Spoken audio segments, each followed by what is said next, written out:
Hong Kong's Education Bureau also said in an emailed statement that it had called on universities in the Chinese territory to safeguard the interest of students and to attract top talents following the Harvard ban.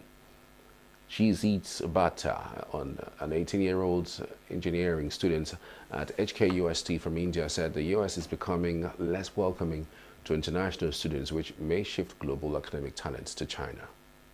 I'm quite optimistic towards our school to open the door and for the transit.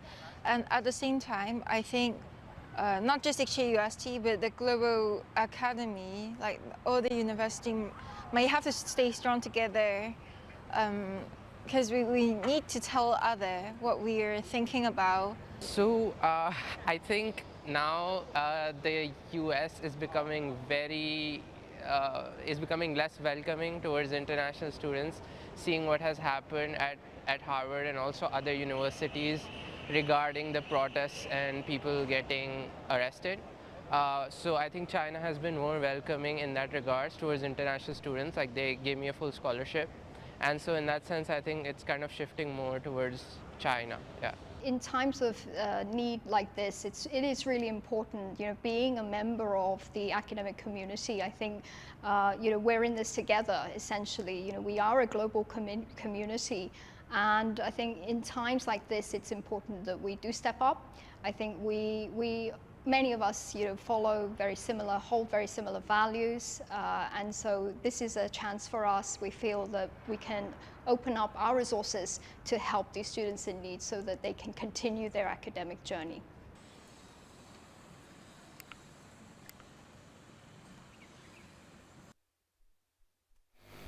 Up ahead, New Zealand Foreign Minister visits Sri Lanka to boost ties. Israeli Minister Ben Gvir visits Al-Aqsa compound on Jerusalem Day. These and more after the break. Just stay with us. We are local. We are right now with the wife of the man that was... Why the main market is in chaos. People... We are national. Those in support of this motion as amended, say aye. Aye. We have taken the vote by default. We are international. Israeli airstrikes. Donald Trump left us the worst unemployment.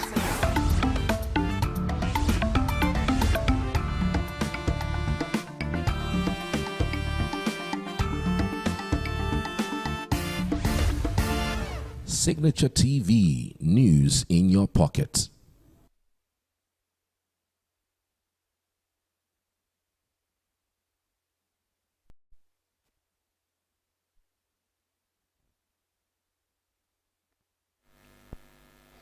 New Zealand Foreign Minister Winston Peters met with his Sri Lankan counterpart Vijitha Herath in Colombo on Monday to boost bilateral cooperation. During a joint statement following their meeting, Peters said that they had shared views on development, security and trade, adding that New Zealand would also be helping Sri Lanka with the recently announced Sustainable Water and Livelihood Project, which aims to provide further aid for local farming households. Herath said that they had also discussed advancing their interests in the sectors of trade and investment, agriculture, education, tourism and sports. We're proud today to announce another such link, the Sustainable Water and Livelihoods Project, which will support farming households to improve their health and income generation. On security, we shared views on the increasingly challenging global environment and the interconnected challenges for development, trade and security in the Indo-Pacific region.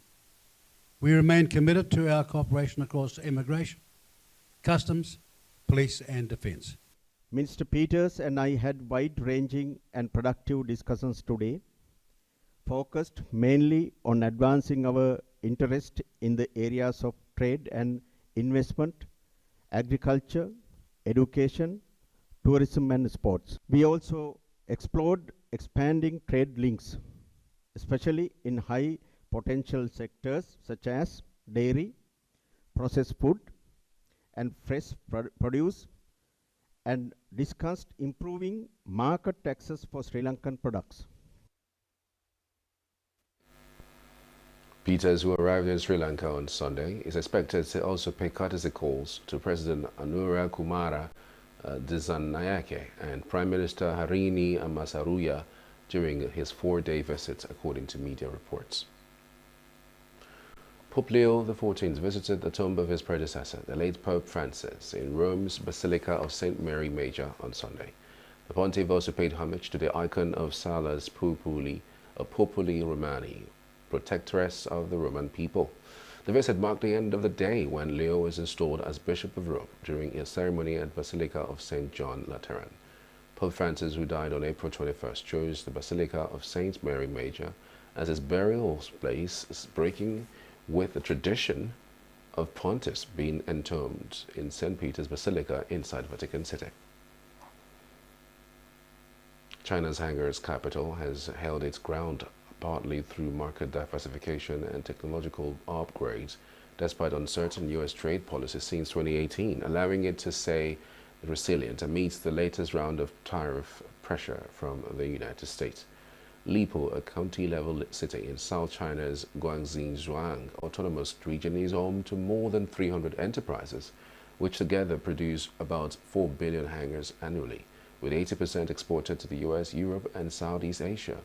In response to the uncertain U.S. trade policy since 2018, Lipo's entrepreneurs have expanded markets and invested in automation and other innovation to increase their resilience amid uncertainties.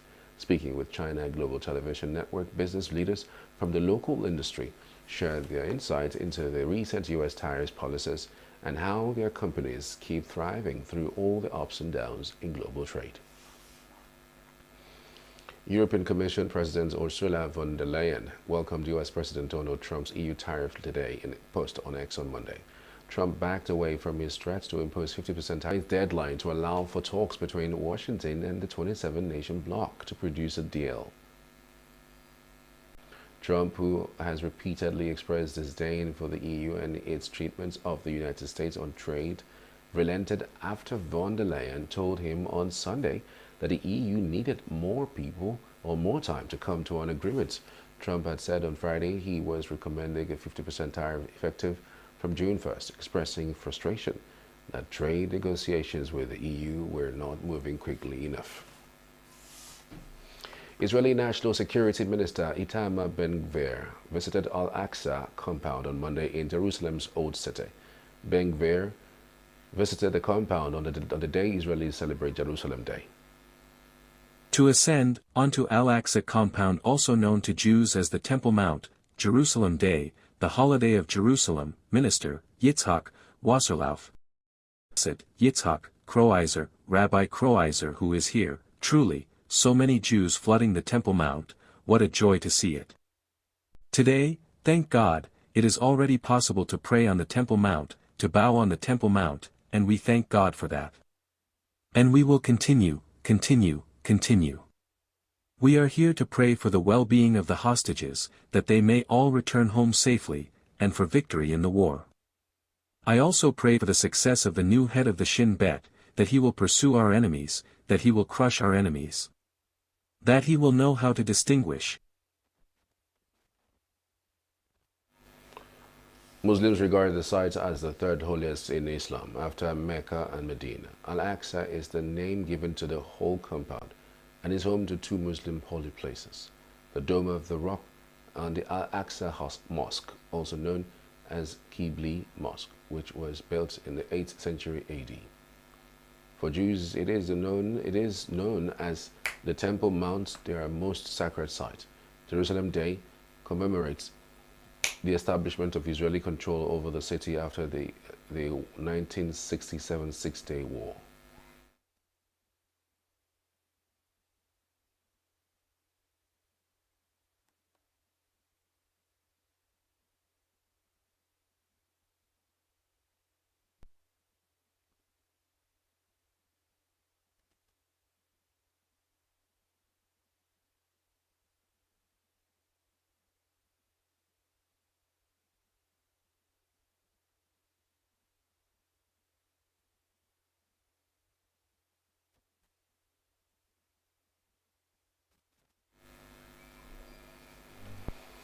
U.S. Secretary of Homeland Security Kristi Noem visited Jerusalem and held the memorial events along with the Israeli Foreign Minister Gideon Sa'ar on Monday, honoring the 2 Israeli embassy staffers that were killed in Washington, D.C.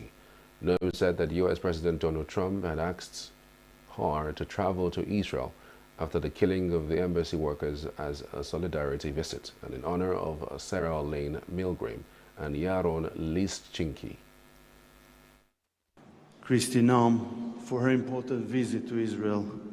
This visit, after the horrific murder of Yaron Lischinski and Sarah Lane Milgram in Washington, shows solidarity and demonstrates the close relations between our people.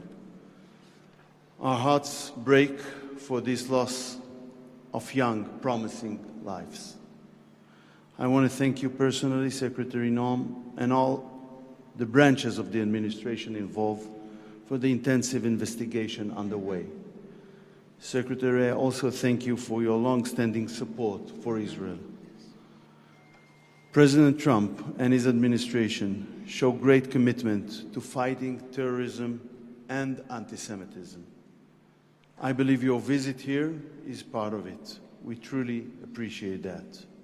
Following the horrific terrorist attacks in Washington, D.C. that took the lives of Sarah Milgram and Yaron Lischinski, President Trump asked me to come here to Israel, to stand with all of you and to honor Sarah and Yaron. Today we stand together with profound grief, and our hearts are heavy with the loss of these 2 radiant souls that we will no longer have with us. Their lives were so full of promise and love and dedication, and may they be an inspiration to us of how to live our daily lives as well. President Trump extends his greetings and his grief to all of you, and he stands with you as we fight this hatred in the world and know that Yaron and Sarah's lives will be of significance and will matter and will bring a unity among us that will help us defeat our enemies. Yaron Lischinki, a research assistant in the embassy's political section, and Sarah Lane Milgram, a member of the embassy's administrative staff who were about to get engaged, were killed by a suspect identified by Washington, D.C. police as 30-year-old Elias Rodriguez from Chicago. Noem is expected to meet with Israeli Prime Minister Benjamin Netanyahu later on Sunday night. Trucks carrying humanitarian aid for Gaza were seen waiting at the Kerem Shalom border crossing in Israel on Monday.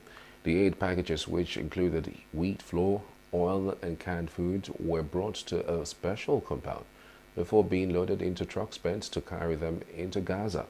Humanitarian assistance began trickling into recent days after Israel relented to international pressure following the enforced blockade since early March. Israel has accused Hamas of stealing aid, which the group denies, and is blocking humanitarian deliveries to Gaza until Hamas releases all remaining hostages, taking its attack on Israel. The Kremlin on Monday rejected accusations of Russian involvement in arson attacks on houses and a car linked to British Prime Minister Keir Starmer, and said that London accuses Moscow of being behind all the bad things that happen in Britain. Speaking to reporters, Kremlin spokesperson Dmitry Peskov described the accusations as false, unsubstantiated, and often ridiculous. You know, London is inclined to suspect Russia of involvement in all the bad things that are happening in the UK. As a rule, all these suspicions are groundless, unsubstantiated, and often ridiculous.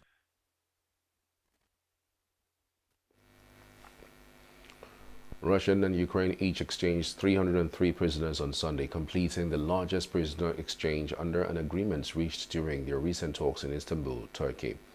Among those released were personnel from the Ukrainian Armed Forces, the National Guard, the State Border Guard Service, and the State Special Transport Service. Ukrainian President Volodymyr Zelensky. The freed Russian prisoners are on the territory of the Republic of Belarus, where they are being provided with necessary psychological and medical assistance, said the Russian Defense Ministry.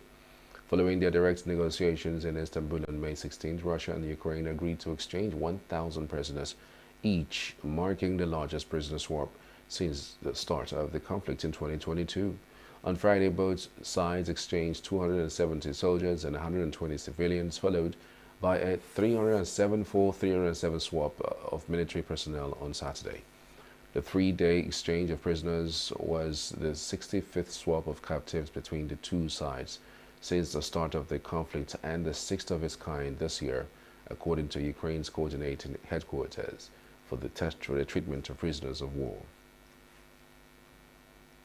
Still to come, hundreds remember black Minneapolis man 5 years later at vigil.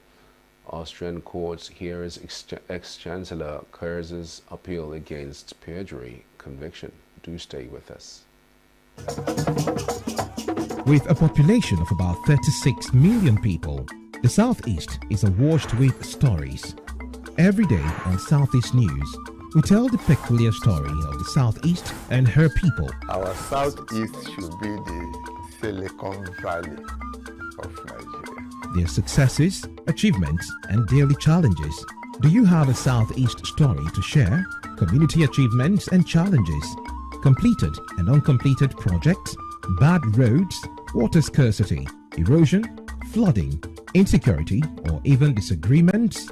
Bring it on to Southeast News. On Southeast News, no story is too big or too small. Southeast News. Let's tell our story. Showing on Signature TV every weekday at 4 p.m. WAT, 1600 hours GMT.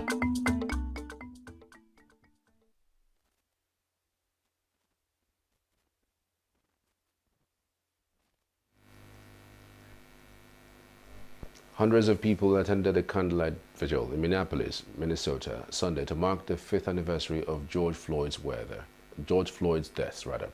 The evening event was part of Rise and Remember, a 3-day festival honoring Floyd's life. On May 25, 2020, the father of 5 was killed by former Minneapolis police officer Derek Chauvin. Video of Floyd's death shocked the world, sparking protests across the globe, with demonstrators demanding racial justice. Bruner said he was devastated when Floyd died, but is determined to continue pushing for police reform. Over 1,200 people were killed by police in 2024, more than any other year in the last decades, according to a report from Mapping Police Violence. As the sun set over the vigil, attendees stood next to tombstones marked with the names of people killed by police across the United States of America.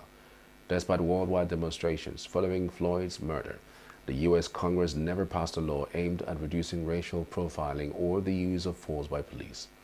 On Wednesday, U.S. President Donald Trump's Justice Department meets police reform and oversight agreements with Minneapolis as well as Louisville, where Breonna Taylor was killed by officers in her own home during a botched police raid. Floyd's loved ones and several supporters of the vigil said they won't be deterred and will keep fighting for racial justice. I mean, well, the reason why tonight's important is as the anniversary of a traumatic event, there's a lot of attention on this being about like the worst moment in a lot of our lives, in our community's lives. And in fact, what Rise and Remember is about is that we're here. You know what I mean? It's like the anniversary of us still being here. So. It's important to me because these are the people that I love. These are my neighbors and my cousins and my relatives and my classmates and my friends and all of these people. It's important. And George Floyd was just one of them. And I can't believe it's been 5 years. Tonight is important because he was a father.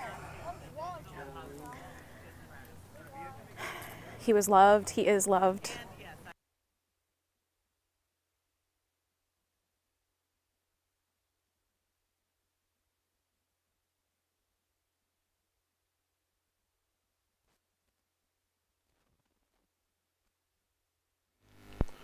Former Austrian Chancellor Sebastian Kurz appeared at the higher regional court in Vienna on Monday to appeal against a perjury conviction.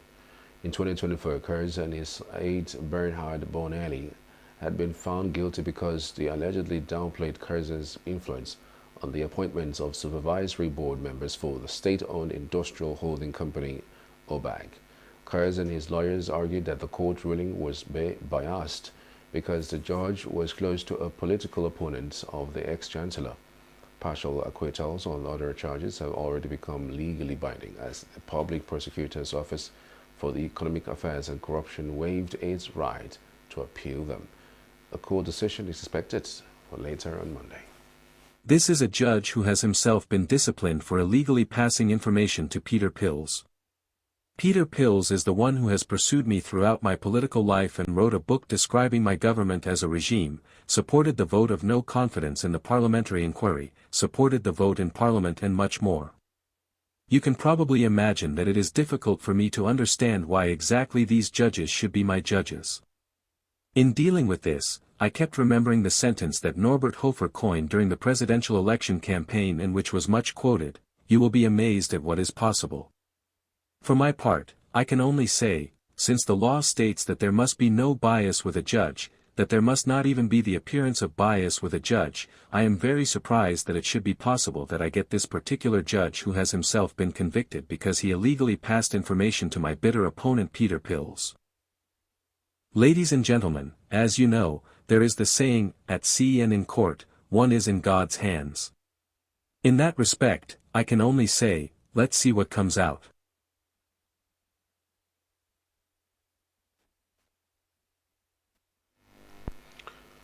Melbourne-based Sikh charity, Sikh Volunteers Australia, travelled nearly 1,200 kilometres to the flood-hit town of Taree in Australia's New South Wales to prepare and provide hot meals for flood-affected residents from the car park of a local hardware store. The charity, which began in 2014 and started delivering food to remote communities as part of disaster relief in 2017, cooked pasta, rice and vegetarian curry in a truck they used as portable kitchen. Despite the small space, the charity has managed to serve up thousands of meals. Local farmer Mark Harper was enjoying his first hot drink in 3 days as he waited patiently for his meal. Local resident Ashari Hudson, who was picking up food for a friend affected by the floods, praised the charity's efforts. They said in about 20 minutes or so, and I'll tuck in then. When thinking about nourishing yourself in this stressful time is the last thing people are thinking about. So to be able to know that you can turn up and just get some food and it's just heartwarming. It brings that feeling of community and that people are generally just really nice, compassionate people is a really nice thing to have. I love this place. I love this country. That's why I'm here. I decided to come over here and have a quality life for myself and my family. That was the prime reason for the migration. And I think part of the service is also the same, that we have come into this beautiful country. We are enjoying everything in abundance, the education, the landscape and everything. But what is our give back to the community? So I find Australia is absolutely amazing and a heaven on the earth. We've got curry and rice to take home and soft drinks, so spot on. We really appreciate it. At their peak, the floods isolated around 50,000 people, submerging intersections and street signs in mid-north coast towns and covering cars up to their windshields after fast-rising waters burst riverbanks. 5 deaths have been linked to the floods, the latest a man in his 80s, whose body was found at a flooded property about 50 kilometers from Taree, police said. Taree sits along the Mining River more than 300 kilometers north of the state's capital, Sydney. Australia has been hit with increasing extreme weather events that some experts say are the result of climate change. After droughts and devastating bushfire, at the end of the last decades, frequent floods have wreaked havoc since early 2021. South Western Railway has become the first train operator in Britain to be rationalised under plans by the Labour government to fix the country's troubled railway system. Britain's train services were privatised in the 1990s, but several operators have been renationalised in recent years by previous administrations, some of them losing their franchises after underperforming. Battered by the COVID-19 pandemic and disrupted by industrial unrest, key services have seen quality deteriorate and widespread criticism. Of course, As Secretary of State for Transport, I am always impatient for improvement, and I know that anyone stood on a platform waiting for a train that doesn't arrive is one person too many, to be honest. And so across the train operating companies, I want to see improvement taking place in advance of Great British Railways being set up in 2027. And that's why we are saying that as these train operating companies that come across into public ownership, that they have to meet these really high performance standards before they can actually use the new Great British Railways logo and branding.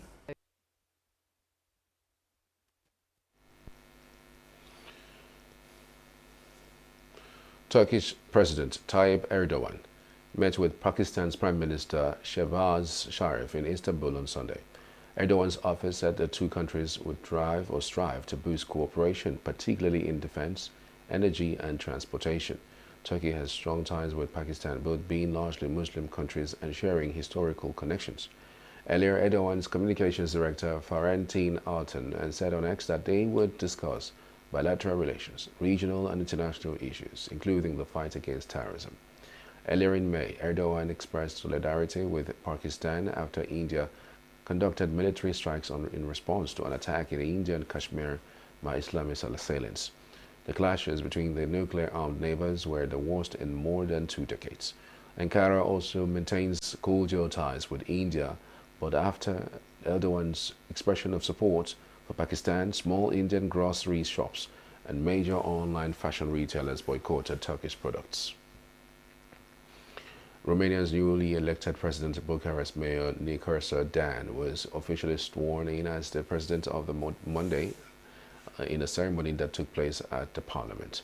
In his address, Dan emphasized the involvement of Romanians both domestically and abroad, expressing gratitude for their engagement in shaping the nation's future.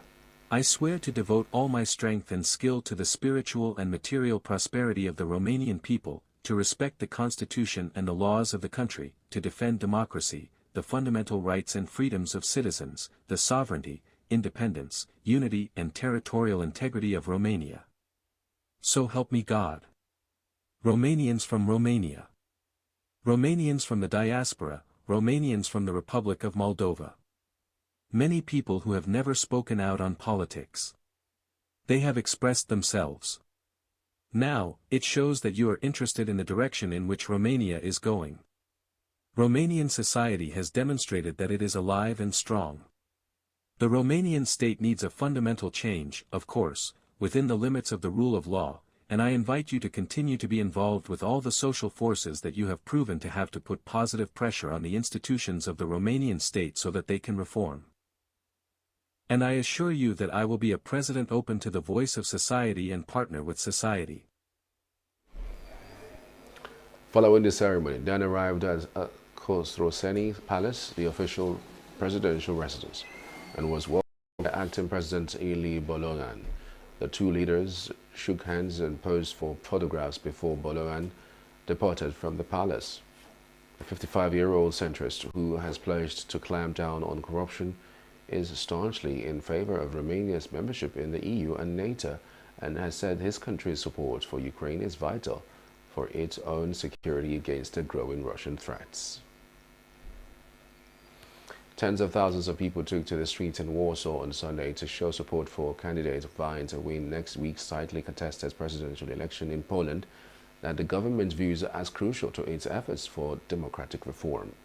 Prime Minister Donald Tusk hopes to galvanize support for his candidate, the liberal Warsaw Mayor Rafał Trzaskowski, to replace the outgoing Andrzej Duda, a nationalist who has vetoed many of his efforts to reform the judiciary and gave his support to Karol Nawrocki, the candidate backed by the conservative nationalist PIS.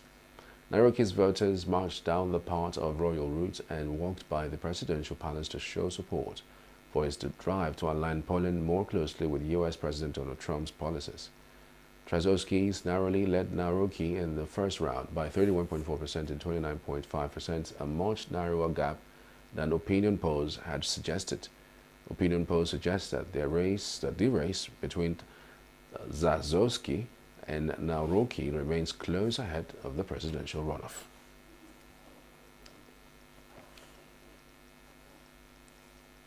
The Indian Navy and the Coast Guard jointly rescued all 24 crew members of a Liberian cargo ship on Sunday that capsized off the southern Kerala coast. The rescued crew members of cargo ship MSC Elsa 3 received first aid treatment and were deemed to be okay.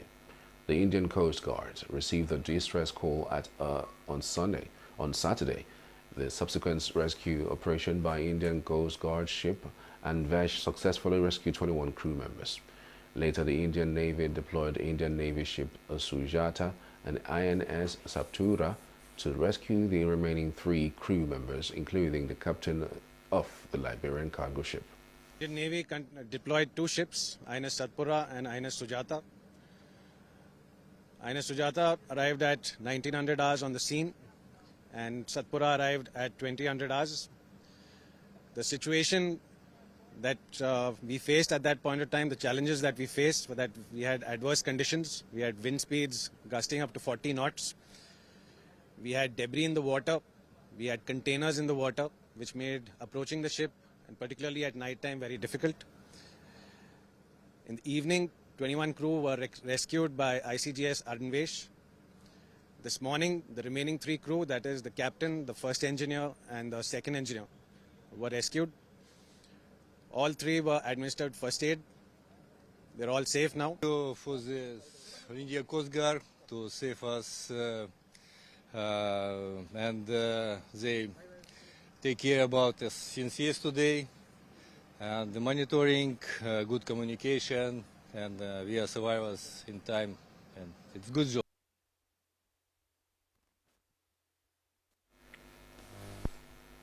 Americans Corinne Quegel and Megan Rice and Spain's Alejandro Huerta and Joaquin Bello were crowned Queens and Kings of Hamburg on May 25th at the second stop of the Crown Series Beach Volleyball Tour. Quegel and Rice claimed a thrilling comeback victory in a women's final featuring Australia's Klinger sisters, the Netherlands' Piers Mars Sonnevel, New Zealand's Polly McDonald, and fellow Americans Hildred van Gost. After falling far behind, Quegel and Rice rallied in the final minutes to defeat the Austrians, sealing Rice's 3rd career Crown Series podium. On the men's side, Huerta and Bello edged out top seed teams from the Netherlands, Latvia, and Chile, maintaining a steady lead to clinch their first ever King of the Court title together. Huerta has previously won in the Hard Stretch 2024 with Christoph Dressler. The event marked the second stop of the Crown Series, which began in Tenerife earlier this year. Former Manchester United boss Erik ten Hag has been appointed as manager of Bayern Leverkusen on a 2-year contract, the Bundesliga club said on Monday. The 55-year-old Dutchman replaces Xabi Alonso, who left Leverkusen to join Real Madrid. Ten Hag has been out of job since getting sacked by United in October, with Old Trafford club languishing 14th in the Premier League table. His most successful stints came at Ajax Amsterdam, who he coached from 2018 to 2022, winning 3 Eredivisie titles and taking the club to the Champions League semi-finals in 2019. Under Spaniard Alonso, Leverkusen secured a double in the 2023-24 season as they lifted their first Bundesliga title without losing a game, won the German Cup, and reached the Europa League final. Ten Hag has been linked with a return to Ajax before penning a deal with Leverkusen, who finished second to Bayern Munich in the Bundesliga this year. The New York Knicks surged back from 20 points deficit to beat the Indiana Pacers 160-100 in Game 3 of the Eastern Conference Finals on Sunday, cutting Indiana's series lead to 2-1. Karl Anthony Towns, quiet for 3 quarters with just 4 points, exploded for 20 of his 24 points in the fourth, along with 15 rebounds. His outbursts helped the Knicks erase a 15-point third-quarter deficit and reclaim the lead. Jalen Brunson scored 23 points despite poor shooting, but made all 10 free throws. OG Anunoby and Michael Bridges added 16 and 15 points respectively. Indiana, which led 58 to 45 at halftime, saw its offense stall in the second half, scoring just 42 points. Tyrese Halliburton led the Pacers with 20 points, while Miles Turner added 19 rather. The Knicks will aim to even the best-of-7 series at 2-2 in Indianapolis on Tuesday. So, like people think, oh, I want a low-scoring game. No, I just want one more point than they have. I don't care if it's low-scoring, high-scoring, medium-scoring. I just want to win. That's the bottom line. Whatever gives us the best chance to win, that's what we're going to do. And so that's what I felt was going to give us the best chance to win tonight's game. So that's why we did it. And Kat, as we know, is a very gifted scorer. He can score 3 different levels. He's comfortable at the three-point line. He's comfortable putting it on the floor. He's comfortable playing back to the basket. So as long as he stays aggressive, it's a huge plus for us. And then the double team comes, and then he can make off that. Saw an opportunity. To utilize all those hours I put into the gym. And game wasn't looking great for me as well, but for all of us. And I just wanted to do whatever it takes to help put us in a position to win. And it's a series. It's unpredictable. I mean, obviously, no lead safe. And both teams are going to continue to fight to the buzzer, and got a lot of respect for them over there, and we just got to continue to keep playing our style of basketball, keep grinding it out. Credit them for fighting hard, hanging in. We got a pretty good lead in the third quarter, but didn't do a good enough job of attacking, but also avoiding miscues. So difficult loss. So we'll watch it tomorrow, and there are a lot of things we can do better. A game like this comes down to, 1 or 2 possessions. So just trying to execute the right way, get guys in the right spots. But yeah, it's definitely an area where I know when I watch film, I'm going to kick myself for. I'm already thinking about it, kicking myself for it. So, I think that's just part of it. And I got to be better there. Honestly, I think a lot of our offensive struggles in the second half were, due to me. So, I got to be better there, and I will be better in game 4.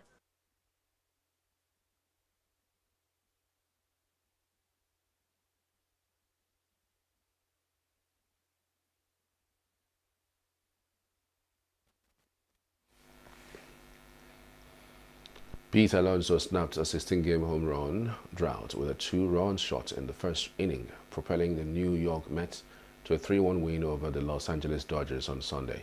The victory clinched the rubber game of the 3-game series.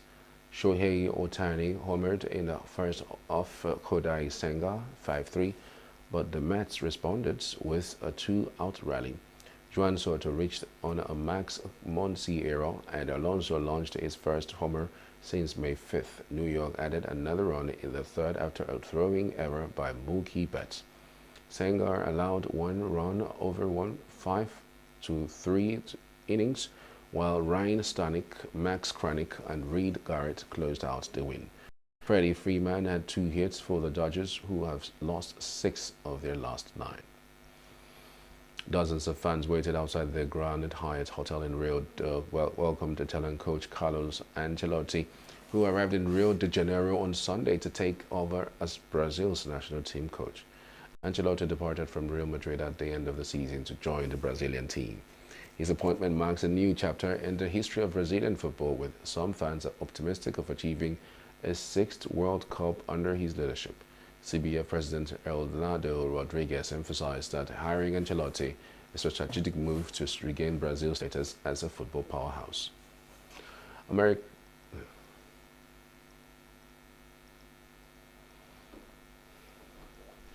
American 15 seeds Francis Toifo breezed into. And as the news is our mate, thanks for watching. I'm Charles Pius. See you in the next one.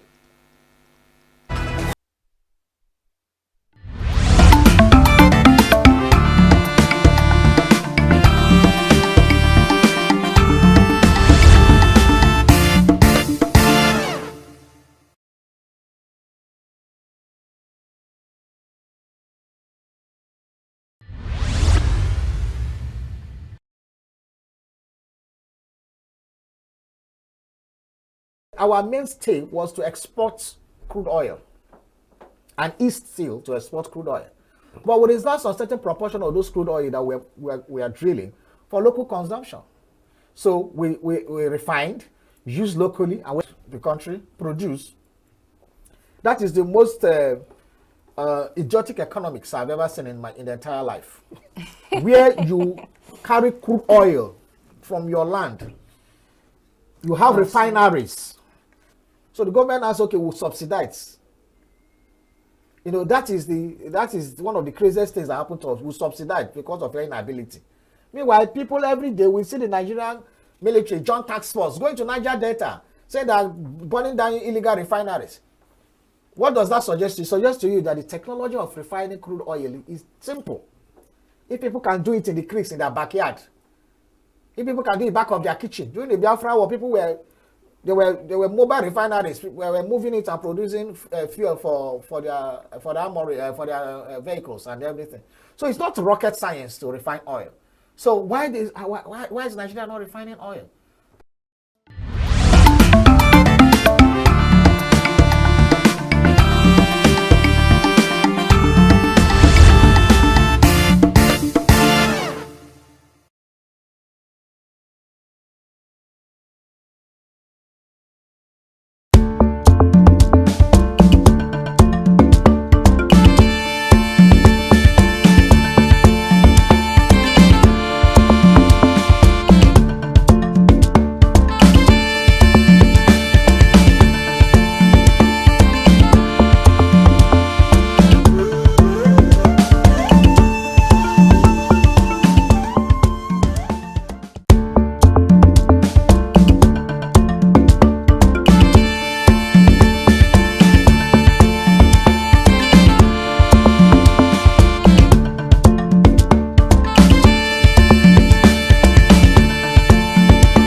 Our economy. That's why we are praying that God will help us so that we can be able to touch, God will touch their mind in order to better the civil servants. Because the power of the nation is the civil servant.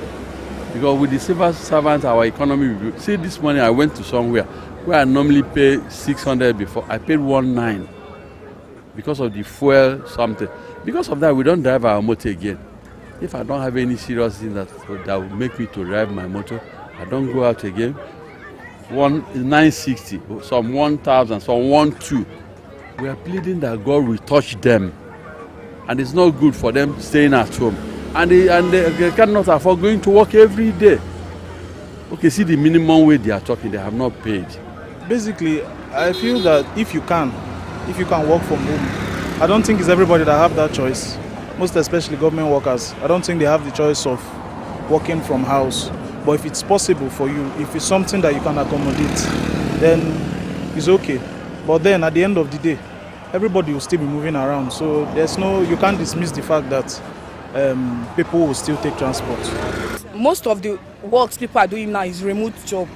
You can stay at your home and work comfortably. The most important thing is working effectively. Doing what you know how to do best. It doesn't matter where you are to do the job, whether in the office or at home. And since the hike in price, since all these fuel subsidies started, a lot of people can't even make it to their workplaces, and they are expected to be at work every day. So I don't think it's bad for them to work from home. I think it will help. Since enough people are not earning enough salary to spend it or waste it on transport, so it's not a bad idea working from home. A lot of people are doing it. Westerners, almost everybody's working from home nowadays. Actually, the rate of things, the way things are in Nigeria, probably me, I don't know what to tell those workers. Like actually, I want the government actually, even though if they can, this minimum wage or any other thing, to increase their salary, because they are suffering on it. Each time we carry them, they keep on complaining. Government this, government that, and so I feel pity for them actually. I just feel pity for them. So at least the government should do something on it. It would be good if they work from their house, like they'll be staying at the home, work, because the government now they are not giving anything to them. I tell you, like the way I'm seeing now, people work with the government now, they're even spending their own business money in order to make governments happy. because I can see some government workers earn 70,000, but transport that the person spend in a month past 70,000. So, and I don't think that is reasonable something that you can be doing business at your own and working for government. Still, you cannot be able to save anything for the year.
Welcome to defection. Oh, sorry.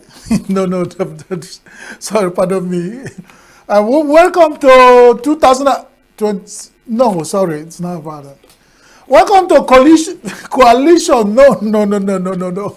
Welcome to Muse. Oh, yes. Welcome to Muse on Signature TV. There are some Muse words that they are in Nigeria. Once they come, we will start confusing the way you think and talk. So don't blame me. If you also look at my age, you know that some of those words, when they come, they can confuse you. I was thinking defection is the title of my program. And I was just welcoming you to defection. Sorry about that. It's Muse. And Muse is where we think and talk. My name is Christian Chibuzo Maduka. I'm your friend. Your wanted friend. I always come talking and thinking. You know, how well we talk and think is left for people to talk about. But you cannot beat a child and say you shouldn't cry. You cannot be in Nigeria and say you're operating a pseudo-democracy or whatever type of democracy we operate, and you say we should not think and talk and that is it. So whichever way, we are starting today's edition of Muse with this one. We hear Nigeria is cheap one also. Whenever I need a break, you hear another story. We hear now that meat, the beef, the rising cost of beef in Nigeria is now out of the reach of people. So Nigerians are looking for alternative. So if you can go into the bush looking for snails, no, because even chicken is no more there, and not to talk about goat. I was seeing a video of somebody is selling a one ram for 3.5 million for Salah. And he said it's not for civil servants. Civil servants were protesting. I said, when the man put the price of his ram at 3.5 million, if you are not a corrupt civil servant, why should you be able to buy ram for 3.5 million for one Salah? You know, even your salary for the whole year is it up to 3. So when people were shouting that the man was insulting the civil servants, I was saying, the man said the bitter truth. You know, they say truth can be bitter, depending on who is telling it. You know, there are people who tell truth, it cannot be bitter when they mix it with lies, and they will tell it is sounds smooth and good for us to accept it. But that the cost of beef is out of the reach of any Nigerian. Say, how when one cow is priced at 1.5 million, even as some above that, no wonder I begin to ask. No wonder people value cattle and cow more than the average Nigerian. So it's not out of place. when you one cattle is 1.5 million, how many Nigerians are what? that's the thing, no. When you find yourself in any environment, you behave like, say, if you are in Rome, you do like the Romans. Now we are in Nigeria, where cost of beef is out of the reach of a common man, where one cattle or cow is over 2 million naira, still counting. Why should we even bother about it? How you remember those days we were growing up, if in a kindred, Umunna meeting in Igbo land, if they manage to afford one cow, they will share it up to the point that you become tablet of tablet of meat, you know. With the high cost of beef in Nigeria, you ask me, you will be looking at my mouth to say, if you can afford it, look for alternative. But where is the alternative? I know those nutritionists and dietitians will say, hey, eat vegetable. While our people in a privileged position will eat beef. What did we never see for Nigeria? There was a time a minister told us that even telephone is not for the poor. That era came and gone. If I will get this one here, you know, telephones became the cheapest thing a poor man can afford. But remember, if it's those Chinese touch phone, it used to be, but not now anymore. Because an average Chinese touchlight phone is getting out of the reach of Nigeria. What can an average Nigerian afford these days? What can? So when people now, you see people go into the bush, they start picking ants and they poop, you know, all those things that you can imagine that Nigerians, the resilient, hardworking Nigerians can begin to eat in alternative because they cannot afford to get beef. Ah, who did this to us? But we are not dead yet. So if I say call for 1 minute silence, they will think this man is just wishing. No, we will be here even if we do not eat meat. After all, some people are vegetarians. Must they eat meat? And now that is out of reach, even when the thing is associated with meat is causing so much issue in Nigeria, and is out of the reach of common Nigerians, I mean, that Nigerians are seeking for alternative is not out of place. When it gets to that level, Nigerians are creative, resilient, wonderful people. They must survive. After all, the Nigerian musicians say, Nigeria must survive. Nigeria must survive. Whether hook or crook. He said, are you there for Delta, whichever, Kankan there for Sapere. Nigeria must survive. Anyhow, you know. Nigeria will survive. Whether the refineries are working, Ipman will import fuel, Nigeria must survive. Whether there is killing and insecurity, hardship and hunger, we are surviving. What the people call Undu Isisi Apu. There is kind of surviving, you are surviving, it's a cassava stick kind of survivor. God bless Nigeria. Who did this to us? The commonest thing we can afford in Nigeria before now is meat. Call it beef. Anyhow, but now it's reserved for the privileged Nigerians. So when they come out and tell you beef is not for every Nigerian, you accept it. We accept our fate as the wretched of the earth of Nigeria's society. We say, what is our offense? Because God has put us in this country with so much blessing we can see, but we can't touch it. As we continue to muse, before he lost, my brothers from Wari, the Wafi city, they said, before that one lost, let's go. There's this headline I saw when we are looking through the newspaper. They say Tinubu ministers, a lot of them that are eyeing governorship positions are on the increase. And you ask, on the increase? People who are already holding ministerial positions, who want to go back to the states to become governors of their states, they are on the increase. Say, Anna Gwoibi. How can you explain that? You are curing somebody of swollen stomach and the man is having swollen scrotum. That's proverb of bone and silence. Is it that literally, connotatively, or whichever way you want to take the meaning? There is a problem. People are already holding position, and we have 240 million Nigerians. Some never smelled one cannot be square. They've not tasted the meal for one day. But people who are already in ministerial positions are eyeing governorship. Now we tell you the insatiability. We are told those days we are doing primary economics. If you were then, we did all our economics and commerce. The man is insatiable. But there's level of insatiability that I will call it greediness, wickedness, and insensitivity. With this thing happening now, so our dear President Ahmed Bola Tinubu, Jagaban, you have so many things to manage. You have to manage those who are carrying a swollen stomach and they are and they're already, getting infected with swollen scrotum. Definitely, they have a place. According to my people, you have to carry them to the evil forest so that you can rest. Hold the one you are holding. There is a even rising incidence of people complaining that the ministers are not performing.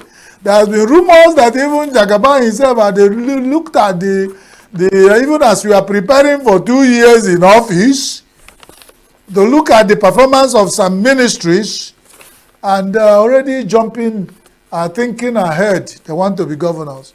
If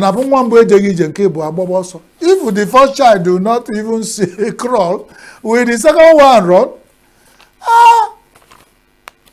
Gina Panisi Epome, yam promise on the head. How can you have not performed in your ministerial positions you are given? You are already eyeing to be governors back in your state. Now only you follow. Hi, Nigerian politicians are wonderful. But then we are not here to legitimatize or whatever word you call it. We are not here to legitimate or legiment. We are not here to control your ambitions of what you want to achieve in Nigeria. The only thing, Nigeria is not like all those countries we cover where you are free to aspire. Here in Nigeria, you fight, kill, maim, carry ballot box to reach certain position of authority. And that's what we are saying. Is it right? Is it well? Is it all people? Make you wait now, make the sickness go and I say, no, yes, okay. Sickness has now gone around to the whole 240 million people of Nigeria, and you are asking the man who has swollen stomach to also have a hernia. That's wickedness and insensitivity. That's greediness. Yeah? Let the sickness go around. Let there be people who get to test positions of governorship, even the SAs, SSAs, SSSSS to rest to power 10As. Then there are PAs, PPPAs, PPSSPAs. These are positions, People have not gotten that. You're already with the minister, you want to be governor. Some people who are governor already planning to be senators. From senators, they plan to be president. And then some of us that are follow Wakapas, we are watching them. They will always come back to the street to tell us stories to vote for them. When they don't bring in clear incidences of performance to the field. That is where our issue is. It's not that we say the result of a good work is more work. If you have performed well in the first position, we give you the second one. I am one of your job. We Nigerians are very simple people. We are very simple people. And when we are doing this thing, we go. If you do well, we do. We wish you more performance. You keep performing. But some people who will look into our eyes directly and they've not performed, they are asking for another position. No only on a follow come, we go kill on ourselves for now. That's not good. So we are watching We go on musing.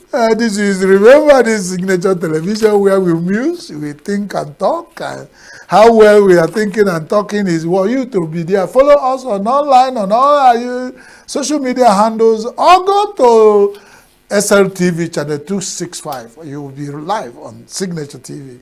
You amuse, talk and think with us. Even if you cannot talk and think, you talk. In Nigeria, you talk before we think. Any of them is allowed. As you see me here, I'm talking. I'm not even, before I think, I will talk. As it comes to my mouth, I'll talk before I think about it. You can see why I stop at times to know what I've talked and what I've thought. It's not easy to think and talk at the same time. And most Nigerian politicians don't think. They're not creative. They're not creative. I tell them, if you want to tell Nigerians lie, at least to show you are working, think a little. You don't just wake up over a bottle of beer or on thoughts of expensive whiskey. Those kind of things. You find the house of rich men and privileged Nigerians. And then you face the press and say some ignoble things that we cannot imagine. If you want to talk to Nigerians, at least think. At least when you are, before they can realize you are telling them lies, they would have taken time also to think. But here in Nigeria, I remember that time the Nigerian government came up and said that one helicopter they were using in government has crashed. It's because the previous government used it for 16 years without servicing it. And they told Nigerians that in this country and they got away with it. Nigerian politicians, before you lie to us, think. Before you lie to us, think. We are also human beings. We are not fools. You don't wake up and tell us anything and think we accept it. Of course, who are we? I mean, once you are there in previous position, you assume that anything you tell us we accept. It's getting to a point where we say, no. As a Ezonyagwanam, if you cannot talk to you because you're Ezonyagwanam, you're in privileged position, whether appointed or elected or rigged in. There are so many positions, ways to get to Nigerian position. It's either you grab it or you run with it, or whatever you snatch it, or whichever way you do it, you run. You always find people who will run with you. Maybe in Nigeria we have seen it happen. People have snatched. And we see five people who clapping and shouting for them. Ijebego. We have seen people who snatched.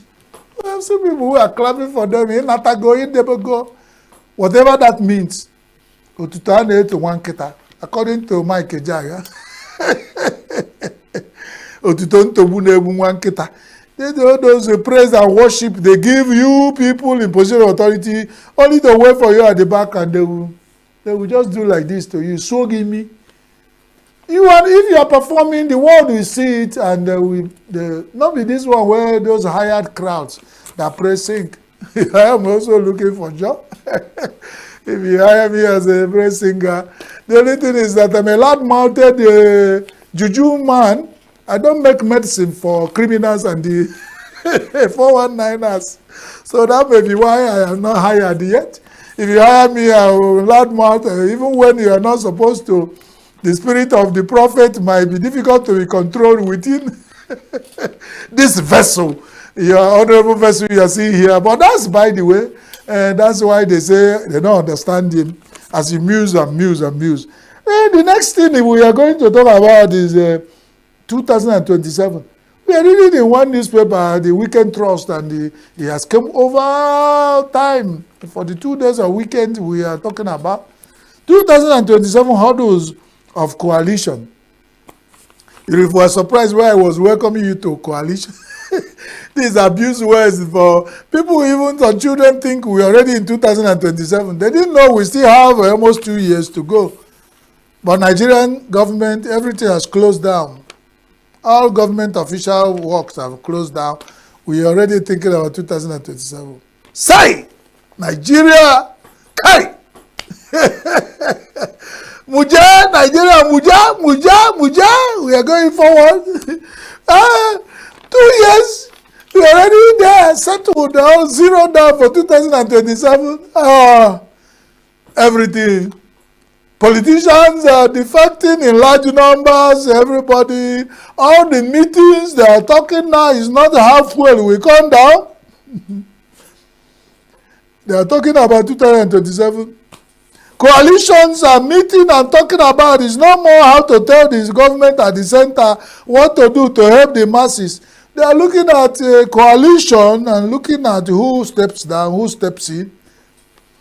And then when somebody, that Weekend Trust was analyzing the coalition, the one that I said came top was who will step down for who. I said, this Weekend Trust editor, are you worried about who steps down? Who told you that they are worried that they don't know who will step down for who? Whoever the cap fit with, but in Nigeria, no, it's not, no.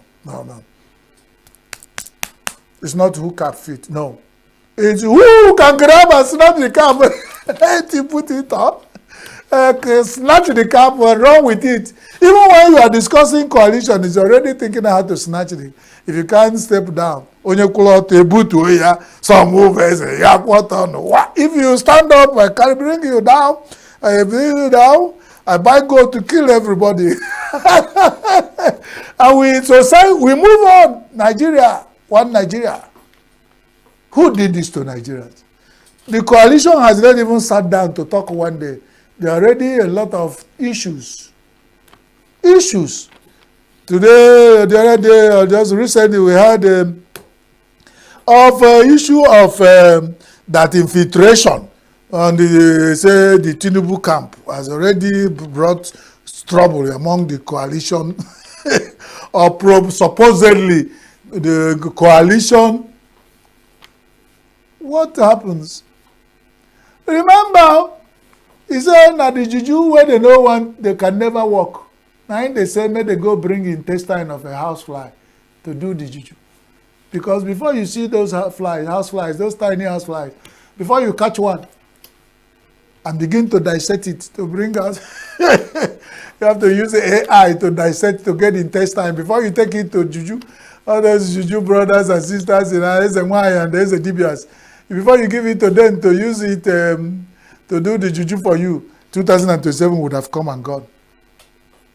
So they already wahala in the coalition camp, not to talk about, and they are thinking about with that this leg now go take reach Umaya. Oh, who did this to now? Because I'm not involved, I'm not a politician. My job is to talk, amuse and music. Sit down here, amuse, keep talking and think. But this job is divided. But one thing is that in my own, ebe belu go belu, may the eagle perch, may the kite perch. Anyone would have said another will not perch, may in wing scatter. Can one hear loud as he say? I don't know, cannot say loud, he said to this kind of prayer. They want make eagle no perch, make a kite only perch, make their wing still remain. It will not work. It's a natural law. If eagle no perch and kite no perch, if one person perch, they say, who follow? Who see that the eye will see go follow chop. In Nigeria, some people go see, they go chop. Even the one where they don't see, they go chop. Joy. That's what is causing trouble. So live and let live is no more a law in Nigeria. You can march on people to live and scatter. After all, that's why we're having what we're having here. Killing and counter killing. And again, we say we are one Nigeria. Let's think again, though. If Nigeria can stop once and they will muse. And for the muse, they will set up committee for music and then get a counter committee that will review what the committee musing has mused. And then after that one, they will bring a review of the budget for music. After we review the budget for music, they will now put it on the appropriation for appropriation committee to appropriate fund, and they review the variations in the appropriation and paddings that they come up with it. I still come, say na juju when they no one made they do them at all. They will say, go bring the intestine of Danda. God help Nigeria. That's all can I say. As I talk and think, I will be musing along. Something also brought to my time. The coalition, go sort yourself out, settle yourself with obstacles. I saw the graphic description of that obstacle. Stones bigger than the one they used to block the tomb of Jesus Christ. That's what they put on the road and said are hurdles for collision. And to buy all those things that the stone breakers use to break stones, what they call it is bomb. They go set it around stone. When they explode it, stones will scatter. If you want to know what I'm going about, go through Abuja Airport Road. You see where they are cracking stones.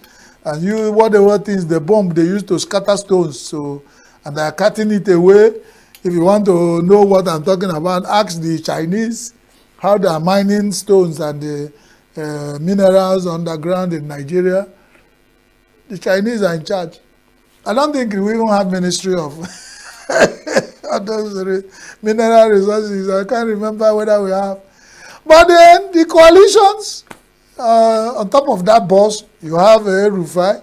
His load is smaller than that of Atiku. Peter Obi's load is bigger and is painted in red. Atiku's one is in green. The other man. That's everything they're describing. These are the three people driving the coalition. But already there's an issue of Jagabana the South has already started weakening the coalition. Even before you say coalition, there is Jagabanizing of the coalition. But I just stopped to attack and say, hey, is it that Jagaban that have now add nice to his the word Jagaban is now Jagabanizing Saudis? Is Jagaban, what is stopping him from Jagabanizing the North? Is it only the South that he has power to Jagabanize? They call the word Ekwensu in Igbo land is Ikwe Osu. If you agree, it will happen. So if you give, if it's Jagaban, it will be nice. If there's no Jagaban, there will be no nice. It takes two to tango. You're looking at my mouth. You say, am I giving you, and do you pay me to tell you how to collide or coalition? You guys are politicians, you are good at coalitions and this coalition and anti-coalition, and you guys are good at, you even enter my mouth that when I was introducing this program, I said, welcome to coalition. My friend, let's move on because time is not on our side. There's no time. They say, there's time. If you want to have a good coalition, there's time. If you want to have a good Nigeria, there's time. If you want also have peace in Nigeria, there's time. Only honesty and commitment that will give us what a country deserves. On the final note, the Supreme Court dismisses 36 state suits over 1.8 trillion recovered from loot. The Supreme Court of the Federal Republic of Nigeria has dismissed all the suits, all the cases filed by the 36 state governors of Nigeria when they were querying or questioning or want to know how the 1.8 trillion worth of money, is it naira, is it dollars? They are asking how this money has been spent. And the Supreme Court, in infinite supreme power and jurisprudence, has rushed to quash, to dismiss those suits.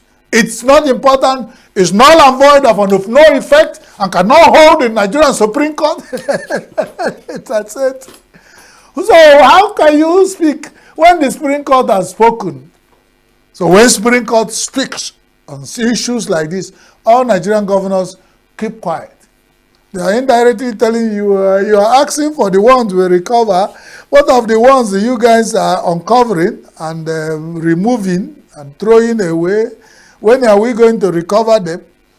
So the Nigerian political scene and the corruption tendencies is recycling. A set of politicians will commandeer the wealth of Nigeria. Another set will come back, recover it. Another set will chop it without accountability. Another set will come file suit at the Supreme Court. Another set will ask the Supreme Court to quell it. It's turn by turn. Awoloko, Emiloko, all of them Nakon. All you know, there's storm in every situation.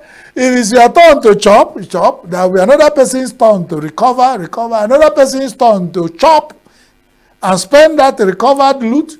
Another person's turn to go to court and say, do not account for it. Because I thought the 36 states were asking for accountability, but the Supreme Court of the Federal Republic of Nigeria, and you know those learned eggheads that are there that have decided on the case, out of the highest level of jurisprudence, the power of court in Nigeria to rule. They've said, forget it. If you don't understand it, forget it. Did you get it? If you don't get it, forget it. You 1.8 trillion naira or dollar, whatever it is, whatever currency, no concern you. Forget it. Forget it. It doesn't concern you. But they say it was recovered from loot. So people have looted the Nigerian economy in the past. It was returned.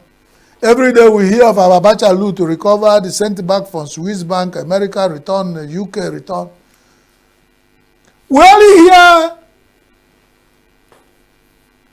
when they just knock the knife, boom. We hear when they cut. We don't hear when they fall. That's Nigeria for you. I know Kabul will recover loot. Case loot the loot, we know here. And the Supreme Court said we should keep quiet. Film.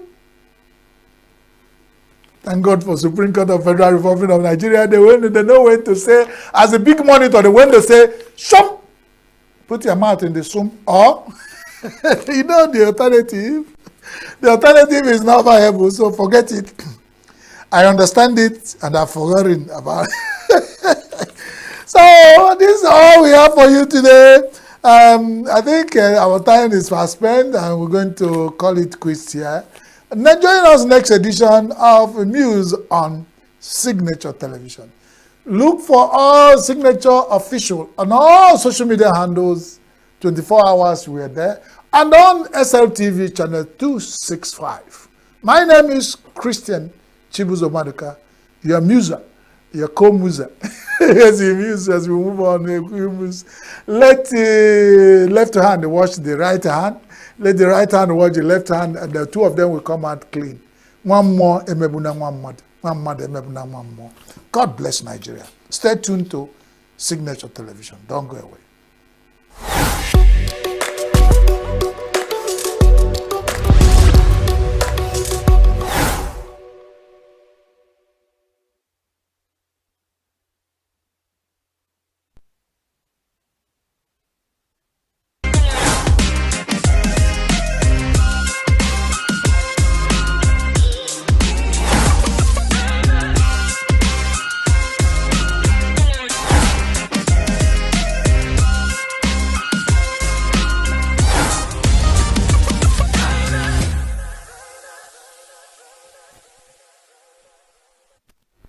Welcome to Teens Should Know, the TSK show on Signature TV, where teenagers are empowered with the right knowledge to thrive and parents are equipped with the tools to guide them, because when teenagers know better, they do better.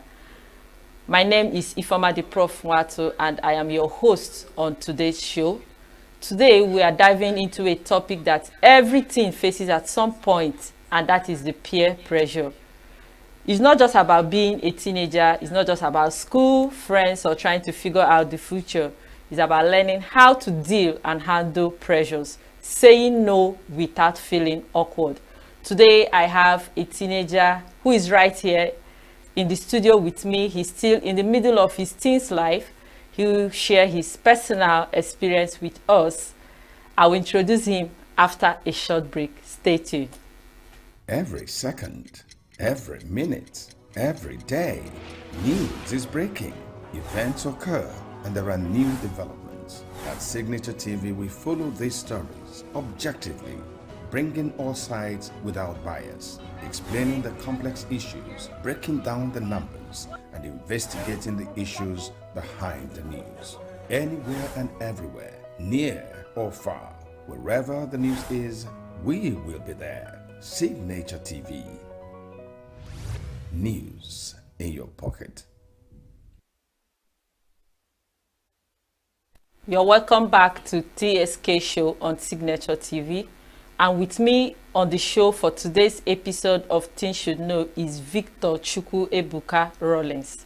Victor, welcome to Things Should Know. Thank you, Ma. I appreciate it. Thank you How so are much. you today?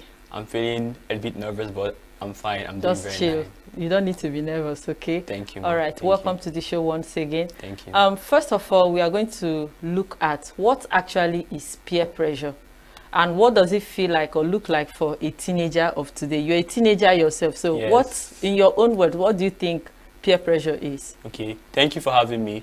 Okay, based on my understanding, I would say that peer pressure is the indirect or direct influence on a teenager to adopt a certain kind of value or belief or indulge in similar activities that have Not just about wanting this money. Sometimes you don't even know what to They don't do even know. with this money. Just to feel along, just to be Yes. like, oh, I do betting Yes. and I have this certain amount of money Yes. in my account. I see. So we know peer pressure shows up. I online. see. Yes, and I also love gist a lot. So when they Gist. say something like, okay, do you hear what Davido did, or do you hear what this person Oh, did? you I'm want like, I to- want you to want go to and be find current out. with the Yes. gist. So when they are Okay. talking, I'll be flowing. Okay, but the dance you talked about, do you Yes. really dance? Yes, I have passion for dancing. You have I love passion for dancing. that. You love Yes. dancing. Yes. So if you are given the opportunity, you go into dancing. Yes. Is it as a hobby or Yeah, just a hobby. career? No, just a hobby. Just a hobby. That's Yes. fine. Okay, let's go deeper now. I want to get a little personal with you. Have you personally experienced peer pressure? Yes. Okay. Yes. Will you be open to share with us what this pressure was, and at the end, what happened? How did it make you feel? Okay, I won't go in details. I'm a kind of shy person, so I'll just I once had a peer pressure to get a phone when I was in SS1. Wow. Yes, and all my classmates had phone. Most of them were whining, but you know, they'll just show up like I have phone. They talk about stuff, and me, I'll just get lost in the conversation. Okay. So I had to start using my mom's phone to get indulged in whatever they are doing in school. Okay. But at a point, I got addicted to the phone, and it wasn't my phone, my mom's phone. Okay. And it affected my academic performance to the point that I repeated SS1 Wow. a particular session. Really? Yes. Yeah. Ah. And It was that serious. Let me not say it was that bad. yes, It was that serious. Yes. And the painful part is those people that introduced me to that distraction, they are 1 year ahead of me. Oh, they left you behind. Yes. They didn't repeat with me. I was like literally the only one. Oh, So that's a sad one. it was a very huge lesson for me. A huge lesson. A very, very huge one. Not wanting to be like others. Yes. And because sometimes, like in your own case, these people actually were having phones, but they Yes. were not actually addicted to it. Yes. They moved on while you were the one who was Yes. left behind. Okay, that's fine. I'm going to ask you another question. Sometimes when we talk about this peer pressure, Yes. it's not even like somebody is coming to tell you, you must do this thing. Yes, yes. So sometimes it's just you wanting to do something. Yes. So can you differentiate actually between what influence and peer pressure is? Influence and peer pressure. Okay, I'm going to give us an example, okay, to help us understand the concept between influence and peer pressure. Influence now, for example, when you're being enrolled into a school as a student, the influence that school has on you is you have to wear the school uniform. Okay. You have to come for assembly. You have to do this, you have to do that. Now, it's the normal influence that the school has on you. But when it comes to pressure, you enrolled into the school, you are a student now, you are in class. You find out that all your classmates, literally all of them have bandana. My teenagers, we can relate. Bandana, yes. Okay, They have bandana, yes. And then maybe it's a particular color, maybe just red. Everybody's like, you know, it's trending. Well, and then you now feel this desire to have it. They didn't ask you to get it though. You came down, you observed by yourself. You say, on this thing fresh, yo. It's fresh, It's fresh. Hey. So you now come like, let me just get myself one. You don't have money, you can't start pressurizing your parents, and that's just the difference between pressure and influence. Oh, That's beautiful. Chukwuebuka Victor Rollins. Yes, ma'am. You've been sharing your ideas and your knowledge with us, and even your personal experiences, and that is very beautiful. I guess teenagers at home are learning, and parents are also learning. Yes. Let's flip it around a little. Okay. Have you ever stood your ground, like in that place where, you know, teenagers will say they want to whine me, and no panic, I maintain my steez, and my composure was intact? Yes. Has there been any situation where you stood your ground and you say no? I know it might not be easy anyway, it's always tough somehow, but were you able to say no? And after saying no, did you feel awkward?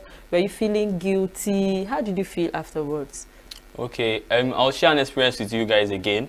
The second one is you say you don't say you like gist. I love gist. I love gist. Okay, so the second one is back in school. After I repeated that SS1, I went to a federal school, and in that school we have our trend, and that trend is flying on your shirt, sagging your trouser. Some of them do wear their tie, tie it on their head after school over. Okay, tie that was meant to be on the neck, on the head. Yeah, I see. So, but me, I came from a very good home by the grace of God, and they brought me up in such a way that there's how you have to dress if you want people to address you.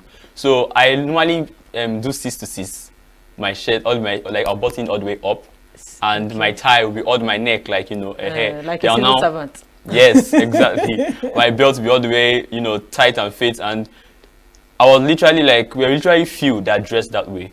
So sometimes they'll be like, this guy is a nerd, or he's weird, or he's trying to show that he can't be pressurized. So that was a point that actually stood my ground. The way I dress, I don't want to look at people flying out their shirts. I want to maintain the way I dress, and that's how I maintain my own steez and composure. So looking different is one of the ways I stand out. And you felt good afterwards? Yeah, I felt confident, and now most of them are like, wow, you are strong. So you still kept up with this dressing up until now. They are like, you kept up with these things. So you see, at the end of the day, they'll still love you the way you are. That's they will beautiful. love you and accept you the way you are. Oh, that's beautiful. Chukwuebuka, I love that for you. I love the fact that you stood your ground. So I think this has to do because you mentioned something about the home where you're coming from. Yes. So you held onto your family values yes, standards, and principles and standards. Okay, if I want to ask you now, like I would want to bring it into the real life. If a teenager said, I have tried, you know, like in your case where everybody is flying out their shirts, sagging their trousers, but you still maintain, you said is your, what did you call it? Your 6 to 6, okay. And maybe a teenager says, I've tried to be disciplined, but I keep missing it, you know, once in a while, today you're doing it, the next day you're off. And how will you encourage that person without making the person feel like, oh, you're a failure? Okay. Yeah. I'll start off by saying that for the fact that you're trying, you're a strong person. Okay. You are strong. And for those that don't try at all, you are better than them. Okay. Because you are making efforts to maintain your family values, where you came from, the standards you were brought up with. You are trying your best to maintain it. So you are better than those who just sat there, and when they were exposed to the world, they just accepted whatever the world threw at them. Succumbed to the just pressure. Succumb, but you are better. So my advice to you is keep trying. Oh, wow. Never give up, because if you don't give up, your chances of winning are not slim, but very big, very huge. Your chance of winning are very huge. Okay, so that's my advice to them. Never give up. Keep trying. Never give up. Yes. Keep trying. Still, and I love that you're standing up for yourself. It's tough, but it's powerful, right? Yes. Yeah. Yes. Good. Teenagers watching right now who might be stuck in a situation where they feel constant pressure. I hope you're learning 1 or 2 things from our conversation on this show. We'll go on a short break now, and we will get back. We'll continue in this informative and insightful conversation. Yes.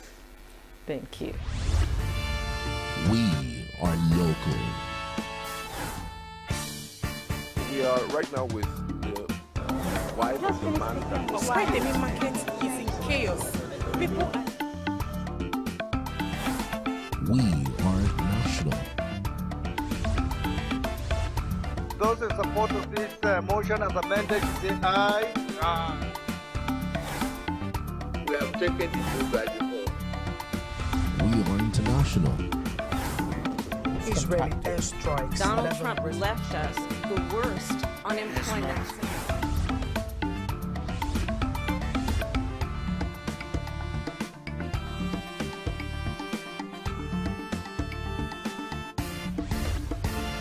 Signature TV, news in your pocket.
Welcome back to Things Should Know on Signature TV, where teenagers are empowered with the right knowledge to thrive and parents are equipped with the tools to support them. It's been an amazing section with our guest on the studio today, Victor Rawlings Chukwu-Ebuka, and we'll continue with this conversation. Ebuka, you have shared so much wisdom today and I celebrate you. I know people are watching and listening. Yes. What will be your advice for a teenager who is afraid, who is scared to be different? You know, peer pressure is wanting to be someone else or become what other group of people are doing. What is your advice for a teenager who wants to be different, but this teenager is scared? Okay. My advice for every teenager out there that is scared to be different is, before you explode, because I would say that where this peer pressure is, be bold. Yes, yes. Okay, finally, on this show for today, what is your advice for parents who have teenagers that are struggling with peer pressure or this journey of teenagehood? Okay, our Nigerian parents, I greet you. My advice to our parents is that you should build a strong relationship, very strong relationship with your teenagers. Learn to communicate with them so you'll be able to notice when they start deviating from the standards and deviating from the values by which you brought them up.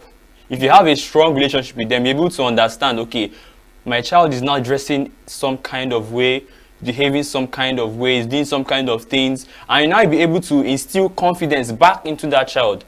Because it's only lack of confidence that will make you lose your feet being exposed to the world. Oh. If you don't have if you have confidence, your feet will be strong to stand and withstand pressure. Okay. That's why it's called pressure. You have to stand. It's like a battle. You have to stand. So they'll help you. If you have relationship with your children, you're able to instill confidence back into that child and always make that child remember that they are unique and special.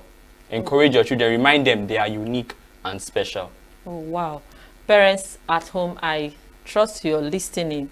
You need to remind your child every day that they are unique. Amazing teenagers, there you have it. Peer pressure is real, but it's also powerful. Yes. That you too, you are a powerful person. Yes. Also. So you are allowed to say no, you are allowed to grow and choose what is right for you. You don't have to follow the crowd to be seen, known, or loved. Yes. I encourage you to join a community where teenagers are empowered to thrive, and also get yourself a teens mentor or a teen coach that will help you navigate the challenges of adolescence.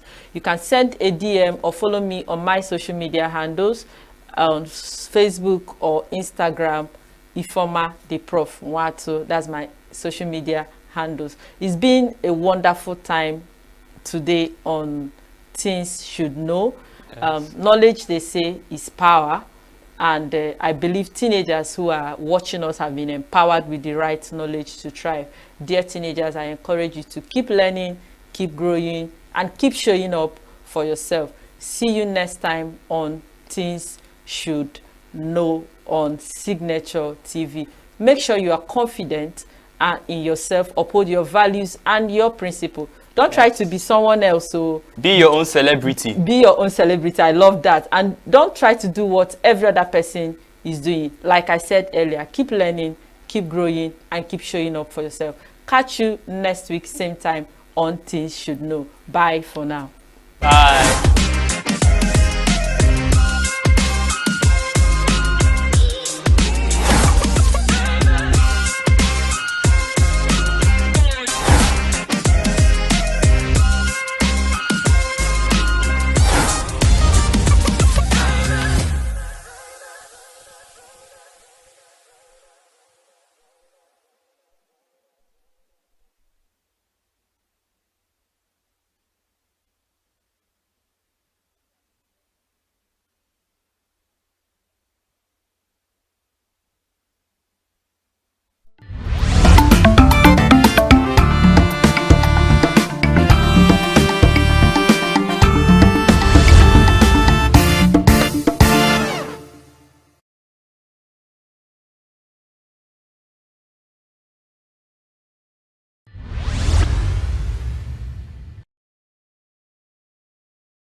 Our mainstay was to export crude oil and east still to export crude oil.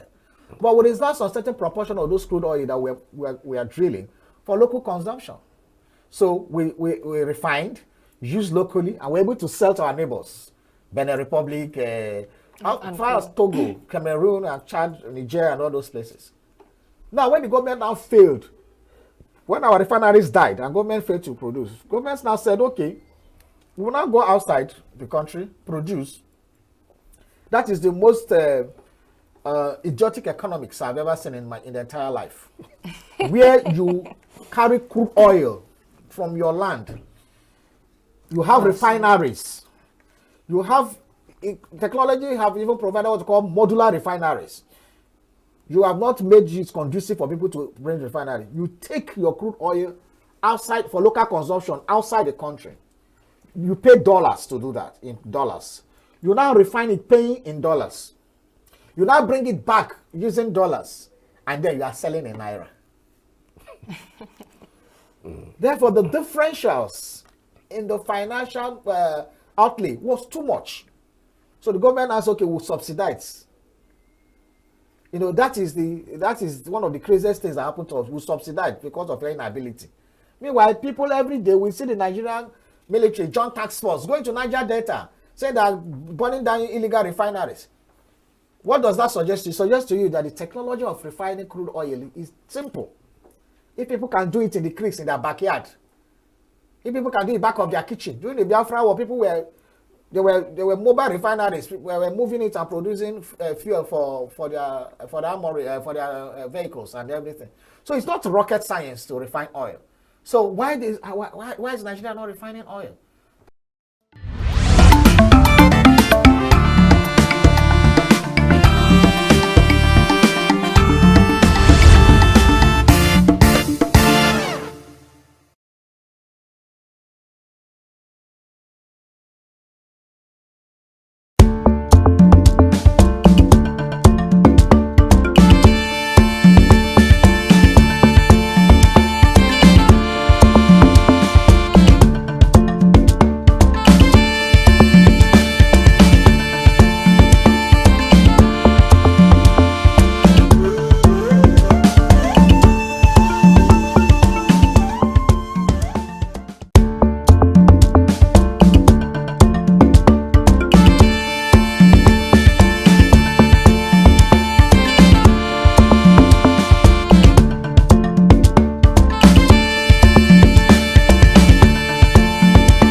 Our economy. That's why we are praying that God will help us so that we can be able God will touch their mind in order to better the civil servants.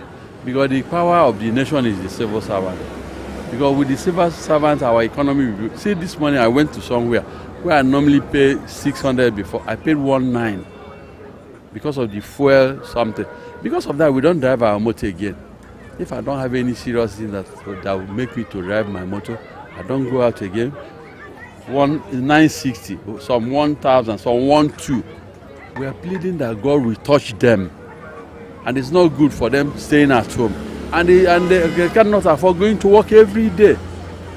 Okay, see the minimum wage they are talking, they have not paid. Basically, I feel that if you can work from home, I don't think it's everybody that have that choice.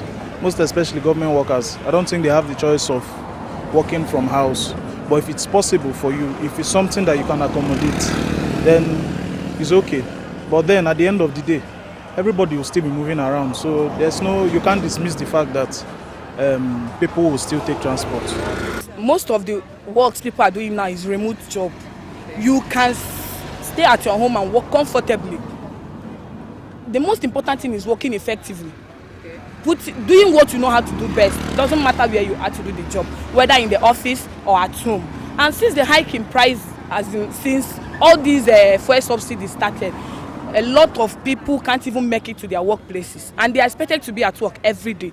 So I don't think it's bad for them to work from home. I think it will help, since enough people are not earning enough salary to spend it or waste it on transport. So it's not a bad idea working from home. A lot of people are doing it. Westerners, almost everybody's working from home nowadays. Actually, the rate of things, the way things are in Nigeria, probably me, I don't know what to tell those workers. Like, actually, I want the government, actually, even though if they can, this minimum wage or any other thing, to increase their salary, because they are suffering on it. Each time we carry them, they keep on complaining. Government this, government that. And so I feel pity for them, actually. I just feel pity for them. So at least the government should do something on it. It would be good if they work from their house, like they'll be staying at the home, work, because the government now, they are not giving anything to them. Like the way I'm seeing now, people work with the government now, they're even spending their own business money in order to make governments happy. Because I can see some government workers earn 70,000.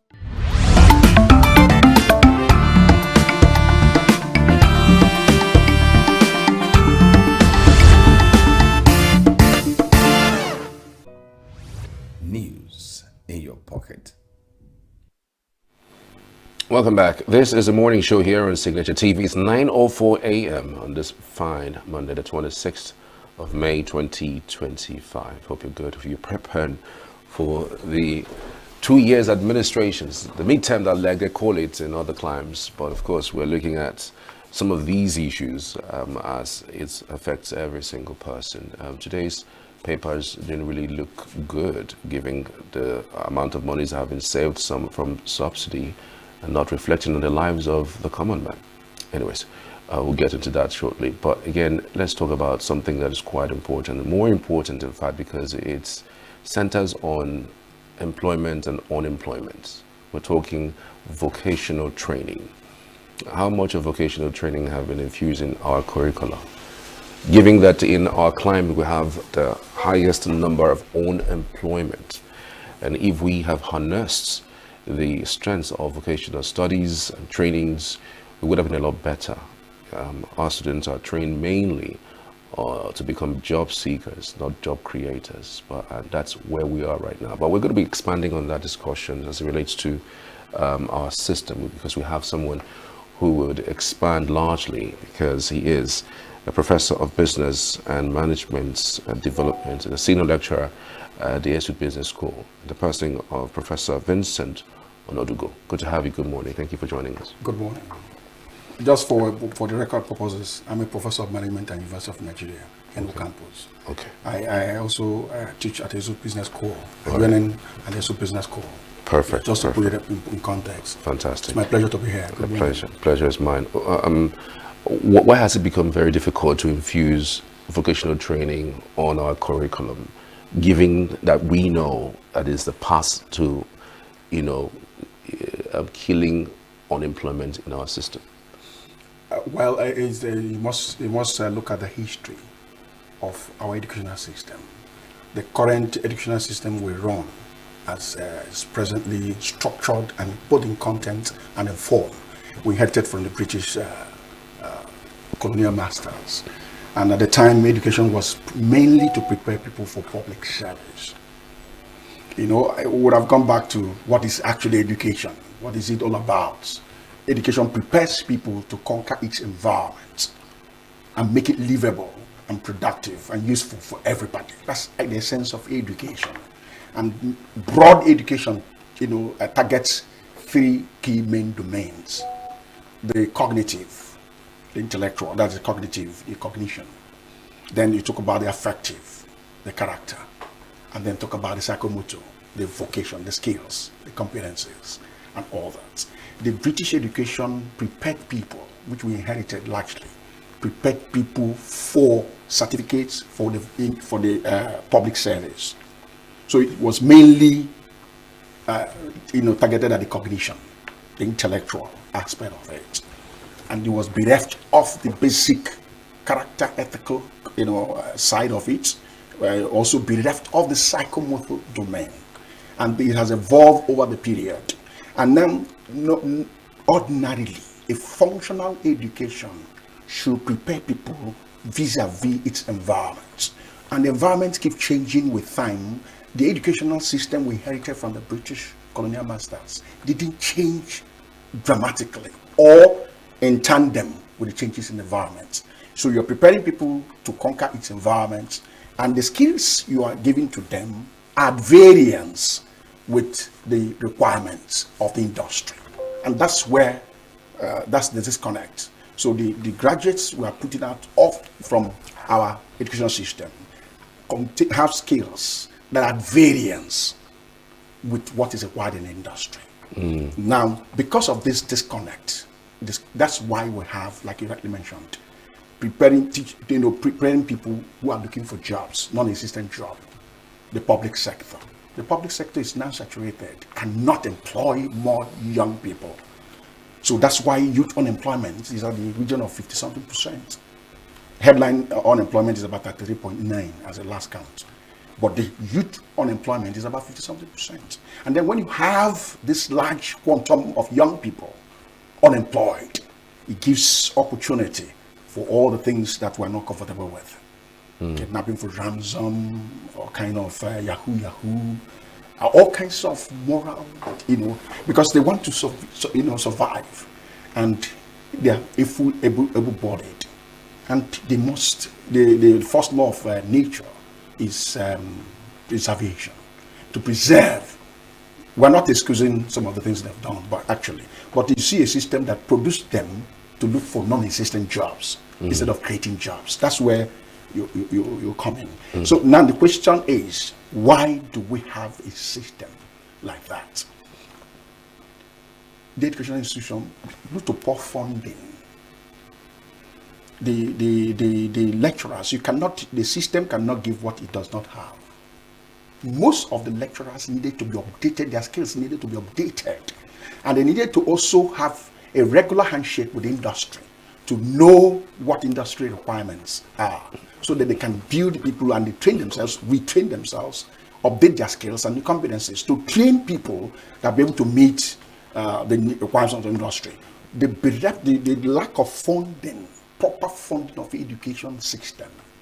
If you want to owe, for instance, if the government wants to owe salaries, the first set of people their salaries will owe are the teachers. Look at the funding. If you look at budget allocation, defense will have it, works. All those, they will have the good chunk of the budgetary allocation.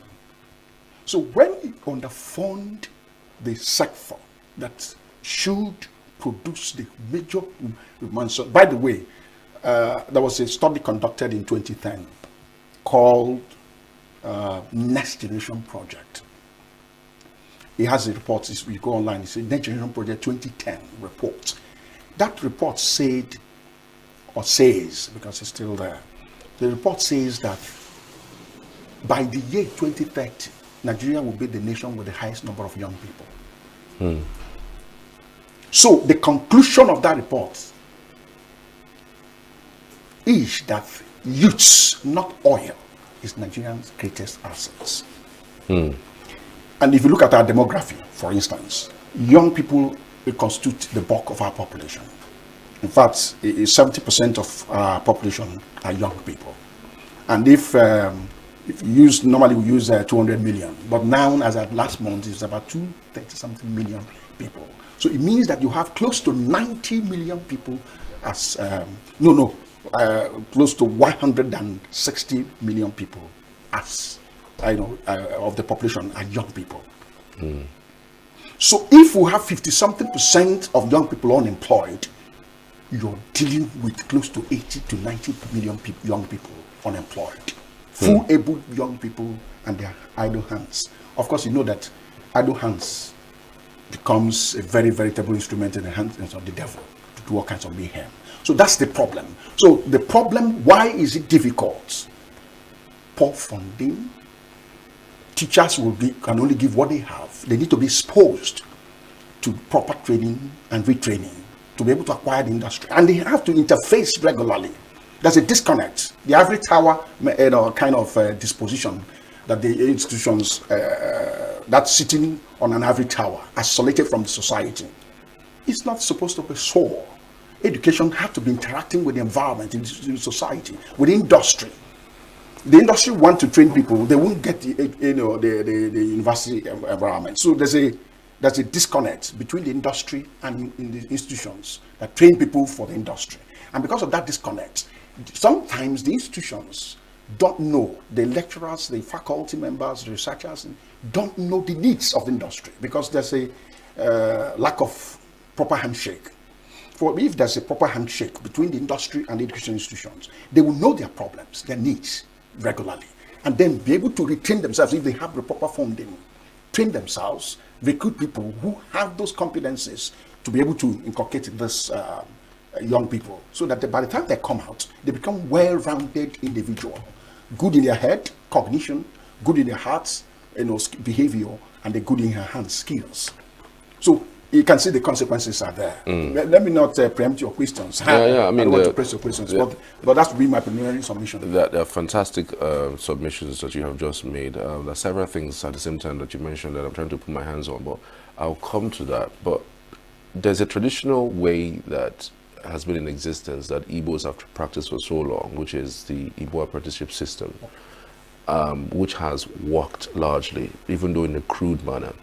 Do you think that can be harnessed into our educational sector or modernized in order for us to be able to, inculcate that for some sort of growth in our system? Okay. As we speak now, I'm leading a research team powered by the ESU Business School on this subject. Trying to leverage on time-honored apprenticeship model to be able to revitalize our economy. So we're now looking at why do we have unemployment? Why are young people not taking advantage or leveraging on this time-honored model that saw us recover from the losses our people encountered during the war period, just post-war period.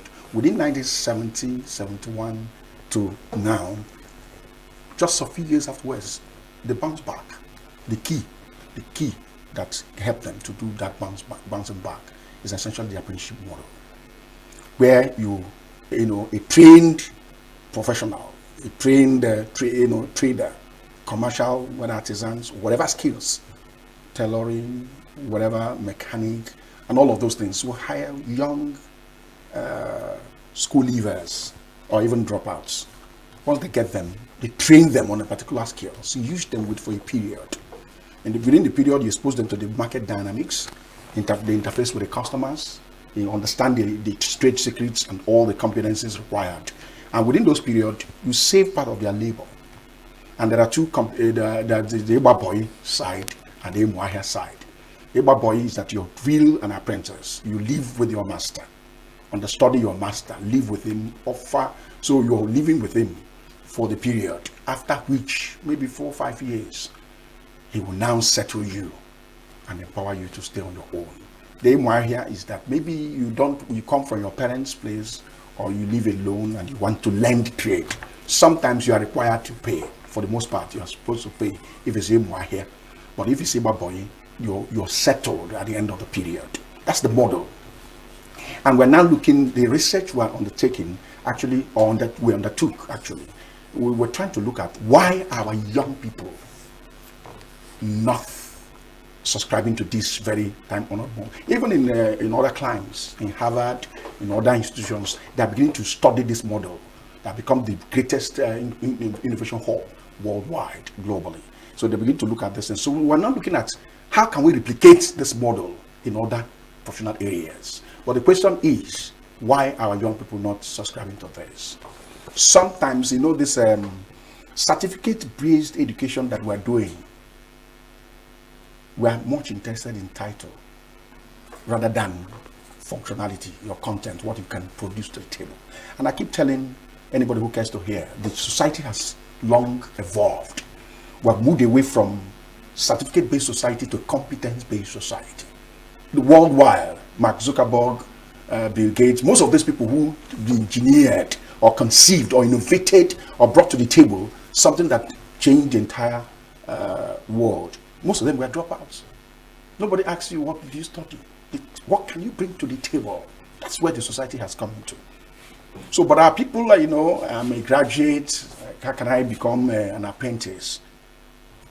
So that's one of the reasons. Two, so it was largely, the apprenticeship model was largely practiced within the commercial area. That was what was in the vogue at the time, commercial area, artisan area, those petty trading and all of those.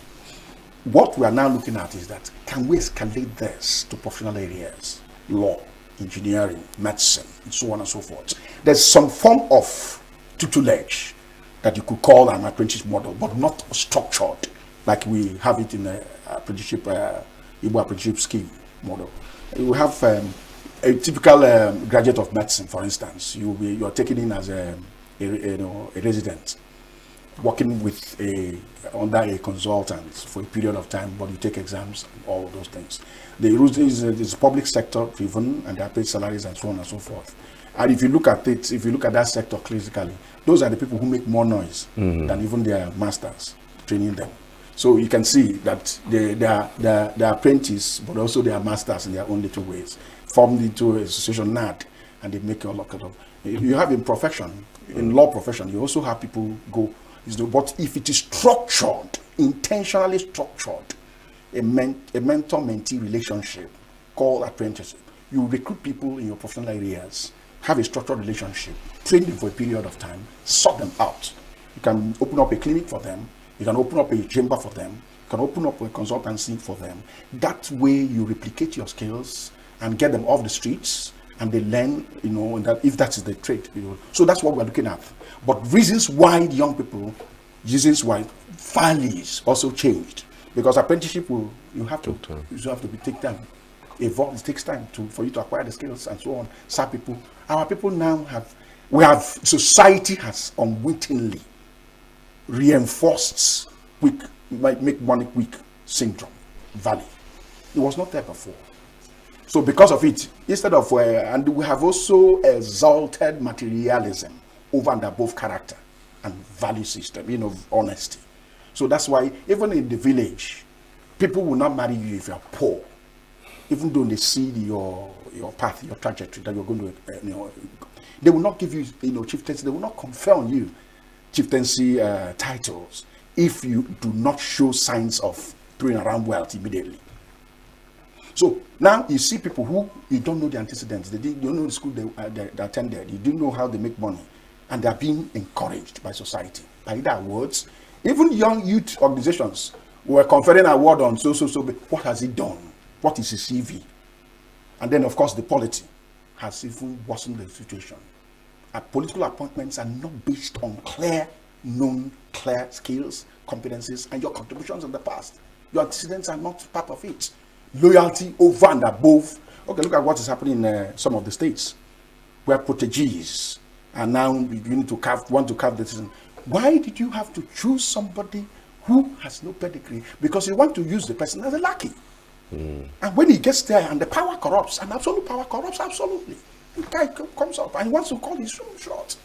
So you understand what I'm saying? So we are, you know, we're culpable, all collectively culpable, mutually culpable, society and the individuals there. We reinforce, society encourages what they reward.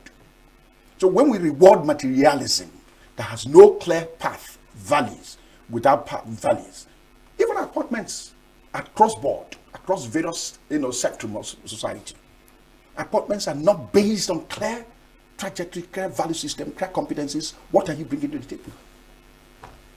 So you pick people who you want to. The young people who want to become more lackeys, more of sycophants, you know, team boosts, if you like, because that's what society rewards.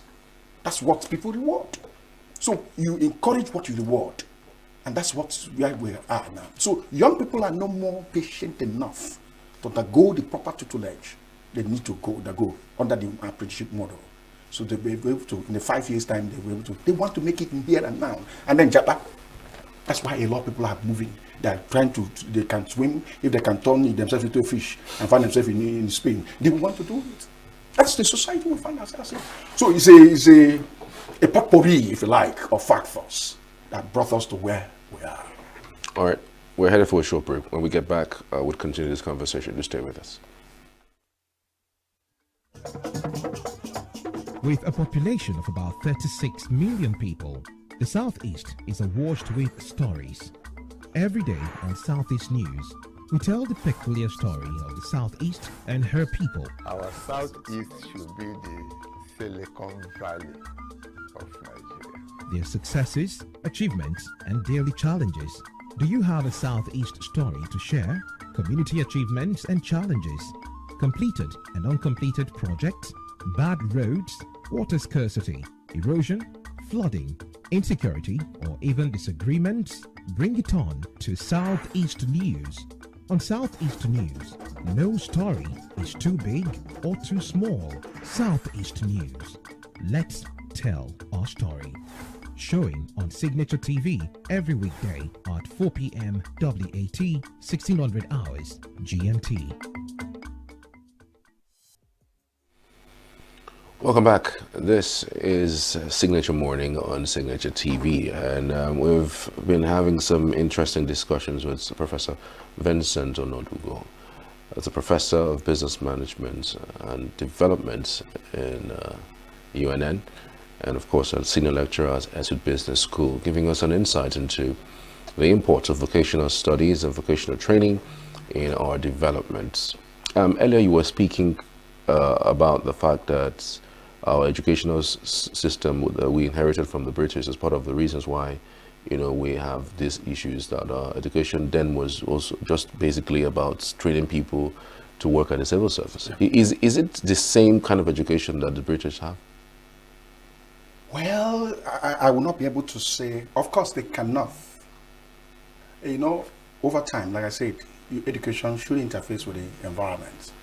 Education prepares people to conquer the environment, to subdue the environment. So what dictates the kind of model you run is the changes, the dynamics of the environment. Because over the years, the environment has changed tremendously. We now have a specter of what we call a globalization, fostered on the world by the advancement in information technology. You can see you use AI to Google, you know, over time now we will stop interviewing people. So once we mention your name, Professor Vincent ENUGU, University of Nigeria is my base. I lecture in Esud Business School, but I'm also lecturing in the UNN Business School. UNN has a business school too, so I lecture at both schools. Okay. So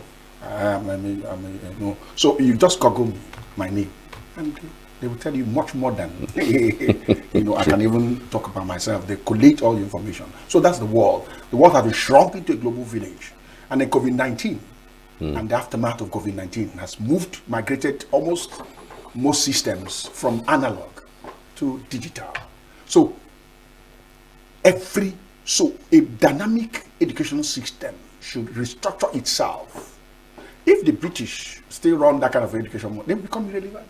People will not go there to study. So they have to reject itself, because it's a more interactive system, more responsive system. They have long changed their model. And Nigerians refuse to change us. Because of the things I tell you about. One, we didn't value education. If I were to be in this, we should even play less. Our still emphasis is still on oil. While the major resource we have are young people. The major Nigerian game changer are the human resources where we have. If you go to the American demography as you speak, Nigerians are the most educated segment in the entire Nigerian Americans are the most educated segment in the entire American demography. So you can recruit raw materials, build health institutions. It is known that Nigerians medical practitioners are the ones that are driving the British, European, and even American system, the health system. So why can't we produce these things and send them there? Gone are the days where we're talking about there's an osmosis. It's no longer, there's nothing like brain drain and all of those things. It's osmosis, movements of skilled, competent people from a place where they're lowly paid and harassed and intimidated by the environment or whatever. They're now moving to a place where they're well paid, respected, and called resource. That's the movement that is come to. So there's an osmosis. So because of that osmosis, you must understand the dynamics. Trained, become a human resource producing, headquarters of the whole world. Send them. That's what Indians have done to be able to reverse their or fast track their development quest for development. What did he? So take these people there. They will learn, raise, make money, send remittances for us to be able to keep changing our business. And by the time they get to a certain point when they're settled in, they can come back here and bring part of the human and financial resources to be able to change our economy. But it should be planned, orchestrated, organized. At the moment, we don't have that level of coordinated planning. And then the resources are not being devoted to it. Where people are more interested, if you are made a minister of course, in the last successive regimes, the president has become the minister of petroleum resources. That tells you where our hearts are. Because where our resources are, that's where our hearts are usually, will be. So the truth is that over time, we have prioritized oil as a game changer, rather than looking at resources, human resources, that are renewable.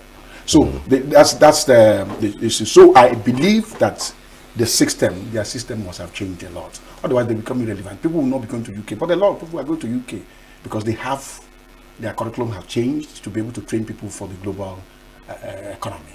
Right. Do you think there's a role that the private sector can play in all of this?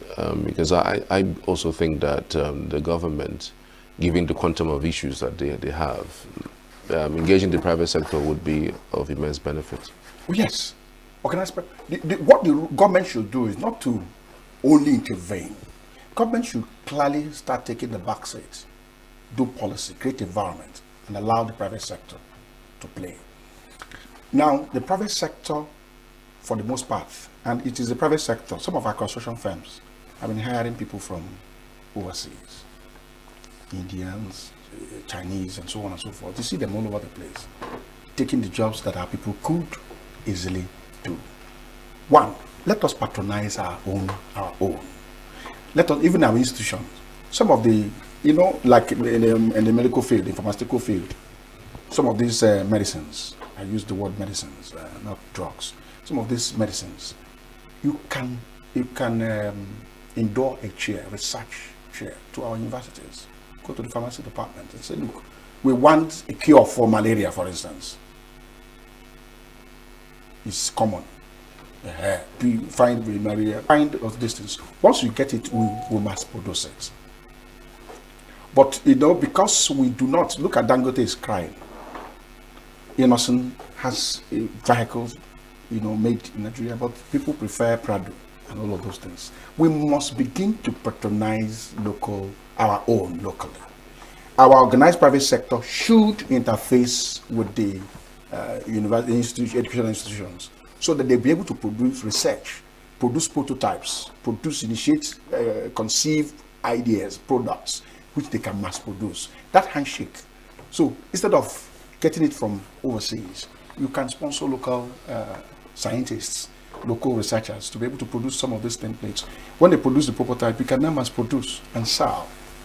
So that kind of symbiotic relationship needs to exist between, and government needs to facilitate it. For instance, if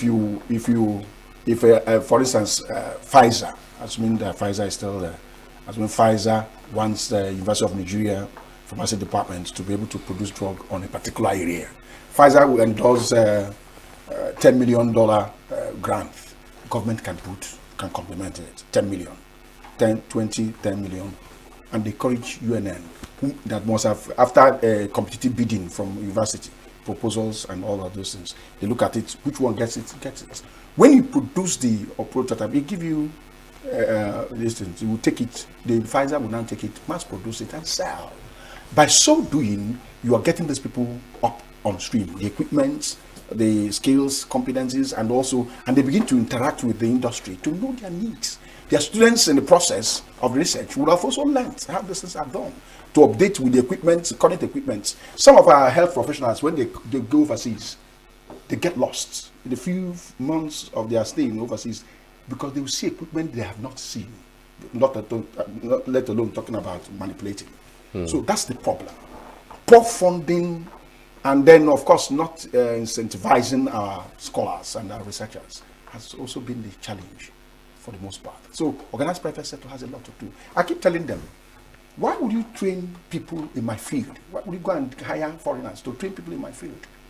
I think we have the competencies, we have the faculty members to train people from any angle you want to look at it. So why would you go outside like that? So so we must also be altruistic. We must also be nationalistic in our approach and all of those things. Sometimes we do it even in the sports. Christian Chukwu, you go and hire people who are outside, and when we have local people, of course, we have a lot of stories said about it. Sometimes they hire people they can share the salaries with and all of those things. But that's by the way. So it's a whole lot. There's a whole lot of cobweb of issues that hinder some of these developments. Right. Do you think digital skills also important in all of these vocational trainings? We've seen the rise of AI, and it does look like AI is not going to go away anytime soon. We're just going to see improvements. Do you think it's important that is also inculcated in this vocational skill that we're talking about? You see, I had to say this, that if you are computer illiterate, you are globally an illiterate citizen. That's the truth. I was once in, I think it's George Bush International Airport in Texas. You will be the one to check yourself in. You won't see any officer. In other clients, you won't see anybody interact with. You have to check yourself in, get your boarding pass and move. So if you are not ICT literate, of course, financial transactions now, people can, initially when people had I don't want to be part of it, I don't want to be this part of this gamble, they would steal my money and all of those things. But you can't continue in that trajectory now. You don't see a physical cash in a while. So it's transfer. If I look at your post now, like my post now, you don't see any cash. You buy something, use your ATM. So you just must. So a baseline, in fact, in primary school, not even in secondary school. And that's what he must give it to His Excellency, Dr. Peter Mba of ENUGU State. He must give it to him. He's building smart schools. He's seeing tomorrow, he's bringing tomorrow forward, as it were. He must just give it to him. So smart schools, from primary school, we start fiddling with this.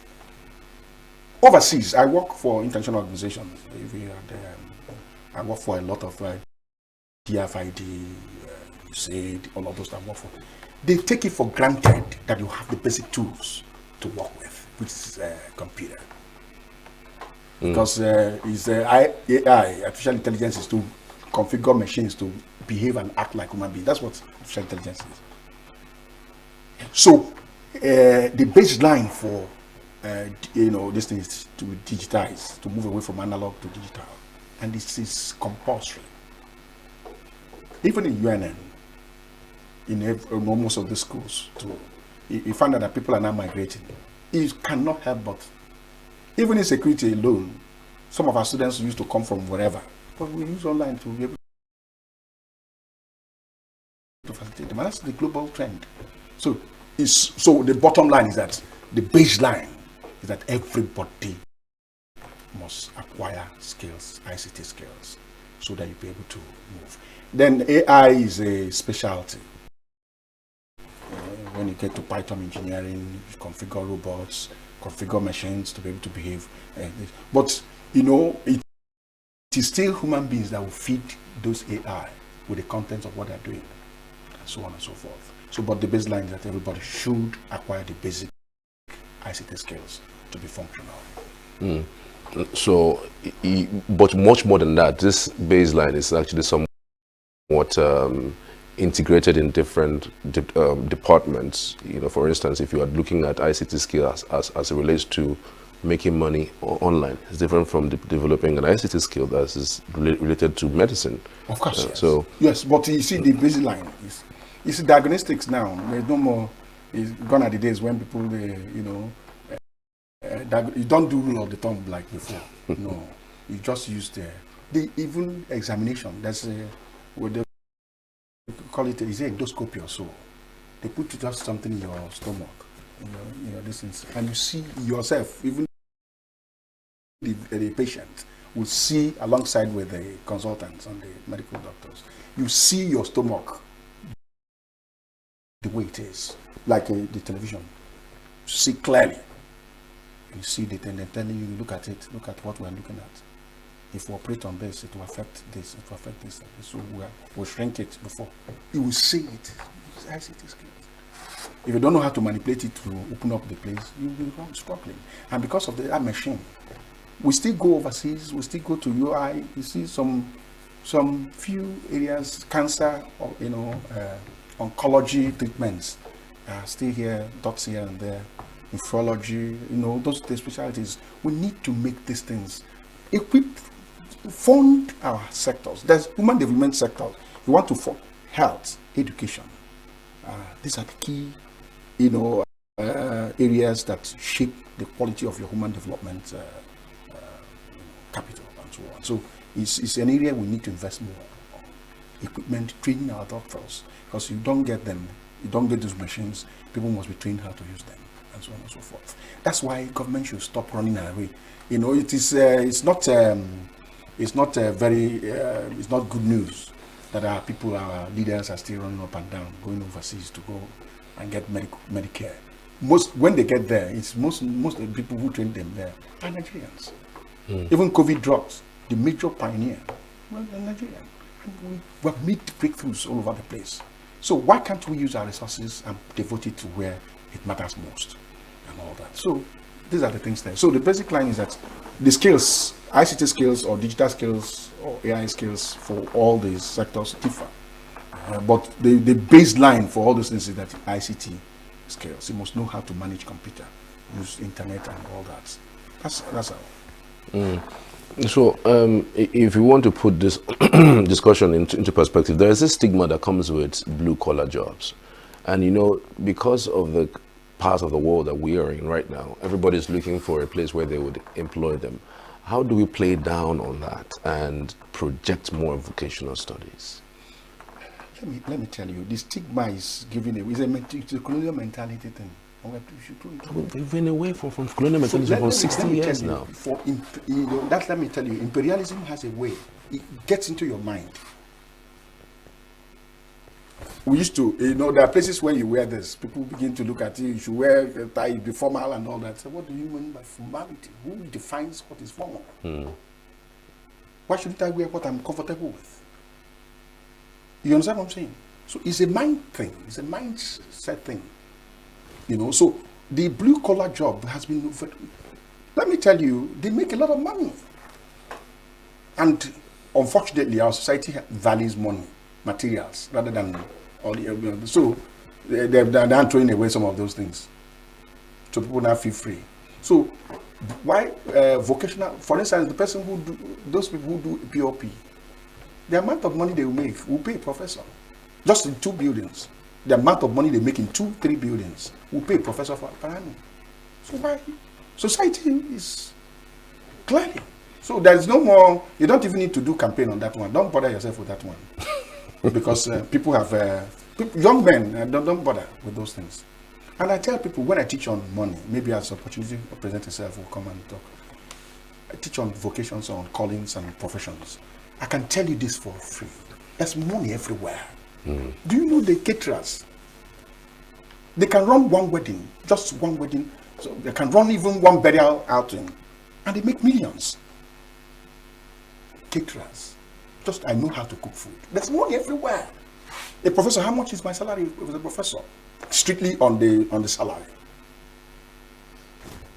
Some of these people on in a big wedding or big occasion, some of these caterers can make that money in one outing. So you don't need to blue collar, white collar distance. These are just, for me, these collaborations are just colonial mentality. And people are now using modern, people who make these clothes. You know how much they make clothes now? Very good. So those things have been through report. And they're modernizing it. If we come to the office, most of the offices, most of them have upgraded the equipment. So that stigma, whatever, is no more there. And that's why most of them left those things. What we need to escalate, the apprenticeship model, we need to escalate it from where it started, trade, commerce, and so on and so forth. We need to escalate it to other professional areas. You know, like tailoring. Some call it seamstress, depending on what you're calling it. It's a moved fashion designer. People call it, the names have changed because of the model, the style, fashion, just like every other profession. It keeps changing, but because the equipments and the sophistry and the earning power has changed over the period. In the time past, when we were much younger, there was nothing like a caterer. Just hire local women for local reasons. People who have the skills, they give them what their pay is, the food they eat there. But over time, this thing has been monetized and made a profession. The area that both international organizations and even the federal government have been working on, and that's been looking like it's a difficult thing to do, is the agriculture. They want to make farmers to be wealthy. But I think we're not focusing properly. There must be something gap somewhere, but it's a story for another day. We have not been able to make farmers wealthy. So that if you go to the Faculty of Agriculture, most of them are, you have to do something to keep students there. They don't see future in farming. In other climes, to be a farmer, you're very wealthy, you're a millionaire, you're a billionaire. Because government sponsors, because food security is the key. If you have to eat food before you can even think AI, and so on and so forth. But in our case, it's not so. We have not appreciated what is fundamental, what is substructure, before we talk about superstructure. So we need to reorientate ourselves and prioritize what we need to prioritize, and so on and so forth. There are some sectors, when you prioritize them, I've had meetings overseas. Some of them don't pray the way they will pray. Because the food. In fact, I've had the training. There was a training we went for 26 in Hagar, in Maui, in America, for 26 days. Light doesn't blink. Food, 3 square meal every day. So you don't pray for those things. They come like come. It's like just like the day comes. So because they have met the basic needs, and that's why they don't struggle. They have time to begin to do gay and all of those things. You know why those things are not? If somebody was not eating food here, what time does he have to go? You know, that's why what is bothering them are those things. But we are still at the existential level, survival level, basic needs of food, shelter, and clothing. That's where we are. We have not even gone half of it.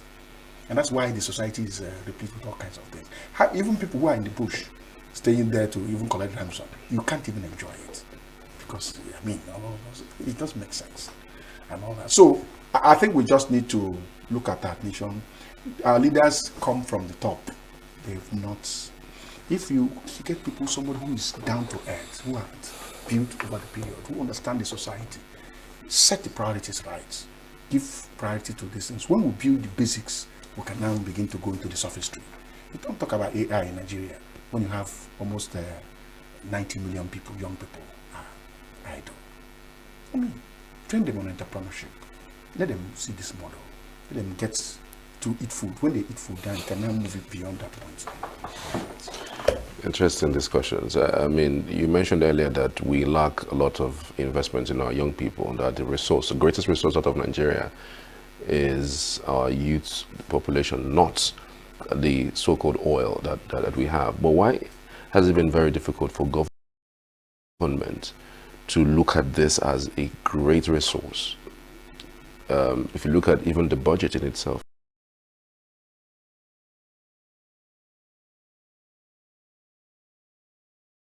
the amount of monies that are budgeted for youth development, even education as it were,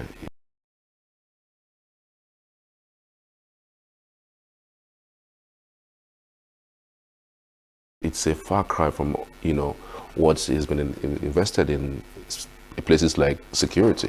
In fact, I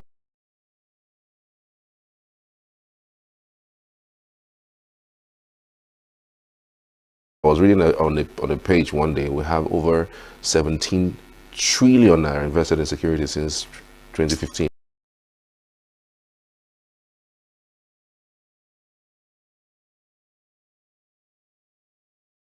And up until this moment, we're still having security problems. So you wonder, really, the priorities are really not what should be. It's difficult to say, but truth be told,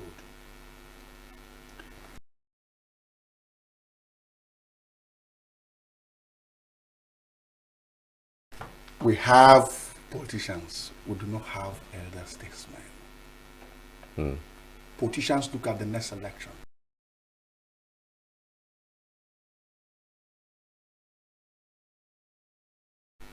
Elder statesmen look at the next generation. If we think back and get this, our leaders, if we continue the way we're continuing, where do we get our society to? They will stop the things they're doing. Most of them, the budgetary allocations, the governance for them is what they can get. Build fiefdom, build hegemony, recyclocile maintenance hold on power. So they won't even want to train these young people for them to be independent. Because empowering people is to make them independent. They don't want. Unfortunately.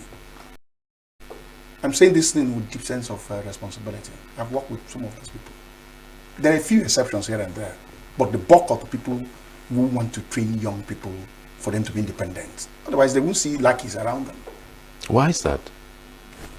I want to be the only cock crowing. All the whole leaders out of Nigeria wants to do that? No. I said there could be exceptions, but okay, I don't know whether you've heard this. It is better for the mouth that have been sucking breasts or taking milk to continue rather than bring many more mouths to go.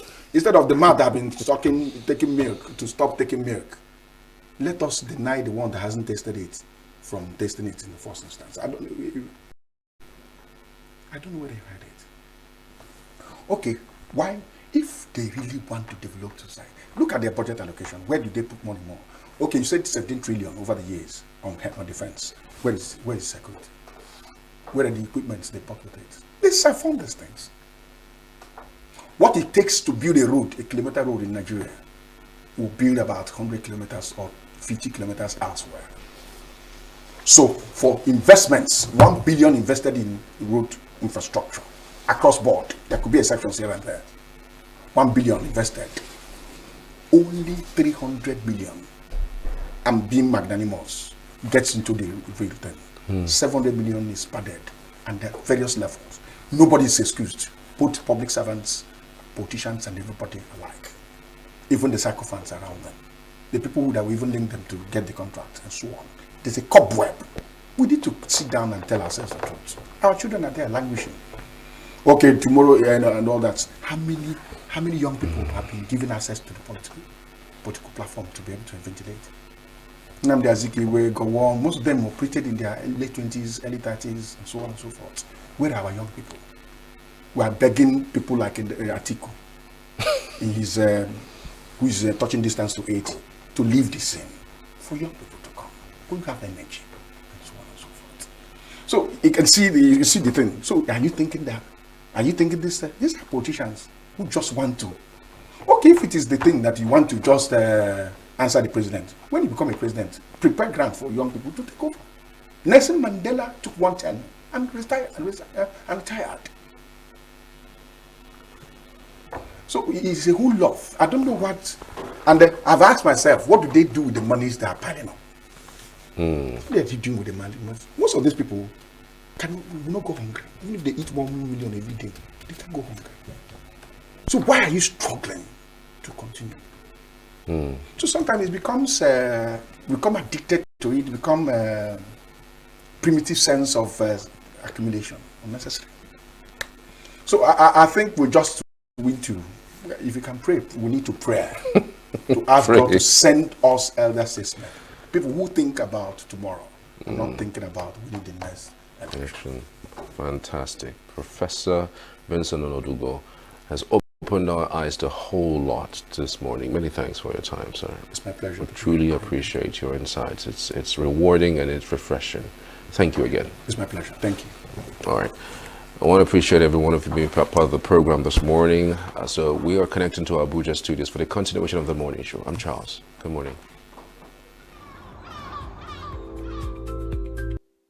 Every second, every minute, every day, news is breaking, events occur, and there are new developments. At Signature TV, we follow these stories objectively, bringing all sides without bias, explaining the complex issues, breaking down the numbers, and investigating the issues behind the news. Anywhere and everywhere, near or far, wherever the news is, we will be there. Signature TV. News in your pocket.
Insecurity or even disagreements? Bring it on to Southeast News.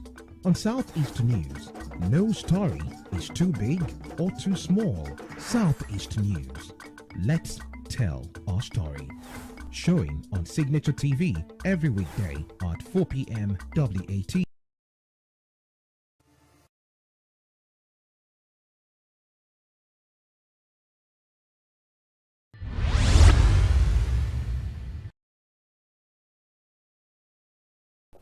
That is the most idiotic economics I've ever seen in the entire life.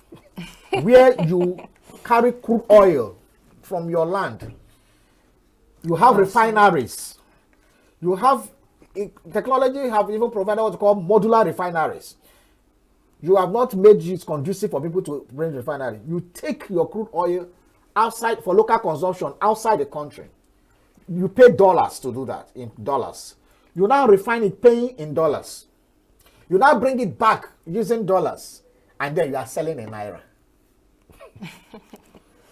Therefore, the differentials in the financial outlay was too much. So the government asked, okay, we'll subsidize. You know, that is why is Nigeria not refining oil?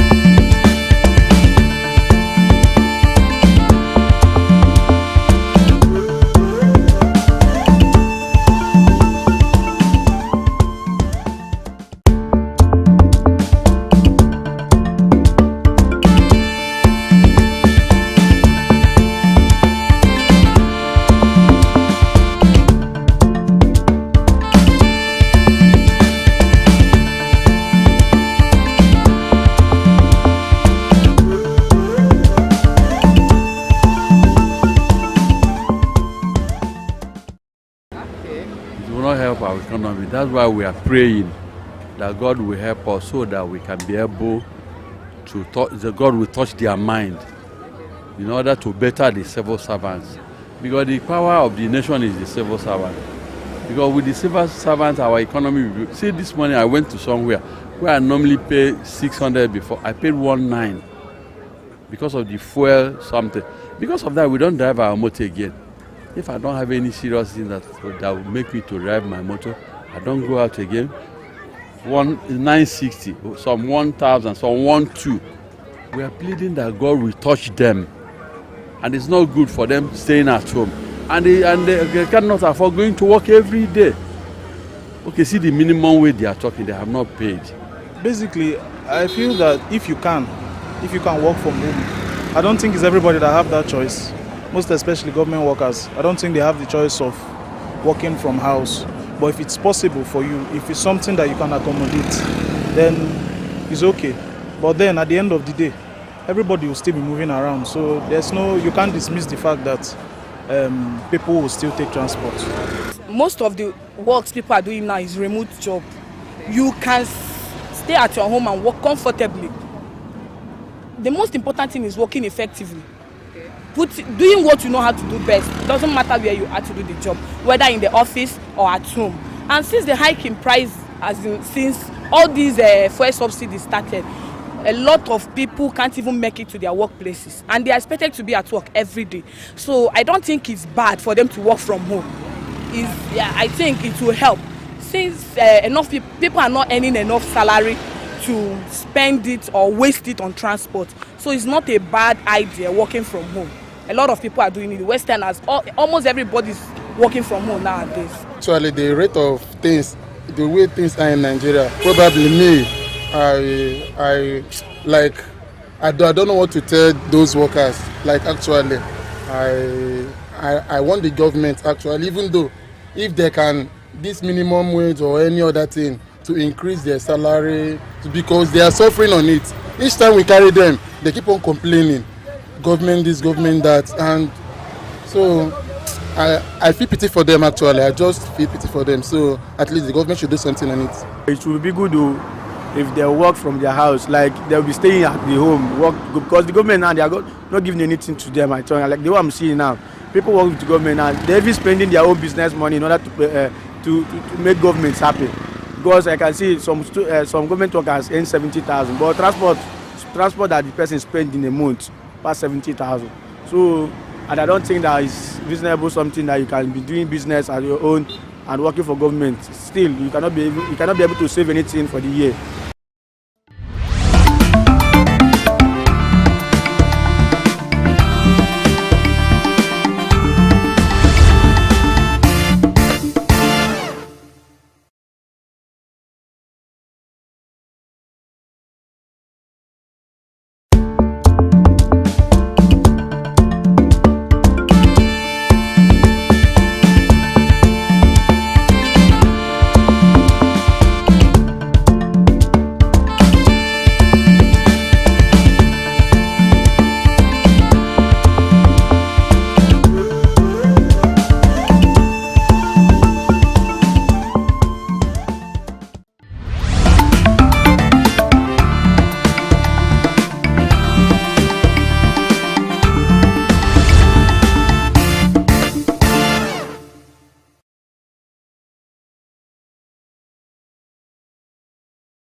Our mainstay was to export crude oil, and East still to export crude oil. But we reserve a certain proportion of those crude oil that we are drilling for local consumption.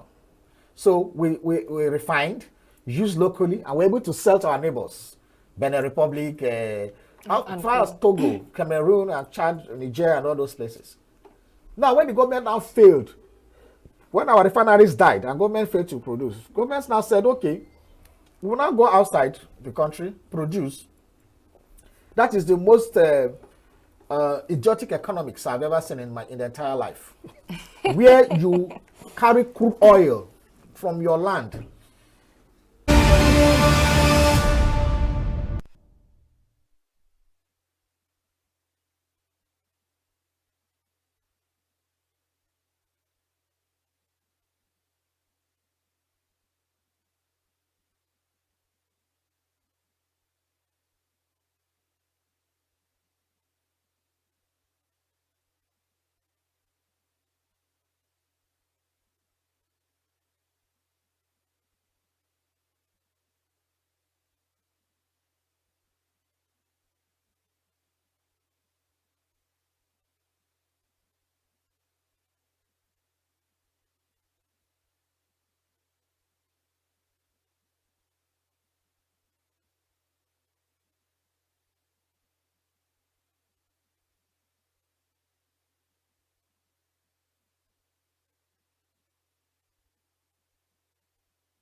You the rare opportunity to share your thoughts live by calling into the studio. That's right. So you get to react to any of the stories trending right now. There are quite interesting stories that we have in store for you. They're quite interesting in terms of the fact that it is timely and it is one that everyone is talking about. The Joint Admissions Matriculation Board is getting the news. I mean, sometimes when news come on board, we tend to know whether it is, you know, the exam starting off or the exam finishing. You know, whether the results have been released or the result hasn't been released. That's when you hear about JAM. But this time around, JAM is in the news for a totally different thing. They've been accused of a lot of things. Some are even putting some tribal bigotry right inside of it. But we'll delve straight into the top stories on the top 5 trending stories today.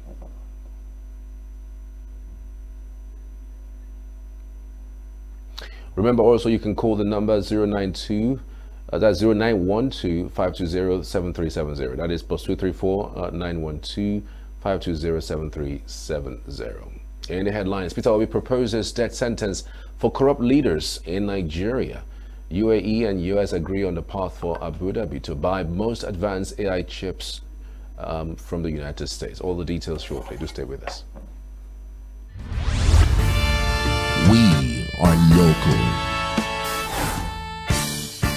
We are right now with the wife of the man that was... Why the main market is in chaos. People are... We are national. Those in support of this motion as amended, say aye. Aye. We have taken it by default. We are international. Israeli airstrikes. Donald Trump left us the worst unemployment.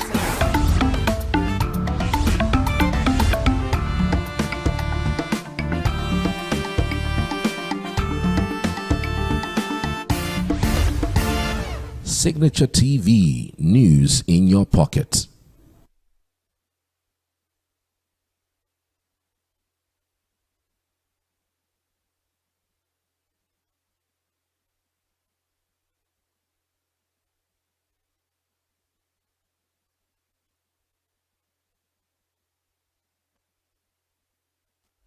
Former Labour Party presidential candidate Peter Obi has called for more severe penalties, including a death sentence for corrupt leaders in Nigeria. He made this proposal during a courtesy visit to media personality and publisher Dele Momodu at his residence on Thursday. Obi emphasized the urgent need to address Nigeria's leadership crisis, attributing the country's long-standing challenges to a lack of quality, citizens-focused governance. He lamented the erosion of values such as hard work and productivity, stating that corruption has become deeply entrenched in public service. The former Anambra State governor also advocated for significant investment in key sectors of national development and stressed the importance of compassionate and accountable leadership. Obi's remarks come in a wake of an international watchdog's damning ranking in which Nigerian President Bola Tinubu was listed among the world's most corrupt leaders. Africa has no reason to be hungry. All we need to do is to do the right, and all these things are being affected by corruption. Because people no longer find value in hard work, in productivity, in entrepreneurship. You started your own business. You are working hard to earn a living. Today, people who have no daytime job live better than you live by far. People who have no office live like stars. So it is a crisis. So we must deal with the issue of corruption aggressively. Maybe what the Chinese people are doing. Make sure that the amount you steal is death sentence. The amount you steal is life imprisonment. The amount you steal is not less than 10 years imprisonment. So when you deal with it strictly, then you start investing in critical area of development which you can achieve organically by ensuring that those who will elect, one, are competent, two, have the capacity. Because you cannot be competent, but you have passed the age where you have the capacity to work. You must have the capacity to be able to move around and do the right thing. Three, have the compassion. And leadership without compassion is not a leadership. A leader must be somebody who feels that, listen, we have to do things to the people. Citizens-led leadership. You must work 24 hours thinking about the people. Anything short of that, you're wasting your time. And all these things come with your character, with this and everything. So it's a critical thing.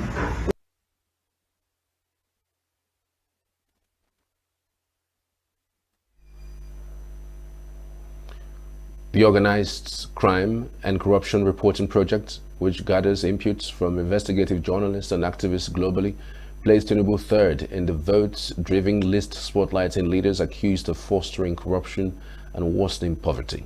Kenyan President William Ruto topped the list, followed by former Indonesian President Joko Widodo. Wow, stunning, really. Starting update. I'd like you to react to that though. Let's see where that takes us to. All right. The House of Representatives has opened an investigation into a technical error that allegedly compromised the 2025 UTME following widespread complaints from candidates. The motion, sponsored by Osun lawmaker Adewale Adebayo, called for urgent reforms and the establishment of a CBT centers in all local government areas. Lawmakers also urged JAM to release withheld results of candidates under 16. Meanwhile, former Anambra Governor Peter Obi commended JAM Registrar Professor Ishaq Oloyede for openly acknowledging the glitches, describing it as a rare act of accountability. Obi, however, emphasized the need to prevent future failures, citing their heavy cost to the nation. JAM had announced that 379,997 candidates will retake the exam due to the disruptions. At a press briefing in Abuja, a visibly emotional Professor Oloyede accepted full responsibility and confirmed that 157 CBT centers, 65 in Lagos and 92 in the southeast, will be involved in the rescheduled exams. Meanwhile, the Lagos state government has expressed concern over the rising number of civil servants who failed to return to Nigeria after being sponsored for training abroad. According to the Commissioner for Establishments and Training, Afolabi Ayatayo, nearly 30% of government-sponsored trainees have absconded, leaving their post open upon completing their international programs. Ayatayo made this known during a press briefing held to mark the second anniversary of Governor Babajide Sanwo-Olu's second term in office. He attributed the growing trend to the popular Japa movement, a term widely used to describe the wave of Nigerians immigrating in search of better opportunities overseas. The commissioner disclosed that between May 2022 and December 2024, a total of 23,420 civil servants had benefited from various training programs aimed at improving the efficiency of public service delivery. These included more than 185 capacity building initiatives focusing on leadership development, regulatory compliance, and sector-specific skills enhancements. Anyatayo emphasized the government's commitment to upskilling the workforce, but noted that the alarming rate of non-returning trainees poses a challenge to manpower development and governance continuity.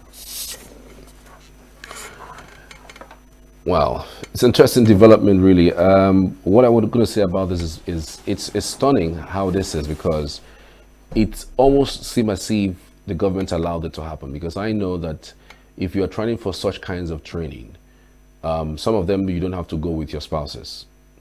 All right, you are supposed to also sign some sort of documents showing that you are going to return after the training. Okay. And beyond that, you are going to get somebody like a third party who is within Nigeria, who is going to sign to provide you or to produce you if you eventually get there and not come back. Yes, this is how it works, because we know how the situation is in the country, because everybody is looking for a greener pasture. And if there is opportunity, fine, take it. But again, do not use the guise of going for training after being trained to use that expertise and leave the country. I mean, if the government is paying that heavy for you, and sometimes even for a spouse, it is not a good thing to go with that route, you know. I'm just thinking to myself, because I feel that there's some sort of lapse that the government has left as the reasons why, you know, the people are leaving it, to the tune of up to 30% of 24,000 people. I mean, that is stunning. Between 2022 and the end of 2024. We're talking 30% of 24. It's around maybe around 5,000 or so, 5,000 to 6,000, or even more, really. So I'm just thinking, it means that the processes that they have signed, the documents that they have signed, really didn't contain some aspects of making sure that, you know, somebody is held accountable for you if you don't return. That's what it means. Because I really don't understand why, you know, people would travel and they wouldn't return in the guise of going for training. Anybody can leave at any point in time, but when it becomes through a government-sponsored programs, then it smacks of some sort of criminality, you know, that is, you know, infused in that. All right, but again, the government should try to also focus on keeping its citizens here and making work life a little bit better, because I can't imagine, you know, going to work and earning 70,000 naira minimum wage. For South Africa is for the Nigerian currency, in South African currency, it's around over 350,000 naira minimum wage. That's what it is, you know. So you can imagine the number. So an average Nigerian would even prefer to work in South Africa, you know, than even working in Nigeria. So we're still not there yet, but I think that's about time that we'll address workers' welfare, because this is only when workers are appreciated more or appreciated better that they will stay back in their country and build what is of it. But if there is nothing of that nature, if nothing of that standing is happening, you don't expect a worker, you know, to stay back to build the country. It's not just possible. All right, it's almost smacks as if we're not catering to our workforce, and because we're not catering to our workforce, and any opportunity that they see in training like trainings like this, they use it as a pipe to, you know, leave the country and never to return. So it's important that these things are clarified, these things are streamlined. While I frown at the fact that people are leaving the country using government trainings, it's also important that the government also does its own part in making sure that they don't go. And I believe that this country can pay minimum wage of at least, the very least, 200,000 naira. Yes, the government of this country can. And that's the only time we can start talking about, you know, having Nigerians stay back in their country. I mean, take a look at the statistics. I did one statistics, I think from 2 years ago, you know, and 2 years ago, I was seeing 6 over 10 of Nigerians asked. This is youth between ages of 18 and 30. I went around doing that statistics, and I was stunned with what I saw. Well, even though not really stunned, but I mean, everybody wants a better life. 6 over 10. And guess what? I repeated that same stats, trying to check, asking Nigerians, out of every 10 Nigerian, as of last year, 2024, it was between 8 and 9.5 over 10 that would tell you that if they see opportunity, they would just have to go. And quite largely, the only reason why most people are still back is because maybe they really don't have what it takes to, go over there, because it takes a lot of money in terms of visa procurement, where to stay when you get there, and all whatnot. But if that opportunity is provided, I'm not sure that it would have Nigerian youth still staying back with what we're going through today. Anyway, we'll get to that a little later. But US President Donald Trump said on Friday that the United Arab Emirates and the United States have agreed to create a path for the Gulf country to buy some of the most advanced artificial intelligence semiconductors from US companies. The deal, which was finalized on Thursday during Trump's visit to Abu Dhabi, is a major win for the UAE, which has been trying to balance its relations with its longtime ally, the US, and its largest trading partner, China. It reflects the Trump administration's confidence that the chips can be managed securely, in part by requiring data centers to be managed by US companies.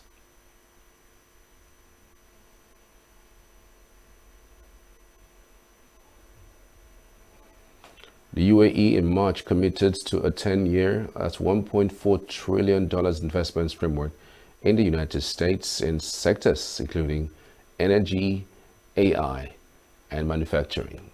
Well, there is no country in the world that would want to commit that amount of money to your country that you will never be looking to visit. Apparently, Trump is visiting, it's the first time he's traveling out of the United States, and the only place he could pay the visit to is UAE, because of course they are bringing in some billions of dollars into his country, and we're talking trillions of dollars, and you don't blame him. I mean, you go where the money is. And since he actually took over office, he has been doing things directly speaking to the fact that it's going to be America first. All of its policies have changed towards America first. Whether it's working, it's left to be seen. He's just over 100 days in office, so fingers crossed. With all of the tariffs, I know the negotiations are still ongoing across board with Canada, China, Mexico, all on the table, asking for some sort of negotiations regarding tariffs. But anyway, who knows? It might work for him in the long run. Maybe in the short run, we might have a bit of an issues. Ukraine's delegation and upcoming Istanbul talks with Russia will be led by its defense minister, Rostem Umerov, and include the deputy heads of its intelligence services, the deputy chief of military general staff, and the deputy foreign minister, according to the presidential decree published online. Ukrainian President Volodymyr Zelensky said the failure of his Russian counterpart, Vladimir Putin, to meet him face-to-face showed Moscow did not want peace, but he nevertheless authorized the delegation to go to Istanbul.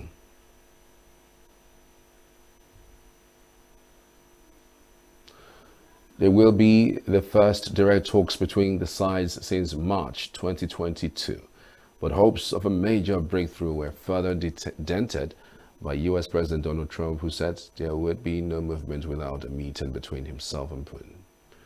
We'll go on a short break. When we come back, we'll have your say. Of course, the phone lines will be open for you to have your say. So do stay with us. We'll be back after this.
we are right now with the wife of the man that was Why the main market is in chaos.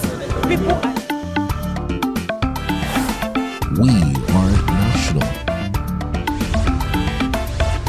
Those in support of this motion as amended, say aye. Aye. We have taken the vote by default. We are international. Israeli airstrikes. Donald Trump left us the worst unemployment.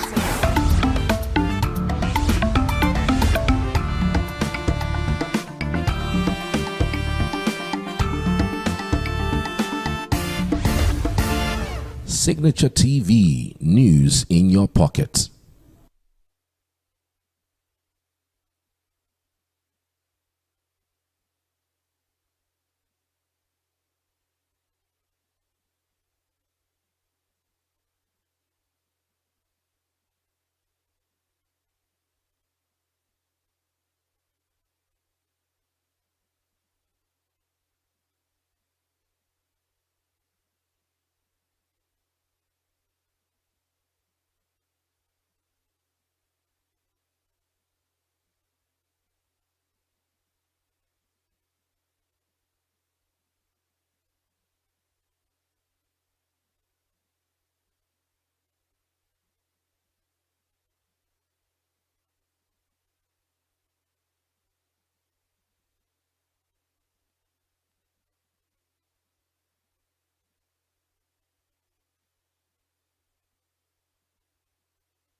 So you can now call into the studio to react to any of the stories so far. +234-912-520-7370.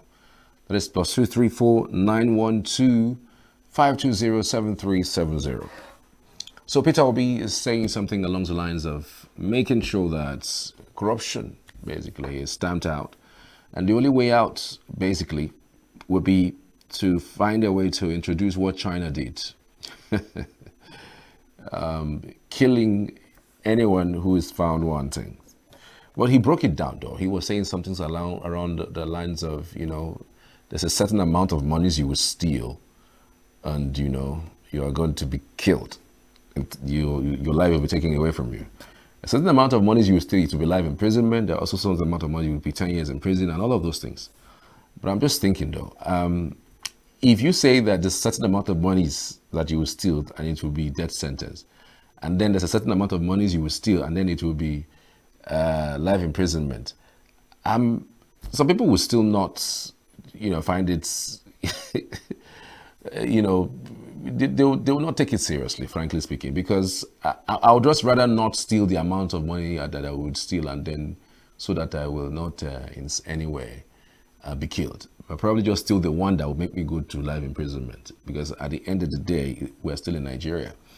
And the thing with these kinds of things is because certain people are not ready to give up that thought of stealing, especially amongst the elite, you would not. That is the reason why most of them are not supporting Peter Obi. Will I advocate for, killing somebody because of stealing? Yeah, at that level, maybe not. I mean, you have to convince me further about that, because has it really worked? Would you say China is without corruption? Yes, you could say to some extent it will reduce the number of people who go into public office, in order to pilfer. But then it wouldn't really stop everything completely. There is still corruption that exists in China.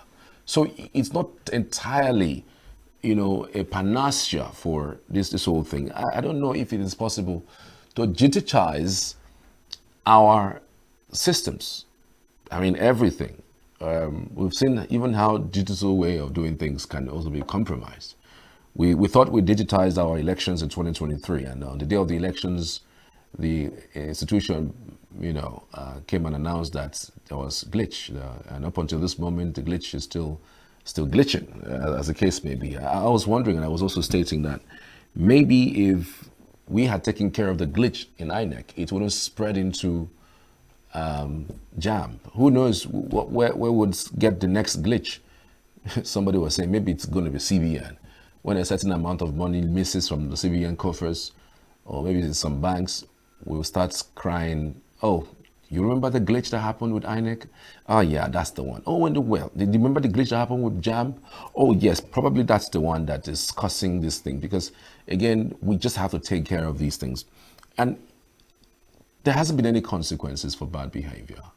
The only time we had a situation under the dispensation to jail 2 governors. The next person came and pardoned them. Yeah, there was opportunity. There was a jail sentence for Joshua Darie. There was another governor that was jailed, but those guys came out and it's just a pat in the back. Continue, and nothing happened. So there hasn't been any consequences for bad behavior. Somebody does something, who is appointed to oversee something, and it goes wrong, and then instead of being held accountable, they start crying. Instead of being held accountable, they tell it to your face, go to court, because they know what they have done, because they know, how to hoodwink and how to twist other institutions of government. It is so unfortunate we have come to this point in our lives where we would have to advocate for killing people for stealing. It is that endemic. And I dare say also to Peter Obi, that's killing our citizens really will not stop the corruption, frankly speaking. But whether you advocate for a death sentence for corrupt public offenders, I'm not sure it would be in any way solve the problem of corruption. But again, there are other types of corruption that we are living out. Is it only a corruption in the public sector? What about corruption in our religious institutions? I mean, it's widespread. Every now and then we hear and see these things. Let's see if we can take this call. Hello. Hello. Hi. Good evening. Yes. Good evening, Mr. Charles. My name is Chinagoram. Chinagoram, how do you do? I'm good. I'm calling you from Port Harcourt. Okay, you're welcome. You're a regular caller.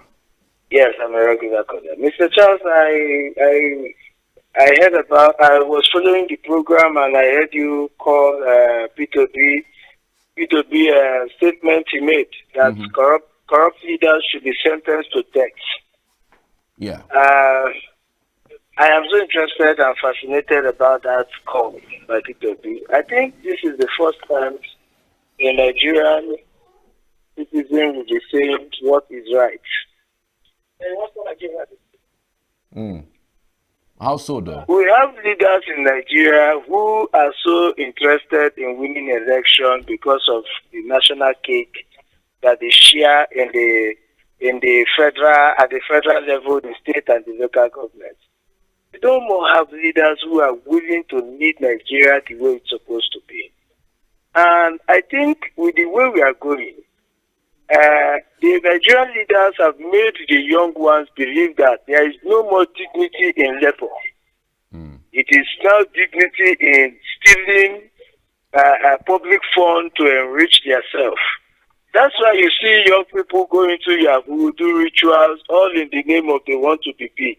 Because when you have one politician, somebody who has never worked in his entire miserable life, wake up tomorrow, goes into politics, and the next thing you see him is flying here and there, living in mansions, driving luxury cars, then you begin to wonder as a young person, whom was told, you were told when you were in primary school that the future belongs to the young people. And today you are discovering that the future is no more in your hand, it's in the hands of 80 years old men, 70 years old men. You would want to help yourself by doing things that will help you. And what are those things? I don't blame the Yahoo boys who are doing Yahoo, because they are all trying to make ends meet based on what they have seen their leaders do. So if Nigeria citizens will come up together and we decide that enough is enough. Ghana did it and it worked. It was done somewhere, I think, in Kenya or one other country. It worked. It worked. So if it is possible, let death sentence be placed on anybody who is corrupt in this country. Let death sentence be placed on anybody who steals from Nigeria. Because enough is enough, Mr. Charles. And talking about the jam scandal that is going on, Mr. Charles, if I draw your attention back to some time last year when one young woman came out by name Mesoma, and she said that JAMB gave her a result, and that result was that she was the highest, she had the highest score in JAMB. And JAMB came out and refuted that information, and somehow it went under the carpet. That is the Nigeria we find ourselves. Now, 1 year later, JAMB is also out again with another scandal, similar scandal, that students wrote exams and the result they gave was not the right result. So you begin to look at Nigeria. Are we really in a country? Because Chinua Achebe once said that there was a country, I think Nigeria died some years back. Nigeria died even before 1960. Because what we have now in Nigeria is something that I don't know. You can't find it anywhere in the world. The next thing you hear now, Python swallowed money, monkey stole money. This happened all in Nigeria. All in Nigeria. So, Mr. Charles, you see that what Peter B is saying is the right thing. Corrupt people should die. Not just in the government sector. JAMB is also corrupt. Everybody in JAMB is corrupt. I know how JAMB punished me. I wrote JAMB to the point that JAMB almost sold a t-shirt for me to say that, thanks for coming. Because it's not easy. You go to write JAMB, you suffer, prepare as a student, and at the end of the day, JAMB will mess you up. I think Nigeria should scrap whatever is called JAMB. We need to scrap it out. We don't need it. But we don't really need JAMB. Do you This think... is my candid opinion. Thank you very much, Mr. Charles. Can you hear me? Can you hear me? Yeah, I can hear you. Yeah. I can hear you. Do you think that Peter Obi's comments might make him become unpopular among the political elites? Because again, you remember this political elite. You know, when you speak the truth, you become an enemy of the people. Peter Obi has said the obvious. Peter Obi has said what Nigeria needs. Because I believe that, okay, for example, the House of Assembly, the National House of Assembly. Do you know that the amount of money those men take away from Nigeria, if it is being put into Nigerian society, definitely there will be job employment for people. One person, just one person, is taking almost 36 million naira per month. For what? What are they discussing there? Mr. Charles, have you bothered to wonder why these men always struggle, fight, kill just to get to that position? Is it they are going there to share the national cake? Let's assume that one day will come when sitting allowance for every House of Representatives or Senate will that be 5,000 naira. Mr. Charles, you will know that day everybody is entitled to that position. You will know that day it will get to your turn when you have to go and sit down there. We will start doing it turn by turn. But because this time around there is so much money in the National House of Assembly, that's why they can kill, they can maim, they can do all sorts of things just to get to that position. So, Mr. Charles, P2B has said it all. To have death sentence for corrupt leaders, I don't think anybody will kill, will steal. But the problem is, who is going to implement it? Who is going to pass it into law? Is it not the same thieves, the same corrupt people? It is not possible. So we are held on the jugular. There's nothing we can do. There's nothing we can do. But we just pray that a better Nigeria will come someday. Right. Thank Well, you. many thanks. Thank you. Thank you for your input. Nearly impossible, really, on what he has mentioned. If you're advocating for, corrupt leaders to be jailed or to be killed, it means you're going to change the constitution to some extent to inculcate that. But I'm just thinking, even if Peter Obi becomes president, are we sure that he can even implement that? Because he is just one man out of so many persons around him. The president can only be in one place at a time, so it's nearly impossible to implement that kind of thing, because you don't know who is around you because of the position that you are in. Whether they would love to even implement those things, they would love your words, or maybe whatever you're planning to do. Hello. Hello. Good evening. Good evening. What's your name and location? My name is Meso. Meso. Yes. From where? Where are you calling from? I'm calling from ENUGU. Okay, go ahead, Meso. Okay, so I want to talk about the JAN issue and the registrar Adewale coming on social media and every other platform to shed tears that they are sorry. I don't seriously, I don't understand this country. They are sorry. Yes, it's quite commendable that somebody in power can actually come out and say, okay, I'm sorry, we're sorry. I can't remember how many leaders in Nigeria has actually owned up to their mistakes and, come out publicly to say, we are sorry, technical glitch, this happened, that happened. My question is, what do we do from here? How do we go forward? What is the way out? It's not just politics that Nigeria is being affected with. It's not just insecurity. It's not just poverty. It's not just corruption. It has now entered the educational sector. It doesn't make any sense to me. And at some point, I feel like the crying and all the tears is being staged. That's what they call PR. I feel like it is staged to get public empathy so that, nobody will slander them or talk about it or say something against them. But what about that girl that lost her life? Somebody actually committed suicide because of this. Are they going to go to the family of that girl and say, oh, we heard what happened. Take 5 million, take 2 million, take 1 million for compensation? That's what Nigeria is known for. Very soon now you will see convoys driving to the girl's family and then they will pay her off and that's it. All her hopes squandered, her life gone because of a single mistake of our supposed capable leaders. Do you get? It doesn't make any sense to me. We have to do better. Nigeria has to come up. It shouldn't affect our educational sector. Whatever is happening in Nigeria should stop right there. Not our youth, not our growing people. We have to do better. Honestly. Seriously, if they say, okay, they are going to put another, exam, there are, every other centers that was affected, they would, write exam, rewrite. How about that girl that died? That's the part that is actually paining me. I don't get talk. I don't finish school. But that is the part that is paining me. They're coming to the jackpot syndrome. I call it jackpot syndrome. Everybody's running away. You cannot put a sugar inside somebody's mouth and you expect the person to spill it and take bitter cola. Where does it happen? It doesn't happen anywhere. If federal government will, sponsor people, government workers to go abroad, have skills, acquisitions, and all that, and what have you, it's not a bad thing. If the person says, okay, I want to stay back, but I feel bad that Nigerians are, going away from their country. They should ask themselves questions. Why are they doing this? Because I heard it's 30% or 40% of federal government workers. Why are they doing this? How do we make Nigeria better? How do we keep up to our manifestos and all the promises of change to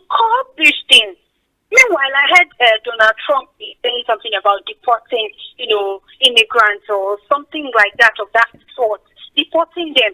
If they are willing to go, they will give them money, support them. But if you're not willing to go, they will give you penalty, you pay this or give you how many months imprisonment. I'm not sure. It's more of speculation. But Japa syndrome is real. And their life is getting better. You will not tell me that when I travel there, my dollar is much better than this naira. And then I go there, I work for 1 hour. Somebody gives me like $500. You tell me to come back to Nigeria, where in a month they are paying me 30 to 45,000 naira. Minimum wage is how much? After all the promises, it took almost 10 years before they were able to, come up with it. Look at NYSC. When did they start saying that we will increase NYSC? We will increase NYSC allowance.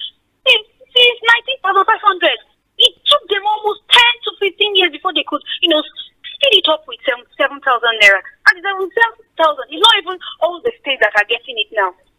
Some coppers are complaining. Some will say it has not entered. All those glitch, complaint, problem upon problem. Instead of them to focus on the problem of Nigeria, they are talking of Japa syndrome.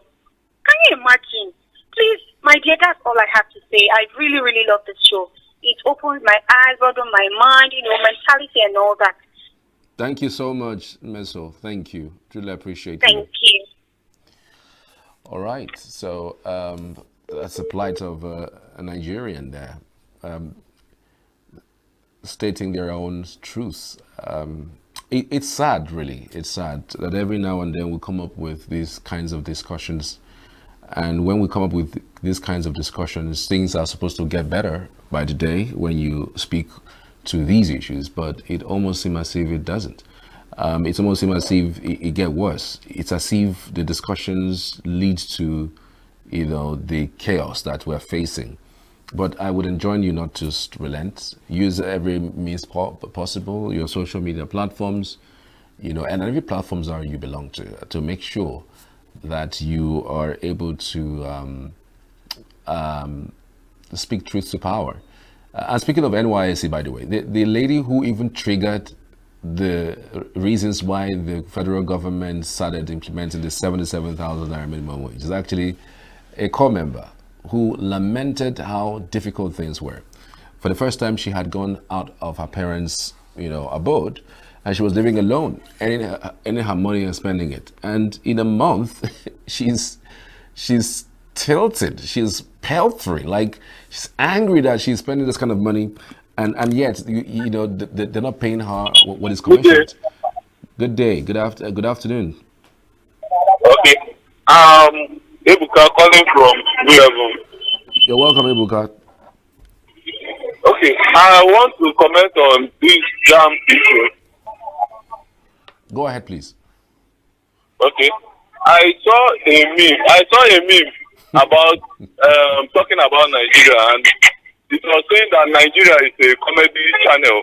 I feel like a lot this country, a lot has been going on in this country that we ourselves, we don't understand. Was it not the same jam that came out that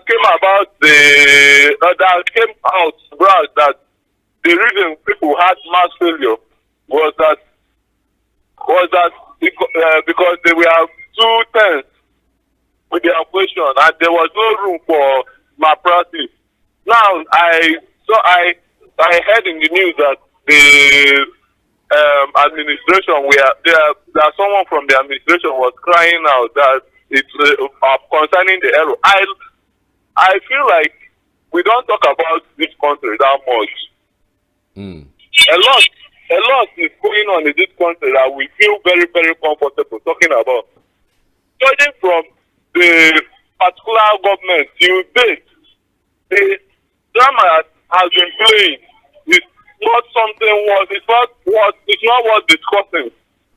But we've been bringing it up as topic, and we'll be seeing, okay, House of Reps involving themselves in the, they are saying that they are going. How many of them are even qualified to know what is involved in exam collection, result collection, and otherwise?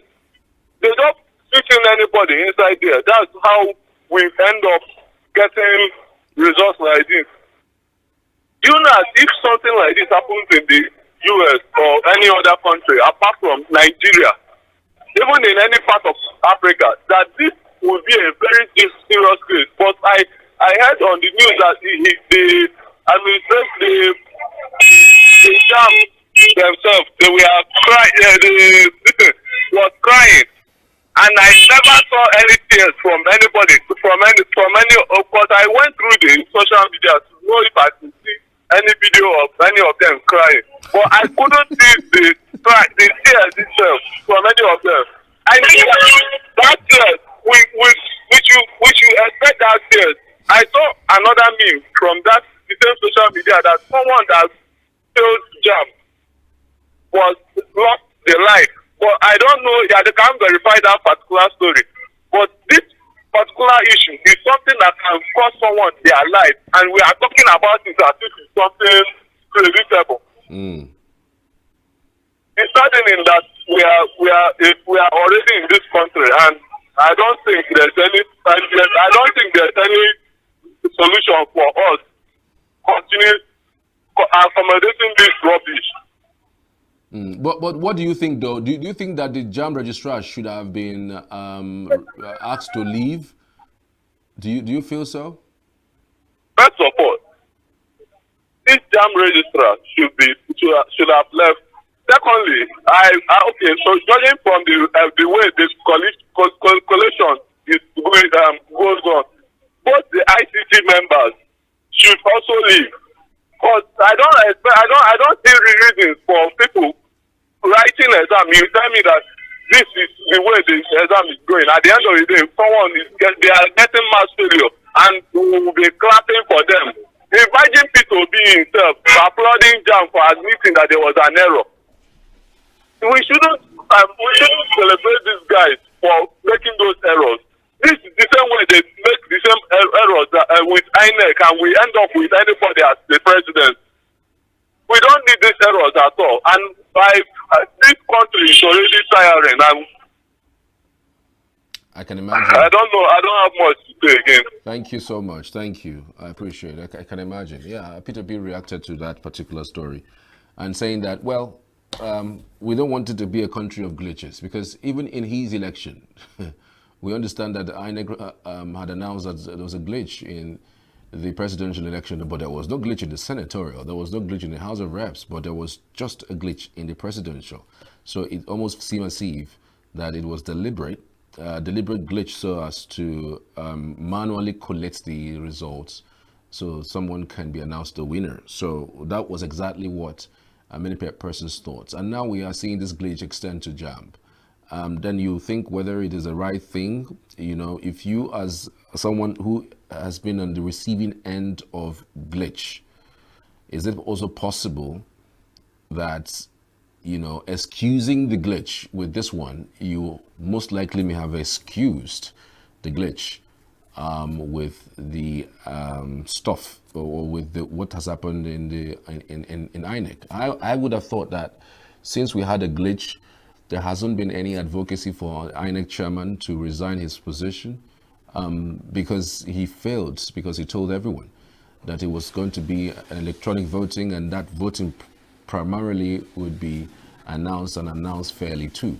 So I'm just thinking to myself, if you excuse JAM's glitch and you went to court for INEC's glitch, where is your standing? You know, where is your uprightness? I mean, I would expect that if you do the same for this person, why you do the same thing for this person? Yes, Peter B is not actually involved in that elections directly. I mean, in the exams directly, but we have Nigerians who look up to him, and so sometimes condemning the acts and sticking with condemnation with the act would be okay, rather than going overboard to say it's excusable because someone has cried. If you cry and admitting that there's an error, you take responsibility. I thought that people who take responsibility, you know, decide to leave their positions. But no, people take responsibility and stay put. That is the country that we live in. People take responsibility and stay back, which is exactly what the problem is. Well, I want to really appreciate everyone for being part of the broadcast today. It's been one interesting program. So we're back with the same next week, Monday. So next week, Monday, we'll bring you another top 5 stories for to also react to some of the stories. Of course, this particular broadcast will be on our social media platforms, Twitter, Instagram, and of course on YouTube. Charles Pius is my name. Have yourselves a beautiful weekend. Cheers.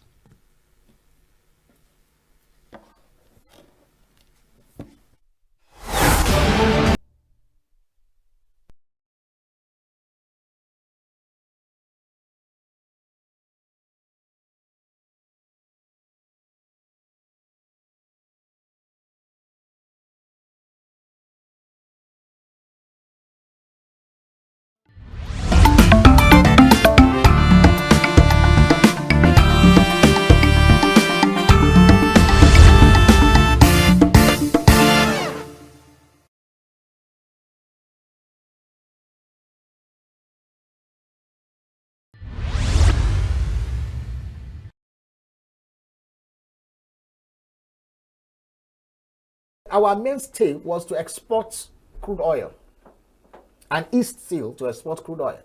But we reserve a certain proportion of those crude oil that we are drilling for local consumption. So we refined, used locally, and we're able to sell to our neighbors, Benin Republic, as far as Togo, Cameroon, and Chad, Niger, and all those places. Now, when the government now failed, when our refineries died and government failed to produce, governments now said, okay, we will now go outside the country, produce. That is the most idiotic economics I've ever seen in the entire life. Where you carry crude oil from your land, you have refineries, you have technology have even provided what we call modular refineries. You have not made it conducive for people to bring refinery. You take your crude oil outside for local consumption outside the country. You pay dollars to do that, in dollars. You now refine it paying in dollars. You now bring it back using dollars, and then you are selling in naira.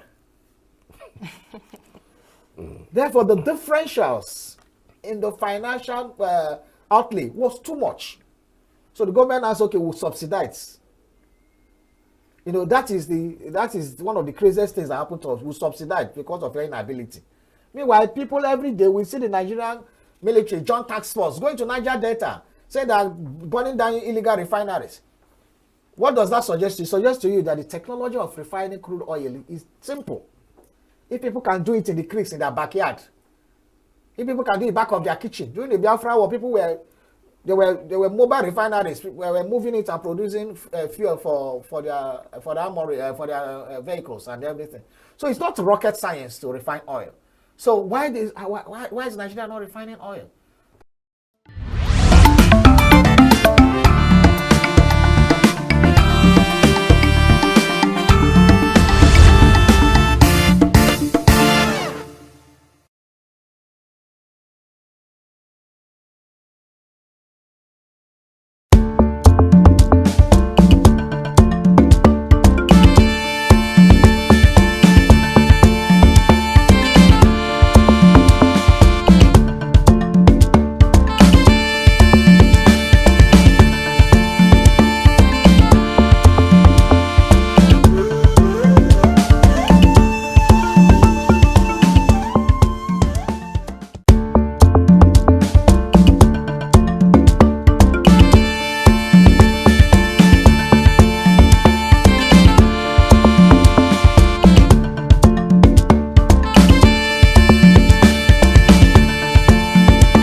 Our economy. That's why we are praying that God will help us so that we can be able to touch, God will touch their mind in order to better the civil servants.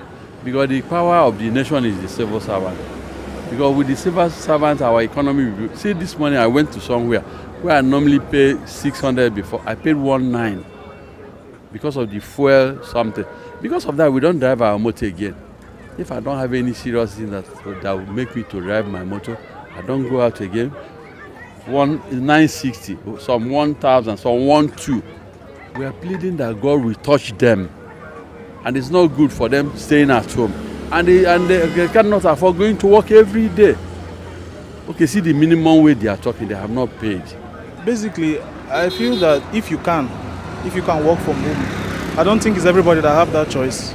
Most especially government workers. I don't think they have the choice of working from house. But if it's possible for you, if it's something that you can accommodate, then it's okay.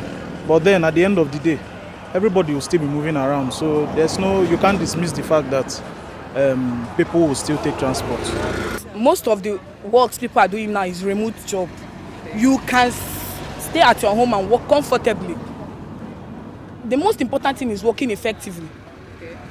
Doing what you know how to do best. It doesn't matter where you are to do the job, whether in the office or at home. And since the hike in price, since all these fuel subsidies started, a lot of people can't even make it to their workplaces, and they are expected to be at work every day. So I don't think it's bad for them to work from home. I think it will help, since enough people are not earning enough salary to spend it or waste it on transport. So it's not a bad idea working from home.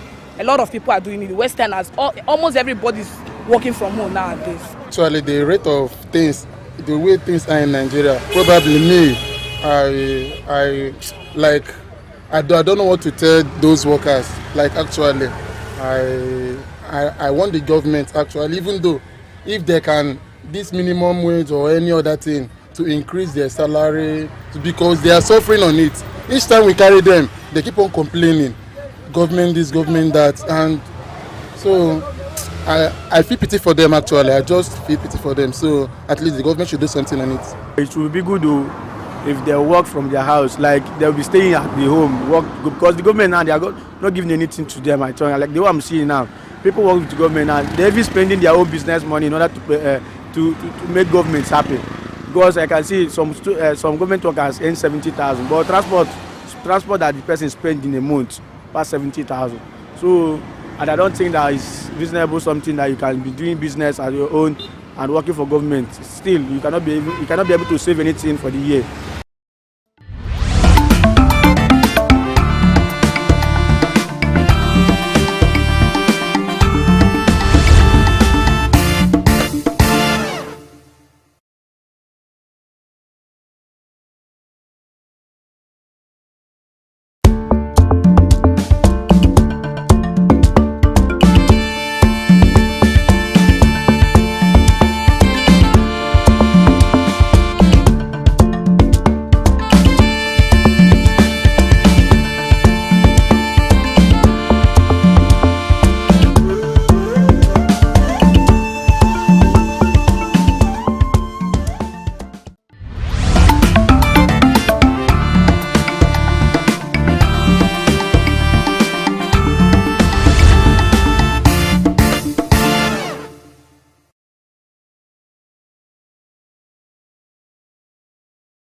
Our mainstay was to export crude oil, and is still to export crude oil. But we reserve a certain proportion of those crude oil that we are drilling for local consumption. So we refined, use locally.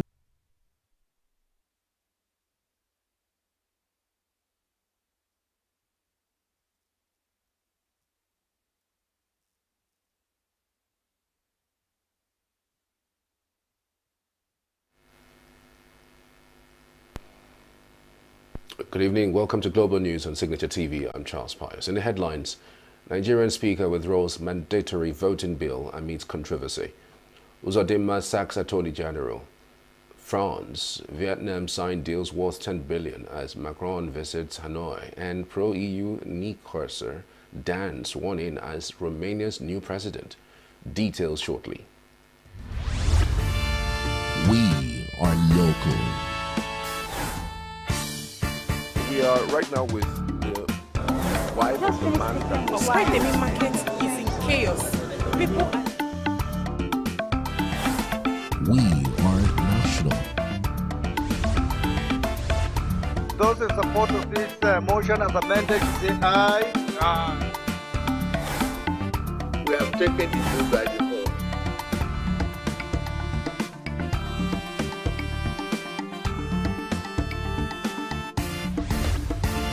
Signature TV, news in your pocket.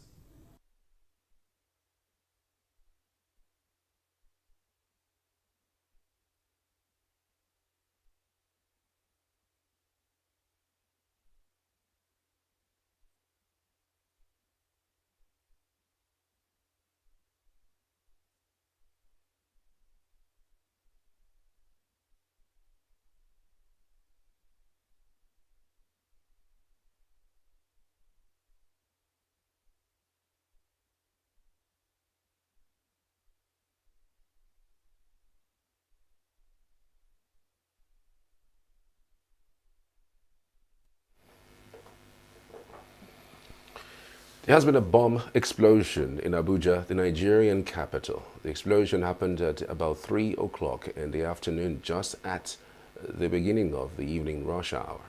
The bomb explosion occurred at Abacha Barracks of the Nigerian Army on the outward bound section of the Abuja-Kefi Expressway. One person, a suspected terrorist, carrying the bomb on his person, was the only confirmed casualty. Officers of the Explosive Ordnance Departments of the Nigerian Police were among the first responders and cordoned off the scene of the explosion to prevent anyone or any more casualty, just in case the confirmed terrorist was not working alone. Joining us from Abuja is our correspondent, Nwabweze Njoku, with further analysis of the incident. Thank you for joining us, Mr. Njoku. Thank you, Charles. Thank you for joining us. You were there at the spot of this particular explosion. Can you give us a little more detail? Well, Charles, it appears that the terrorists want to create the impression that they still have the capacity to stage lethal attacks on Nigeria's seat of power. If that was the intention, then it failed miserably. Because at about 3 p.m. local time, just when the workers began heading home, a young man approached a woman selling the local drink, popularly called kunu, requesting her to come over to the opposite side of the bridge linking Abacha Barracks to the 2 lanes of the Abuja-Kefi Expressway. You know, commercial motorcyclists are not allowed either. And this woman was not enthusiastic to cross over because traffic had begun to build up. So the man had to move towards the corn drink seller. And as he moved, his load of death, let me call it that, went off on him, sending everybody but himself running for cover because he was the only casualty. Now, the scene of this terrorist act was secured by, as I said, police operatives who were the first responders, and they stopped all traffic in all directions and kept everybody away quite a considerable distance. Now, that was where we were because we couldn't approach the crime scene. They did not allow us to approach the crime scene. And it would appear that the terrorists want to strike at the heart of the nation to create a sense of maximum insecurity. And the second anniversary of the present administration comes up only in 3 days. Now, the fact of the matter is that Abacha Barracks was effectively secured in the sense that traffic into the barracks is very well managed. And luckily, we were the first media house to arrive there. So we were there when they evacuated the body of at appears for now, this lone terrorist, and took him away. And when they made sure that there were not any immediate danger, then they allowed the traffic to begin to flow. I must say something very clearly. Both the military and the police were, if there's like this, they were ultra professional. The system responded so quickly, you wonder if this is Nigeria. There was nothing like people moving to the scene. They were kept a distance while the military and the police went through the scene thoroughly. And let me say, 45 minutes after, you wouldn't know that Abacha barracks have been attacked. We understand that this has happened before. Is it somewhat a blueprint for these terrorists whenever they want to attack Abuja, the first attack, the military formation, do you think? The first attack really targeted the Nyanya bus terminal, and then Abacha barracks, and then the United Nations office in Abuja. If this and those other attacks registered considerable casualty and put Nigeria on the wrong side of public perception, put our military and security defense and follow any movement, mass movement to get into Abacha barracks, because that is also very secured. And so they wanted to create a sense of fear. Now, I mentioned commercial motorcycles. If they had effectively gotten to where those motorcyclists were, maybe they would have registered more casualties. But because of how that place is managed by the military, they don't allow you to approach. You have to turn and go back. So, the man who chose to die with his load of death died alone. Do you think that this will be a beginning of a series of attack that's coming? Do you think that this will be a beginning of a series of attack that's coming up, given what we've seen in the Abuja in the past? And of course, we know we're already building to the 2027 elections, and so many persons would say that this is the type of attacks that we witnessed in the build-up to the 2015 general elections that had Goodluck Jonathan leave office. Do you think that this would eventually become that? I would be both negative and pessimistic. I would rather want to believe that since the military, since the Chief of Army Staff has said it clearly that they were upping their game, and since they have been registering considerable success in decimating these terrorists, since there is argument now that the Tinubu administration is going beyond guns and boots to looking for the financiers of terrorism in Nigeria, it appears that the terrorists themselves are realizing that the snake is not being scotched, it's about to be killed. And so, this is the throes of a dying snake, trying to show that it still has little bite. But today's bomb was a colossal failure. Right, Njoku, many thanks for your time. We truly appreciate it. Thank you for your reporting. Thank you very much. You're welcome. And continuing with the news updates, Speaker of the Nigerian House of Representatives, Abbas Tajuddin, has withdrawn the controversial compulsory voting bill to amend Electoral Act 2022. The bill withdrawal was disclosed in a statement on Monday by the Speaker's Special Advisor on Media and Publicity, Musa Krishi. According to him, the decision was to give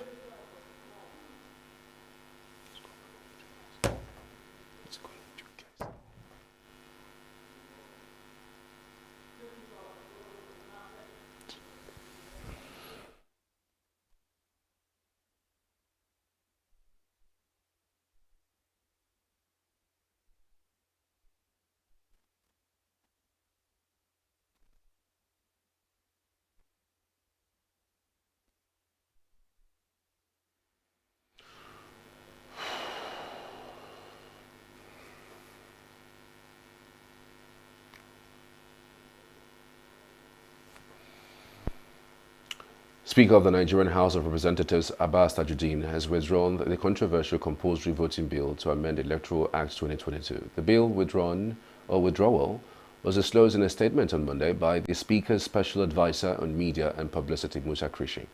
According to him, the decision was to give room for further dialogue on the bill, which generated controversies. This withdrawal will allow time for further dialogue on how best to cultivate a culture of voluntary participation that honors both our democratic ideals and the rights of our citizens. A bill that sought to amend the Electoral Act 2022 to make voting mandatory for all eligible Nigerians passed the second reading in the House of Representatives. However, senior lawyers such as human rights activist Femi Falana kicked against the bill. The Federal Capital Territory Administration on Monday sealed Wadata Plaza, National Secretariat of the People's Democratic Party (PDP), following the inability of the party to pay requisite fees regarding ground rents for over 25 years. The agency also sealed an Access Bank branch and a Total petrol station located in Zone 6, which says Abuja, over non-payment of ground rent spanning 34 years. The property occupied by Access Bank is officially allocated to Rana Tahir Furniture Nigeria Limited, not the bank directly, according to official documents. FCTA also shut down the Federal Inland Revenue Service office in Abuja for similar violations. The closures are part of a larger enforcement campaign targeting defaulting property owners across the FCT. Imo State Governor Senator Hope Uzodinma has sacked the Commissioner for Justice and Attorney General of the state, Cyprian Akolisa. A statement issued by the State Commissioner for Information, Public Orientation and Strategy, Declan Emelumba, in Owerri, on Monday, noted that the sack was in effect. The governor directed Akolisa to hand over all government property in his possession to the permanent secretary of the ministry. The bill seeking to amend the Electoral Act 2022 to make voting mandatory for eligible Nigerians is stirring strong reactions from many Nigerians. The bill, sponsored by the Speaker of the House of Representatives, Tajuddin Abbas, has been described as a strategy to create chaos to rig the 2027 general elections. Correspondent Nasiru Usman reports.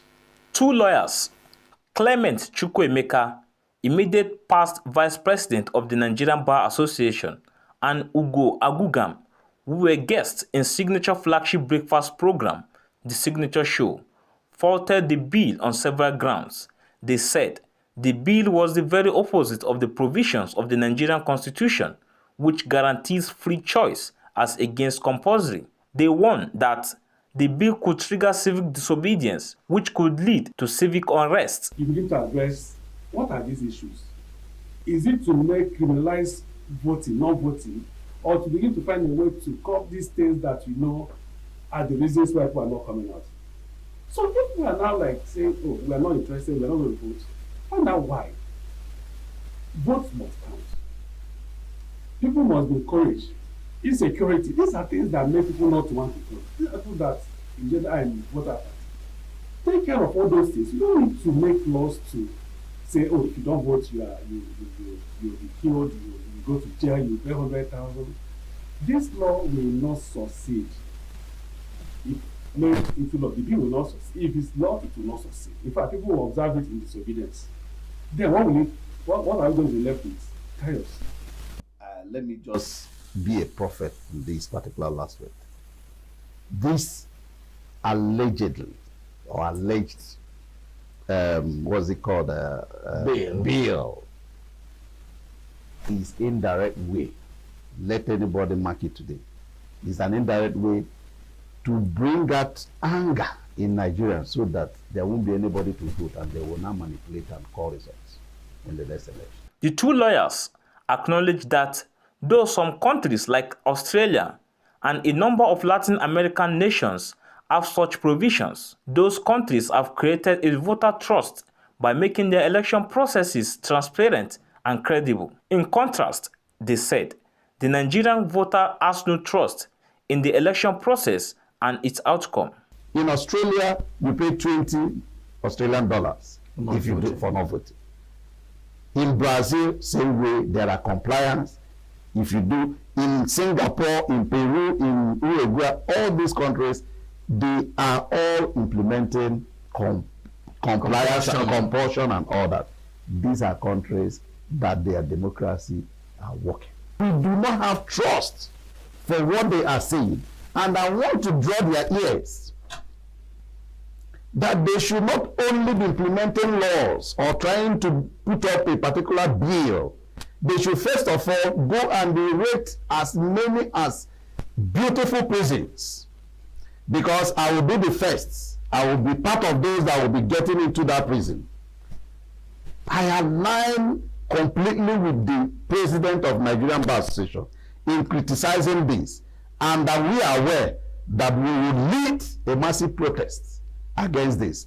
As public opinion weigh against the bill recommending punishment for not voting in an election in the country, the House of Representatives, which has passed the bill for the second reading, if public opinion counts in its decision, will be output to justify its final passage. You are not supposed to be forced to vote or be voted for. If you are forcing me, that means you are intruding my privacy and you are trying to impose something on me. So I don't think I should support such a bill.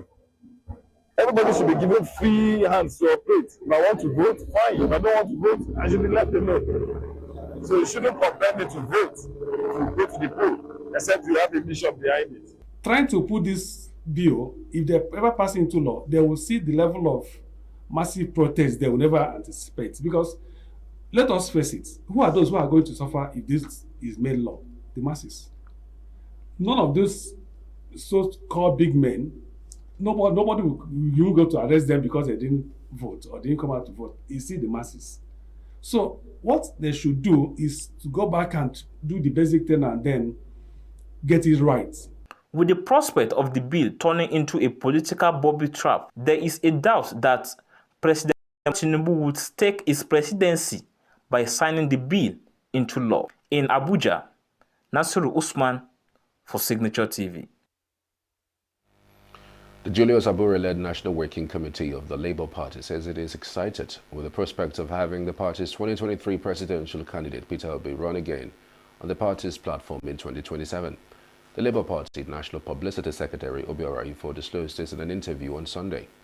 He spoke on the backdrop of Obi's declaration at the weekend that he intends to pursue his 2027 presidential ambition on the Labour Party platform. A recent Supreme Court judgment on the party's leadership tussle did little to clarify or resolve the question of who the legitimate leader is. The Independent National Electoral Commission affirmed the candidates put forward by the Abure camp for the upcoming Anambra State governorship elections. In spite of the leadership tussle, Obi declared he remained in the Labour Party and would run for president on the party's platform in 2027. When asked if Obi had reached out to Abure, Ifo said the channel of communication between the duo was open. According to him, the former Anambra governor still frequently has discussions with Abure despite the Cold War between the both parties. The crisis in the People's Democratic Party, PDP, appears to have deepened as factions loyal to Oyo Governor Seyi Makinde and former Rivers State Governor Nyesom Wike battle for control, threatening the upcoming National Executive Committee meeting of the party. Wike withdrew from the reconciliation efforts, blaming Makinde and ENUGU Governor Peter Mba for undermining party unity. He accused them of violating agreements to reinstate Samuel Anyanwu as National Secretary and for disrupting party communications. In a statement, Wike vowed to keep fighting for justice, accusing Makinde of betrayal. Efforts to reconcile the factions are ongoing, with former Senate President Bukola Saraki leading talks. Meanwhile, PDP leaders in several states expressed frustration with Wike, with some calling for his exit from the party. Up ahead, experts urges apprenticeship model to empower youth, revitalize economy. Saudi Arabia bars Gumi from reforming Hajj, deports him to Nigeria. Details of these and more after the break. Do stay with us. Every second, every minute, every day, news. So they won't even want to train these young people for them to be independent. Because empowering people is to make them independent. They don't want. Unfortunately, I'm saying this thing with deep sense of responsibility. I've worked with some of those people. There are a few exceptions here and there, but the bulk of the people who want to train young people for them to be independent. Otherwise, they won't see lackeys around them. If they really want to develop society, look at their budget allocation. Where do they put money more? Okay, you said 17 trillion over the years on defense. Where is security? Where are the equipments they populate? They siphon these things. What it takes to build a road, a kilometer road in Nigeria, will build about 100 kilometers or 50 kilometers elsewhere. So for investments, 1 billion invested in road infrastructure across board, there could be exceptions here and there. 1 billion invested. Only 300 million. I'm being magnanimous. Gets into the return. 700 million is padded, and at various levels. Nobody is excused. Both public servants, politicians, and everybody alike.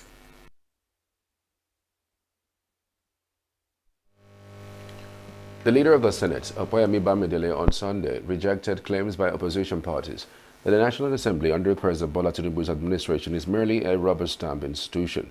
Bamidele, who represents Ekiti Central and Senatorial districts, said such accusations do not reflect the reality of the legislative-executive relations, particularly referencing the extensive process involved in the passage of the 2024 tax reform bills. In a statement released by the Directorate of Media and Public Affairs, Office of the Senate Leader, Bamidele pointed out that the National Assembly, since its inauguration on June 13, 2023, has prioritized strategic engagement and constructive dialogue in addressing complex national issues. Opposition parties, including the People's Democratic Party and the New Nigerian People's Party, have repeatedly accused the Godswill Akpabio-led Assembly of being subservient to the executive. Bamidele argued that the National Assembly chose collaboration over public confrontation, often inviting the executive for private deliberations to resolve contentious issues. Kaduna-based Islamic scholar Sheikh Ahmad Gumi has been deported back to Nigeria from Saudi Arabia, where he went to perform the 2025 Hajj. Sheikh Gumi, who confirmed this in a post on his Facebook page on Monday morning, said the development was due to some of his views of Nigerian politics. According to Gumi, although the Saudi government granted him a visa to enter the country for Hajj, he was not allowed to enter Medina to begin his religious duties. Gumi was part of a delegation of scholars sponsored by the Nigerian Hajj Commission, NARCON, to travel to Saudi Arabia for religious services. Meanwhile, the Director General of the Department of State Services, DSS, Oluwatosin Ajayi, announced that the agency is investing in schools, places of worship, and sports facilities nationwide to curb terrorism and promote social harmony. Ajayi said this at the inauguration of the Bola Ahmed Tinubu Darum Center for Islamic Studies in Kaduna State. According to him, these initiatives aim to build trust with vulnerable communities and reduce discontent. The Sultan of Sokoto, Muhammad Sa'ad Abubakar III, praised the center as a legacy of religious unity. Minister of Finance Wale Edu lauded the DSS effort, saying it aligns with the government's focus on inclusive growth. Kaduna State Governor Uba Sani, represented by his deputy Hadiza Balarabi, expressed support for education and anti-poverty measures. More than 20 people, including a 2-year-old child, have been killed in a series of fresh attacks in Andona and other communities in Gwe West local government area of Benue State. The chairman of the council, Ormin Torsa, confirmed the incident in an emotional video, decrying the persistent violence and the inaction of the federal government. Torsa revealed that the attacks occurred in multiple villages, including Tewa Biana, which lies in close proximity to a military base. Despite this, he said there was no response from security forces during the carnage. He decried the killing of entire families, citing the burial of a father and his 2 adult sons in Tewa Biana just a day before. Visibly distraught, the chairman said the psychological toll of the violence was becoming unbearable. He disclosed that at least 20 people were killed in Andona village alone, an area with significant historical and political ties. A Catholic priest and hospital staff member lost their lives in a tragic road accident after their vehicle plunged into a flooded stream in Niger State. The incident, which occurred Saturday, was confirmed in a post by security analyst Zagazola Makama on Monday. According to the reports, Reverend Father James Ome, the parish priest of St. Anthony Catholic Church, Gulu, and Charity John, a staff member of Divine Mercy Hospital, NCWS, has called for a total ban on street hawking by young girls, describing the trends as dangerous and morally harmful. State President of the Council, Hadiza Kola, raised alarm over the increasing number of girl children hawking on the streets, warning that the practice exposes them to risks such as sexual exploitation, early sex for money transactions, and other forms of abuse. Kola dismissed the widely held belief that poverty is solely to blame, arguing that many women have benefited from government support programs like home gardening initiatives. According to her, some of these women now earn enough to support their families without pushing their daughters into street hawking. The National Council for Women's Societies revealed it is currently in discussions with the Kebbi State House of Assembly to consider legislation that would outlaw girl child street hawking across the state. Management of the Niger Delta Power Holding Company, NDPHC Limited, has bemoaned close to 600 billion naira debt owed to the company by Nigerian Bulk Electricity Trading, NBET, and other bilateral entities. A statement by its managing director of NDPHC, Engineer Jennifer Adeyije, in Abuja on Sunday said the debt is hindering the company's operations. It also lamented dismissal uptake of electricity from the electricity market, gas supply challenges, and transmission constraints, saying they significantly weigh down its operations. She stated that the company had made several attempts to enter into a power purchase agreement (PPA) with NBET to no avail, which would have improved NDPHC's merit order in the dispatch priority schedule. This, she says, has impacted the company very negatively financially and further exacerbates the stranded capacity of the company.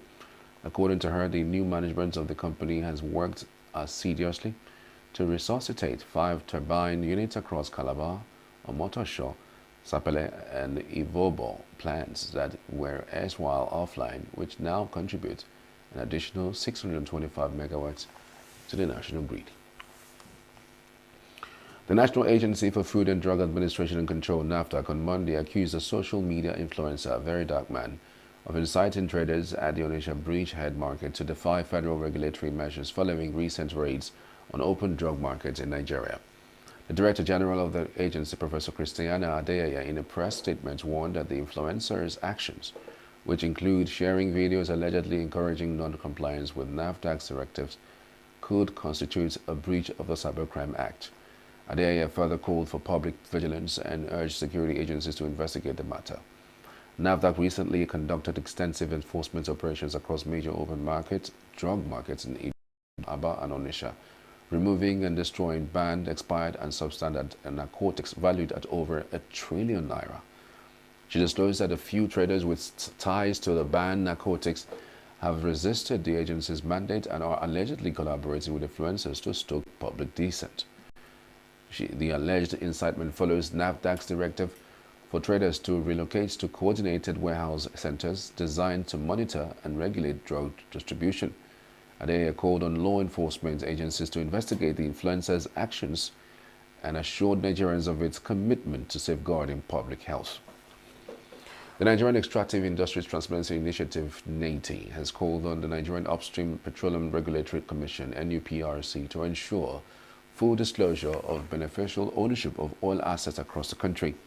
It made the call following its independent observation and monitoring of pre-qualification and technical bid processes of the 2022-2023 mini bid round and the 2024 licensing round. The advisory reports offered actionable recommendations to bolster future rounds, emphasizing transparent disclosures, standardized scoring, and consistent stakeholders' engagement. The reports also commended NUPRC for notable progress in the conduct of the 2022-2023 mini bid round and the 2024 licensing round.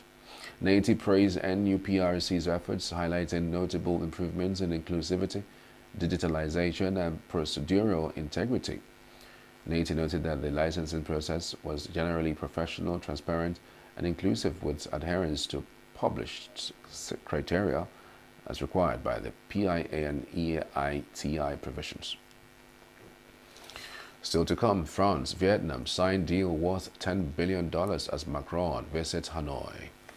Hundreds remember Black Minneapolis man 5 years later at vigil. Do stay with us.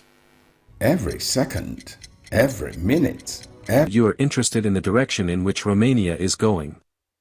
Romanian society has demonstrated that it is alive and strong. The Romanian state needs a fundamental change, of course, within the limits of the rule of law, and I invite you to continue to be involved with all the social forces that you have proven to have to put positive pressure on the institutions of the Romanian state so that they can reform. And I assure you that I will be a president open to the voice of society and partner with society. Smoke rose above Gaza on Monday as Israeli airstrikes killed at least 45 Palestinians, including 30 sheltering in school, local medics say. Israel stepped up military operations in the enclave in early May, saying it is seeking to eliminate Hamas military and governing capabilities and bring back remaining hostages who were seized in Hamas cross-border attack in October 2023. The campaign, which Prime Minister Benjamin Netanyahu has said will end with Israel in complete control of Gaza, has squeezed the population into an ever-narrowing zone in coastal areas and around the southern city of Khan Yunis. The Israeli campaign, triggered after Hamas-led Islamist militants stormed Israeli communities on October 7, 2023, killing about 1,200 people, has devastated Gaza and pushed nearly all of its residents from their homes. The offensive has killed more than 53,000 people in Gaza, many of them civilians, according to its health authorities. Israeli National Security Minister Itamar Ben-Gvir visited Al-Aqsa compound on Monday in Jerusalem's Old City. Ben-Gvir visited the compound on the day Israel celebrates Jerusalem Day. To ascend onto Al-Aqsa compound, also known to Jews as the Temple Mount, Jerusalem Day, the holiday of Jerusalem, Minister Yitzhak Wasserlauf, member of Knesset, Yitzhak Kroizer, Rabbi Kroizer, who is here. Truly, so many Jews flooding the Temple Mount, what a joy to see it. Today, thank God, it is already possible to pray on the Temple Mount, to bow on the Temple Mount, and we thank God for that. And we will continue. We are here to pray for the well-being of the hostages, that they may all return home safely, and for victory in the war. I also pray for the success of the new head of the Shin Bet, that he will pursue our enemies, that he will crush our enemies. That he will know how to distinguish.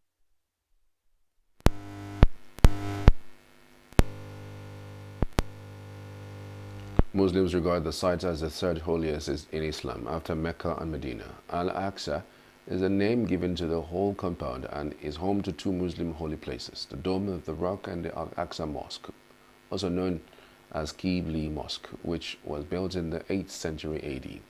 For Jews, it is known as the Temple Mount, their most sacred site. Jerusalem Day commemorates the establishment of Israel's control over the city after the 1967 Six-Day War. U.S. Secretary of Homeland Security Kristi Noem visited Jerusalem and held a memorial event along with Israeli Foreign Minister Gideon Sa'ar on Monday, honoring the two Israeli embassy staffers that were killed in Washington, D.C. Noem said the U.S. President Donald Trump had asked for to travel to Israel after the killing of the embassy workers as a solidarity visit and in honor of Sarah Lynn Milgram and Yaron Lischinski. Kristi Noem for her important visit to Israel. This visit, after the horrific murder of Yaron Lischinski and Sarah Lynn Milgram in Washington, shows solidarity and demonstrates the close relations between our people. Our hearts break for this loss of young, promising lives. I want to thank you personally, Secretary Noem, and all the branches of the administration involved for the intensive investigation underway. Secretary, I also thank you for your long-standing support for Israel. President Trump and his administration show great commitment to fighting terrorism and anti-Semitism. I believe your visit here is part of it. We truly appreciate that. Following the horrific terrorist attacks in Washington, D.C. that took the lives of Sarah Milgram and Yaron Lischinski, President Trump asked me to come here to Israel, to stand with all of you and to honor Sarah and Yaron. Today we stand together with profound grief, and our hearts are heavy with the loss of these two radiant souls that we will no longer have with us. Their lives were so full of promise and love and dedication, and may they be an inspiration to us of how to live our daily lives as well. President Trump extends his greetings and his grief to all of you, and he stands with you as we fight this hatred in the world and know that Yaron and Sarah's lives will be of significance and will matter and will bring a unity among us that will help us defeat our enemies. Kristi Noem. Yaron Lischinski, a research assistant at the embassy's political section, and Sarah Lynn Milgram, a member of the embassy's administrative staff who were about to get engaged were killed by a suspect identified by Washington, D.C. police as 30-year-old Elias Rodriguez from Chicago. Rome is expected to meet with Israeli Prime Minister Benjamin Netanyahu later on Sunday night.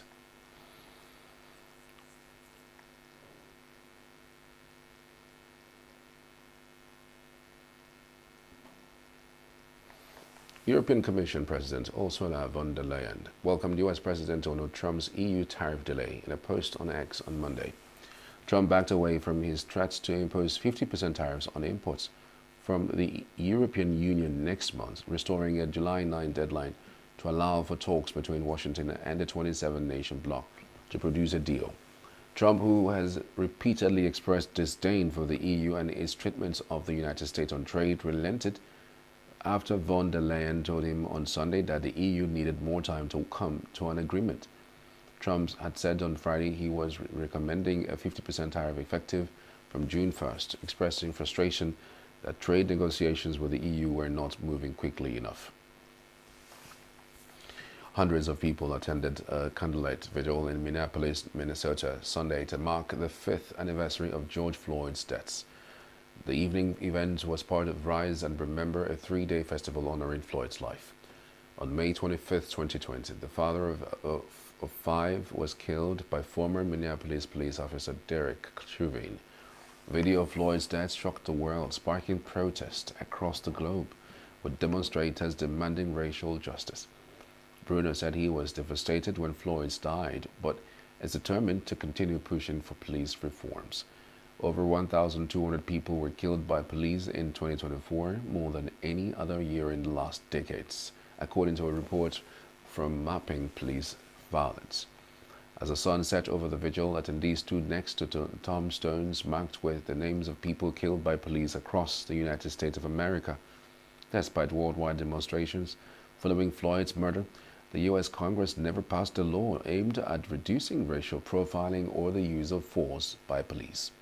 On Wednesday, U.S. President Donald Trump's Justice Department dismissed police reforms and oversight agreements with Minneapolis as well as Louisville, where Breonna Taylor was killed by officers in her own home during a botched police raid. Floyd's loved ones and several supporters at the vigil said they wouldn't be deterred and will keep fighting for racial justice. I mean, well, the reason why tonight's important is as the anniversary of a traumatic event, there's a lot of attention on this being about like the worst moment in a lot of our lives, in our community's lives. And in fact, what Rise and Remember is about is that we're here. You know what I mean? It's like the anniversary of us still being here. So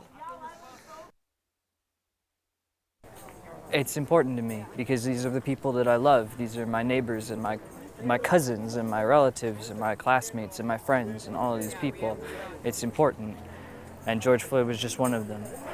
And I can't believe it's been 5 years. Tonight is important because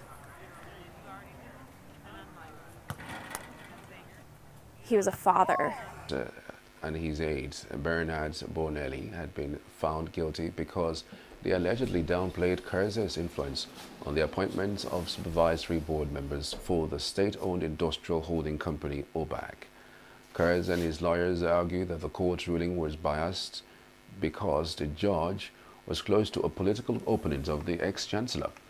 Partial acquittals on other charges have already become legally binding as the Public Prosecutor's Office for Economic Affairs and Corruption waived its right to appeal them. This is a judge who has himself been disciplined for illegally passing information to Peter Pills. Peter Pills is the one who has pursued me throughout my political life and wrote a book describing my government as a regime, supported the vote of no confidence in the parliamentary inquiry, supported the vote in Parliament and much more. You can probably imagine that it is difficult for me to understand why exactly these judges should be my judges. In dealing with this, I kept remembering the sentence that Norbert Hofer coined during the presidential election campaign and which was much quoted, "You will be amazed at what is possible." For my part, I can only say, since the law states that there must be no bias with a judge, that there must not even be the appearance of bias with a judge. I am very surprised that it should be possible that I get this particular judge who has himself been convicted because he illegally passed information to my bitter opponent Peter Pills. Ladies and gentlemen, as you know, there is the saying, at sea and in court, one is in God's hands. In that respect, I can only say, let's see what comes out. And as the news is out, many thanks for watching. See you next time. I'm Charles Pius.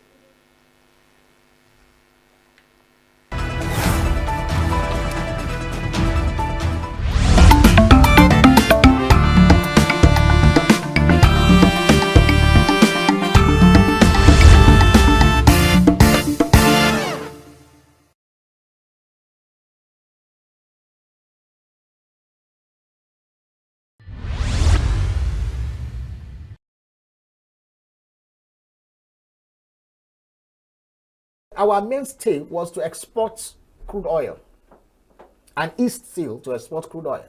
But we reserve a certain proportion of those crude oil that we are drilling for local consumption. So we refined, used locally, and we're able to sell to our neighbors, Benin Republic, as far as Togo, Cameroon, and Chad, Niger, and all those places. Now, when the government now failed, when our refineries died and government failed to produce, governments now said, okay, we will now go outside the country, produce. That is the most idiotic economics I've ever seen in the entire life. Where you carry crude oil from your land. You have refineries. You have technology have even provided what we call modular refineries. You have not made it conducive for people to bring refinery. You take your crude oil outside for local consumption outside the country. You pay dollars to do that, in dollars. You now refine it paying in dollars. You now bring it back using dollars, and then you are selling in naira. Therefore, the differentials in the financial outlay was too much. So the government asked, okay, we'll subsidize. You know, that is one of the craziest things that happened to us. We subsidize because of their inability. Meanwhile, people every day, we see the Nigerian military, joint task force, going to Niger Delta, saying that burning down illegal refineries. What does that suggest? It suggests to you that the technology of refining crude oil is simple. If people can do it in the creeks in their backyard, if people can do it back of their kitchen, during the Biafra war, people were mobile refineries. We were moving it and producing fuel for their armory, for their vehicles and everything. So it's not rocket science to refine oil. So why is Nigeria not refining oil?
Our economy. That's why we are praying that God will help us so that we can be able to touch, God will touch their mind in order to better the civil servants. Because the power of the nation is the civil servant.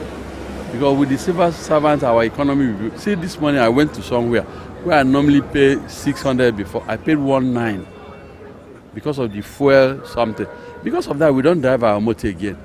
If I don't have any serious thing that will make me to drive my motor, I don't go out again. 960, some 1,000, some 1,200. We are pleading that God will touch them. And it's not good for them staying at home. And they cannot afford going to work every day. Okay, see the minimum wage they are talking, they have not paid. Basically, I feel that if you can work from home, I don't think it's everybody that have that choice. Most especially government workers. I don't think they have the choice of working from house. But if it's possible for you, if it's something that you can accommodate, then it's okay. But then at the end of the day, everybody will still be moving around. So you can't dismiss the fact that people will still take transport. Most of the works people are doing now is remote job. You can stay at your home and work comfortably. The most important thing is working effectively. Doing what you know how to do best. It doesn't matter where you are to do the job, whether in the office or at home. And since the hike in price, since all these fuel subsidies started, a lot of people can't even make it to their workplaces, and they are expected to be at work every day. So I don't think it's bad for them to work from home.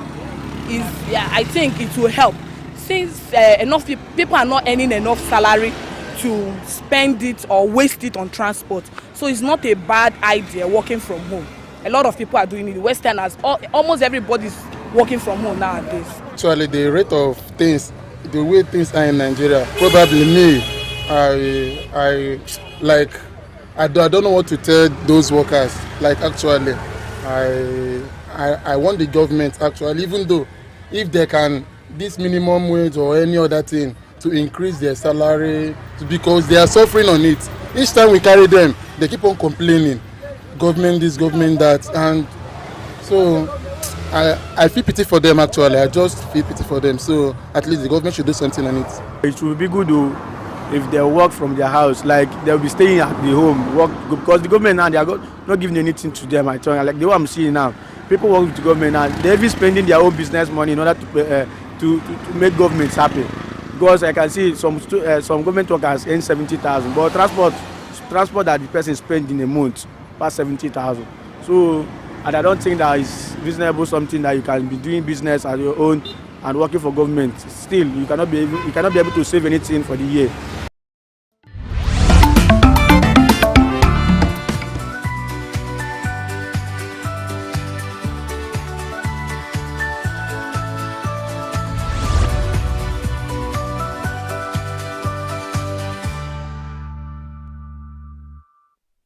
Another weekday edition of Signature Evening on Signature TV. If you're not here every Monday to Friday, it's always a date with you. And if you're not here, I don't know where else you would be if not here. It's always an amazing time, and it's a time to unwind and catch up on the various things that are happening around the world and even around us. Don't forget to follow us on all our social media handles. We are always live on YouTube 247, and we're on SLTV Channel 265. My name is Queensley Roland, and I welcome you once again. For our highlights today, our first discussion for today this evening is going to be art, AI, and intellectual property. We are going to talk about everything that concerns art, AI, and intellectual property. We have a resource person that is really conversant with this area. Then afterwards, we're going to have a politicals where we'll talk about WK versus PDP and the way forward. We are going to look into that, and we're going to have a resource person to give us an insight on the current development of this subject matter. And afterwards, still on politicals, we're going to talk about Tinubu's emergence as APC governor's sole candidate for 2027 election. It's no news that the election is around the corner, in as much as it's just 2 years away, but 2 years is like a blink of an eye. We'll have 2027 around here. So there's so many things that have been happening with this party at the center, and we're going to look at that. And we're going to have our evening retrospect where we'll, bring you conversations that we've had before now of our previous interviews, maybe from the previous week that we did not feature on our Friday retrospect. We're going to bring you some of that so you catch up on some of the interviews in case you missed it and you didn't go back to watch. And we're going to have a regular fashionista chat box. As always, follow us on all the social media platforms. And we are always live on YouTube. If you're on SLTV Channel 265 Signature TV. We'll go on a short break, and when we're back, we'll talk about art, AI, and the intellectual property. Stay with us.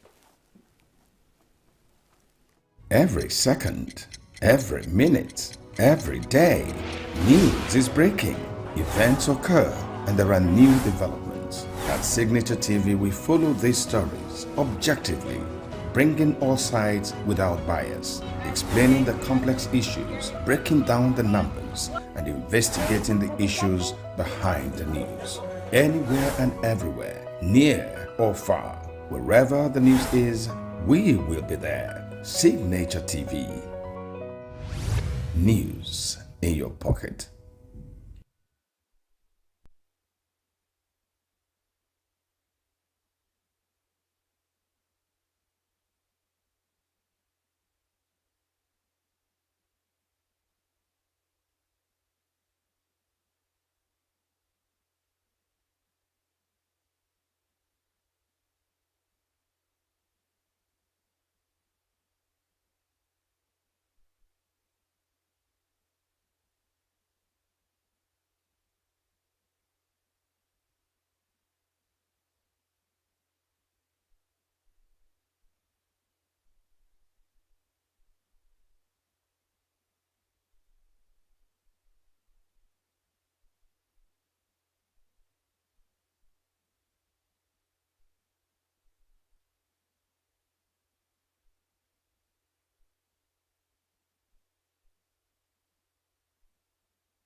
Every second, every minute, every day. Welcome back. We are going to have an interview with our guest that is an in-house guest on AI, art, and intellectual property. The legal implications of using generative AI in creative industries are still unclear, particularly in relation to copyright infringement, ownership of AI-generated works, and unlicensed content in training data. Claims of authorship and ownership of AI-generated art can be hazy as to the overall project, but are typically crystal clear with respective to each of these elements. High and federal court cases have reinforced the copyright can only be awarded to a person who produces a work of independent intellectual efforts, while highlighting the requirements that the work originates with an author or joint authors. And to have this conversation,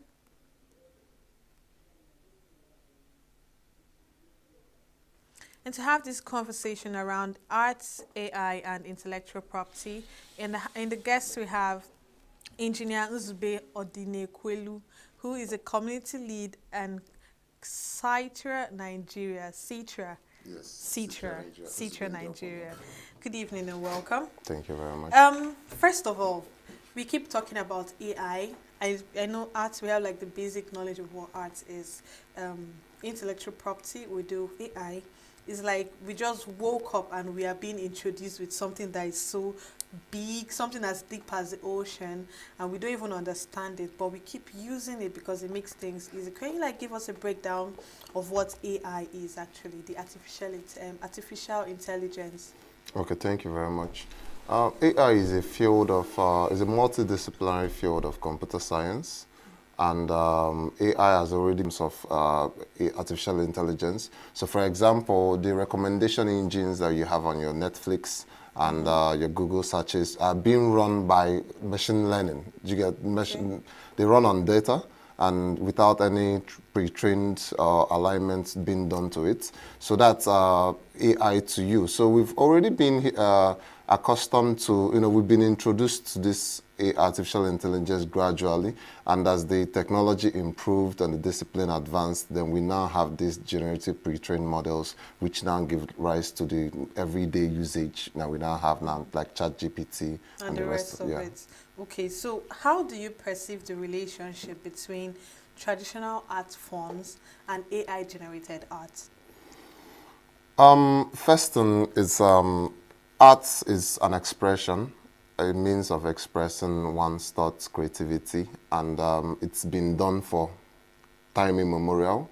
I believe in the early days of what we may not even yet understand now. We had prehistoric art, which you could see in the cave walls and the cave paintings, and then in the hieroglyphics that we saw in the Egyptian caves and all those pyramids. So that's actually art being expressed on a different form, which is on a concrete medium, which is like by on man rock. Yeah, by man on rocks. And then we now had the advent of paper and the different ways of actually canvassing. So we now actually moved art from being sculpted on and then moved into different forms like canvases. And now I feel that with the advent of AI, we'll probably just have art being expressed in a new form, and we must get used to having to see this perceived shift. And this shift is something that people are not yet already getting used to, but with time we'll get used to the fact that art could be now in a digital form, no longer in a physical form. Like I said, the medium could just simply be what is changing. Previously we had art being inscribed on the walls in the caves. Now we had art being drawn on canvases, and this happened for for hundreds of centuries, and then not like hundreds, but tens of centuries, and then then from then we now have art being expressed in a digital form now. Okay, so in the aspect of intellectual property, who should have ownership of this particular artwork? Is it the AI itself, or is it the person that actually owns the AI, or even the person that instructed this AI on what to do? To be quite frank, these are where we now need guidelines and regulations, and having the different governments step in to create clear understanding around this, because I mean it's quite ambiguous. Who owns it? The prompter, the data that which the AI models are being trained on, or actually the person that actually gave the instructions. So these are actually really complex issues that we still have to navigate, because currently art in this new era would evolve. And when it evolves, we'll probably not actually have to be having discussions around this, because you see, personally, like I said in the previous interview when I came here last time, NFTs are a way to I was going to highlight something on NFT concerning this. So NFTs are actually a way to actually evolve this form of ownership, so that you can now have digital provenance. So this way now you can first of all be able to prove that this was created by this person. And when we get to that line of discussion, we can now start having deeper discussions over who then owns the intellectual work there. The data which it's being trained on, the person giving it the instruction, and then also, what is the new form of art? We might simply still be imagining art with the traditional forms of creation, which is actually, we actually thank you very much. Or has it really evolved from that? Thank you. So art could simply, in a digital world, could be something new. So for example, right now, if we take a look at what has been the most expensive artworks or the collectibles that we had in this past era, they were not actually artworks that had been as popular or groundbreaking like the Mona Lisa and Van Gogh's paintings. We've had more of collectibles being quite very expensive. Marvel comics have been very, very expensive. People have been collecting cartoons from the 80s. People have been collecting LA works, and even baseball bats, and even in sports. So this has actually been things that people have been collecting. And, when time goes on, you could look back and say, this is the art of this age. Because what people collect and is a shared memory, people have an attachment to it or a sentiment towards this. So they could define it as the art of that age. And in this our current age, my intuition is that we could have art revolving around games. Around games? Yeah. Because more of what has defined this current generation has been video games. And NFTs have been things that are going to be groundbreaking when inserted into games. Because characters can now be able to evolve. And when they evolve, they could simply, within the game, produce a work which could be valuable. And that value could be what is now being attributed to that entire collection of people playing those games. So imagine previously you could have, let's say, Cristiano Ronaldo winning the Champions League, the picture that won in the Champions League becoming something that he decides to say, thank you very much, I'm going to sell this. And thousands of years to come now, people are going to hear the legendary exploits of somebody named Cristiano Ronaldo and not be able to wonder how they were even playing football. Because we probably were having robotics and a whole lot of things. You know, the world is going to be a lot different in that era. And you will see that there will be value in that art, which is going to be ascribed to. Just as we value things from the Egyptian era. Thank you. From their pyramids, even their tomb and the rest of it. Thank you very much. Recall, Da Vinci, that's actually, you know, the father of the modern day art renaissance, actually is somebody you could liken to a polymath. He dabbled a lot in science. He actually helped in the restoration of buildings. He was more of like an architect. And it's what actually made his works actually valuable, because he contributed not just to arts, but also to science and to also the general society. So he was very much revered in many ways beyond what we actually assume today. Interesting. Still on intellectual property, if an artwork is being put out there, and most times not all artists are really famous in quotes, if you agree with me, how do we keep this artwork original to this artist? How do we pay, not pay per se, but if this artwork is going to be appreciated, if it's remoderned with an AI app or whatsoever, an instruction, how can this still remain original to this particular artist that owns it? Okay, so as the technology has been evolving, we are going to be seeing new methods of verifying where the origin of a work came from. Do you get? So we're going to have the ability for the AI models to actually have embedded codes which are going to indicate that this is actually an AI-generated work, and most likely is going to attribute that this was actually modeled after this. Most times you see this artwork and they appear so real. I kid you not. There are sometimes that you'd see, like there was one advert that I saw online. It was Wole Soyinka. He wasn't the one that did that advert. He had no idea, but he was on screen. Yeah. He was on all platforms advertising a drug that he has no idea about. And you see people commenting and possibly buying it because this figure here is someone that we trust, and we feel like is real. So these things are even looking more real than you even expect.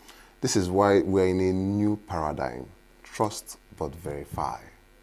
It's a new paradigm, and we must, it's the reason why I keep coming to programs like this, to ensure that we sensitize the audience, because the world is being reshaped in our very fronts, and new things are going to be possible, things we just never imagined. You know, just like you said, you can simply just give it a prompt, and it's able to replicate a work that is actually, you know, it's actually very, very, very like a duplicate. So at the end of the day, the new devices we're going to have, the hardware, every single thing is going to have to align to this new era, where we must be able to verify the source or provenance of every IT companies or the tech companies are going to have to bring out a means to, you know, regulate these things. And this is where we now have to start wondering, are they becoming too powerful? Is this not a role that is meant to be handled by the government and, you know, the relevant regulation bodies? Thank you very much. So, for example, now there are different, you know, understandings around fair use for copyright items in different countries. So, for example, in Japan is seen like the AI heaven because they have a permissive use on data. You know, so data... AI itself has a permissive use on data. Your ability to train or utilize publicly collected data in Japan, you have a permissive use.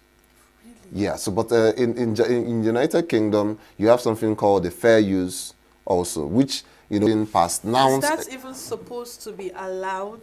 Well, many of these laws were passed before this new era. Oh, really? Yes. So we are just walking into thank an you. already established law. So the AI Act that is being introduced by the United Kingdom is going to have to now address this gap. And at the same time, Nigeria also is already also addressing these gaps with the data constraints and also ensuring that we secure our data. Because this is one of the most impact comes from our own land, or is this data being fed into our country? So to what extent do you think a human should contribute to a particular artwork, AI generated in quotes, before you can claim ownership of this thing? Because I believe originally it's not even your idea to start with. You don't put in so much hard work, you just instruct it. So to what extent are you supposed to contribute to this artwork before you can claim ownership of it? When it comes to art, what really ascribes value to art isn't just necessarily the amount of hard work being put into it. It's not necessarily the creativity of the artist. It's not necessarily, how much is being perceived. Like they say, beauty is in the eye of the beholder. So when it comes to art, there's so many different factors which actually allows an artwork to actually be valuable and have a huge valuation. And one of these things come with a story around it. How is it created? The artist, like Van Gogh has the famous, he chopped off his ear. Da Vinci has the famous Antichrist ascribings on the drawings he had, which, there was something mysterious about the artist. So at the end of the day, there's always that human presence which contributes to the story. Because that's the real jig in it. Because there could be thousands of works that are created, near similar artworks, but at the end of the day, it's the story behind the artwork or the work that has actually been created, which actually then now becomes something that other people can now look to it and ascribe value to this and say, yes, I want to have this. So what will make you want to have something depends on perhaps the amount of, work being put into it, the story behind the artist, and the techniques being used to create it. So as much as the AI could actually simply create it by itself or tell an agent to create this, it still requires a human to actually provide that guidance. On what to create. And to also interpret what was done. Because you see, the AI creates the artwork, it still takes a human to tell you that the story behind this artwork or what led to this. There's this artwork that it was in 2019, sometime last year, was sold for millions of dollars. Let me tell you, the artwork. The Banksy? No, it wasn't. You'll be really surprised. It was banana duct tape art. Oh. I was so furious when I saw I keep talking about, I was so furious when I saw it. I'm like, what form of creativity do we ascribe to this? Okay, so personally, this is my own personal opinion. So I feel like this is the lack of creativity or like the fall of creativity that we've been witnessing. Thank you very much. So we've had creativity and art expression been on a good trough since, like, let's say the 14th century. And when you got to like the 21st century, we already like at the bottom of the cycle. So at the end of the day, you're going to see that AI is going to allow more people express themselves. You're going to see more creators. You're going to see more artists because it's going to unleash that latent creativity, which a whole lot of people have been restricted to thanks to the fact that they've not had the training or they do not have the tools. So right now, from your own garage or from your own work office or your personal device, you can experiment with different art styles, different art forms, and it could serve as a form of inspiration for artists to now then create physical works. Okay, let's talk about the... I don't want to use... I don't want to use like the word war, because it's going to be sort of that, where artists that take their time, that are really creative, they burn the candles to put up amazing pieces out there, and seeing that someone is using an AI to generate artworks, do you think there's going to be some sort of disagreement between this party? Because we'll still appreciate the ones that they do originally on canvas and the rest of it. But using an AI is like an easy access to it. It's something that happens under seconds, right? Yeah. Do you think there's going to be some sort of controversy between this party? The competition is coming. That's what I'm going to tell anybody that has that sort of like concern. The competition is coming, and you're going to have more people creating alongside you. And it's something that we're going to have to leave to the audience to then decide who then is the person that has the value that comes to these artworks being created. So at the end of the day, you're going to see more people being able to create metal works, sculptures, canvas works. That takes months. Thank you very much. So at the end of the day, it's a question of, are you going to embrace the new tools that are available to you? Or are you going to see these tools as limiting to what you do? But at the end of the day, we're going to have a whole lot more people coming into that profession and redefining what it means to create art. So if we had a small set of people creating because they hone their skills and on this work, we're still going to have thousands of people being introduced into this new era of art.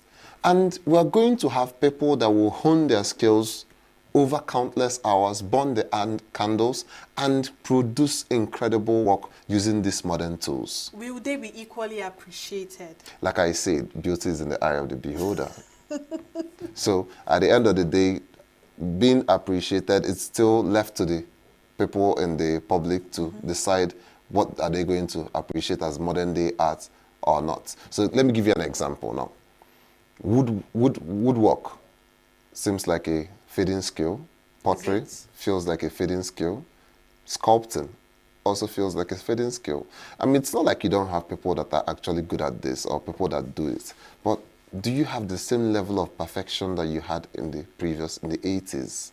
I mean, take a look at the sculptures or the artworks that you see before. You see that there's much more detailed.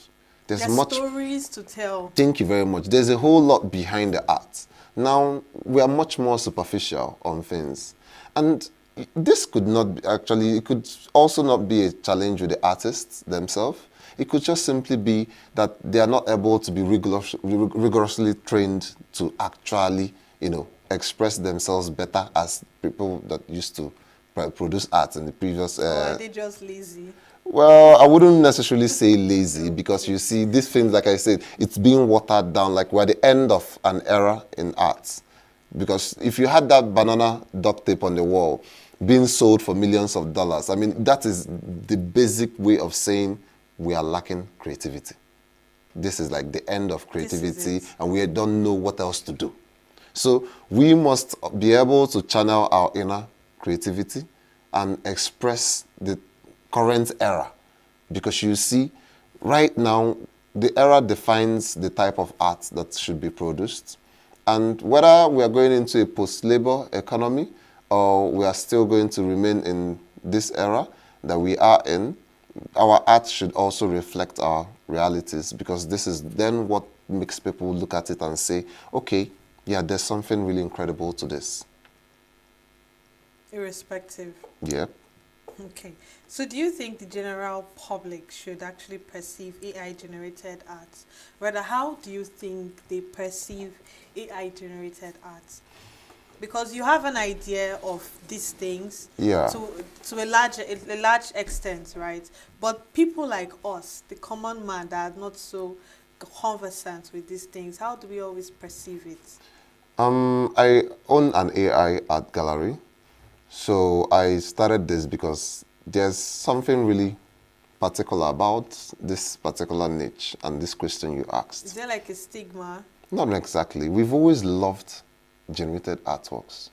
We've always been consuming generated artworks. More often than not, if you walk down the streets of the many modern metropolitan cities in Africa or Nigeria, you'd see artworks being sold along the road. 90% of the time, they are actually internet-generated images. Exactly. So there are not actually original artworks that you are actually really purchasing. And people actually, there's a demand for that. The demand comes from people who want affordable artworks. There's a huge premium on human-generated art. So thanks to the fact that people can easily just purchase something that is much more affordable, and they can hang it on their wall, and it does, and it feels, you know, and gives them the same aesthetic and you know, feeling that they an original would actually do. So you see that it's already been introduced into our populace for a long time, generated artworks. Right now, you now have the ability to say, I want to customize it in my own style. I want it to be in this way. So for example, let's use let's say use the chicken, which is a popular, the fowl, like the Igbo chicken, which is something really popular. You could really say you want to have an Igbo chicken drawn for you, but using an impasto style, which is an art technique, you know, which, you know, uses paints in a different manner, like as if you're, you know, rubbing it on the artwork, and it feels really, you know, like as if it's... if you touch it, yeah, if you touch it, so you have to touch it to really know that this is actually AI generated. So at the end of the day, there are some things we can actually get out of this. When people actually say they want to deepen the arts using generative AI, you can get some wins out of this. You can get customized artworks, you can get low-cost artworks, you can have things that resonate to your own tastes. Because you see, more often than not, when people draw artworks, it beckons on the artist to interpret and tell you, this is what I drew. And we then form a consensus around what that person drew. Think about it. When you have an AI-generated artwork, I can basically tell you that this artwork you're looking at is a product of this instruction, and that this is what I conceived, and this is what I really wanted to get out of this model, and out of the different works that this model produced, this particular one that I'm looking at best describes what I'm trying to convey to you. So at the end of the day, you see that there's a different power that comes with AI-created artworks, which traditional artworks actually don't really have. Yeah. So like I said, when you see an abstract... Is it when you see it, or you can describe, can you like describe it? Like the example I just gave now is succinct. If you take a look at any traditional artwork, if I ask you what is in this artwork, you most likely say the author or the artist say that this is what, or this is how you interpret this. Your own. Yeah. But irrespective of your own interpretation, what then, you know, what's the authentic way of knowing what the artist really wanted to convey? Because more often than not, people produce certain things out of luck, yeah, and then they tell you that this is what I drew. There are a lot of people that come to tell me that this artwork that I'm looking at is what they drew, and I'm like, are you really sure this is what you had in mind, or you're interpreting the output of what you've already drawn? You know, so at the end of the day, not being able to say that this is exactly this, it's something that you can actually really get in an AI, you know, generated artwork. Like this is just an example. There's so many other things that you can actually look towards that. But in defense of the traditional artists, it takes a lot of ingenuity, a lot of crafts, being able to blend the colors, being able to blend the techniques, the different styles, to create something really novel. And we should really, you know, give it up to them. Honestly. And I still do. But like I said, in this new age, we should see AI like a tool in art, especially in the arts sector. They shouldn't see AI as an enemy. Thank you very much. It's just a new tool for you to create something new. So for example, when it comes to sculpting, a lot of the sculptures we may see in ENUGU State, we have the Otiba, we have the tree monkeys around the Brixig State, the lion we have the lion, and we could actually have precision sculpting being done by robotics, you know, and this robotics... Is that where the 3D painting comes in? Thank you very much. Yeah. So, thank you very much. So you can actually have something that is much more closer to techniques that we've lost in the past. I mean, there are so many techniques like art forms which we basically can't necessarily blame the artists of this generation, because these are not the predominant techniques of our time. But we can bring back some of these techniques, like our bronze sculpting, which we did in the past, you know, the marble carvings, and then also we could metal sculptures, you know, and woodwork. This can actually be done using precision devices like robotics, guided by the artificial intelligence to produce something which you could actually literally describe, design, and conceive using an AI, and then turn that design into something in the physical world. Interesting. This can go on. I mean, there are so many angles where AI Yeah, can so, step in. you know, when we look to it as something we have to embrace, I always encourage us to be ahead of the curve, embrace these tools. I prefer to call them tools because they evolve as they are, but at the same way, you had a hoe, and you had a tractor, and you have a brush and a pencil. You know, this is just a new tool. And this tool is going to be embedded in our everyday life, our devices, and the way we work. So we're just going to, you know, remodel our society after these new tools. That's just it. I mean, yeah, this is really, I just find it really interesting because before now, I always felt like AI is the enemy. Every time they keep preaching about embracing, I just feel like we're feeding these things information. What if one day it gets used against us like we see in the movies? It can. It certainly can. It's good that we also take a look at the drawbacks and be ahead of it. Like I always preach, we can't let what we don't know be the failure or downfall of us. That's basically just ignorance. Mm-hmm. The first thing we have to do is to ensure that we safeguard our data. Data is the lifeblood of artificial intelligence. But these things have access to your devices. You can decide to opt out. Like, for example, in the European Union, you can opt out of sharing your data with these AI models, and you can decide to say you want to share your data. So these are certain things that we can proactively, you know, place guardrails around. You know, we basically have to understand that it's going to proliferate and enter every single, I mean, the Tesla cars, they all have like vision connected to that. So they're seeing real world data. Your phones are listening to you. Your devices, I mean, I have a smartwatch. We have a whole lot of these technologies around us, and they have the ability to collect data from us. Thank you very much. Just like you mentioned the Tesla car, there was one time I was on Instagram and I saw someone walk a robot dog. I mean, it makes sense if you're walking an actual dog, but why do you need to walk a robot on the streets and have it? If it was even trying to attack like a different dog entirely, and it was funny because you're not real, so why do you try so hard? Like, I know that the essence of all these things is because we need money. If it's not because of money, then artists will not be doing artists will not even be working and trying to make amazing pieces to sell. So when it comes to the aspects of finance, AI generated art, if it becomes more prevalent in the society, how do you predict like the market value compared to the traditional art? In the traditional art, the most expensive pieces tend to come by consensus, or the top institutions like the Smithsonian.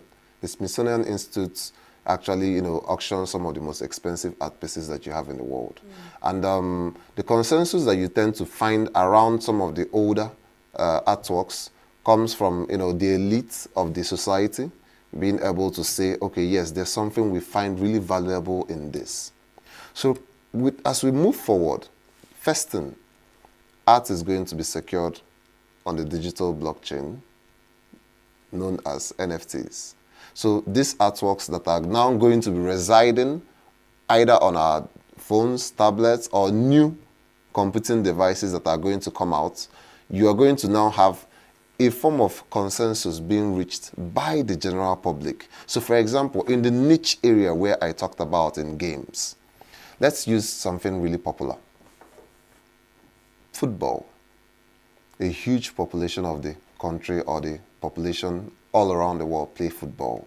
And we could actually look at something, let's say, a career mode where you could actually unlock a footballer that has a certain unique skills. Is that what they have it already? Yeah, they have that already. But right now, those packs, which are actually really valuable right now, the FIFA packs, you know, people actually find them very valuable and pay a whole lot to actually acquire them. You know, now you can now have them secured on the blockchain where you can now say, this belongs to this person. And that ownership that is attributed to this person, you don't check you're able to gauge the demand. Because demand is where the value comes from. If there are a million people that really want that FIFA pack, or let's say that footballer that was unlocked by this person playing this football career from this club to this club, and then that footballer got these skills, and somebody else wants a player with this pedigree, that is something that you can now say, okay, if there are a million people that want this, there's demand for it, and there's a high value for that. If there's no demand for it, because, I mean, just the same way a million people can generate such a footballer or such a pack on their game, the value comes from where the demand goes.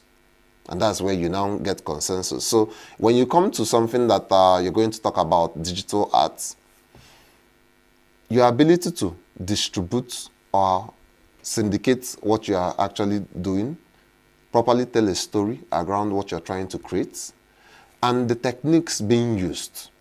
And more better, if you're actually a professional, you are able to leverage the training which you actually got. Let's use an example. If somebody wants to just create an artwork, the prompt you're going to say is something like, create me an artwork. And it's going to generate an artwork.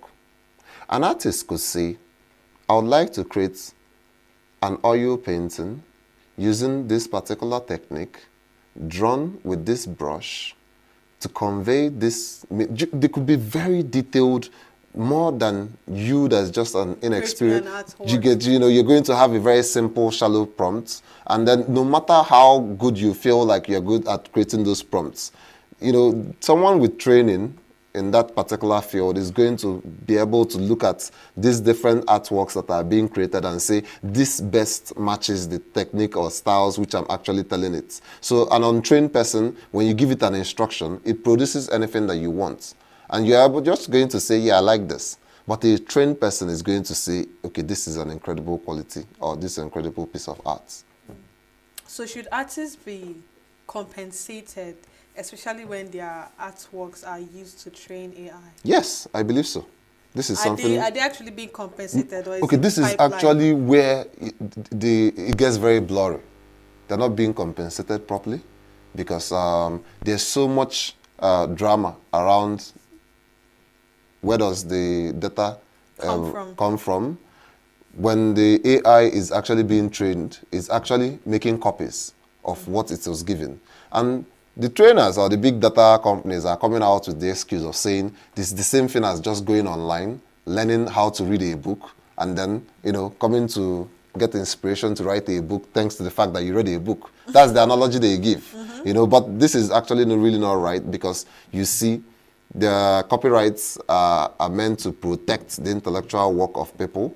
And when we start looking at these new paradigms that are now emerging, and the excuses or the gaps or the flaws in the previous systems that we had, what I actually see happening is that we're going to have something like a 2 to 3 year window where we're going to have to sort out these challenges, the data that is being trained on, the model that is generating this data in likeness of a particular previous work. I mean, New York Times sued OpenAI for using their works. Getty Images also sued another AI company for actually using their works. So at the end of the day, I personally believe that the artists should be fairly compensated for their works. But at the same time, we must face the reality that there are gaps in the laws and regulations that exist across different geographical locations around the world. And we must then plug and, have an intellectual conversation around this discussions, because what led to the protections or the enforcement of rights previously were conversations that were had intelligently around fair use, compensation of people's efforts. So in this new era, we still just have to sit down and have an intelligent conversation around the same topic. We can't basically just assume that, the old way of, attributing ownership, intellectual property, and copyright will be applicable in this new era. We are currently entering the fourth industrial revolution, and we must also adapt to this new era. In cases like this, how do copyright laws differ globally regarding AI-generated content? So like I said, the data which is being trained on has different regulations all over the world. Oh, really? Yes. I mentioned earlier that in Japan, there's permissive use for the data which you train the AI model on. So that permissive use means that any data that you publicly scrape, you can basically train the AI model on, and you can be sued in Japan.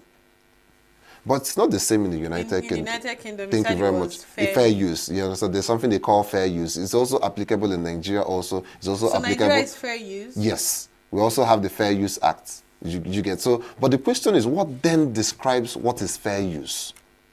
To what extent? Thank you very much. So this is where the gap is now being introduced when they say that this is being used under a fair use copyright. So we must have that discussion and narrow it down, because there are windows of like areas where that gap can be exploited by these AI companies, because the regulations across different jurisdictions differ.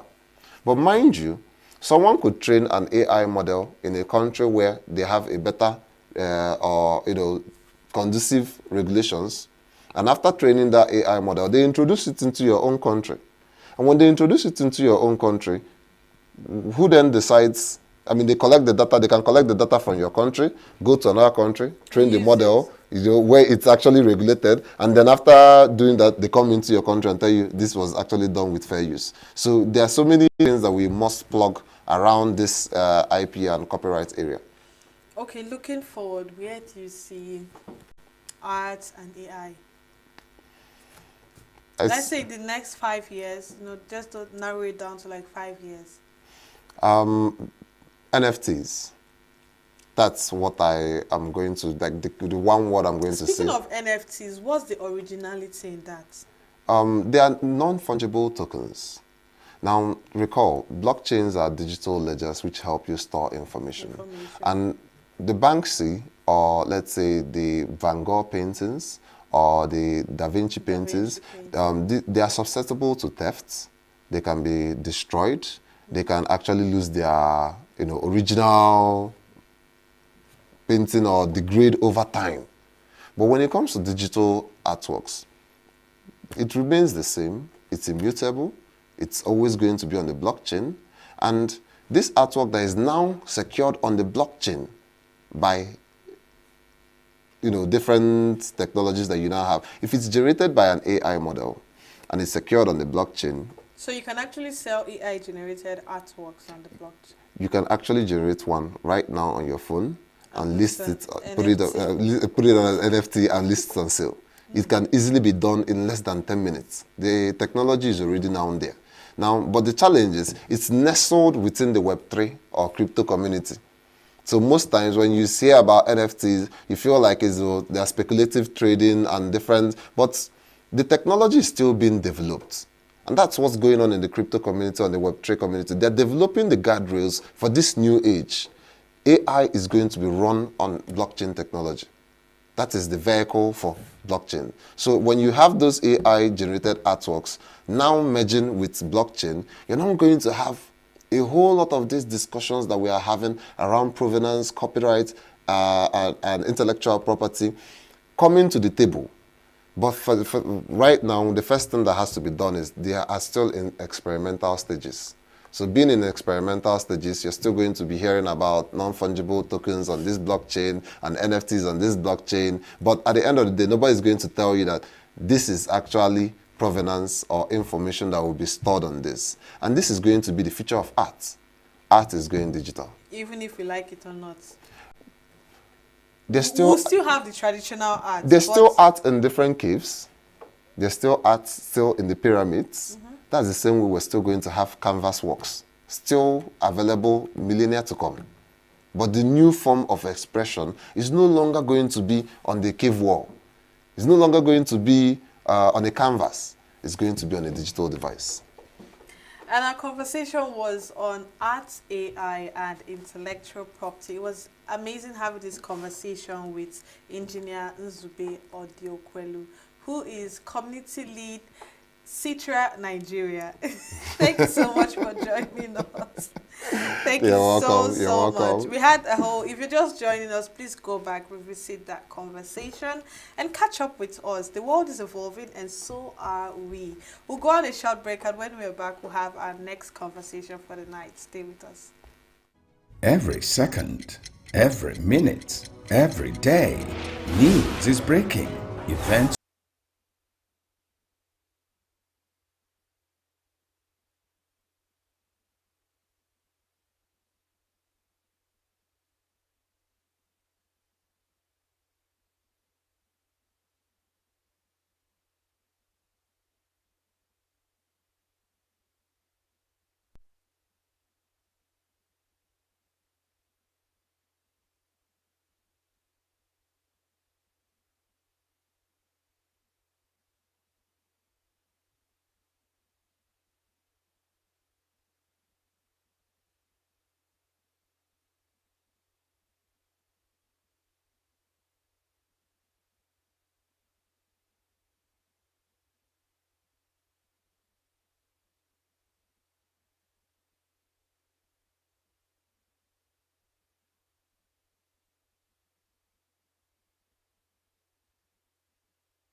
Signature TV. News in your pocket. Welcome back. The Minister of the Federal Capital Territory, FCT, Wike traced the roots of the PDP's internal turmoil to the aftermath of the 2023 general elections. The FCC minister lamented a steadily decline in dishonesty and lack of trust amongst its key stakeholders.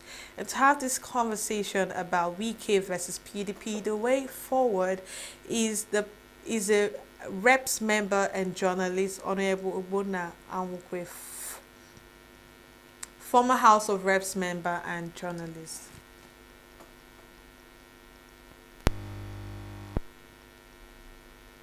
Good evening, sir.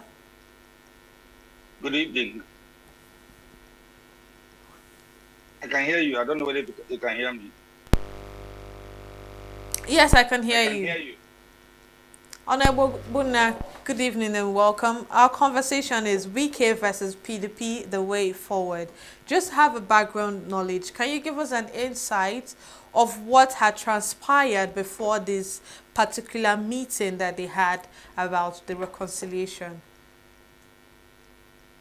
Of course, the crisis in the PDP is as old as 2023, 2022, when the convention took place. And it's never really been any broad-based attempt to ensure that the party came together.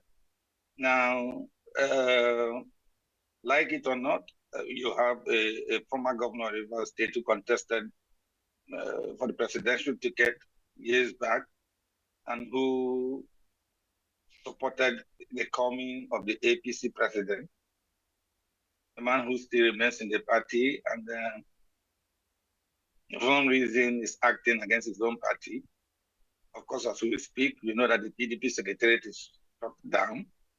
It's not the attitude of a loyal party person. And regardless of the pushback that's likely to be the share of the president, he's going to have to shut down the PDP secretariat. Because not many people believe that Wike is acting alone. A lot of people think that the big elephant in the room is the president himself. And Wike is shut down the PDP secretariat, at the same time is bound to fight for justice. So what is playing out suggests very clearly that the PDP is in deep trouble. Now, you have a situation where Wike is blaming even his friend Makage and blaming every other person in the PDP minus himself. And he's saying that there have been lots of betrayals. Of course, maybe if he was betrayed on the way to the presidency in 2022, it doesn't mean that betrayal has formed the bedrock of the PDP. And if there's anyone who, in my view, with due respect to the minister himself, who is betraying PDP at this time, it's not the PDP, it's Wike. You know, it's a question of shifting the goalpost. Like you have a fight between the kettle and the pot, and each is trying to call the other black. So that's what we have. That's the background as we go into this conversation. In the course of this conversation, they had met. They had come to a conclusion that that Senator Samuel Anyanwu remains the national secretary of the PDP, and also that all legal matters relating to the Rivers State must be withdrawn. And that includes the current state of emergency in Rivers State. How so far has that actually been implemented? I think that we should look at the initiative. I think the president who had a conversation with Governor Siminalayi Fubara some weeks back in the UK has taken the initiative from everyone. If you follow the interview that Wike granted to BBC, he said the president directed him to make the peace with Governor Siminalayi Fubara, and he asked rhetorically, who is he not to obey the president? So this means that as we have this conversation, the initiative is taken away from Wike, the PDP, and all the major players in the PDP. Now, if there is peace in Rivers State, it will be because of the initiative of Mr. President, not because someone in the PDP or someone in the FCT is behind it. The president wants, I believe, some understanding in River State once the possibility of taking off the state of emergency. And that's what is critical here. Middle stakeholders here know who is driving the bus. It's not Wike, it's not the PDP. So if we have peace in River State, we have the understanding in River State that many you want. If we have the way forward that people are talking about in River State right now, it will not be because of these characters, it will be because of Mr. President. And that's the truth. Okay, Honorable. Looking forward, what are the potential implications of Wike's action, not just on the political landscape of Nigeria, but also regards to PDP? There's a statement that he said that he's not really in to resolve anything, and he's ready to, take this fight and fight it till the end. This is the point. The fight has been on along. What you saw in the River State was part of that fight. What you are seeing happening by SI is part of that fight. What you are seeing happening today, PDP's ability to hold meetings severally is part of that fight. Let's not deceive ourselves. That's why the last time when I spoke to you on this program, I said, look, frankly, the PDP has left. There's a lot of fight going on. PDP is in disarray. No one is able to call anyone to order. There's no discipline. Party leadership is unable to get members together. Peacemakers put together, unable to get people to come around the table. All you have commitments here and there, and an excuse perhaps to jettison conversations. The PDP is in deep trouble. And frankly, but we are asking about consequences. That's why I said maybe the pushbacks when it will come will not be Wike's at all. It will be that of the president. The reason is that people will say that Wike is serving under his administration and Wike has a license to cause trouble. Now, and as you know, there are comments here and there about the coming of a one-party state. There's a real fear among Nigerians who've had multi-democracy all these years, and even Tinubu himself had occasion to warn that the one-party state will not work. Now, the events that are playing now, you have governors of political parties, they are not talking about their own party, they are talking about support for the president. All kinds of funny things. So it means there's some pressure that's coming from behind that not many Nigerians are seeing, but which the politicians are experiencing. And anybody who wants peace, who wants a second tenure, for example, who wants the opportunity to name a successor when your tenure is over, and who wants to operate in peace, literally, at the time that sometimes the EFCC can be put behind you. Does not. Now, all of this. Can you hear me, Mr. Wona? I can hear you. Okay, so they had insisted that if he's not taken in as the PDP secretary, then the PDP at the southeast level would actually pull out of PDP, and which we know is going to cause a whole lot of problems regarding the internal party crisis in PDP already. And Wike, on the other hand, had mentioned that Seyi Makinde had actually connived with Governor Peter Mbah of Enugu State. Makinde of Oyo State had connived with Peter Mbah of Enugu State to orchestrate the summoning of the meetings of the so-called Southeast in order to put in Udo Okoye. And he has actually talked about Seyi Makinde having like the body language of someone that is being dishonest and so forth. What would you make of this whole situation and what Wike had to say about it? Well, we are seeing postures being fired. Frankly, you can't rule out the fact that Makinde and Wike are very close friends. They acted together under the G5. Everybody knows that.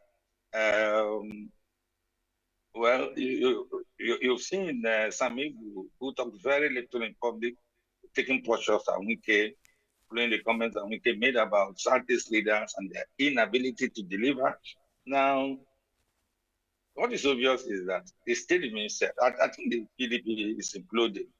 And fortunately for us, nobody can get the major titans, Atiku and Wike, nobody can call them to order. And their fight is taking unduly too long. Of course, Tinubu was right when he said people are in the sinking ship and they had no life jackets on. So this is exactly what is playing. So all these accusations and counter accusations in my mind means nothing. What we should be talking about, what we should be focusing on, is that the PDP has a crisis on its hands and is unable to find solutions. That's it.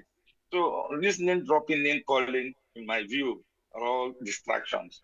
Whether Makinde acted with Mba to get the Southeast, to act together, it's immaterial. One expectation is that the Southeast is expected to act on its own because the office of secretary is zoned to it. Now, nobody can make those decisions other than the Southeast politicians. So I don't know what share, what's his name, Makinde has in all of this. But you know my friend and my brother. He's a fighter. He's ready to fight anyone, including his best friends. That's who he is. Now, frankly, until the PDP is able to look Wike in the face and say, look, you're no longer part of us. Until the PDP is able to look at the article and say, look, it is the turn of the South to present a president. Stop going around like a presidential candidate. Only then can the PDP begin to talk. Only then can the PDP begin to look for those solutions that will solve the problem. So this is the truth. If a Southerner had emerged as candidate in 2022, perhaps we won't be where we are now. Now, those who stole the ticket at that time or who got the ticket through democratic means, but who refused to engage, who refused to make the peace, who refused to be sincere in the peacemaking process, are responsible for all of this. This is not absolving Wike. Wike is part of the problem. Now, the PDP must deal with Atiku, they must deal with Wike in order to move forward. If they don't do it, then they are not serious. Honorable, currently, Wike, as the Minister FCT, is working hand in hand with the APC government as the president the incumbent president currently is an APC candidate. Do you see any possible defection in the future, as defection is now the order of the day? People are defecting. Do you really see Wike defecting from PDP, including this entire crisis that has been going on, into APC? Wike does not need to defect. Wike has said clearly that he will remain the PDP. He has said he will support the presidential bid in 2027. And that's we should take him for what he has said. What this means is that if he was governor of Rivers State in 2023 and he delivered the votes, or seemingly got Rivers State to deliver the votes to the president in 23, and is fighting the PDP to a standstill, saying, I'm going to remain in the party, nobody can do anything to me, and saying that when the time comes, he will stay in PDP and work for the president of the Federal Republic of Nigeria. What has he told you? What does he need defection for? He doesn't need defection. What are we talking about defection? He doesn't need it. So if he does that, that will be perhaps to fulfill all righteousness. The important thing is the body and soul of Wike is in APC already. What you have disturbing the PDP is the carcass. And it's strong enough. The PDP has been unable to bury the carcass. So, for as long as Wike remains part of what the PDP is doing, the PDP cannot say that it's rebuilding, that it's rebranding, that is seeking membership, or that it is serious enough to contest an election. That the PDP will be that because the PDP at this time is the biggest opposition party. When the PDP is weak, the entire opposition is weak. Honorable Bona, looking forward, all these meetings and the rest of it are to, meet at the middle and have a conclusion and equally resolve these things. Do you see the PDP and Wike resolving these differences and, having internal discipline? Well, I think there is a psychology of negotiations. And the one that you are negotiating with thinks is in a strong position. that he has you on the ground. Now, I believe that if we were honestly activate the mechanisms within the party for conflict resolution, the PDP has one of the best conflict resolution mechanisms ever within the Nigerian context. But unfortunately, it's been unable to do so. Now, this is because the party is polarized.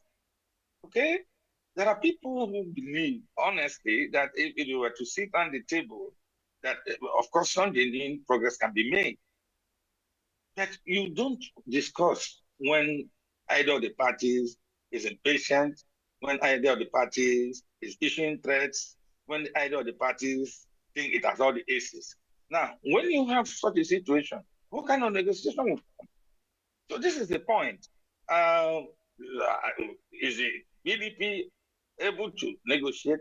I think it's possible, looking at the courage of men like Saraki, who have sufficient experience, who share relations with quite a lot of people, including the combatants in this instance, and who are rational enough to bring people from the left of center and the right of center to a conversation. Now, that is possible. That's possible. I'm not going to rule that out completely. But I'm saying that the basis for reconciliation within the PDP does not appear to exist at this time. And if we want to be very sincere, the ones who are behind this crisis know where they're headed. They know how far they've gone. They've dug in. They've dug in. You know, the house is in disarray. They are differing opinions, differing interests, and everybody unto yourself. And what you just left is for everybody to just walk away and leave. The ones who are talking about coalition are almost halfway gone from the party because, of course, they may never be able to go with the entire party into a coalition. The ones who are talking with the APC will never be able to go with the entire party into a coalition with the APC.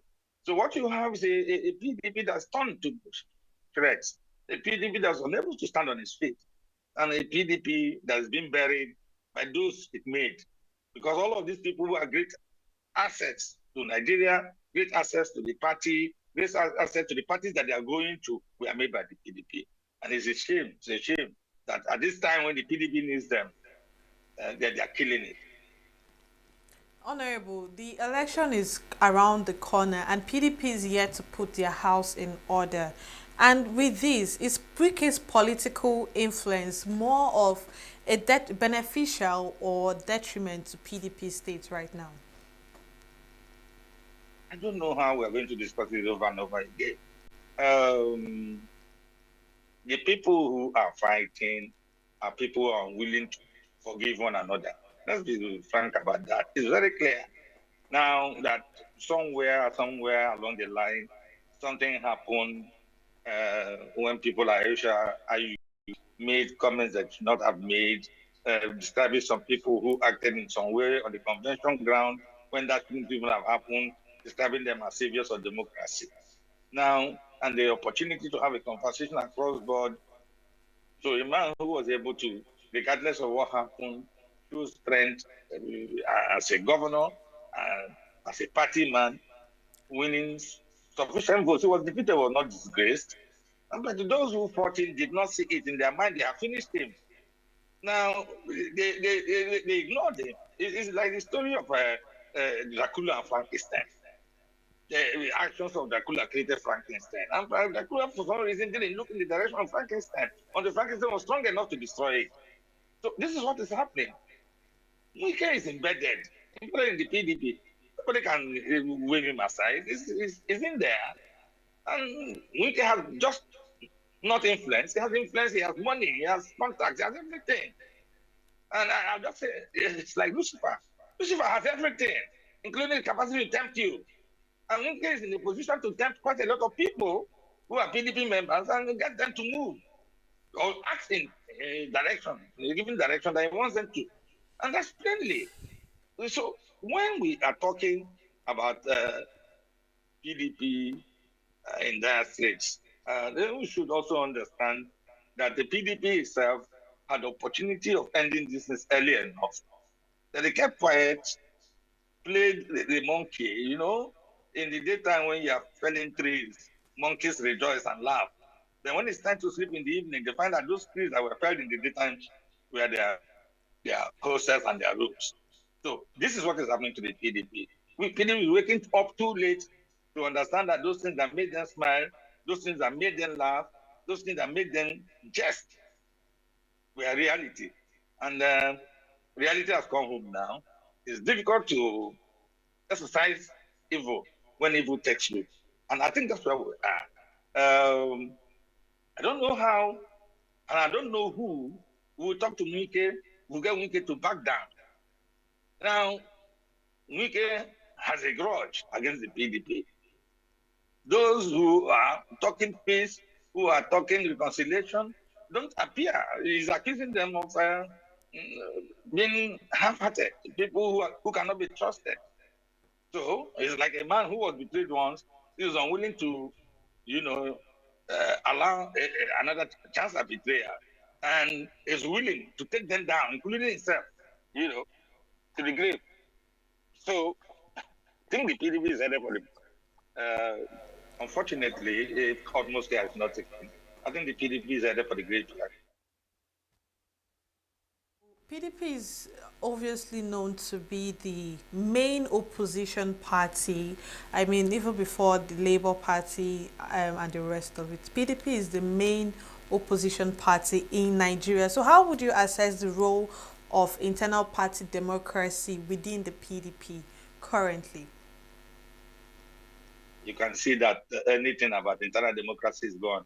And listening to Damagun the other day was saying, those who are coming from the PDP, only God will judge them. Why is he occupying a position that is not his own? Why is he unwilling to call allow the party meet and give the chairmanship to the actual zone that has it? Why is he doing that? So this is the point. That's why I said they're playing the game of the kettle and the pot, and then trying to call each other black. Doesn't make sense. Okay? Now, the Wike is too far gone in his ambition, you know, to show some powerful forces in the PDP that they cannot do without it. And he has the capacity to make friends across board, and he's made friends. Okay? The APC needs him to weaken the PDP, for example. So, and if that is correct, then Wike is doing it successfully. The PDP lacks the political will to move against Wike. They're unable to do so. It sits within them and it's eating them up. And they're unable to do anything. It's not a shame that how many times, about 6 times, the PDP has said it's going to hold a meeting. No meeting has held. If you say Wike is not strong, then what else? How else do you want to prove to the world that it's weak? His forces won't let you hold a meeting. Even the meeting they held this night, they are holding a meeting to decide whether you proceed on Tuesday to voting or not. I don't want to laugh. These are serious matters. These are very serious matters. But the point is very clear. If you are looking at the fight, what you call Wike versus PDP, Wike appears to have all these aces stacked up. The PDP is weak at this time, unable to take care of himself, unable to exercise Wike from his midst, unable to install discipline, inspire courage, confidence amongst his membership. So, what you have is what used to be PDP. Achebe Road, there was once a country. I'm a member of the PDP, and I'm beginning to think that perhaps there was once a PDP. But looking at the situation now, it seems like Wike is holding PDP at a ransom.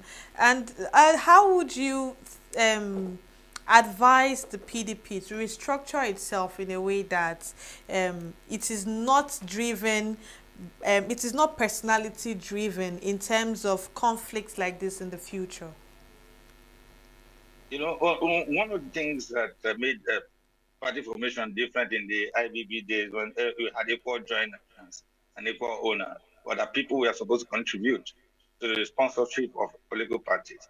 But somewhere along the line, membership of political parties have found it convenient to allow some so-called men in coats with deep pockets to fund their political party. So they are like ornaments on a shelf to be bought and to be broken at will. So that's what you have, you know. So some people can tell you in the phrase that they own the party and that they have made contributions. And where were you when they were making those contributions? Look at PDP, 11 million or there. I don't know how much the ground rent is. But you are telling me that a political party that has governors, icons, political icons, cannot raise money to pay for their Wadada house. And they're sitting there. And the party secretary have been shocked in their face. Now you can see why it looks like the governors of Rivers State, right from the days of Bodili, have been funding the PDP. And over time, they become very strong and they can determine if PDP will live or die. That's what you're saying. I'm from Rivers. Okay? And I know very strongly that the PDP is not done sufficiently. How can you tell us, even negotiations, is it not possible to negotiate that over time we pay off the money that we're owing? Is the federal government so hard-hearted that you won't listen to a bargain? Then you sit down there, they'll shut you out. Yes, you think that perhaps in the propaganda industry that you claim that Tinubu is doing this or not doing that. But what about your responsibility? Your responsibility is to pay ground rent. What about your responsibility? That the PDP cannot pay for ground rent? What are we talking about now? Okay, Honorable, our time is fast spent. Just before we round off, other political parties are taking note of the internal party crisis happening in PDP and even other political parties in Nigeria. So what lessons can other political parties learn from the Wike and PDP saga about party loyalty and leadership, just in a nutshell? I think that, of course, many years back, one of the things that made political parties what they were was the fact that you could talk about party discipline, you could talk about party cohesion. And maybe in our time, we have seen fifth colonies taking over, entering the political parties and dissipating them. What is happening in the PDP is just not strange.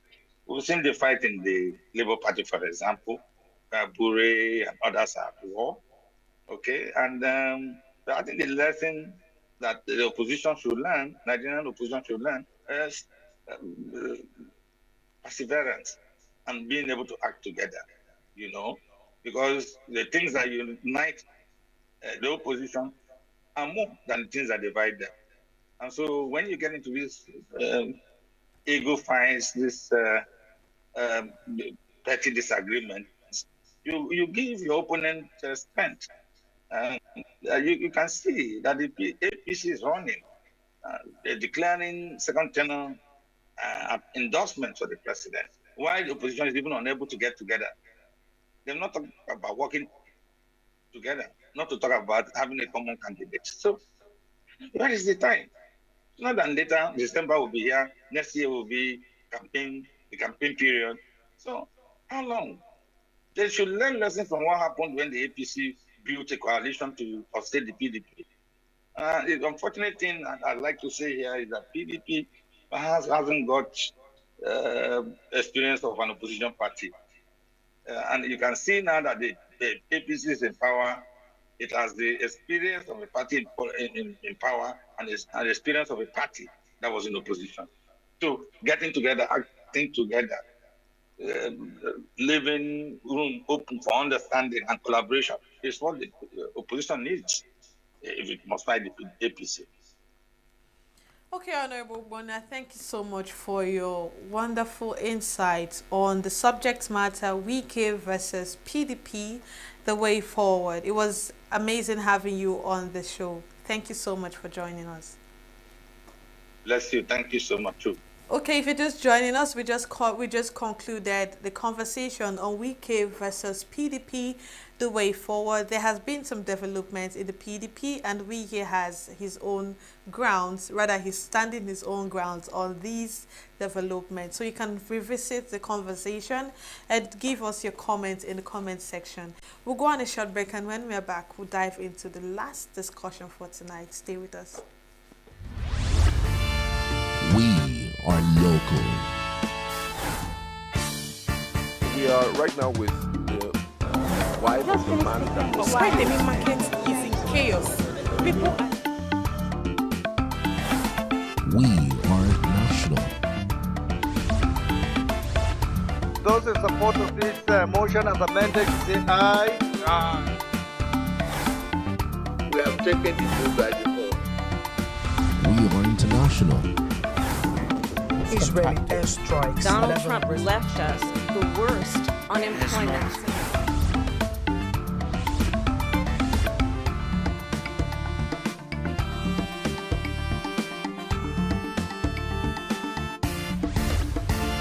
Signature TV, news in your pocket.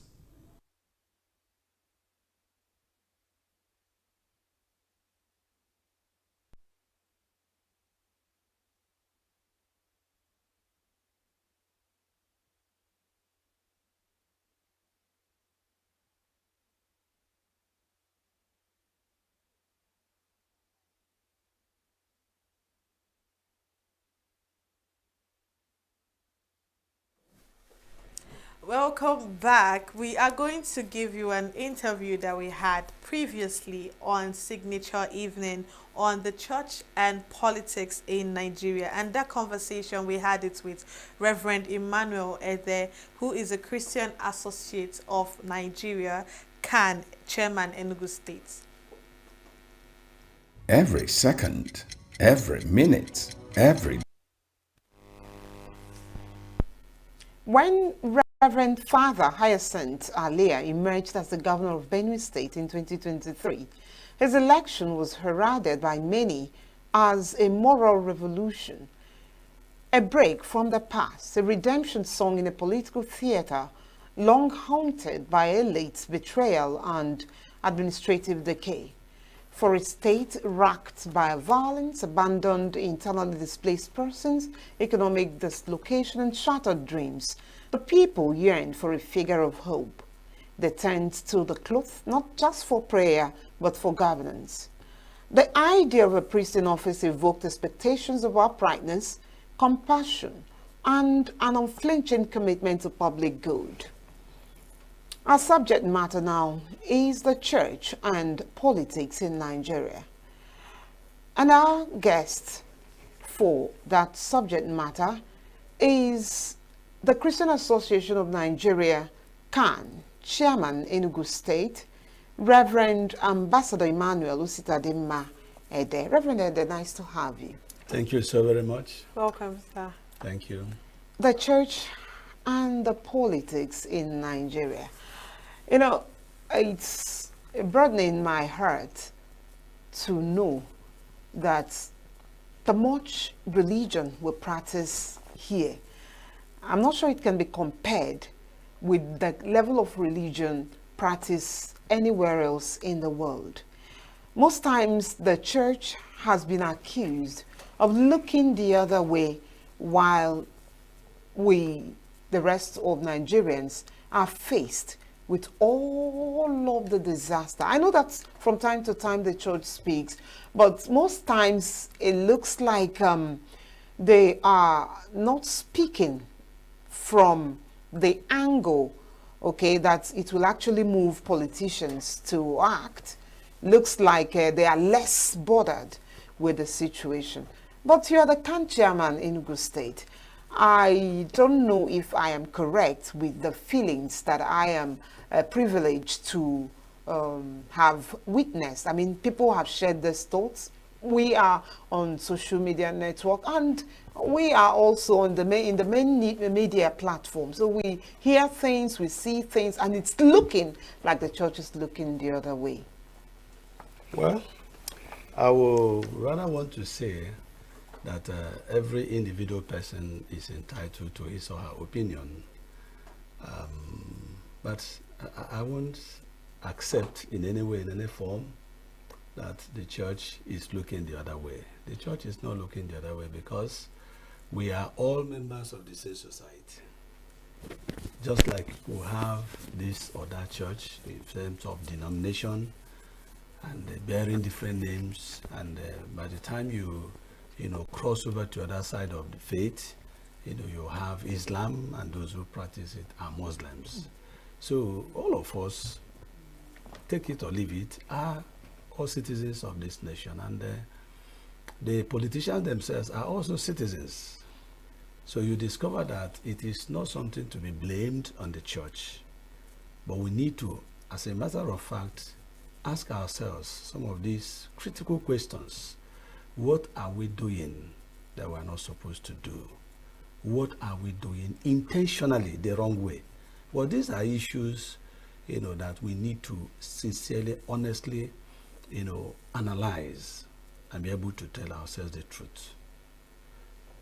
All of us here on this live studio could still remember how it played out 2 years ago, 2023, and even the years before, during the build-up to the election. There has to be campaign, there has to be all these promises. So, for me, the relationship between the church, and politics, talking about, either Christian leaders or the church in Nigeria and then politicians, I want to say that it's something, again, we need to look closer and ask ourselves what exactly is wrong with all of us. Because you will agree with me that if you, check out the president, all the members of the National Assembly, Senate, House of Rep, you come down to the state, you have the governor, you have the legislature, you have all of them. It is either one, attends a church as a Christian, quote and unquote, or he is a Muslim, he goes to the mosque. So why is it that we'll be saying something different when we are asking people to give us, their vote, their mandate? And when we come into office, we turn around 360 degree, completely against what we have made as promises. So I'm saying that just leveraging on the news we just read, one could have said, oh, wow, glory be to the Lord, that for a man of God, a priest in that manner and rank, to have been made the governor of a state, beyond revolution, beyond anything anybody could expect, that heaven has already come down. That was the expectation.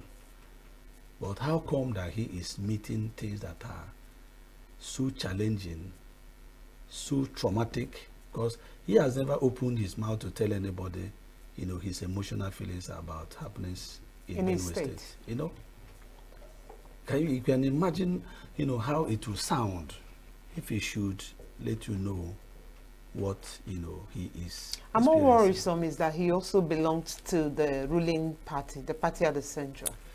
You have even made my, discussion and the position much more easier.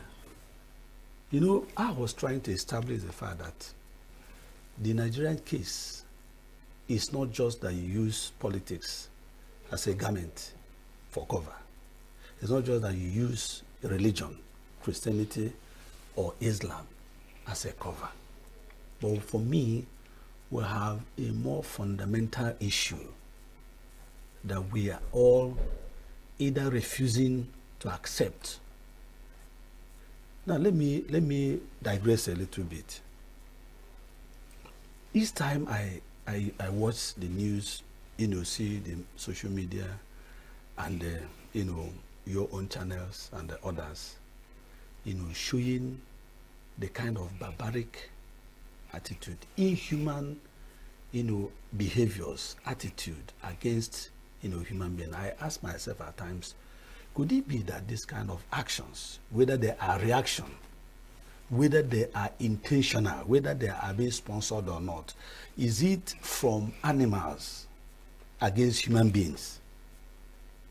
Because there are things, even the Bible, and those of them who are, as Muslims, they will tell you that there are a number of things that the religion never allowed them to do.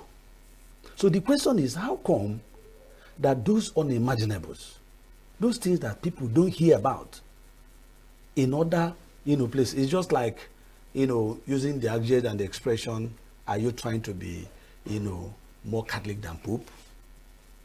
In Saudi Arabia, do you see all this kind of own culture and attack the government? That is the thing. The next thing you hear is that you've been paid when you are not given a dime. When they know that you are not ready, they know your character, they know your person, and you're not ready to go for any underhanded, backyard, bargain.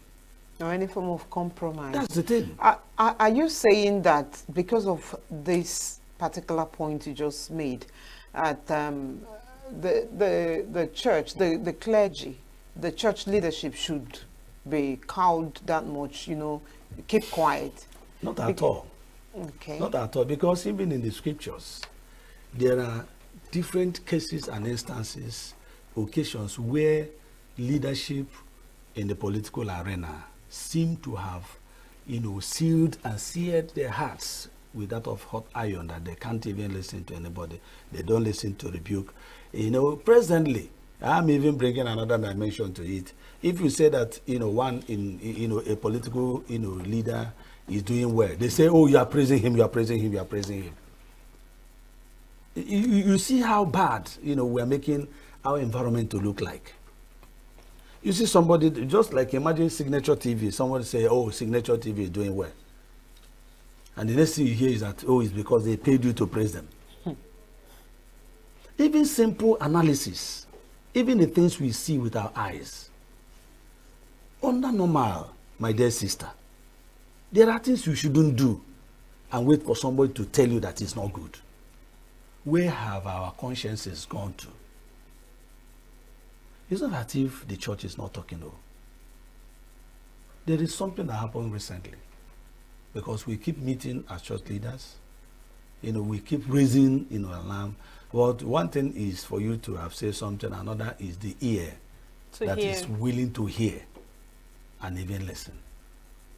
So by the time you try to cut off everybody so that just be on your own, anything you try to say will be viewed from the lens of either a paid opposition, or the other one will say you are just praising him.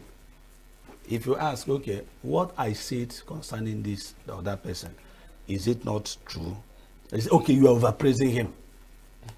It will now come to, the degree and to establish that you shouldn't have even said that one who is doing well is doing well. But does that not mean that the people are losing confidence? I mean, the church used to be revered. It's not. It's not. The whole thing is that there is, let me start by saying that we have intentionally created, an environment and a system. In fact, the people I feel for and I pity so much is the younger generation. All of these things we are doing, there are instances, like I said earlier, where God will say to his prophet in the Bible, go and warn this king. And some of them, they will tell you, he won't listen. He won't listen to all of your advice. He won't listen to your rebuke.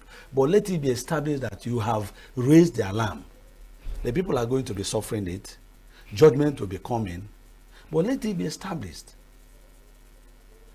You may be aware, to the extent you know the scriptures, that a time came in Israel when one of the kings, the prophet, was telling him, this is the word of the Lord. This is what the Lord has said. Hear him, obey him, and you shall live, and the entire nation shall be safe and secure. You know what he was doing? After reading a page, he said, give it to me. He threw it inside fire. Give me the other one. He threw it inside fire. Give me the other one. He threw it inside fire.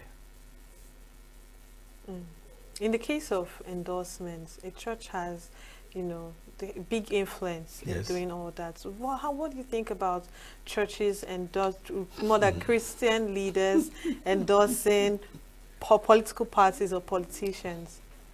Well, I will draw, from the last election. 2023. Yes, 2023. you know, in the minds of many desperate politicians. And let me not limit it to them so that they will not feel I am out, you know, against politicians. And also some desperate church fathers or, you know, church leaders.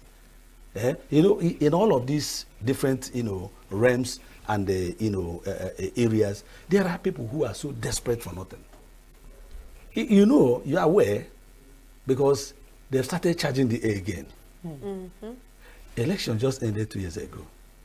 You wouldn't even allow the one elected, whether rightfully or wrongly. But because he's already in governance, Because allow him to make impact. He has been sworn in. Because he has been sworn in. Yet the next thing is for you to now, you know, fan on the embers of war, firing from all cylinders. You know that they have started ganging up and ganging up. Not even to say, Mr. Man, yes, even though whether we knew you were not the one that won the election, whichever way, because anything can happen in Nigeria now.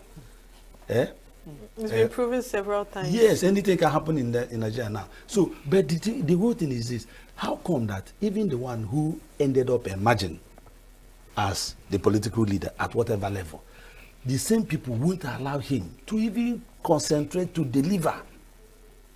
And at the end of the day, you see that it is the people, the masses, the helpless citizens that will keep suffering and suffering and suffering. Except for one who is determined to say, whether second tenor or third tenor or whichever, let me deliver. If not, the level of distraction that the same people, they go to church, they go to mosque. So which one do they obey? Which authority do they submit to? Buhari, as the president of Nigeria, is a Muslim now. He doesn't hide it. Which means that all of us should believe that he should be going to mosque to pray. Is there no preacher there? All of these politicians put together, like you could analyze from the presidency to the National Assembly to the state and down to whichever, do they not go to churches? Do they not hear the gospel? For those of them who have advisors, what kind of advice do they take? Somebody just said, when you are even given an appointment as an advisor, is it not what your principal has even chosen to accept from you? So, you see, I'm saying that our situation should not just be looked at from a casual, careless standpoint. We are all heading towards a very dangerous trend that nobody knows, what could be the end of it. But I have said already that I pity and I fear for the younger generation because I don't know so much that except there's divine intervention. What do I mean by that? A situation where we'll be able to say, you as a human being, irrespective of your position, you are not doing this thing well, I'll be able to say, even if it is in your privacy, you say to your creator, I am sorry.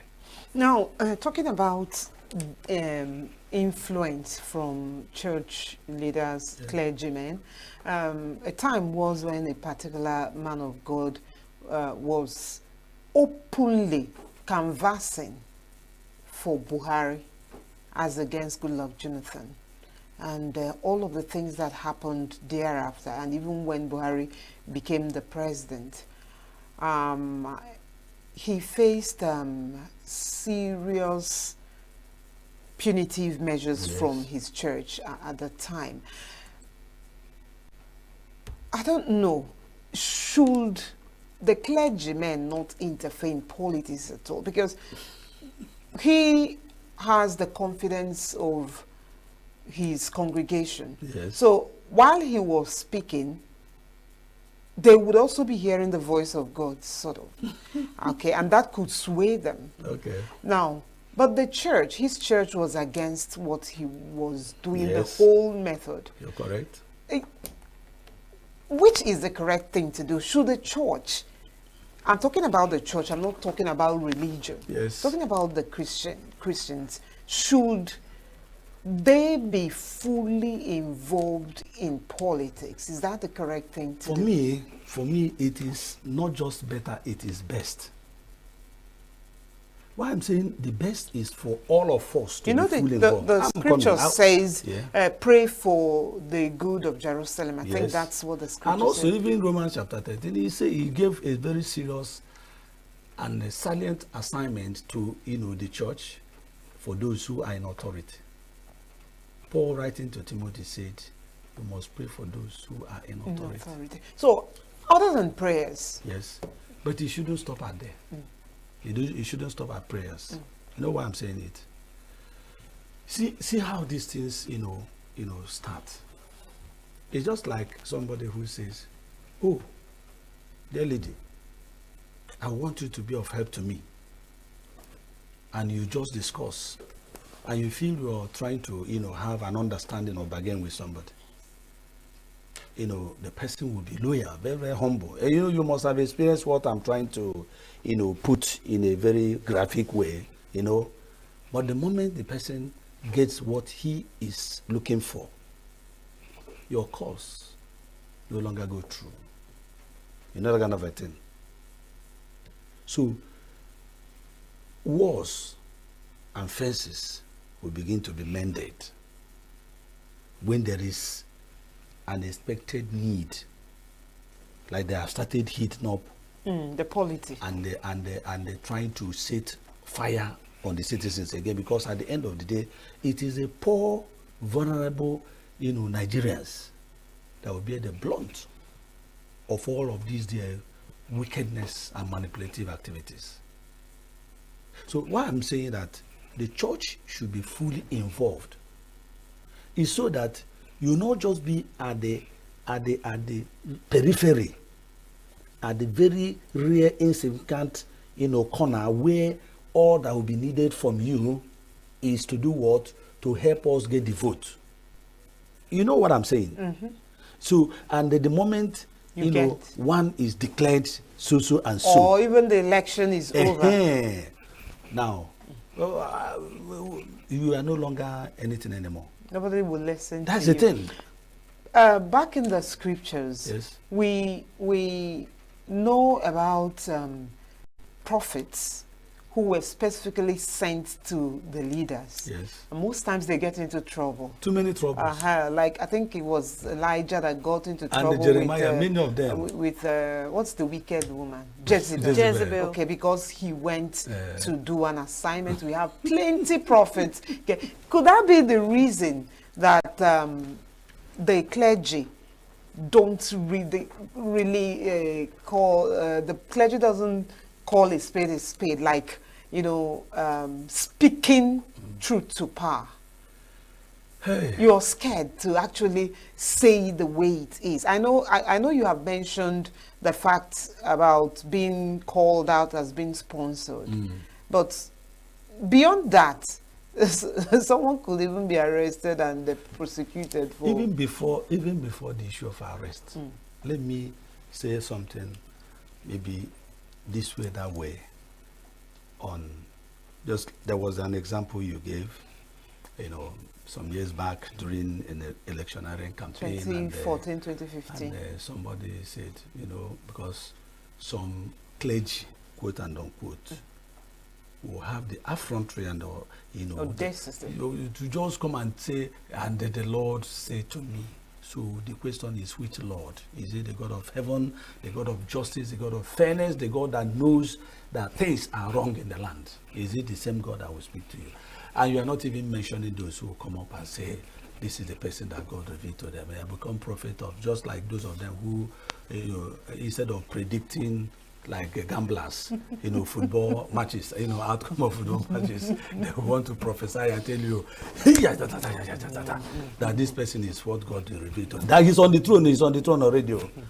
And at the end of the day, maybe the person will be declared either third or fourth. I wish I can take you up on this. I mean, there's an organization that's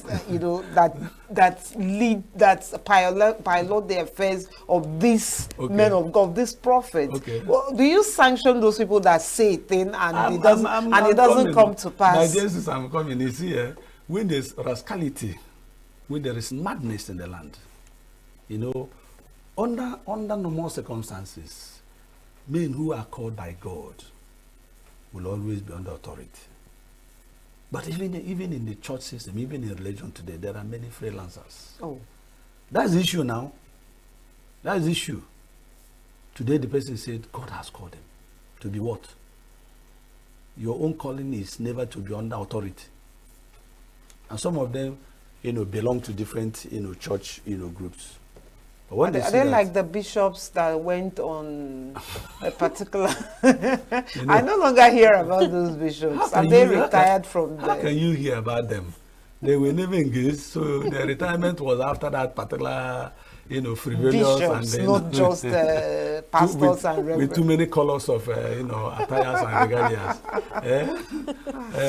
One thing I know is, do you still want to say No, say something? what you want to say. We are discussing. I'm just saying that one thing I know that the scripture always says is, God is not an author of confusion. You're correct. So, exactly. But just to get a clearer insight, can the church really remain neutral in a politicized society like Nigeria? That neutrality is even causing more harm than good.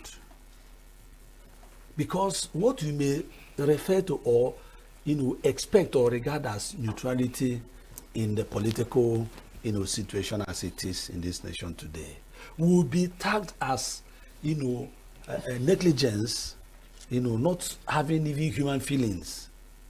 Let me give you an example.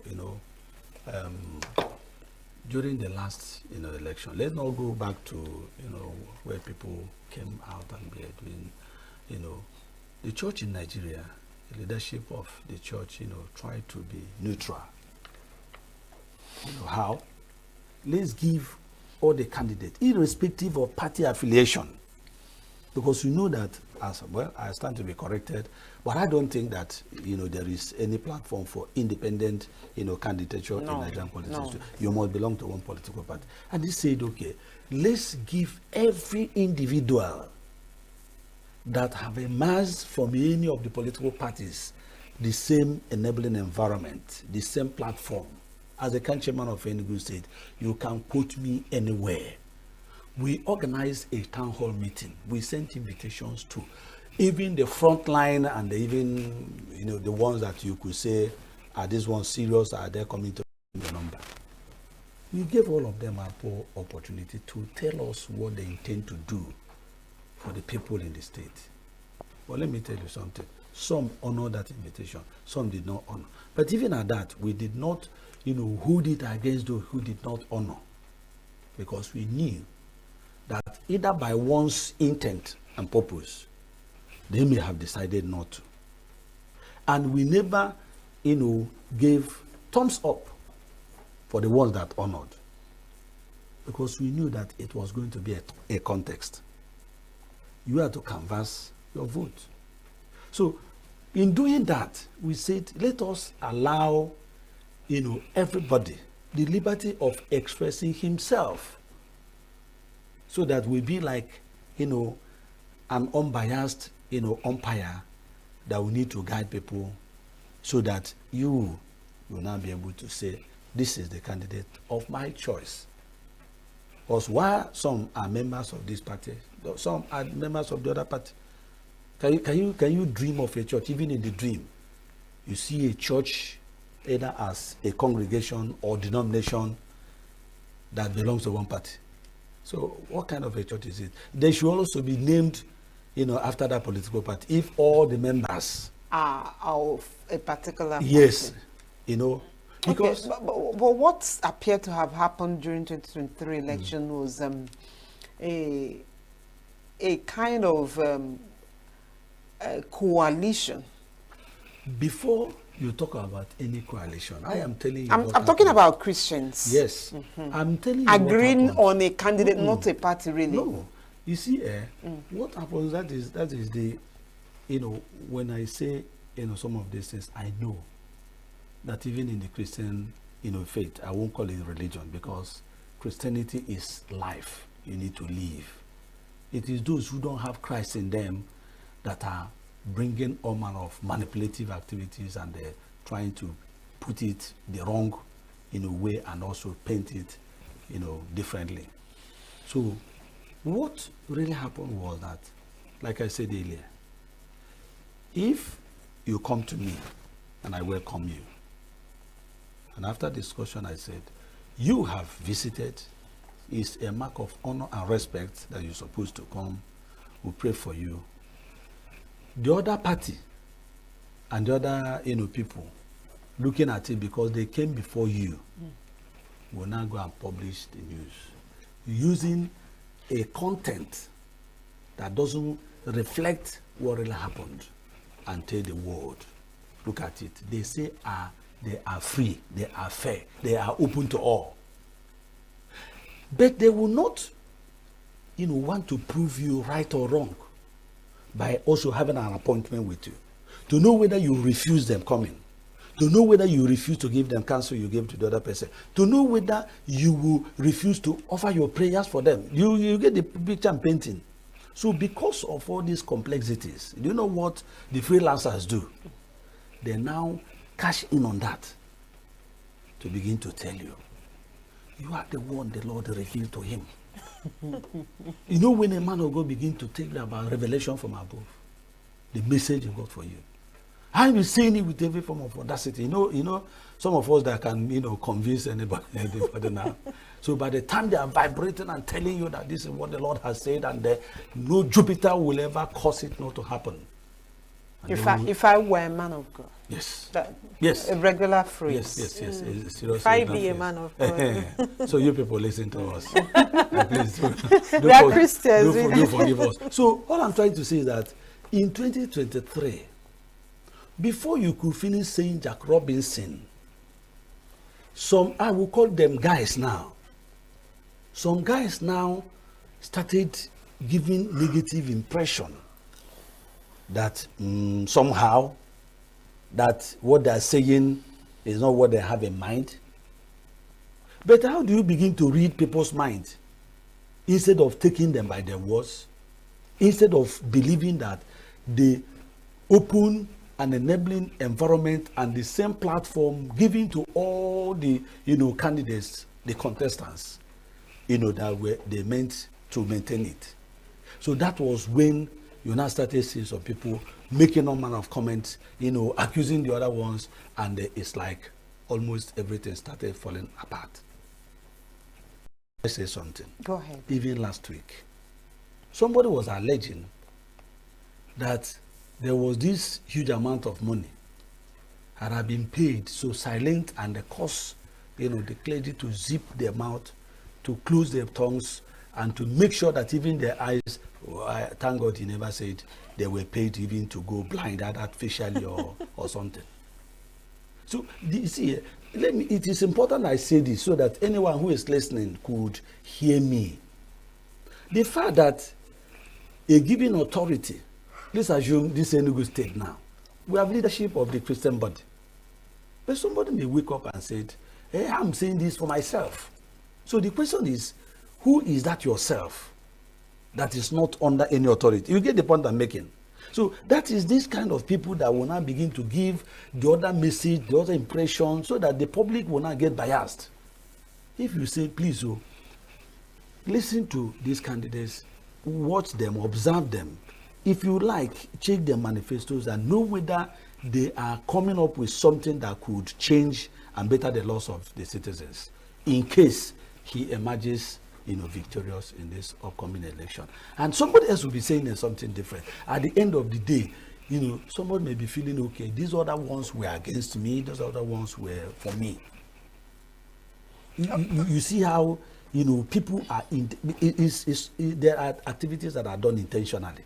Those who do it cannot tell you they don't know what. It is equally dragging the political attitude into the church, laying it upon the church, and the church also buying it up and also pulling it out, so that at times you are even saying, is this one a political pastor? That kind of thing. We hear stuff like that. Yes, now. And the way you ask him, he said he just wanted to express himself. That way it is what his own convictions. Your own convictions that are outside what the leadership have said. Let us maintain decorum. Let us be open. Let us be neutral. I won't go further to say. It's looking like it's difficult for Nigerian, to imagine that the church in Nigeria would be totally, and that's talking about the leaders, because the congregation is the rest of the society. Yes. It's looking like it's impossible for them not to be interested in politics. In 2023, that's the recent, Yes. because it's also good we dwell Make more. references, yes. A particular church, big church with a general overseer, a big general overseer, established something about politics, directorates of politics and governance, and that was hugely criticized. What was that all about? And should the church be that involved in politics? I equally feel for you, because in our discussion, I understand better and deeper when you're expressing this, do I call them inordinate, uncoordinated, behaviors? And when you are saying the church is not supposed to be two. It's one. The church is supposed to be one. And the church has leadership. So that is where I have been pointing at, that the issue is that there are men that wake up. Okay, let me use the word cheap popularity.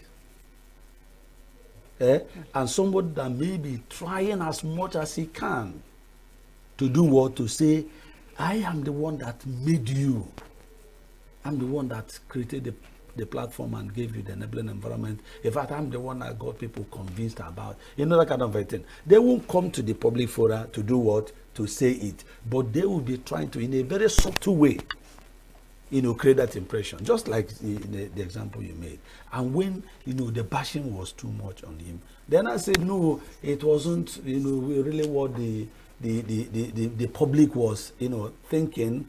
So, but what were you thinking when you said that? When you set it up and you have somebody to be in charge of that directorate. As a clergyman, I can't use a political language and I said I don't mean it. It's not what you think. You are just trying to misinterpret me. Then you have used a language that is foreign.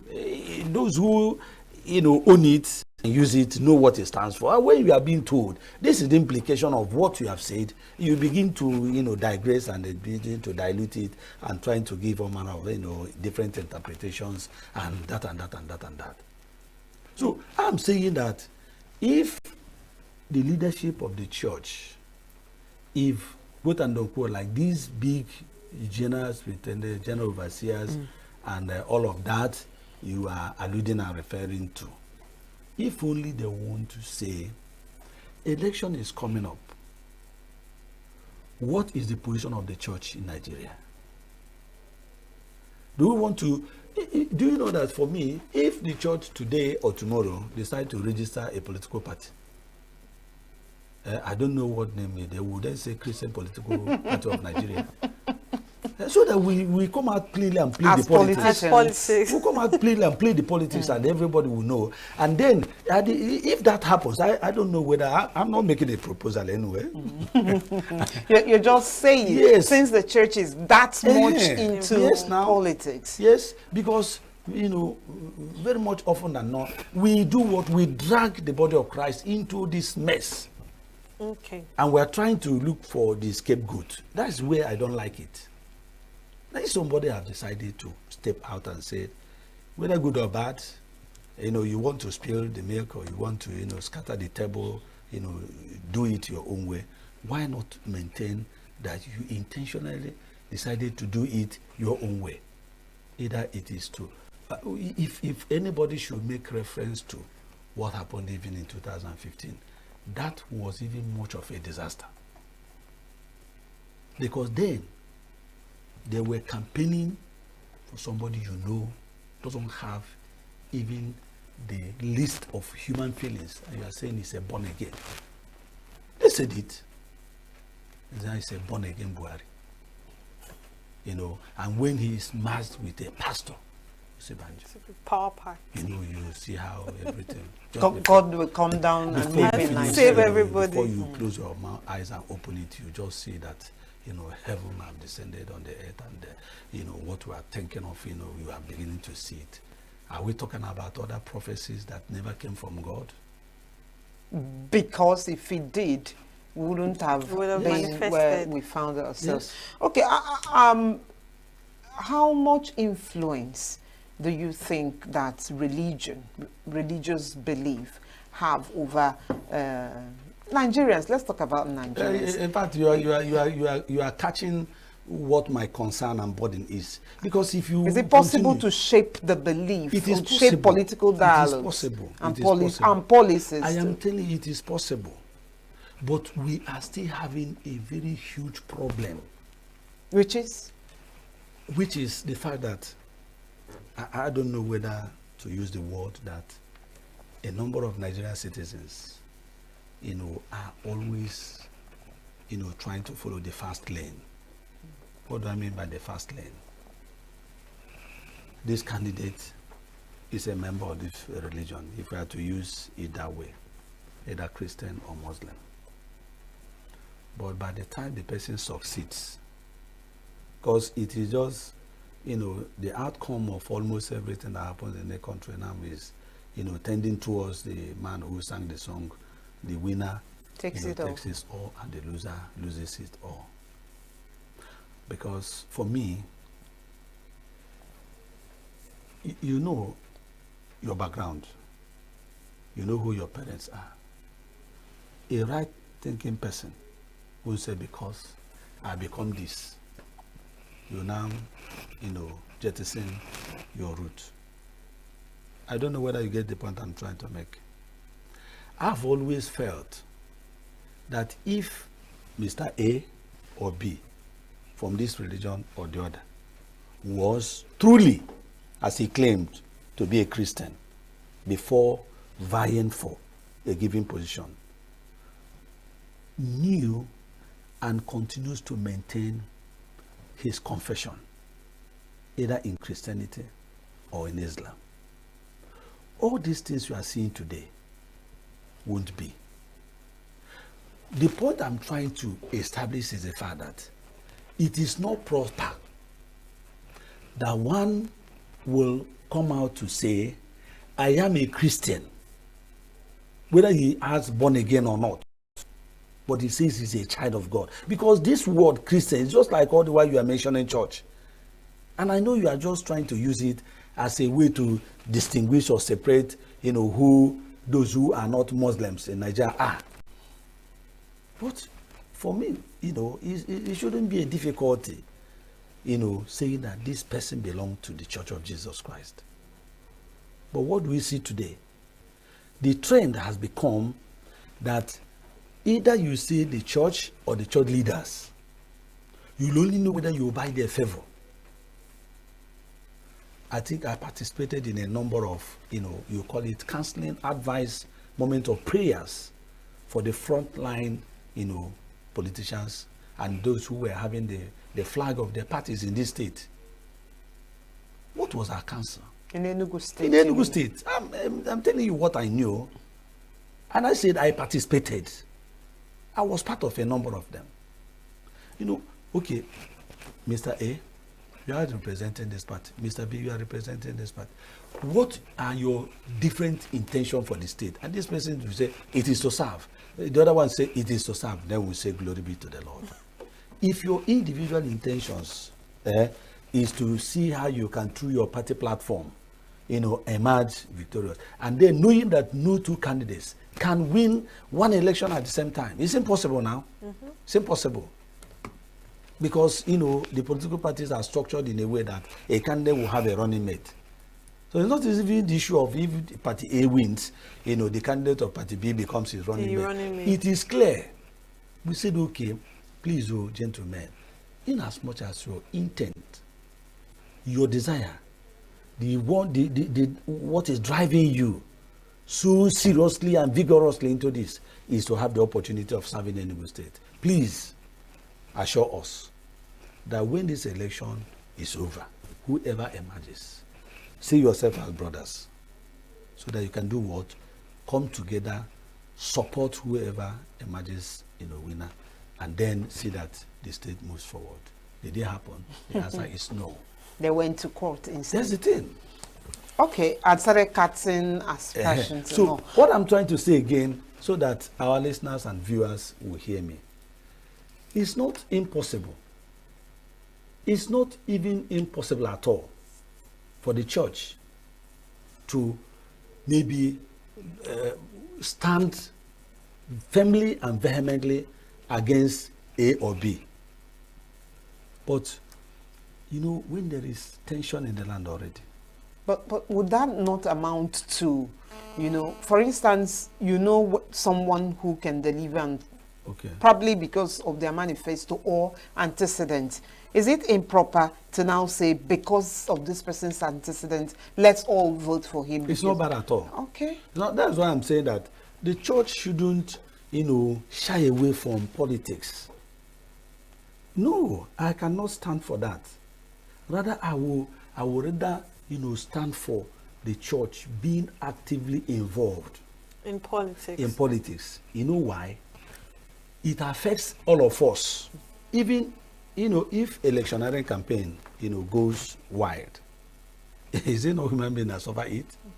And at the end of the day, at times the casualties, you will distribute them as members of this or that church, different communities, different local government. We are all affected. All I'm saying is that let's not do it as if you have gotten what you wanted. You are holding the power. Now, any other person that is telling you something, do this in this way, is now a confrontational person, or one who must now make himself as an opposition party. How about political activism? I don't know if the audacity and outspokenness of Bishop Kuka can be called that, actually speaking truth to power. It doesn't matter whose ox is God, he will say things as they are. Is it problematic in its own itself, or is it even proper? No, of course, you can't rule such things out. During the last administration, we saw ourselves in different destructive, trends and tendencies, without any apology. Because for me, until our political leaders tell us that what they think they want to practice is no longer democracy. You get my point? I repeat. Until they open their mouths to tell us that in our minds as citizens, that we thought that we are practicing what? Democracy. But for them, that they want to practice, something else. Then everybody will know. Because for me, let me say this. In criticism, it is not supposed to be viewed as entirely wrong, for somebody to criticize you. Because there are criticisms that will make you sit up. There are criticisms, yes, that could be destructive with, bitterness and bad blood. No doubt. Can be easily detected. Yes. But a situation where anyone that says, you have done this thing the wrong way, it is not good, it's not helping, it's not supposed to be part of what you are to offer us as a leader, and the person will be labeled. That's why I said there are too many other things that will even happen beyond and before you begin to talk about even arrest. A situation where you want to muzzle them out of everybody. Anybody that says what has happened is not good, though, the next thing is just to conclude and view the person as, enemy of government. We are not supposed to be enemies of government, for goodness sake. We are all supposed to be watchword. They're just like you said, activists. Activism should be part and parcel of democratic, activity and life. That, okay, if party A, is in power, and maybe I don't like their policies, because every political party have their, policies. They have, the things that will make party A different from party B. So no right-thinking person will just conclude that if any, party or maybe the candidate, wins, that they will just come and be implementing, the things that the other parties have as either their manifesto or maybe as, what is contained in their constitution. No, you can't expect that. But the truth remains that at whatever rate, when political leaders, quote and unquote, people who are elected, or even if there was an election, but the manipulation there, was too, glaring that you could say it wasn't election. There was this, guy that was so funny, and he said, "It is not election; it is selection." Selection. Even if it is election, no problem. But be human enough to allow the people to live under your own administration. So whoever is in power, that is me, whoever is in power that is against, freedom of expression, that wouldn't want people to air their views, anything you say that is supposed to be, in the manner of, correction, or maybe trying to provide that spiritual, guidance that, the church and the clergy are supposed to offer, you look at it as they are now being used, by opposition. It should not be. So it should not be so. All right, thank you very much, Reverend Ambassador Emmanuel Ositadema Ede, CAN Chairman, ENUGU State. And I think you're of ECWA, right? Yes. Thank you for joining us on And Signature also, by Evening. the grace of God, I am the coordinator of UN POLAC. UN POLAC is United Nations Positive Livelihood, Award Center in Enugu State. All right. And that makes you the ambassador. Yes. All right. Thank you for joining us. I hope we do this again sometime soon. It's my pleasure too. We'll observe a short break. When we return, we'll have a conversation on another subject matter. Stay with us. We are local. We are right now with the wife of the man that But why the main market is in chaos? People are We are national. Those in support of this motion as amended, say aye. Aye. We have taken the vote by default. We are international. Israeli airstrikes. Donald Trump left us the worst unemployment.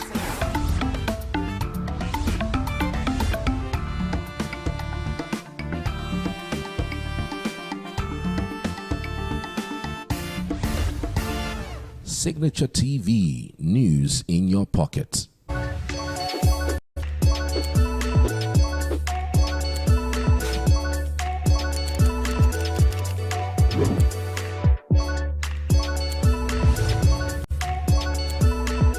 Hi guys. Hi.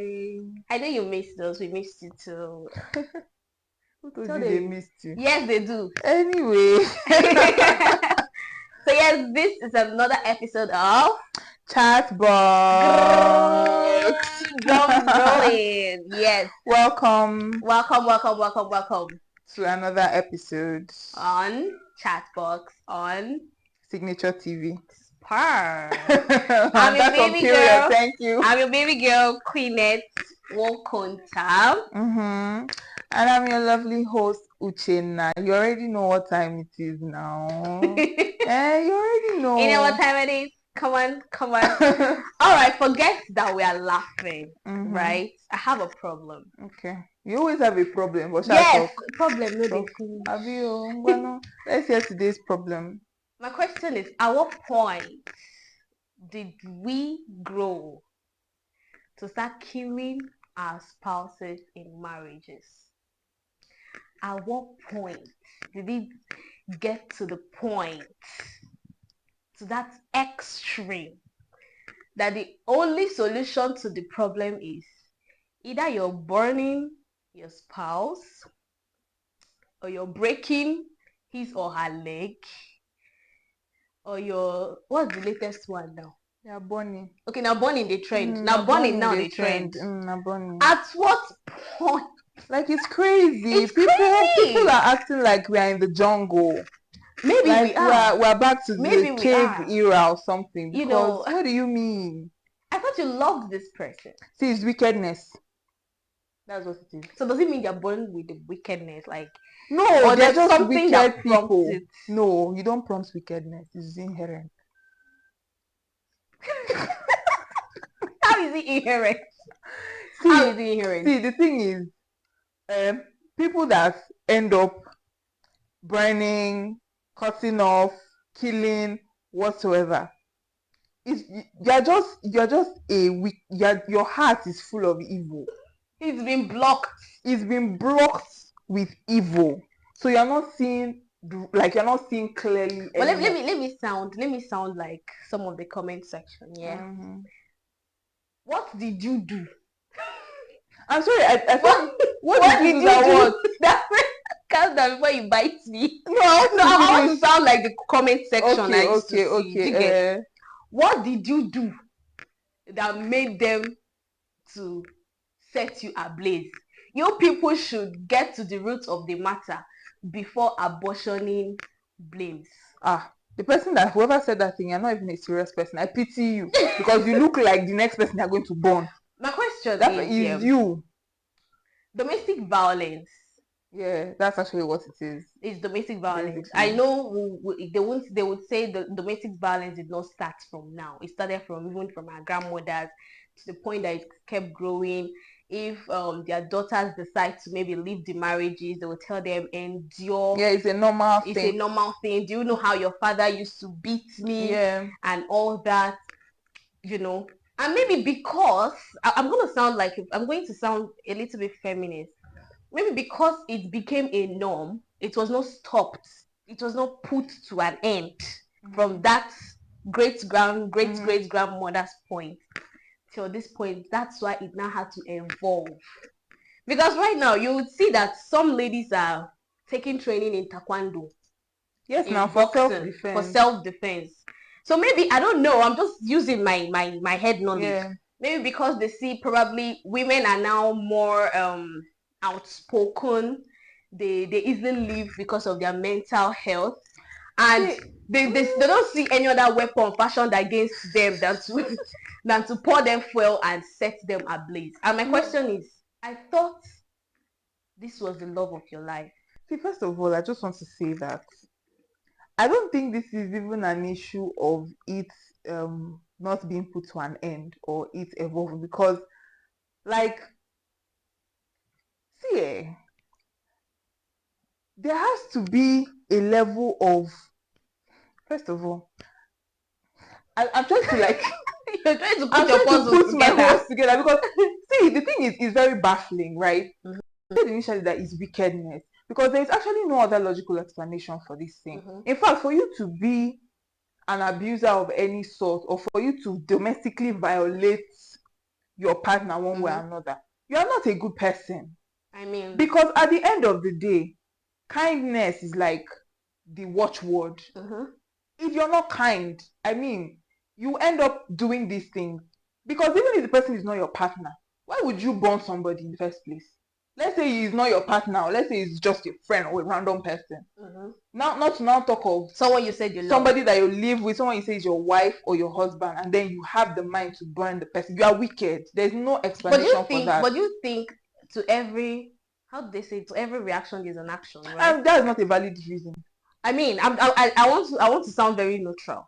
Do you get? Because people in the comment section might be saying that someone, except the person is crazy, that he woke up one morning and decides to set you ablaze. That's what I'm saying. Like, do you think that the person must have done something that excuse me, what is that thing that the person could have done that will lead to you taking the person's life?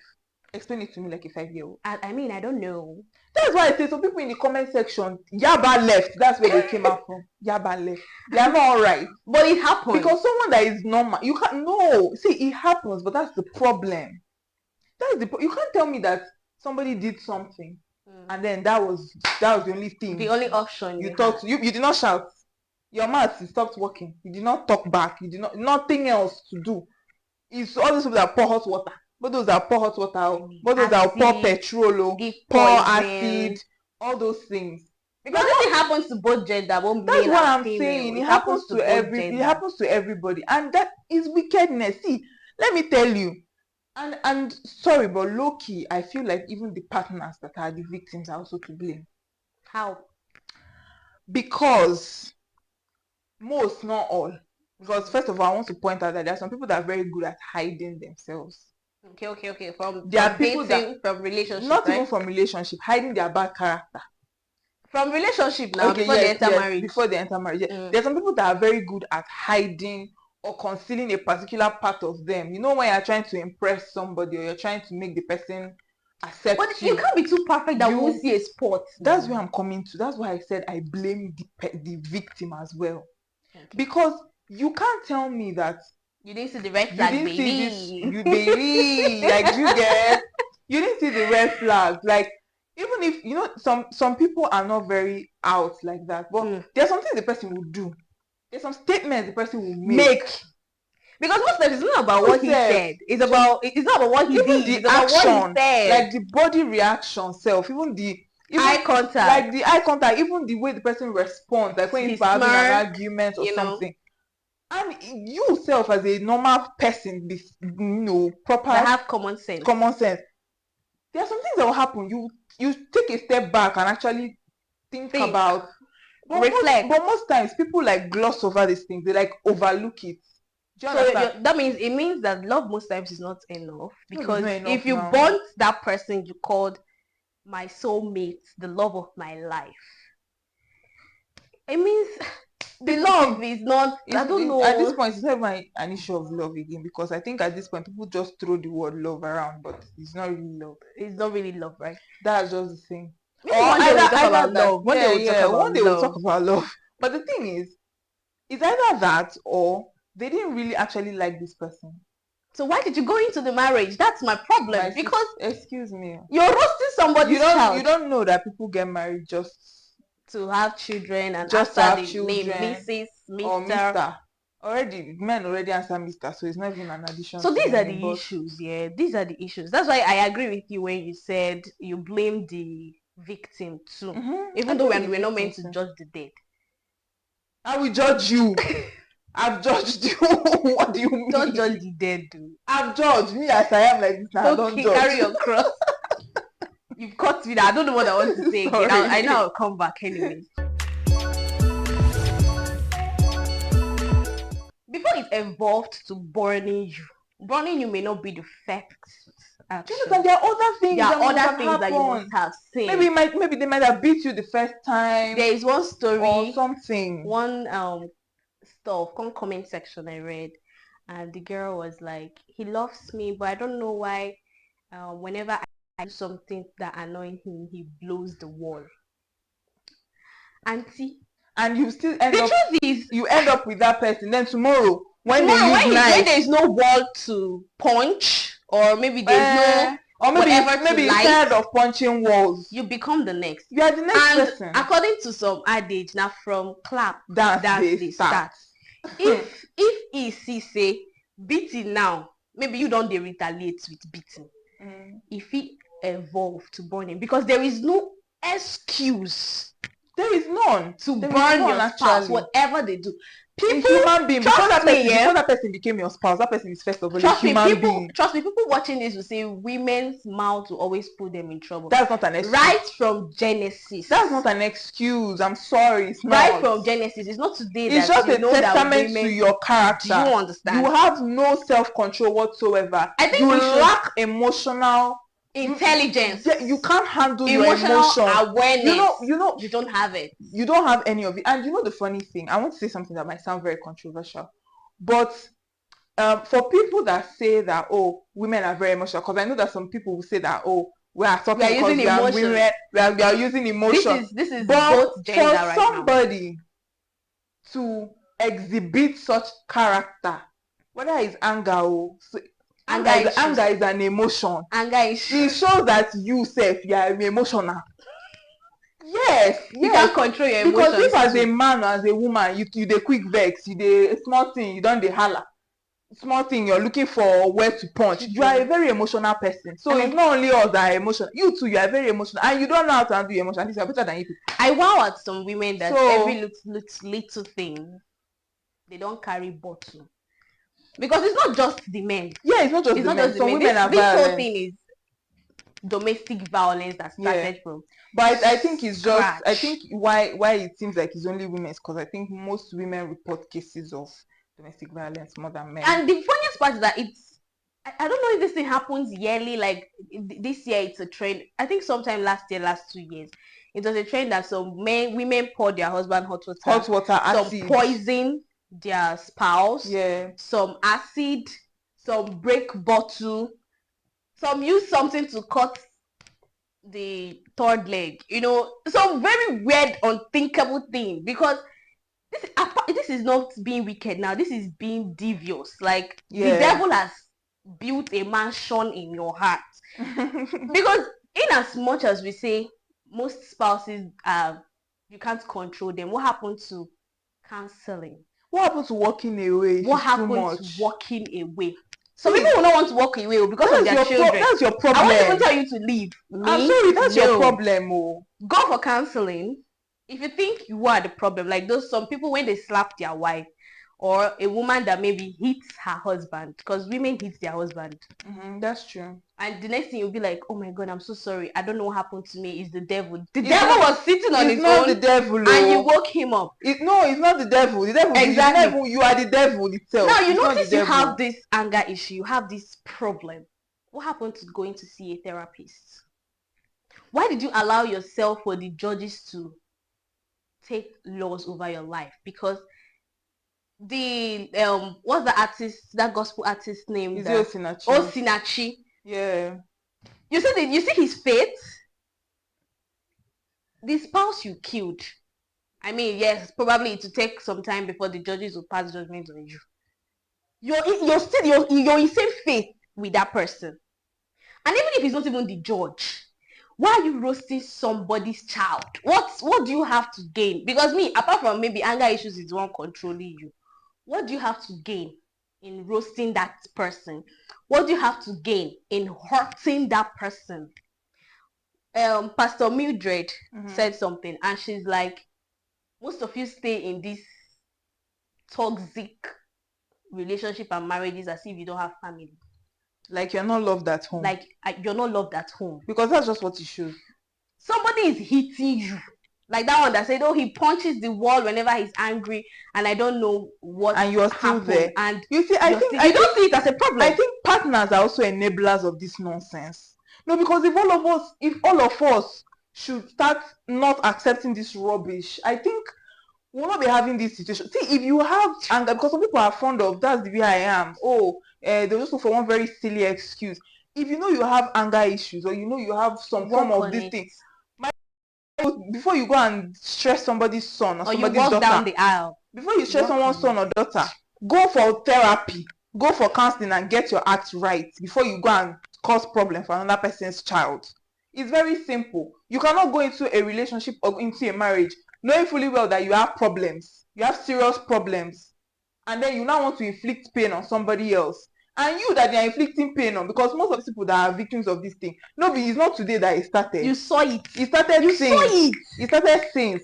But no, because you are not loved at home, you don't have where you came from, you fell from the sky. So you don't have household. You now decide that, okay, it's suffering that is good for you. Now you sabi, when they born you too, your obituary will come out. They will come for your burial, everybody will cuckoo. And you know annoying thing. It's very simple. Sometimes you will see comments like, this thing is always rampant in African countries and the rest. We are indicting our names. And the funniest part is this. When you go through comment sections on things like this, I don't even want to go, because burning your spouse is more extravagant. Let me even say the little ones of he slapped you, he pushed you. That's what I'm saying. He pushed you. And all that. You would see comments. You see comments like, what did you do? What do you mean by what did you do? See, like I said, if we stop enabling this rubbish, all of us are enabling. Like, it seems like everybody's just enabling nonsense. That's why. That prompted some people you hear, somebody might come out now, maybe a man might come out now, or a lady might come out now and say, my husband beat me, or my wife beat me. What they'll say is, let's hear his own side of the story. Okay, the person that said he or she was beaten or was abused, Which side of the story story. you I want to hear yes. the side of the story because at the end of the day, Because the at side the of end the story point, is she was talking and I was talking. How dare she talk to me like that? and then you Me slap that her. is a chief in my company, whether it's my At the company end of or at in the my end village. of the day, you hit the person, you abuse it. So which other side of And the the story funniest part do you is, want to hear? and the funniest part is that People should she's make not it make crazy sense. that So she's not crazy that she'll just wake up one morning and she's already yelling at you. You must have done people something. should make it make sense. I don't get it. Is it a question? What did you What do? did you do? Or let's hear her own side of the story. Stop or the it. outside. People should stop it. See, Stop I it. have a theory. I won't say it's a theory, but I have a suggestion. You see how Osinachi's husband, see how they said he's going to die by hanging? Maybe, see, maybe I'm too extreme. Oh. But like I said, if we stop enabling rubbish, we won't be having this conversation. If all the people that, because a lot of cases of domestic violence and abuse, they are being reported in almost every day, both from men and from women. Do you understand? And at the end of the day, the perpetrators of this act, you will not hear anything again. The only thing is maybe it will just trend for that moment, and then after a while, everything just, maybe he'll be locked up for like 2 weeks, or maybe 6 months or something, and he'll be out, or she'll be out, and then the story is over. And so, like I said, it gives other people that do this kind of things, it gives them more morale, more, this thing to do more. Do you understand? Do you know the fun fact? Other people too that maybe are abusers or that violate their partners, when they hear stories like this and at the end of the day nothing is done to the person, it gives them more morale to do their own too, because they know that at the end of the day they'll be like, after all, they'll just lock me up for some days, and even maybe say they might not even do anything, maybe I'll just give them money, or I'll fly out of the country. If they start, you see this thing they did to Osinachi's husband, if you should have a piece of your own cake. If they start doing it to everybody that is a violator or an abuser, I just see everybody will sit up, because by the time you remember that your death is very, very imminent, no person will tell you. You know why they're so used to? You know why they're so used to? Oh, at the end of the day, they'll just take me to prison, lock me up for 2 weeks, 6 months or thereabouts. Prison is not even a clinic for that kind of person. Because I've never been to the prison, but like you hear stories like whomever goes to the prison and comes out, it takes the grace of God that person turns a new leaf. It's as if he or she is worse. He's just avoiding problem, not to go back. Now, somebody is into domestic violence. You are taking him to prison where he will see his fellow violent people. Do you get? You're not taking him to the rehab. I know they'll say rehab is for people that is into drugs, and all that. Take him to where let me tell you how this will work. See, first of all, you will go to that prison. That prison, you will too do it. Oh God, you will too do that prison. Then when you come out, then we cannot talk about looking for a therapist for you. Well, which self they can even offer therapy services for you in prison. Okay, that works too. Do you understand? So as you are inside there with your fellow violence, since all of you want to be mad, you want to turn. Since you want to turn the world into a madhouse, you and your fellow mad people inside that prison, all of you, people will stay there. First of all, then they will now maybe start helping you to reset your brain while you're inside there. You sound wicked. They will not help you. No, now, you sound so wicked. Since we all want to be mad, since we want to be cavemen and women, let's do it the cavemen and women. Maybe how do they stop this whole domestic maybe when you now come out, you now go for therapy. How do they stop it? How do we stop it? We don't even need to go back to the genesis of the whole thing. There's no need. People that started domestic violence are long gone. How do we stop it? Well, see, the thing is, the much you can do, or the much we can do, is basically, first of all, from families, because like families are like the first unit of society. So like from families, because most people that engage in such acts, if you ask most of them, they'll tell you they grew up in households like that, where maybe their mom was the person that was violating their dad, or their dad was the person violating their mom. And so they grew up thinking it's a normal thing, and then Yeah. they end up doing all of that stuff. Some of them come from dysfunctional homes where maybe the parents are not together, or maybe they were raised in a violent, maybe their parents were violent to them.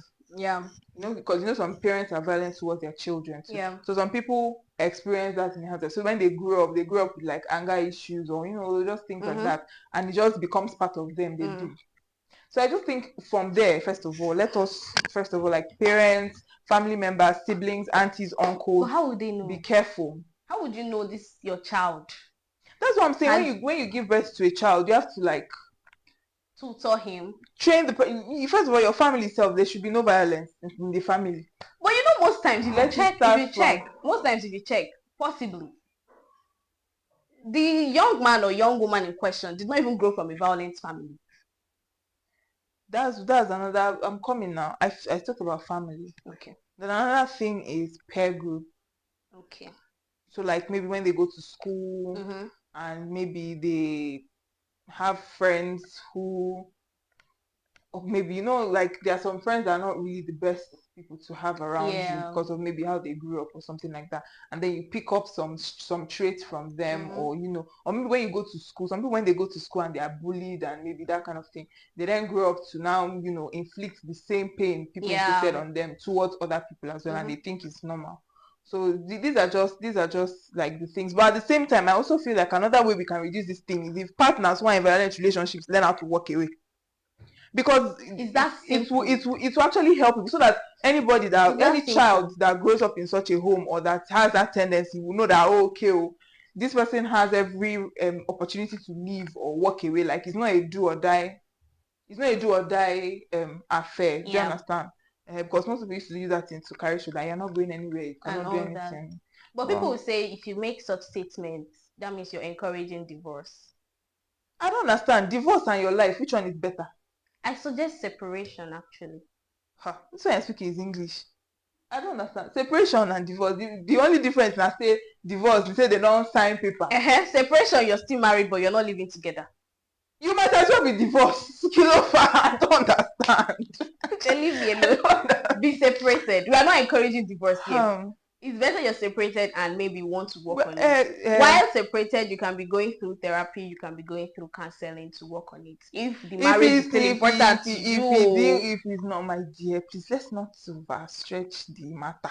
See, this girl is a feminist, just so you know. So it's not even a matter of feminism. See, she will tell you to walk away. Life is good though. In case people don't know. Of course. Now there's some things that therapy cannot fix. If it can't fix it, then leave. But at initial stage, be separated, work on it. Except marriage don't tire too often. But if marriage never tire you, be separated, go for counseling, go for therapy, work on yourself. Go for therapy. If it doesn't work for like maybe 1 year, then you can make a bold step. But I mean, when you're separated, you're not living with this person, so you can't even, you know, encounter it. I think that's my 2 cents. Don't stay in the relationship and the marriage. This episode has come to an end, and I'm sure you had so much fun. Maybe we didn't hit the nail on the head. Drop your own opinions and your own ideas. Yeah, on the comment section. If what we said made sense to you, let us know too. If what we said did not make sense, Kwano, let us know. Maybe next episode we'll talk about that love thing. Yeah. Because we will know whether we are even experiencing the love or we are not. So yes, thanks guys for watching. Bye.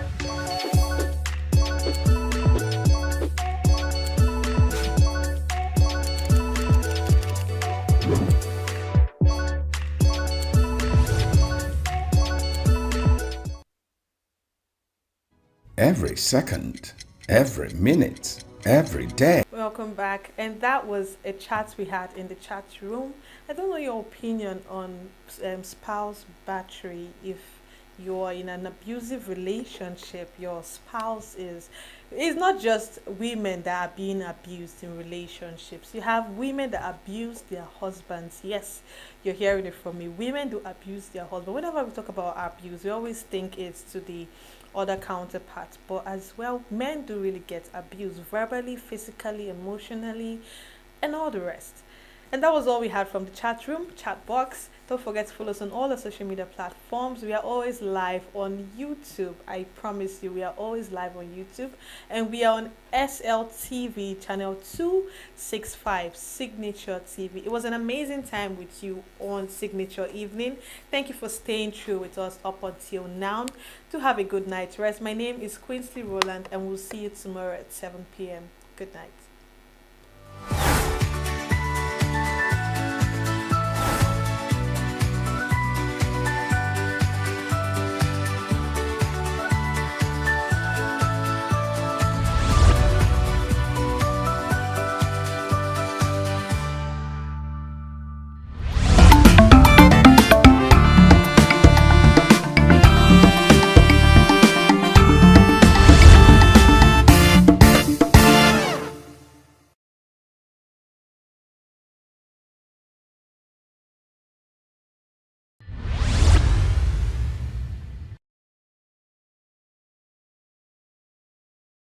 Government now failed.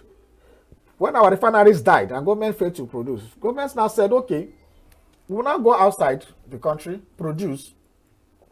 That is the most idiotic economics I've ever seen in the entire life.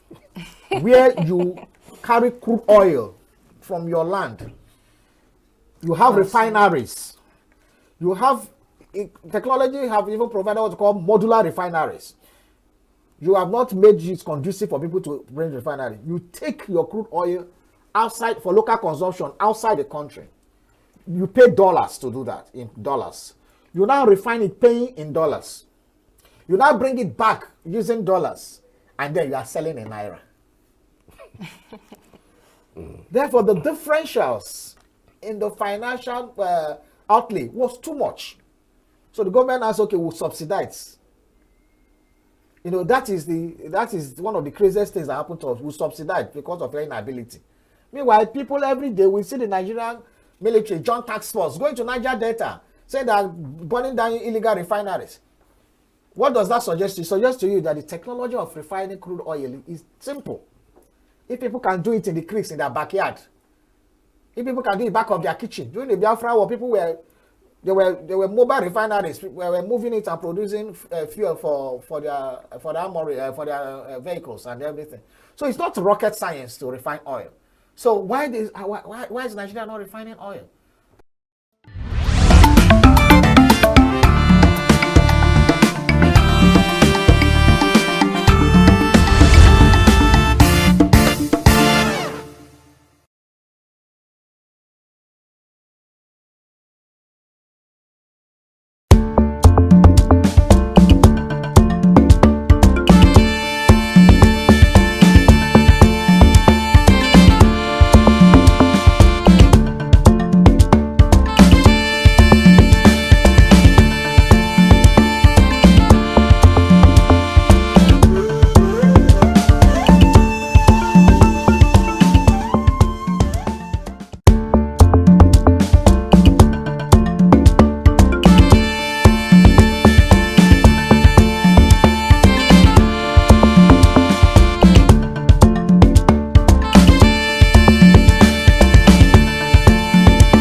Our economy. That's why we are praying that God will help us so that we can be able to touch, God will touch their mind in order to better the civil servants.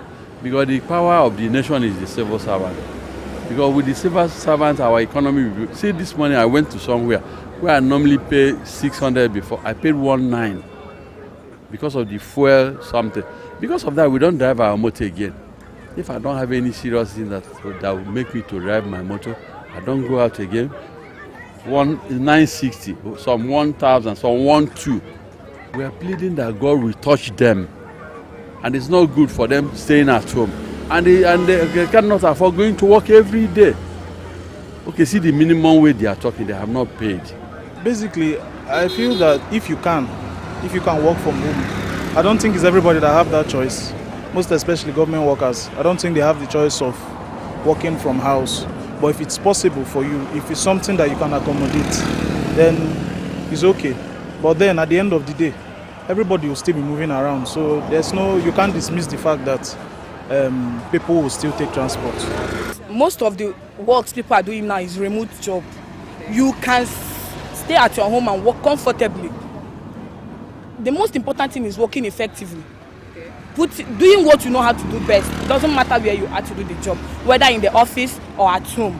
And since the hike in price, since all these fuel subsidies started, a lot of people can't even make it to their workplaces, and they are expected to be at work every day. So I don't think it's bad for them to work from home. I think it will help, since enough people are not earning enough salary to spend it or waste it on transport. So it's not a bad idea working from home. A lot of people are doing it. Westerners, almost everybody's working from home nowadays. Actually, the rate of things, the way things are in Nigeria, probably me, I don't know what to tell those workers. Like actually, I want the government actually, even though if they can this minimum wage or any other thing to increase their salary, because they are suffering on it. Each time we carry them, it's happy because I can see some government workers earn 70,000, but transport that the person spends in a month past 70,000. So, and I don't think that is reasonable, something that you can be doing business at your own and working for government. Still, you cannot be able to save anything for the year.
Our mainstay was to export crude oil, and is still to export crude oil. But we reserve a certain proportion of those crude oil that we are drilling for local consumption. So we refined, used locally, and we're able to sell to our neighbors, Benin Republic, as far as Togo, Cameroon, and Chad, Niger, and all those places. Now, when the government now failed, when our refineries died and government failed to produce, governments now said, okay, we will now go outside the country, produce. That is the most idiotic economics I've ever seen in the entire life. Where you carry crude oil from your land, you have refineries, you have technology, have even provided what's called modular refineries. You have not made it conducive for people to bring refinery. You take your crude oil outside for local consumption outside the country. You pay dollars to do that, in dollars. You now refine it paying in dollars. You now bring it back using dollars, and then you are selling in naira. Therefore, the differentials in the financial outlay was too much. So the government asked, okay, we'll subsidize.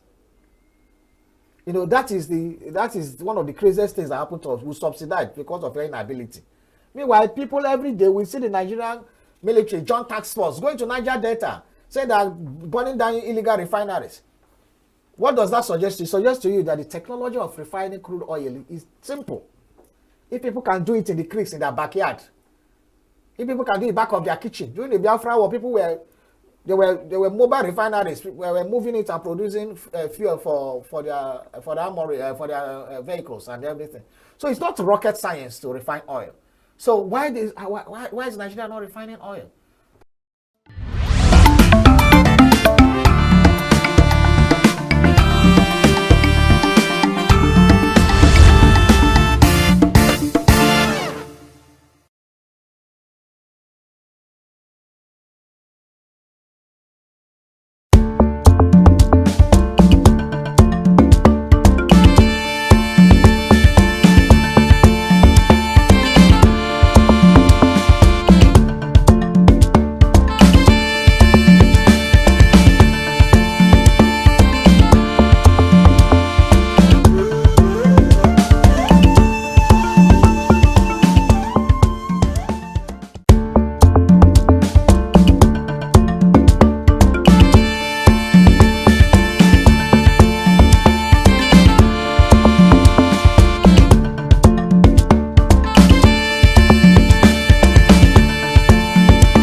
It will not help our economy. That's why we are praying that God will help us so that we can be able to touch, God will touch their mind in order to better the civil servants.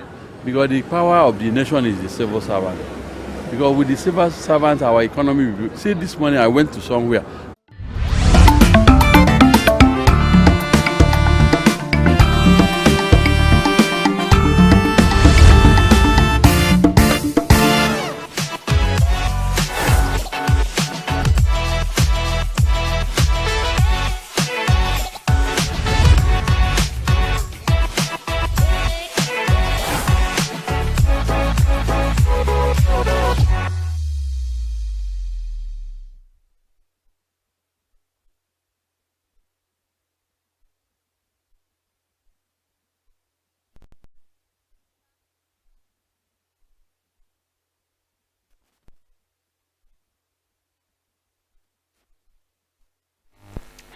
Good afternoon, welcome to another edition and episode of E-Vibes, the entertainment show on Signature TV. Today is Monday, 26th of May 2025.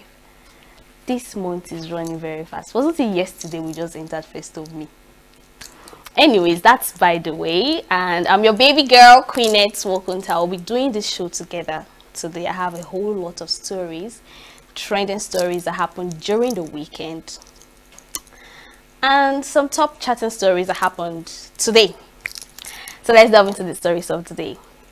Popular Kannywood actress Mansoura Issa has confirmed the collapse of her second marriage, describing it as sudden and shocking, almost like a scene from a movie. Speaking on the BBC Hausa program, Mahanga Zamani alongside fellow veteran actress Fatih Muhammad, Mansoura revealed that she had entered the marriage out of love, believing it was genuine, only to later discover that her husband had ulterior motives. She said, and I quote, "I married for love. You know what they say, love is blind, but it turns out he had a different agenda, not real love." Fatih Muhammad in the interview defended Kannywood actresses against frequent accusations of marital instability. She noted that marriages fail for many women, not just celebrities, but it becomes news when it involves public figures. She argued that many men marry actresses for lust, and once they get what they want, they leave. People assume women refuse to stay in marriage because they are used to luxury, but it's not that simple, she added. Mansoura's second marriage gained public attention in June 2024 when news broke that she had remarried after parting ways with her first husband, actor Sani Danja. They shared 4 children together, Iman, Khalifa, Sultan, and Sudais, and the union was once seen as a model marriage in the industry. Videos from her second wedding went viral, showing that the bride price was set at 1 million naira. However, Mansoura has now disclosed that the marriage has ended. She explained that she met her second husband through and uncle when she got a contract in Lagos. Since she had no representative there, she contacted the man to oversee the deal. She later found out he had ambitions of controlling the project and used romantic interests as a cover. She added that he brought a contract agreement to the wedding, asking her to sign that she approved him to manage a 4 billion naira contract on her behalf because he was now her husband. From that point, he began communicating directly with the parties involved and completely cut her off. According to her, when people confronted him in Lagos, he claimed he had forgotten he was married. He initially refused to issue a divorce, but later did so after being pressured. Despite the painful experience, Mansoura said she has accepted her faith.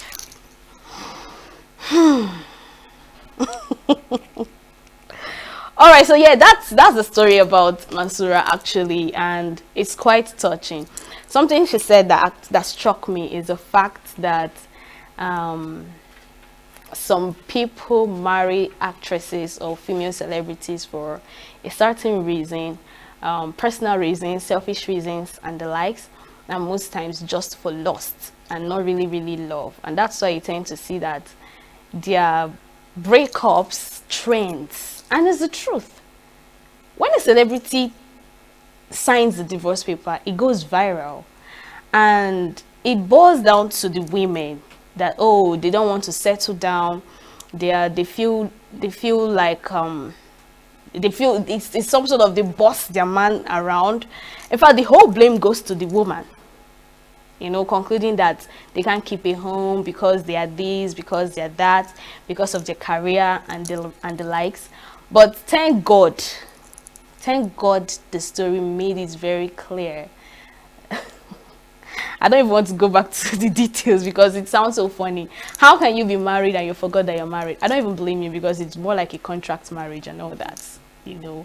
So yeah, I think this should be some sort of information to people out there.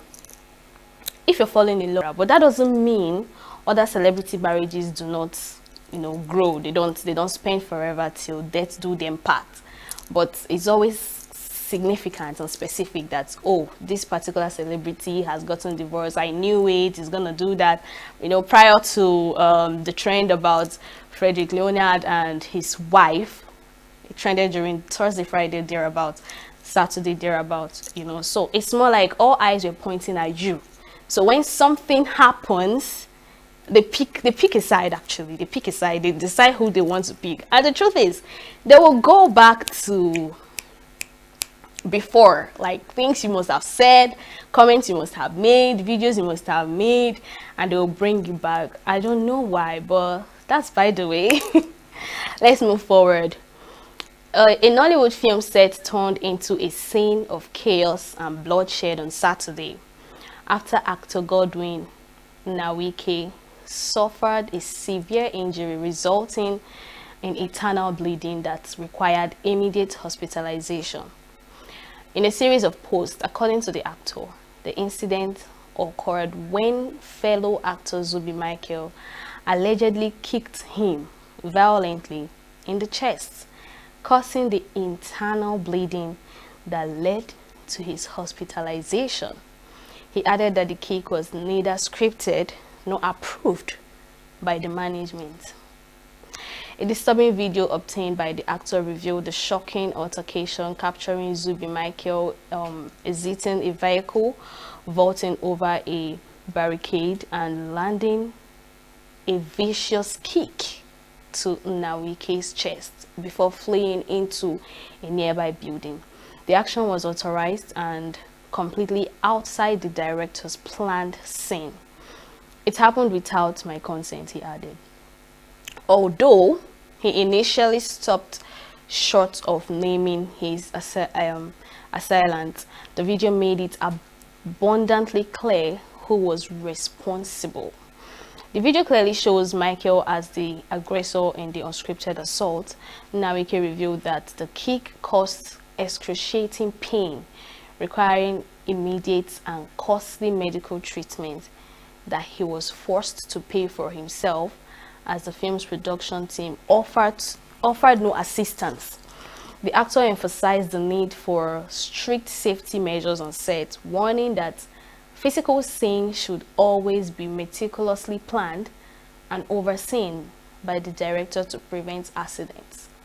Following Nawike's emotional appeal, his management team confirmed that his condition had worsened, requiring immediate hospital admission for emergency care. I can't call this carelessness, actually. I don't know what to call it. I can't place my fingers around it. I don't know what to title it, but the whole aggression coming down from the car, in fact, from driving towards the compound, coming out of the car, jumping the barricade, and marching. Okay, they said this was done in a scene, in a play scene, in a movie or thereabout. So at what point, because according to the story, it's clearly stated that it's not part of the script. It was not written there that you should do this. So why do it? You know, if you tend to listen to other people's opinion and comment section, you see that people were like, oh, this should be on purpose. Maybe they had a fight before coming to the movie scene and all that, and this happened. Someone said Zubi Michael has anger issues. That's why you tend to see him act aggressive scenes like this in movies and all that. But this is someone's life. Something that got me asking again is how come the guy in question is funding his medical bills? I don't understand. What happened to the Nollywood team? What happened to the chairman association of Nollywood?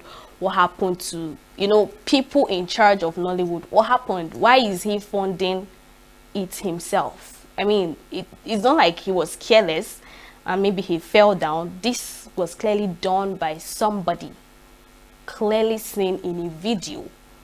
You know, why is the director not taking charge? And how come this thing happened? In fact, it's about to happen and you did not stop it. There's more to this story, actually, and Zubi Michael is yet to make his statements. But of course, we'll get to know the bottom line of this, because that young man is in the hospital now, crying for, you know, to come back on his feet, and he's spending money, as the story stated. Anyways, let's move to the foreign scene. Revenge thriller It Was Just an Accident by Iranian director Jafar Panahi, who was barred from filmmaking for 15 years by the government in Tehran, won the Palme d'Or top prize on Saturday. With the award, Panahi now has the rare honor of winning the top prize at all 3 major European film festivals after nabbing Berlin's Golden Bear for Taxi in 2015 and Golden Lion at Venice for The Circle in 2000. The 64-year-old director, who last attended the festival in person in 2003, addressed his prize to all Iranians, saying the most important thing was Iran and the country's freedom. The death in 2022 of a young Iranian Kurdish woman in the custody of the morality police for allegedly violating hijab rules sparked Iran's biggest domestic unrest since the 1978 revolution that brought its clerical rulers to power. Panahi, who has been imprisoned several times in Iran, plans to return to his country after the festival, he told Reuters. 22 films in total were competing for the prize at the 78th Cannes Film Festival, with entries from well-known directors Richard Linklater, Wes Anderson, and Ari Aster. Saturday's closing ceremony, which officially ends the Glamour Field Festival, went off without a hitch after the Canis area was hit by a power outage for several hours. The jury prize was split between the intergenerational family drama Sounds of Falling from German director Maska Sklinski and Sirat, after a father and son who head into the Moroccan desert by French-Spanish director Oliver Lex. Brazil's The Secret Agent was handed 2 awards, one for Best Actor for Wagner Moura, as well as Best Director for Kelba Mendonça Filho. Newcomer Nadia Meliti took home Best Actress for The Little Sister, a queer coming-of-age story about the daughter of Algerian immigrants in Paris. Belgian Dandin's brothers, who have the rare honor of already having won 2 Palme d'Or prizes, took home the award for Best Screenplay for their film Young Mothers.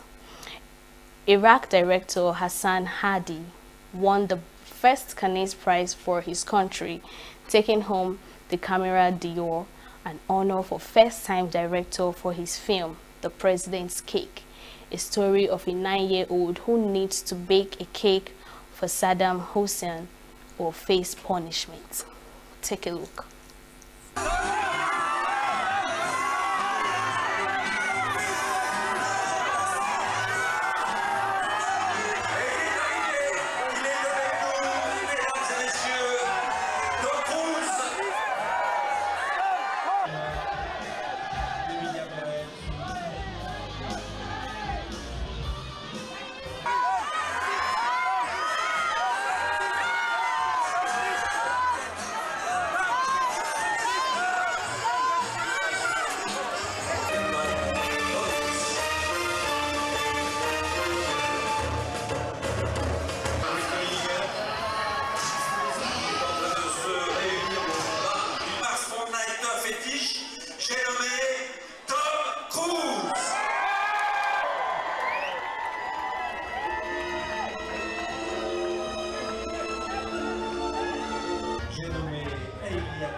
C'est pourquoi nous avons choisi, pour la Palme d'Or, un simple accident de Jafar Panahi.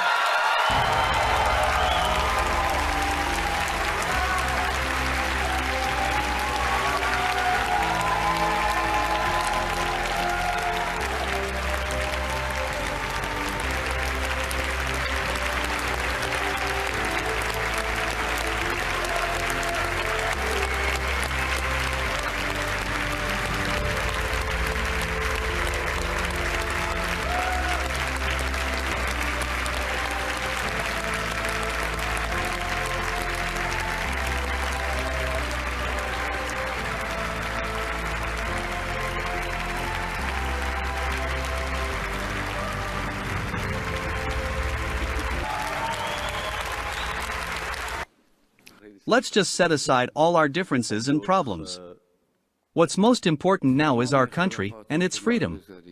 Let us join forces, so no one can dare tell us what kind of clothes we can wear, what we must do, what we must not do. Cinema is a society. Nobody is entitled to tell us what we should do or refrain from doing.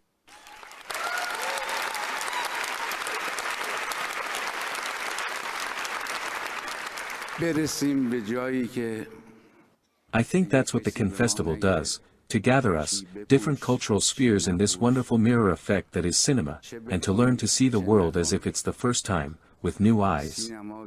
Voila, long live differences, long live culture, and love live the Cannes Festival.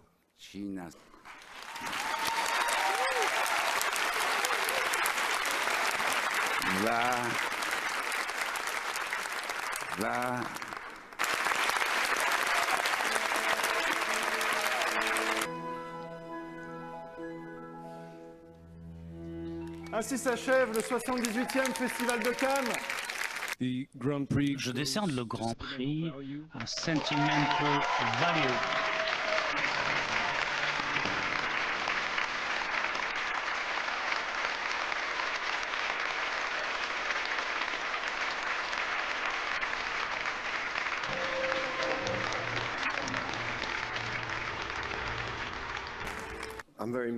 Je suis vraiment ému.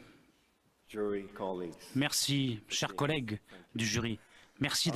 Cannes holds a special place in my heart. My grandfather, Eric Löken, was here with his film in 1960 called The Hunt, La Chasse, Jakten in Norwegian. He was a resistance fighter during the Second World War in Norway during the occupation and was captured. And I think his way of trying to survive after the war was to play jazz music and to make movies. And I think it made a great deal to him to be allowed to come from a small European country in the north to share his cinema in an international context of humanism and understanding. So I want to dedicate this to my grandfather.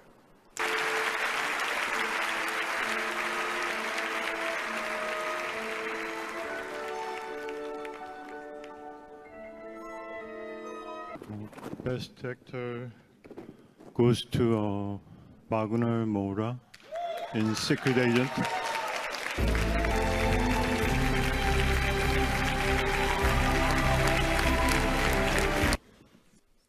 I was very lucky to have had the opportunity of working with Wagner Moura. He's not only a great actor, he's also a great person. I love him very much, and I hope O Agente Secreto will bring him great many things.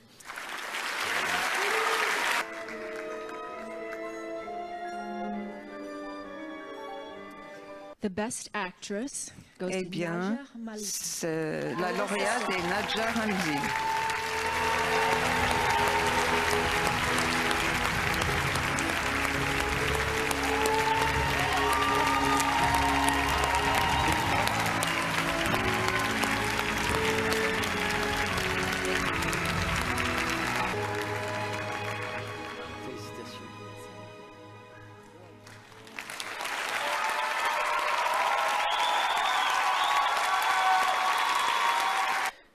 I'm so overwhelmed, I can't describe my feelings, it's really incredible.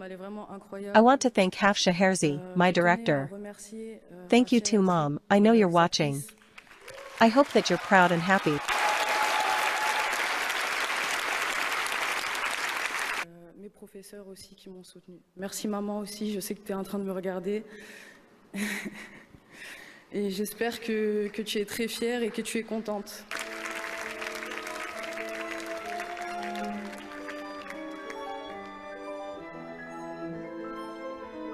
De la mise en scène, s'il vous plaît. The best director goes to Kleber Mendonça. C'est Kleber Mendonça Filho qui gagne ce prix.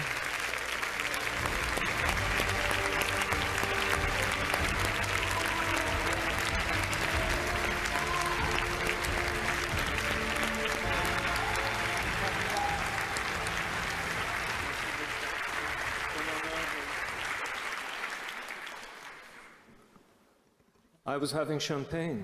J'étais en train de boire du champagne. Mon pays, Brésil, c'est un pays plein de beauté, de poésie. Et je suis très fier d'être ici ce soir pour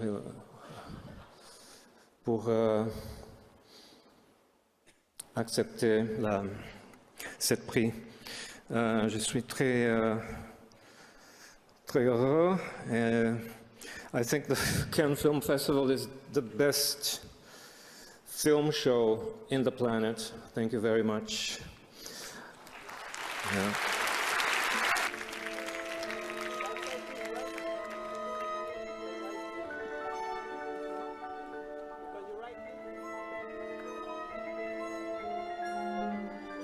Le deuxième prix du jury, c'est pour Sound of Falling par Masha Chilinski.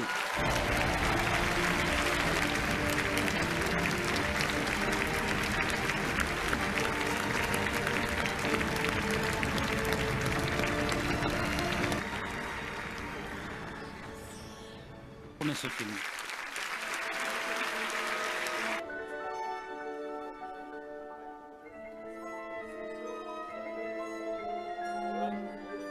Le prix du jury est partagé par deux films. Sirat de Oliver Lacks.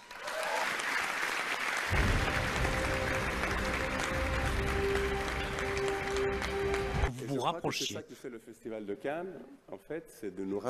The screenplay is a point of departure. But without these 5 young women, 5 young girls who are here, there wouldn't be a film. And thank you to the 5 of you.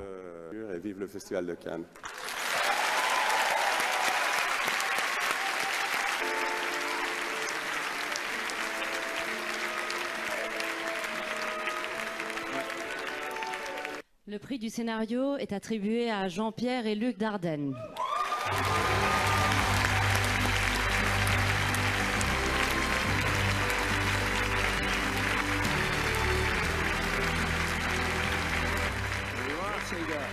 Le scénario, c'est un point de départ, mais sans les actrices, sans ces 5 jeunes femmes, ces 5 jeunes filles qui sont là, il n'y aurait pas eu de film. Et merci à vous 5.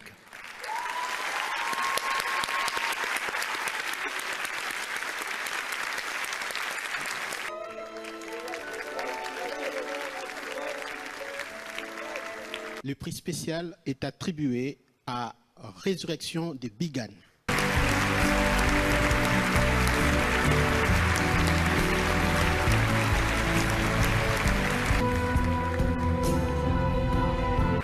I like to thank my creative team, my adorable actors, my whole team, and I want to thank the Cannes Festival and its jury. And thank you to all those who gave their time, in discreet ways, each time the film encountered great difficulties. I want to dedicate this film to my children.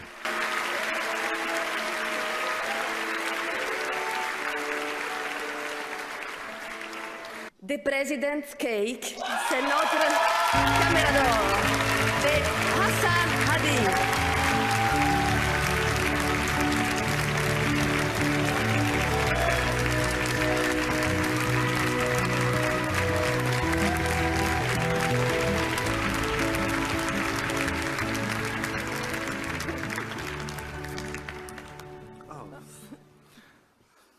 Thank you so much.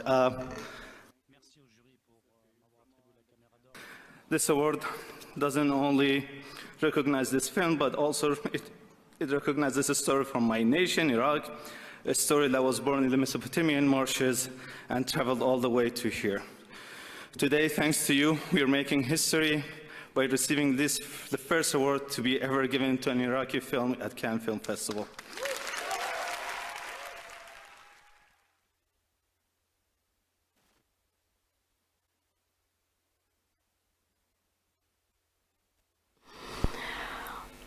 So the live-action remake of Lilo and Stitches and the adrenaline-fueled Mission Impossible. The final reckoning raked up a combined $494.2 million in worldwide ticket sales, including $208.5 million in the US and Canada, setting the stage for a record-breaking Memorial Day weekend. Lilo and Stitch, which reimagines Disney's 2002 animated film about a mischievous blue alien who crash lands in Hawaii and is adopted by 2 sisters, brought in $304.2 million around the world through Sunday, including $145.5 million from domestic sales. The family-friendly movie set a domestic box office record for the first 3 days of the holiday weekend, besting 2022's Top Gun Maverick, according to ComScore, that helped propel ticket sale in the US and Canada to a record $262 million, ComScore reported. Lilo and Stitch delivered one of the strongest performances for a remake of a Disney animated movie behind the 2019 computer animated remake of The Lion King, which brought in $192 million, and the 2017 version of Beauty and the Beast with $175 million in ticket sales, according to Walt Disney Studio This.N. It breathes fresh life into a valuable franchise and accounted for $2.6 billion in consumer product sale last year, and more than 500 million hours of viewing on the Disney Plus streaming service.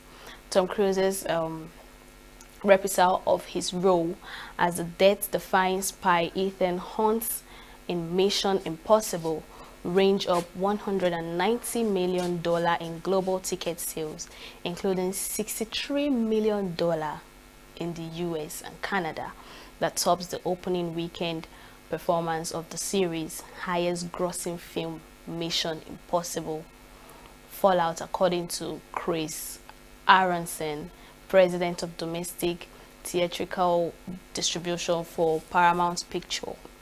Paramount mounted a massive marketing blitz to promote the culmination of the 29-year-old film series, including a global promotion tour and a creator campaign in which Cruise took part. More than 40% of ticket buyers were aged 18 to 34, a significant number for a series that has historically appealed to older viewers. Movie ticket sales in the US and Canada are up 21% from a year ago, when the 2023 Hollywood strikes disrupted film production and truncated movie slates, according to ComScore analyst Paul Degarbedian. Still, the box office is off nearly 29% from 2019, before the global pandemic shortened movie theater and fueled the growth of video streaming. Take a look.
Your team has been betrayed, Ethan.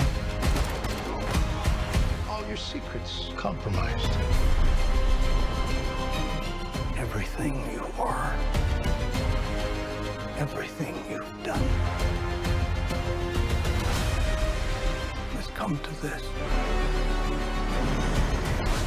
You gave him an aircraft carrier? Our lives the sum of our choices. This was your calling, your destiny. I have no regrets. Neither should you.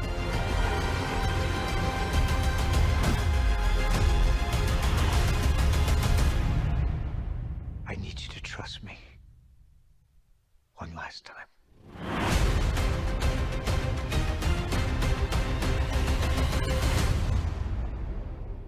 Alex?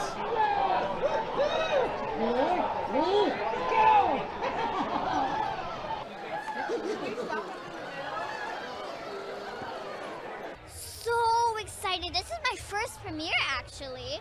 I love the blue carpet. I like how they mentioned Situla, and my poster is right over there, if you can see. Yeah, but I'm really excited for this new film to come out pretty soon.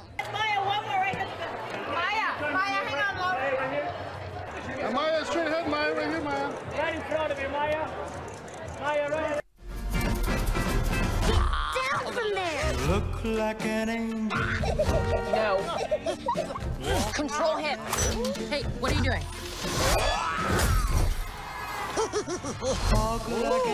No. Dogs on the table. You sure that's a dog? Yeah. Rough.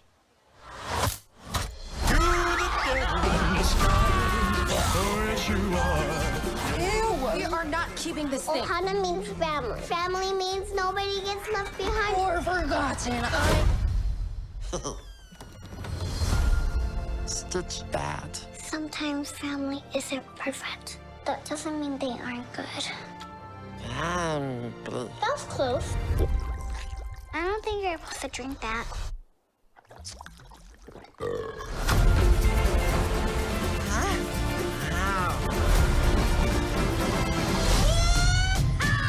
Agent Cobra Bubbles. We have a blue dog to catch. Cobra! No, wait!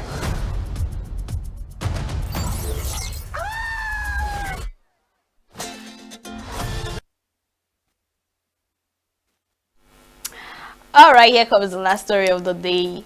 Brazilian actor Wagner Moura wasn't in Cannes when it was announced he'd won the Best Actor award on Saturday. However, during the press conference, his director for the film, The Secret Agent, Kelba Mendon's Filho, who also won Best Director, got the Civil War actor on a video call. Listen to what he said on the video call.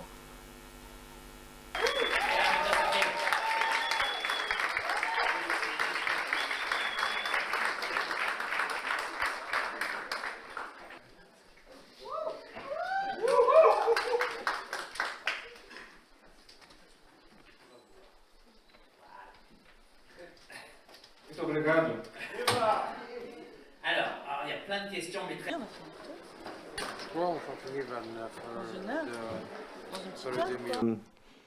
He's not here because he's... call him now. Right now? Yeah. Well, maybe I can. He's making a film in London, so he won the prize tonight. Yeah, he couldn't be here. But ask the next question and I'll call him. Ask the question and we call him. On a une question juste là. Oi, Celina Guiar, Mídia Ninja, Brasil. Queria pedir o espaço... Wagner, eu tô na coletiva de imprensa aqui, ao vivo. Mesdames et messieurs, Wagner Moura!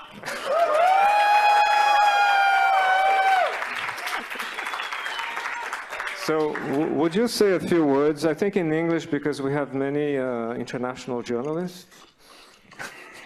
He's eating. Bon appétit. I so wish I was there with all of you, but I'm here by myself, having a glass of wine in London alone. I couldn't be happier.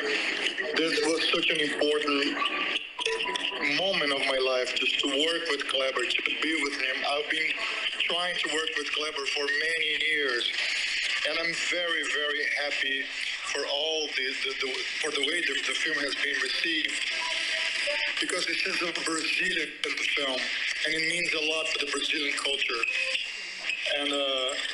and it's a shame they're celebrating by myself. I wish I was there with all of you. Merci beaucoup, Wagner. Thank you very much. I love Thank you, man. Tu é massa, bicho.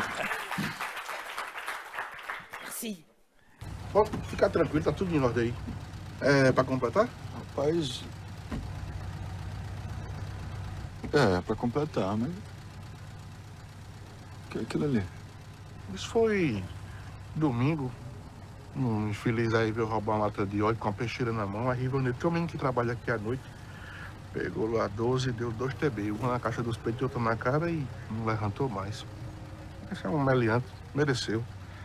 Pode ficar tranquilo, sou cliente e é bem atendido aqui. Não tem nada a ver com isso. Viu? Sim. É isso mesmo. Vamos. Vou pegar um faixa só um pouquinho pra gente acabar perto da bomba aqui. Pode puxar. E tá aí desde domingo? Tá. Peraí, viu? Eu digo tudo a história. All right, I think I've done justice to this Cannes Award Festival that, I've been giving updates and, stories that has to do with Cannes Award. And yeah, this comes to an end. All right, that's all we have for you in the news segment this hour. We'll go on a short break and I would review an interview we had sometime this month. So stay with us.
Welcome back. You're still watching Eva is the entertainment show on Signature TV. Like I said earlier, I'll be reviewing an interview we had sometime this month. We had an interview with Prosper Aharanwal on a topic titled Tradition Meets Innovation in Filmmaking. He's a producer, an actor, and a director. So watch and be blessed.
our mainstay was to export crude oil, and east still to export crude oil. But we reserve a certain proportion of those crude oil that we are drilling for local consumption. So we refined, used locally, and we're able to sell to our neighbors, Benin Republic, as far as Togo, Cameroon, and Chad, Niger, and all those places. Now, when the government now failed, when our refineries died and government failed to produce, governments now said, okay, we will now go outside the country, produce. That is the most idiotic economics I've ever seen in the entire life. Where you carry crude oil from your land, you have refineries, you have technology have even provided what we call modular refineries. You have not made it conducive for people to bring refinery. You take your crude oil outside for local consumption outside the country. You pay dollars to do that, in dollars. You now refine it paying in dollars. You now bring it back using dollars, and then you are selling in naira. Therefore, the differentials in the financial outlay was too much. So the government asked, okay, we'll subsidize. You know, that is one of the craziest things that happened to us. We subsidize because of their inability.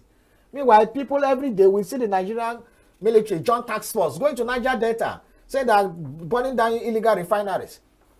What does that suggest? It suggests to you that the technology of refining crude oil is simple.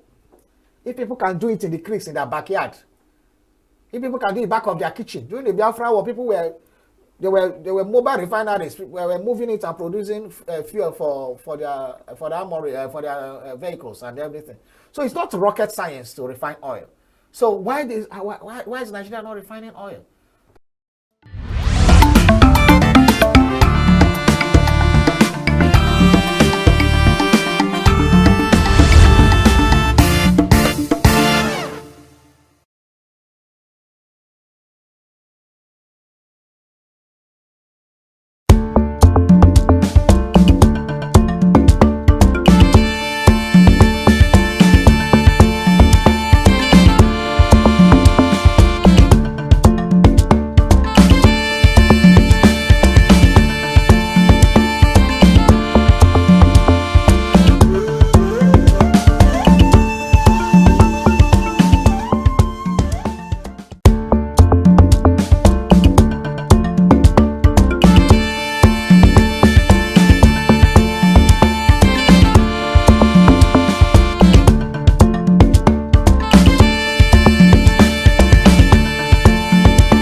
Our economy. That's why we are praying that God will help us so that we can be able to touch, God will touch their mind in order to better the civil servants. Because the power of the nation is the civil servant. Because with the civil servants, our economy will be. See, this morning I went to somewhere where I normally pay 600 before. I paid 1,900 because of the fuel something. Because of that, we don't drive our motor again. If I don't have any serious thing that will make me to drive my motor, I don't go out again. 960, some 1,000, some 1,200. We are pleading that God will touch them. And it's not good for them staying at home. And they cannot afford going to work every day. Okay, see the minimum wage they are talking, they have not paid. Basically, I feel that if you can work from home, I don't think it's everybody that have that choice. Most especially government workers. I don't think they have the choice of working from house. But if it's possible for you, if it's something that you can accommodate, then it's okay. But then at the end of the day, everybody will still be moving around. So you can't dismiss the fact that people will still take transport. Most of the works people are doing now is remote job. You can stay at your home and work comfortably. The most important thing is working effectively. Doing what you know how to do best. It doesn't matter where you are to do the job, whether in the office or at home. And since the hike in price, since all these fuel subsidies started, a lot of people can't even make it to their workplaces, and they are expected to be at work every day. So I don't think it's bad for them to work from home. I think it will help, since enough people are not earning enough salary to spend it or waste it on transport. So it's not a bad idea working from home. A lot of people are doing it. The Westerners, almost everybody's working from home nowadays. Actually, the rate of things, the way things are in Nigeria, probably me, I don't know what to tell those workers. Like actually, I want the government actually, even though if they can, this minimum wage or any other thing, to increase their salary, because they are suffering on it.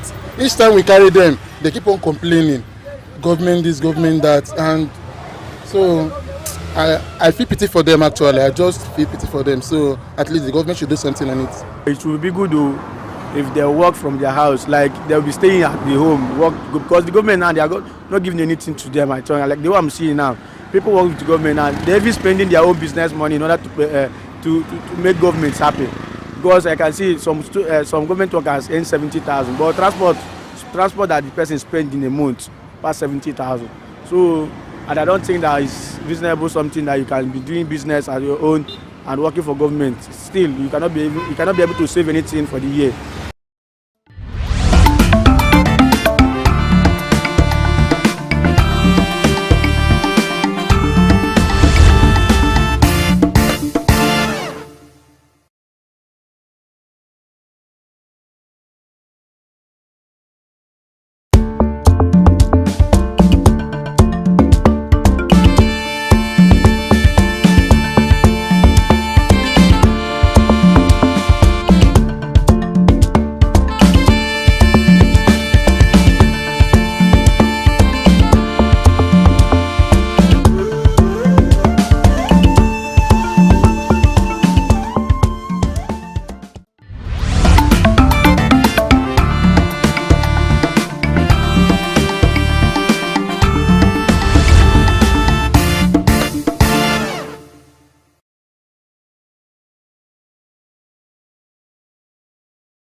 Our mainstay was to export crude oil and east still to export crude oil. But we reserve a certain proportion of those crude oil that we are drilling for local consumption. So we refined, used locally, and we're able to sell to our neighbors. Benin Republic, as far as Togo, Cameroon, and Chad, Niger, and all those places. Now, when the government now failed, when our refineries died and government failed to produce, governments now said, okay, we will now go outside the country, produce. That is the most idiotic economics I've ever seen in the entire life. Where you carry crude oil from your land, you have refineries, you have technology, have even provided what we call modular refineries. You have not made it conducive for people to bring refinery. You take your crude oil outside for local consumption outside the country. You pay dollars to do that, in dollars. You now refine it paying in dollars. You now bring it back using dollars, and then you are selling in naira. Therefore, the differentials in the financial outlay was too much. So the government asked, okay, we'll subsidize. You know, that is one of the craziest things that happened to us. We subsidize because of inability. Meanwhile, people every day, we see the Nigerian military, joint task force, going to Niger Delta, saying that burning down illegal refineries. What does that suggest? It suggests to you that the technology of refining crude oil is simple. If people can do it in the creeks in their backyard, if people can do it back of their kitchen, during the Biafra war, there were mobile refineries where were moving it and producing fuel for their armory, for their vehicles and everything. So it's not rocket science to refine oil. So why is Nigeria not refining oil?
will not help our economy. That's why we are praying that God will help us so that we can be able to touch, God will touch their mind in order to better the civil servants.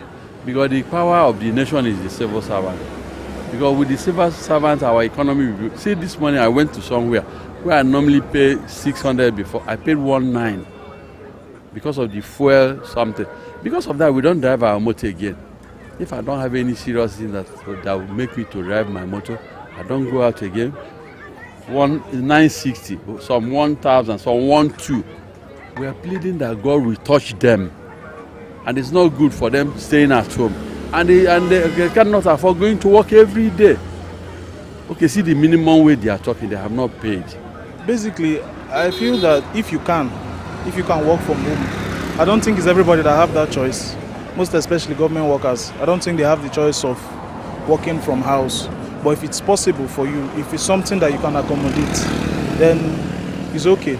But then at the end of the day, everybody will still be moving around. So you can't dismiss the fact that people will still take transport. Most of the works people are doing now is remote job. You can stay at your home and work comfortably. The most important thing is working effectively. Doing what you know how to do best. It doesn't matter where you are to do the job, whether in the office or at home. And since the hike in price, since all these fuel subsidies started, a lot of people can't even make it to their workplaces, and they are expected to be at work every day. So I don't think it's bad for them to work from home. I think it will help, since enough people are not earning enough salary to spend it or waste it on transport. So it's not a bad idea working from home. A lot of people are doing it. Westerners, almost everybody's working from home nowadays. Actually, the rate of things, the way things are in Nigeria, probably me, I don't know what to tell those workers. Like actually, I want the government actually, even though if they can, this minimum wage or any other thing, to increase their salary, because they are suffering on it. Each time we carry them, they keep on complaining.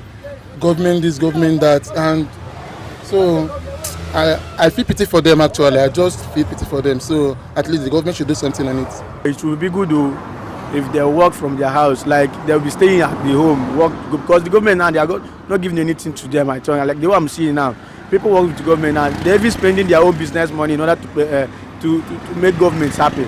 Because I can see some government workers earn 70,000, but transport that the person spends in a month past 70,000. So, and I don't think that is reasonable, something that you can be doing business at your own and working for government. Still, you cannot be able to save anything for the year.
Our mainstay was to export crude oil, and East still to export crude oil. But we reserve a certain proportion of those crude oil that we are drilling for local consumption. So we refined, used locally, and we're able to sell to our neighbors. Benin Republic, as far as Togo.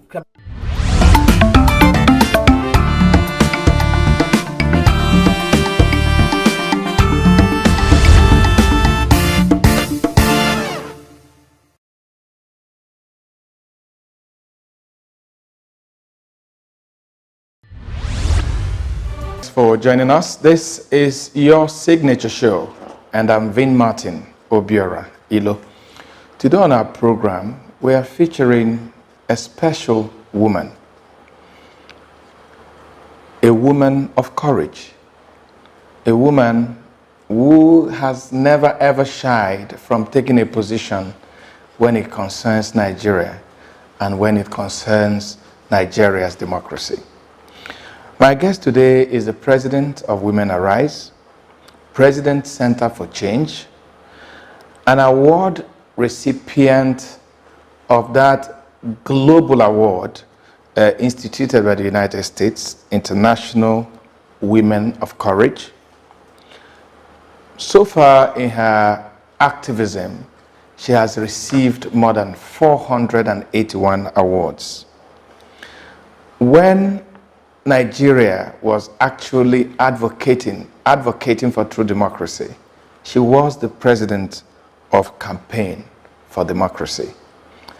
My pleasure to welcome Dr. Joe Okey-Odumaki. Dr. Joe, you're welcome. Thank you. The famous Vin Martin Obiora Ilo. Thank you. Pleasure. Good to see you again. Let's go back. You know, you have become a role model. You have become a source of inspiration for a lot of old and young women. Let's try to go with you where this whole journey started. How did you get into activism? Well, was it something you always dreamed of, or was it something that just came? I think growing up, I wanted to be a nun married to Jesus because my parents were staunch Catholics. And when my father realized, shortly after my secondary school, I was 14 plus, my mom told my dad, because he was in the UK, he saw me filling the form. And then my dad called me, "You don't want to procreate. Young girl, I will disown you." And as a younger wife of my dad, because daddy's pet, I told Sister Thire, and then Father Kerry, my father, said, "It's your earthly father. If the person that you should be bothered about if he disowns you is the one in heaven." So I felt unconcerned. So my dad came back and said, "You still want to be a nun? I will not only disown you, but I will print your obituary. When people see you, they will think you are a ghost and they will run." So I just then had a rethink. I didn't go back to tell Sister Thire or the Reverend Father, but I just decided that I'll forgo it. So that was why my dad took me to Kwara Poly and then met the director of School of Basic Studies, Dr. Acho. So I started living with him, did the exams, I started my A-levels, but I still wanted to go back to the seminary school. But one thing led to the other. One day, I saw a left-wing movement, Rethink Nigeria. When I went for their meeting, I observed there was no opening or closing prayer. So when I made the observation, they threatened they were going to throw me out. They actually threw me out. So I forgot about it. I continued. When I got to the university, one street lecturer said somebody scored very high marks in her test. So my matriculation number was called and I went to see her. When I got to her office, she just stared at me. "Why are you looking for me?" So I was stammering. He said, "Are you a stammerer?" I said, "No." So I told her my matriculation number was mentioned. She said, "Why? You scored very high marks in my test. Why you make her a reverend sister?" So I said, "I want to be married to Jesus." He then smiled, gave me one book to read, biography of Martin Luther King, and one quotation: "Our lives begin to end. The day will become silent about things that matter." And that changed everything. My thought, my conception. I said, wow. So my life has been ending all this while. Not only that, growing up, my mom as a princess, I watched her settle communal disputes. My father as a top civil servant, when I go to his office to collect money, some of the civil servants come to him. So something like injustice, they hated injustice, but I just felt mine was to serve God. So when the whole thing changed after that quotation, I then gave my life to the struggle. And that's since 1985-86. And since then, and anything I'm committed to, I do that with the whole of my being. So, and that was how the struggle started. And then I only had a mattress and book, and I called one of the lawyers at Olagbe, help me will this in case I die in the process. The mattress should go to the motherless home, while my books should go to the University of Ilorin Library. And since that time, I had not looked back. Have you rewritten your will? Yes, some years back. Do you see a relationship between what you do now and what you wanted to do? Yes, I see that relationship, that correlation, that passion for God, for righteousness, seeing evil as an aberration. So the sharp correlation really is that I hate injustice. I want to see a country that works. I feel that I'm pained when I see people suffer. And that is why when anything goes wrong, I will just become sick or ill. So I think that there's that big correlation between wanting to be a nun and giving my whole being, my whole life to God with the struggle that I'm into now. The struggle is my life. And that's all that. Apart from the fact that my parents sent me to school, first degree, second degree, third degree. I do contract teaching, a local international rapporteur. I do a few things to earn a living.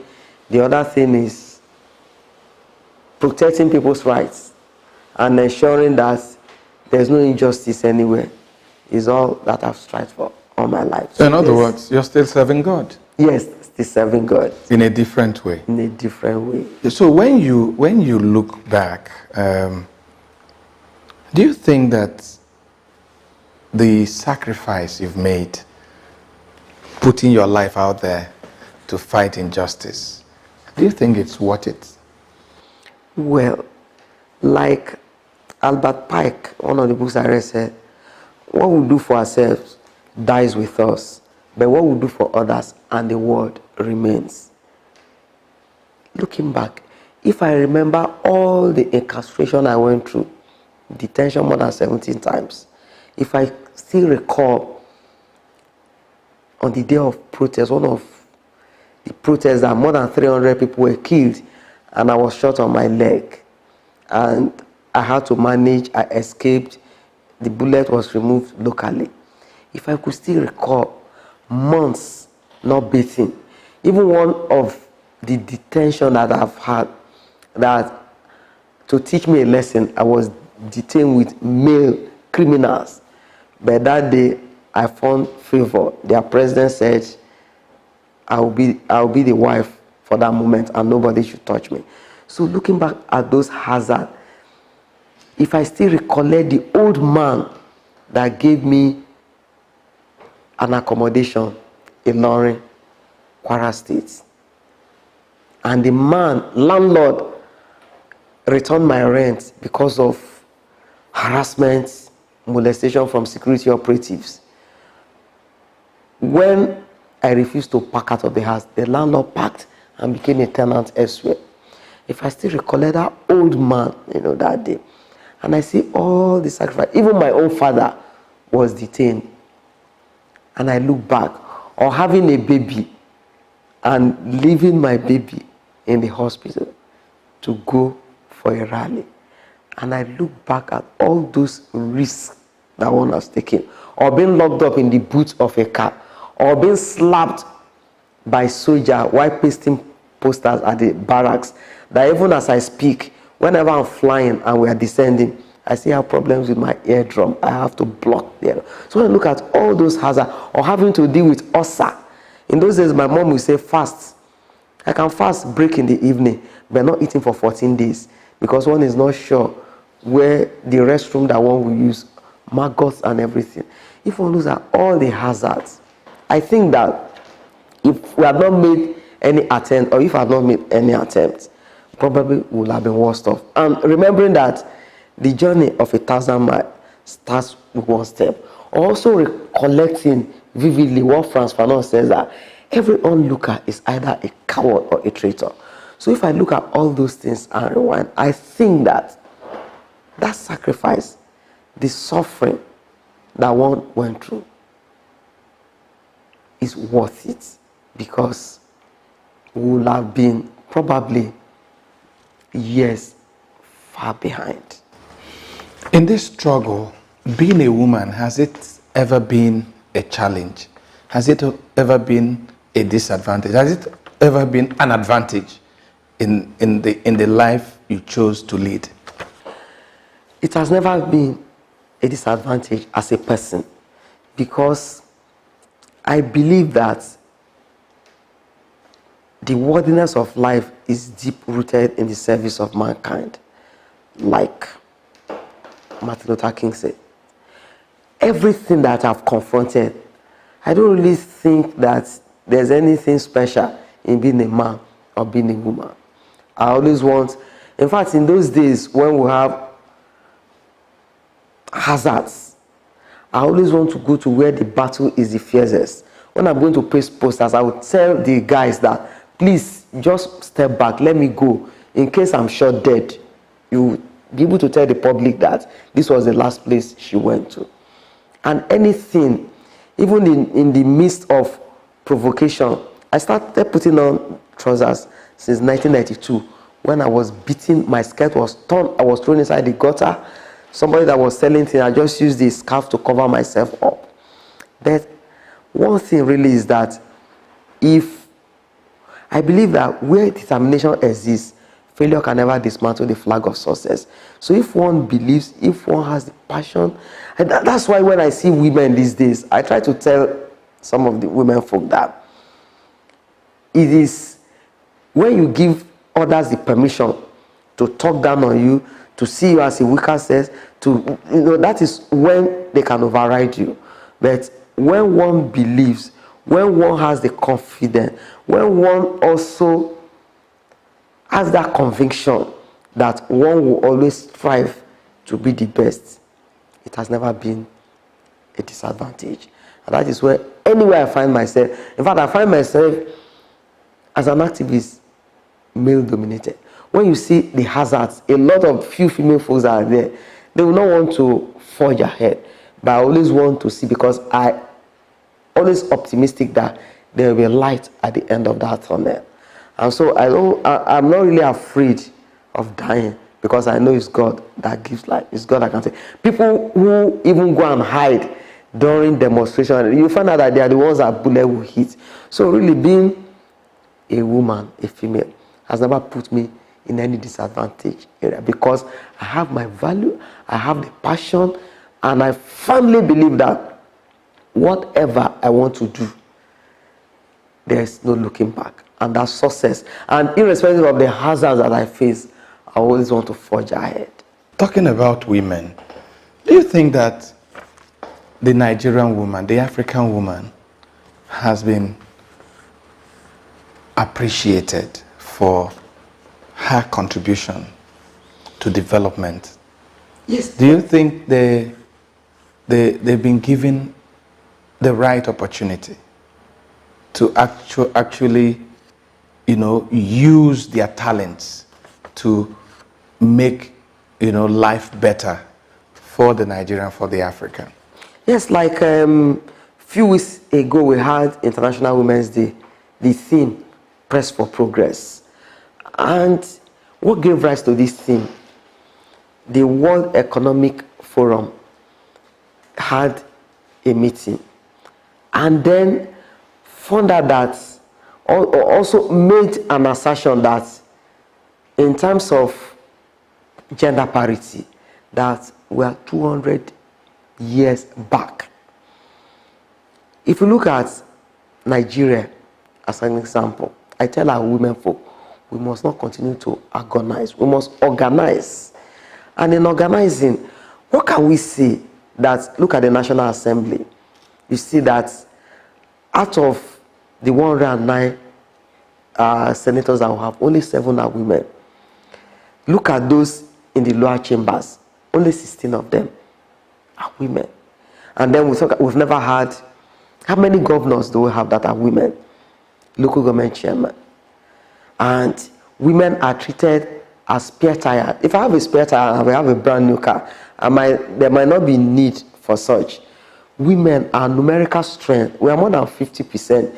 If we translate that to our votes, I think that, and one thing I've always said is that no country can progress leaving half of its population behind. Women have not been given that fair share. But I want women to realize that they are the ones who can put their issues on the front burner. Let women I get so nauseated when I see women at political gatherings and they turn themselves to cheerleaders and they start clapping. They should not do that. Women are the ones who can put their issues on the front burner. Politics has been gravely monetized. But I think that more than ever, women, we should love ourselves. We should be each other's keeper. What we need a man to, if a woman is coming out to contest and women cast votes for such women, but I just want our women to realize that if we are talking about gender parity, the World Economic Forum that we are 200 years back, I think that we have to sit tight, we have to brace up, and women must ensure that wherever they find themselves, they must excel, so that they will always become that reference. We have had women who perform excellently well, and I'm sure the names of such women are written in gold. So I want our women to agonize less, and I also want our men that women's role is no longer in the other room, it's no longer at the back, it's side by side. And if we are pressing for progress, we should have women. So women have not been given better deal. They've not had that fair share. But I just want women to brace up and know that they are the ones who will push and press for progress. Why do you think that women continue to be spare tires? That with all their numerical strength, like you pointed out, that women are still left behind, and we are still talking about women in the other room at this time. What are the challenges? And besides what you have said, what else can be done to lift them, to give them the confidence they need to assert and demand for their rights? I think that there are numerous challenges. We have some women, they are career women, and some of them will struggle hard to keep their homes, their workplace. Then we'll have those that are in politics, that you see that some of the few things that men will do, that they be forgiven. You will see some of these women are given unprintable names. Some of them, some of the meetings that they attend at night. Then you see that economically, some of these women are not so empowered. So instead of them to come out, they want to queue at the back of men. I think that men should understand that women, like the affirmative action, 35%, we are far behind in terms of getting to that place. You see that some of the elective positions, women are not given such opportunities. But I think that men that don't feel safe, that suffer complex problems, are the ones who will never give women trial. I want our men to realize that women must be carried along. And that's why I even advocated one time that there should be a trust fund for women, so that when some of these women want to contest, because everything has been heavily monetized, but the few money that will have to be spent, if there is that trust fund, I think that women can also access it. And I want our women to realize that wherever they find themselves, for instance, their positions for women, I spoke at one occasion with one organization, and they told me that for women, their treasurer, their vice president, it even has to do with the Congress, one of the programs that I went for. So I want women to be able to compete. A woman should be able to come out. Look at the time Sarah Jibri came. Even the women that followed her did not vote. So what I really think that the way forward is that women themselves are the ones who must be supportive of each other. They must brace up. The men should also realize that there cannot be progress if women are not carried along.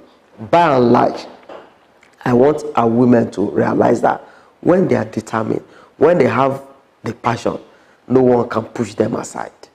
I wonder why frontline women, the women we see every day, who advocate for women's rights, advocate for civil rights, why they don't want to present themselves. And I'm looking at someone like you. Why, for instance, would somebody with what you have achieved, with the awards you have all over the world, with the doors that you have broken, the ceiling glasses you've broken in a lot of, departments and areas of life, why would someone like you and like other very powerful and strong women not want to run for office? I think that there are a few reasons. One, when some of those women come out, they will be told to go and queue. And then we also think that the internal democracy that we have within some political parties has to be strengthened.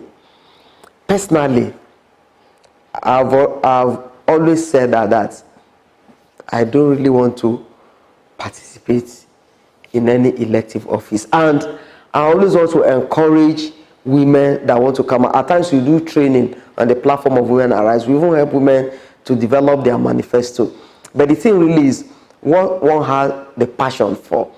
As a person, politics is not a thing that I even want to go into. But I want to encourage anyone that wants to do that to forge ahead, because it's important that one has the passion.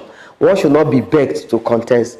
If one has the passion, if one is interested, you see that that person will excel.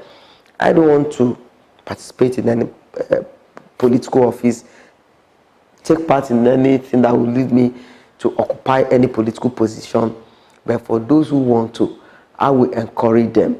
And for others, I'm talking about our men folk, they should give women that chance. And I'm not really for those who believe in quota system, reserving some certain position, but I think by and large, it should be encouraged. But you talk about men supporting women, but I've heard a lot of women say that the hardest part of the job is getting women to support women. Yes, I've always tried to let people understand that when people come out and say, oh, women are each other's enemies, women are the ones who pull each other down. One thing that our women should understand is that when you have a woman in the position, there be that Midas touch. So I want women to always encourage themselves so that they can occupy some of these positions. And it's true, when you see women, you have like 1,000 of them. Maybe you have like men, maybe like 300. If the man should contest, you find the man having close to 900 votes. I think that is their mindset that has to be changed. Women must be supportive of each other. We must change that mindset that says if a woman occupies a certain position, the woman will always use her position to override others. 1 and 3. And Anon said, from his book I read, that women speak the same language, which is silence, although it's not entirely true.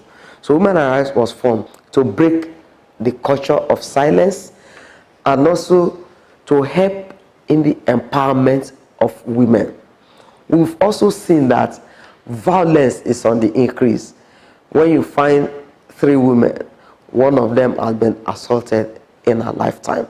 So Women Arise was formed to help women that suffer all sorts of abuses. We also help and encourage women. They are training political participation of women. We do lots and lots of training. So Women Arise will have research, we carry out lots of researches, will help in the empowerment of women. And I just want to tell you that as of 2013, we have handled more than 2,000 cases of violations against women. But as we speak now, 4 years after, we've handled close to 4,000. Sad enough, we have had cause to bury about 10 women that lost their lives as a result of violence, domestic violence. And I want to tell you that out of 4,000 cases that we've handled, only about 30-something men have come to report that their wives are beating them. So you see the percentage, and unfortunately, sad enough, about 5 men have been killed by their wives. But the thing about Women Arise is that anyone who believes in gender parity, women empowerment, political participation, is also a member of Women Arise. So we have men and women, and that's why we have on our board, we have men like Professor Wole Soyinka, we have Professor Patu Tomi, Dr. Tunde Bakari, and we have women like Mrs. Rason Kuti, Mrs. Fawe and me, Dr. Piso Biajulo, myself as board members. So those are Women Arise. We've done lots and lots of, we've made lots and lots of intervention. We carry out awareness. We have ambassadors that we have to name so that when people see them in the Nollywood field, within other professions, they are the ones that will present as ambassadors. We'll take a break. When we return, we would look at the activism of Dr. Joe Odumakin. Don't go away. Solidarity forever. Solidarity forever. Solidarity forever. We shall always fight for our girls. Solidarity forever. Solidarity forever. Solidarity forever. We shall always fight for our girls. Solidarity forever. Glad to know you're still with us. This is the Signature Show. And our guest is Dr. Joe Odumakin. You know, for a lot of Nigerians, that name, Dr. Joe Odumakin, became synonymous with the struggle for democracy in the 90s. How did you get involved in that? Military rule was an aberration. And like I said, that our lives begin to end, you really become silent about things that matter. And then this Martin Luther King says that in the end, we not remember the words of the wicked, but the silence of our friends. When I got involved, found out that military rule was in vogue. And we had a common enemy, and that was the military. And sending the military back to the barracks was our main aim. Also considering all the hazards. In this time, people go out on protests, you hold your laptop, your phones, you take photographs, you do live coverage. In those days, live bullets, serious beating, no one is spared. You see people drop dead left and right because we had no constitution. The constitution was suspended. We were run by decree. So people knew the hazards of such. So in those days, starting up the struggle, dictatorship, we felt that where else will the soldiers see some of our handbill was like going straight to the barracks to paste. So started pasting IBB Go, the barracks. Unfortunately, some of us were caught, beaten, chained under the table, but we had not achieved our goal. The struggle continued. At the end, we had the introduction of political parties. But that did not stop. We wanted, when I said the struggle is my life, and I said I will not give up until we have true democracy. So we continued with dictatorship. After that, we had Abacha, and people became scared stiff. And that's why one thing people always make reference to the fact is that where the war civilian rule is better than the military dictatorship. So military dictatorship, anything is run by decree. People can be killed, people can get missing, rights and privileges, you know, are not there. So our fight to get the military out of barracks, you know, back to the barracks, continued. And after that, we had the election, which was annulled, the first, fairest, and the most peaceful election. And we just felt that we're not yet there. It's not yet Uhuru. We will continue to fight and insist that we must have civil rule in place. A lot of people paid the supreme price, and their blood has helped in watering the tree of democracy. But would they have just died in vain? Did they die in vain? Sharp comparison with what we had during the military dictatorship and then what we have during the civil rule now. Like I said, that in those days we had a common enemy. Now, some people have gone into politics. Some will say, let's give peace a chance. Okay, let's try this if it will work. But one thing is certain, that the journey of 1,000 miles starts with one step. And when we fight and we go back to where we are coming from, it's just like the barber's chair. You keep going round and round. But one has not been deterred, neither is one discouraged. But one thing is certain, that at the end, the Nigerian people will know those who have contributed in ensuring that we have true democracy, and those who betrayed the struggle, those who were fighting for a cause, and in the morning they fight, at night they go and meet those who are who they are fighting, because there were some who were even hobnobbing with the dictators. And at the end, anybody that rides at the back of the tiger will surely end up in the tiger's stomach. So I think that reviewing the whole thing is worth it. There might have been some mistakes, for instance, fighting the military, and then at the end, when they retreat to the barracks, there will be no one to take over power. Some of the people who have fought are the ones who will be there to take over this power. But those are lessons, because if you don't learn from history, sad enough, history will always repeat itself. But there are some lessons that we've learned that will help a long way in cushioning some of these effects of dictatorship. I still want to talk more about the fight for democracy and then the democracy we have today. Part of why people wanted the military to leave was because of corruption.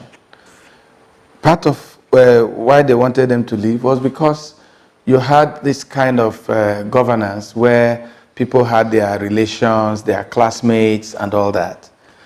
But today we see those things happening. There's still endemic corruption in Nigeria. You still have people get into position not because of merit, but because of who they know. You have people taking decisions, not because it's a decision that will help in the development of the country, but it's because a decision that is influenced by those that are close to them. And a lot of Nigerians are saying, does it mean we have not learned anything? Does it mean that those lives you talked about that were lost, that they were just lost for nothing? And they're asking, does it mean that the activists have gone to sleep? Because somehow we think that we've made some progress. Yes, what the assertion that you made is true. I remember during the ENUGU time, they were talking about 10%ers. Why the coup? And in those days, corruption there, that the reason why we had the suspension of the constitution was because of corruption. Sad enough, Nigeria is still bleeding under the heavy weight of corruption. And that is why I said, if we do not kill corruption, corruption will kill us. Corruption has become so cancerous. And then those who have bled the country white are still part of those that will have some of them within the corridors of power. Yes, we have talked about the fact that the best and the brightest, we don't always have them in power. And we still see that as we speak, tribalism, nepotism is on the increase. And that is why Nigeria is sharply divided. But the real thing, the lesson that we have to learn is that the fight against corruption, Nigerian people must own that fight against corruption. If we own that fight, we see that corruption really is not only stealing in high places. You see people, I ought to be in my office, one phone call, I'll get a paper from a doctor that I cannot come to the office because of ill health. That's just one example. In schools, people cheat. There are even parents who, in those days, will get someone to write a JAMB for their awards, who want their children to pass at all costs. So we see cheating and several other things. So this corruption, we all have to fight it together. We have to own it together. And the institution that is fighting this corruption must also be empowered. Again, Nigerians, those in government, must demonstrate that political will. And in demonstration of political will, they must ensure that they get the best and the brightest. This idea of tribalism, nepotism, is because of those who have people who are qualified and they are not employed. So all these will have to change, because that's also corruption. By and large, Nigeria people are the ones who must show that leeway, and then government should also create an enabling environment. If there's an enabling environment, I'm sure that some of these things we talk about unemployment. People go to university, they come out, there's no job, insecurity, a lot of things make some of our people desperate, although it's not excusable for some of this corrupt enrichment. And also in the fight, I want to encourage all of us that we must not be partial. It has to be done, it has to be confronted in a transparent way, so that at the end, we can forge ahead as a nation. Do you think that this government, the APC government, that came with change, that they're sincerely doing their best to fight corruption? I think that one of the cardinal objectives of APC government, the fight against corruption. And I have also come to realize that we've talked about activists, they want to criticize, they don't want to be part of, we offer constructive criticism, and then joining in the fight against corruption. That's from my own background, is encouraging the government that as much as possible, the institution, the EFCC, the ICPC, there must never be interference. They must be empowered. And I think that by and large, that institution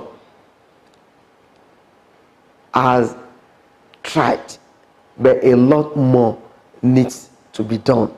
And I also want to encourage the government that the government must give that institution free hand to operate, because I know that the scorecard, no matter what it is now, very soon election will come, and the Nigerian people, in those days, there's nothing like whitewashing and brainwashing. For what each and everyone has done, the scorecard will be there. So when people come back to ask for votes, our people will look back to see. I just want to encourage the government that there is still time, although 3 years is almost here, there's still time for this government to do a lot more, so that the fight against corruption will be inclusive. It's not going to be something that will be done because somebody belongs to a particular political party. So it's a thing that should be fought and confronted frontally. The institution must be encouraged. Nigerians themselves must see that that enabling environment is not that when Transparency International brings out a report that we will continue to fight. But I really think that I want to assist and also help to give a clearer roadmap. And that is part of what we are doing. What needs to be done the more is let these people be strengthened and let Nigerian people at the end have the scorecard and see if the government has performed up to expectation. We take another break. When we return, we talk about the in thing today, restructuring. Don't go away. The cause was celebrated because one looks at individuals like Joe Dumaki, who've gone through so much and who have remained faithful to the cause.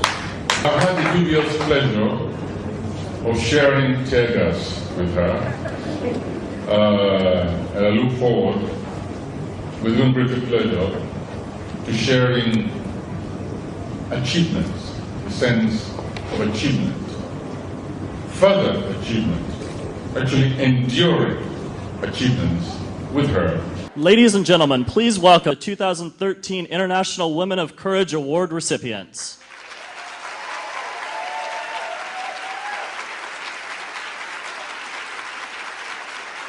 Welcome to the U.S. Department of State for the 7th annual celebration of the Secretary of State's International Women of Courage Awards.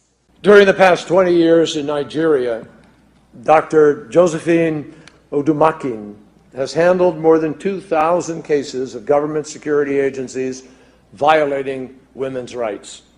These cases include everything from negligence to assault and killings. As the president of the Campaign for Democracy, she has personally led almost every protest, march, lecture, and workshop to encourage the rule of law and democracy in Nigeria. She has been arrested or detained 17 times, but she has never stopped crusading for the rights of the Nigerian people. For exceptional courage, strength, and leadership, in tirelessly advocating for human rights, social justice, and women's equality and advancement in Nigeria, Dr. Josephine Odumakin is a woman of courage.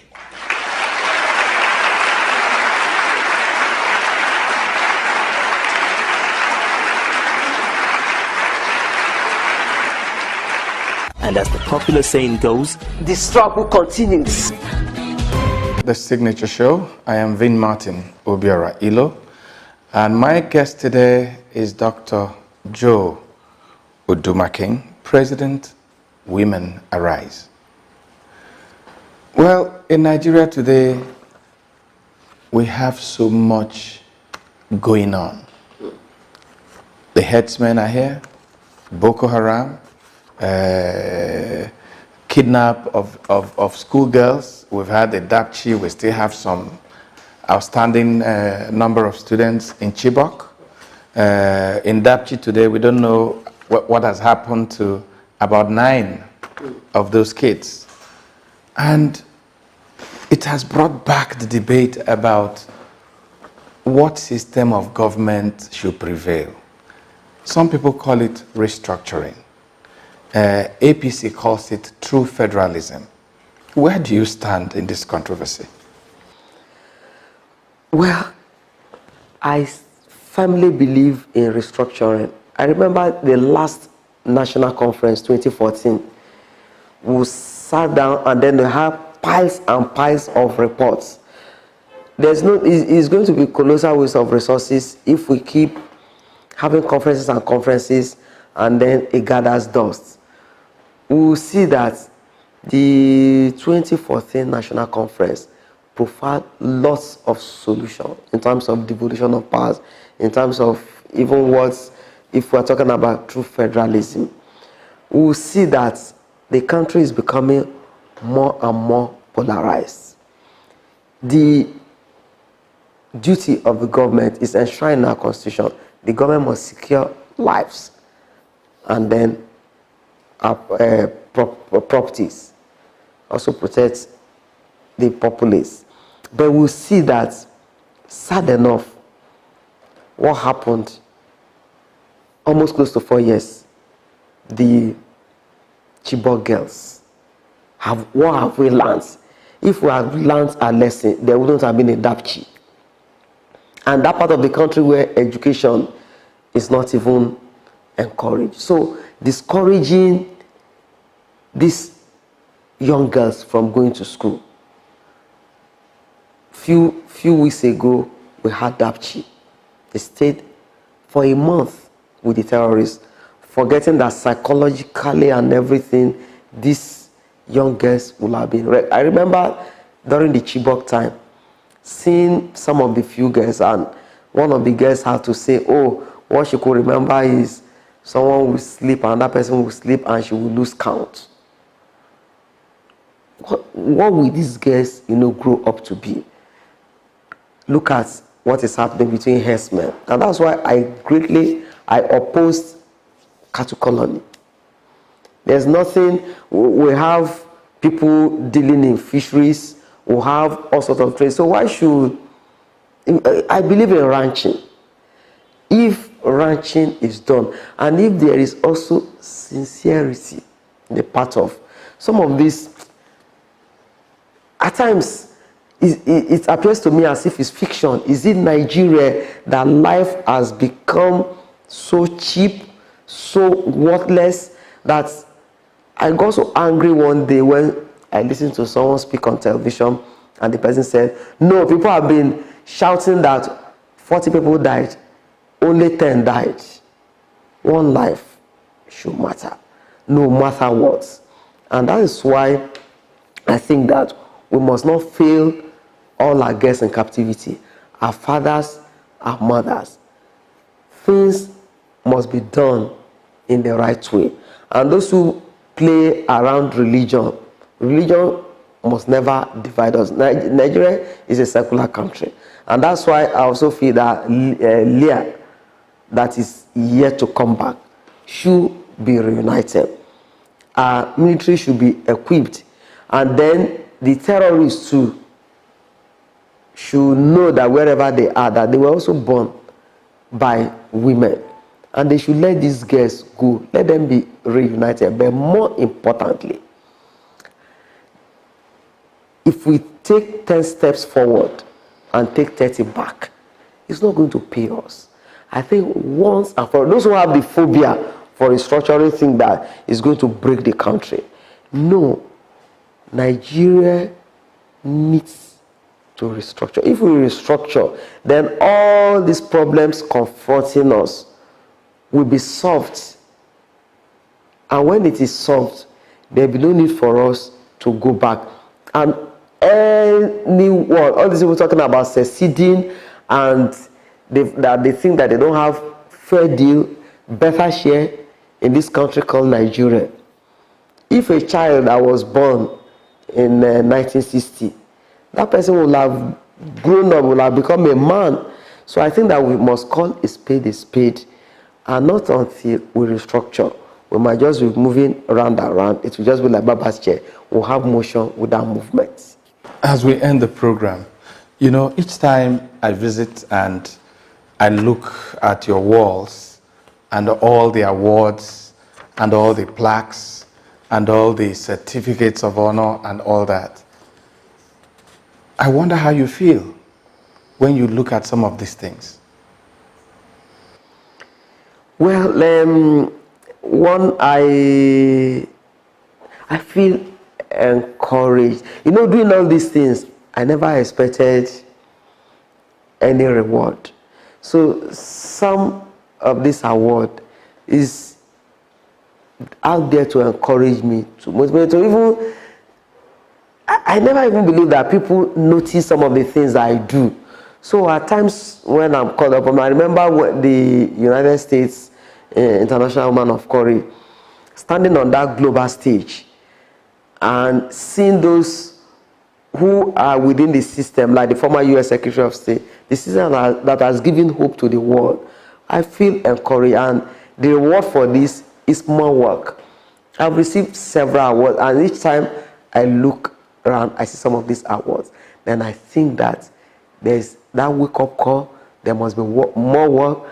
I must never disappoint, and my passion, it rekindles hope, and it energizes me, and it gives me that leeway that I must do more, and I will continue to do more.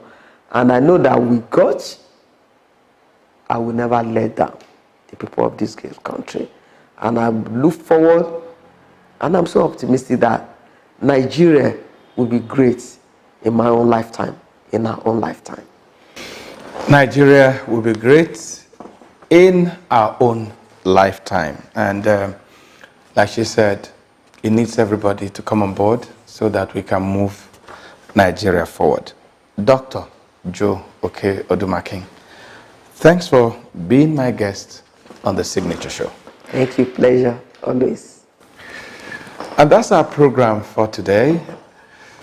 If you enjoyed it, let's do it again, same time next week. From Lagos, Nigeria, this is Vin Martin Obiora Ilo. Thanking you for watching.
our mainstay was to export crude oil and east seal to export crude oil.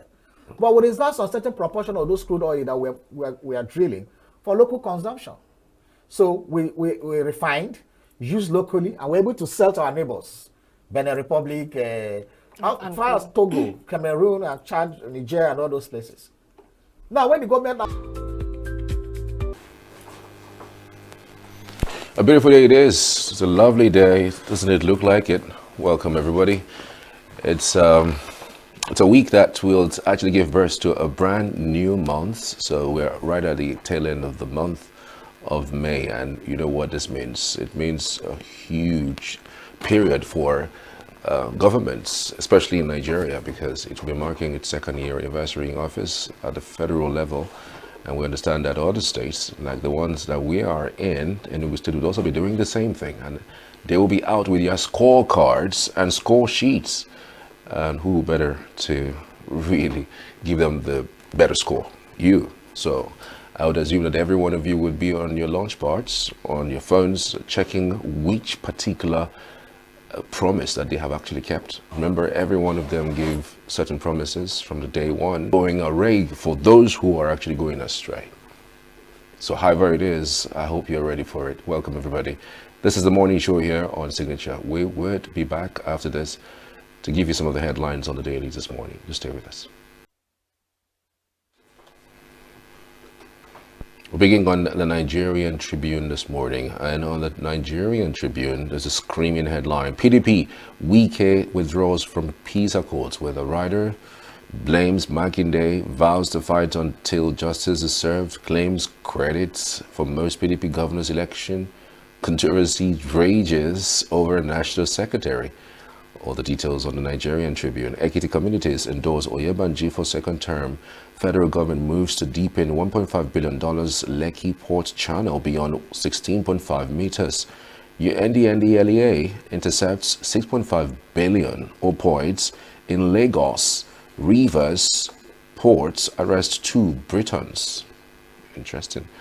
2025 UTME, 17,025 candidates scored 300 and above. That's coming from JAMB. Well, the writer releases results of rescheduled exams. Underage candidates' results also released. Atiku, Obi, and Mechi others enclosed calls for democratic renewal. Federal government launches intra-African air corridor with 50% discounts. Unlocks East-Southern Africa for Nigerian exporters. So it's about time. And now over to the Vanguard newspaper. On the Vanguard this morning, 21,082 candidates absent as 99% scored below 200 in rescheduled UTME. That's coming from JAMB. Neither Buhari nor Jonathan had Nigeria's interests at heart in 2015. This is coming from Lamido. Okay. Anti-Tinubu coalition, Atiku, Obi, others shop for platform. With the writer, Jigawa delegate Ardo, Nigeria's problems can be solved from the north, says Obi. WAEC NECO releases 5 years withheld Zamfara results after governor clears debts. Tinubu's mining reforms attracts $800 million foreign investments. Federal government turns back 8 foreigners without visas. PDP, Wike at loggerheads over agreements. Makinde Mba betrayed our agreements, says Wike. Oshun governorship poll, we won't align with anyone, says Arebeshola. All the details on the Vanguard this morning. All right, over now to the Nation newspaper. On the Nation this morning, Wike's walk back on peace deal sinks PDP deeper in confusion. With the writer, ministers indict Governor Makinde. Anya will shift tomorrow's NEC meeting. Port Harcourt refinery on hold for 30 days. Atiku, Obi, Amechi at coalition talks. 99% of candidates scored below average in UTME reset. Listed companies paid 1 trillion naira dividends in 2024. SEC declares. And now to the Guardian newspaper. On the Guardian, despite 7 trillion naira subsidy savings, States fail to cushion hardship and hunger. Wow. Indeed. That's at the crux of all of these discussed. Federal government unveils air cargo corridor, offers Nigerian exporters 50% discount. 71% of rescheduled UTME candidates score below 200, says JAM. North holds key to solving Nigeria's problems, says Obi. Military destroys over 100 illegal refinery sites in 5 months. Nwokabia Adebayo blast APC's fear-driven strategy, urged Tinubu to govern. PDP postpones NEC meeting amidst uncertainty over action against Atiku and Wike. All the details you can find on The Guardian this morning. IPI flays ENO for removing Channels TV crew from Akwa Ibom's government house. And now to the Daily Trust newspaper. 30 killed in Taraba communal clash. 30 killed in Taraba communal clash. Questions over Port Harcourt refinery shut down after $1.5 billion rehabilitation. PDP's reconciliation suffers setback as Wike pulls out. Coalition Atiku Obi meets Northern Group. All the details you can find on the Daily Trust newspaper, excuse me. And now to the Daily Times. We are on with it. National Assembly, not a rubber stamp. Senate leader insists with the writer, false opposition for labeling parliaments as pawn. Tinubu's mining reforms trigger 38 billion naira revenue surge, says Alake. Tinubu is God's gift to Nigeria, says Prince Arthur Eze. When you're on the table, eating, do not make any noise. Accountability, PDP demands disclosure of project costs. IGR from Abia Governor. PDP demands disclosure of project costs. IGR from Abia Governor. Fulani militants kill retired police officer, 2 others in Plateau communities. Fulani militants kill retired police officer, 2 others in Plateau communities. Sad. So, your solutions to Nigeria's problems, Obi tells Northerners. All the details you can find on the Daily Times newspaper. So we're back to the table. It's 8:10 in the morning on this fine Monday morning, the 26th of May, 2025. Chris joins us. Good to have you, Chris. Good morning. Good morning, Charles. You said you welcome me back to the table. And you earlier said that when you are at the table, you do not do not make noise. Is it this kind, our kind of table? This kind of table we don't close our mouth to, even if we don't. Because the Igbo proverb said, the Nigerian jaw is still eating and chopping and chewing cud. So the jaw, the cheek can never rest. It's not over until it's over. And we have a lot of burning issues on the headline. So why should we why should we not talk? Why should we sit down and not? Wow. Let's start with Tribune. Okay, let's go up and start from the top. Let's look at Daily Trust. Coalition, Atiku, Obi, they meet the Northern Group, and Obi told the Northern Group, you have a solution to Nigeria's problem. That's cool. It's good to know that there is moves have been made to form platforms, and one of the newspaper headlines said they are still shopping on what platforms. I just want them to be careful. Let the platforms, if all the platforms in Nigeria has been jagabanized, we got that word newly in our lexicon. And if all the platforms have been jagabanized, so which other platform? Brand new platform. And the way it is, Jagabanization is rated. It means even before you conceive a platform, it has been Jagabanized. So I don't know. We keep our fingers crossed. But the Jagabanization of all the platforms and the coalition moves that is going on and horse trading and people who hold the ace to Nigeria problems, I think if we are preaching one Nigeria, that almost every other sector, every other quarter, every other group in Nigeria can contribute to the solution. If you give it as monopoly of the North, it might be an overrating. Because if Nigeria is a one entity, we all have what we can contribute to solve our problem. First, has Nigeria identified what our problem is? Do Nigeria still go about telling ourselves lies?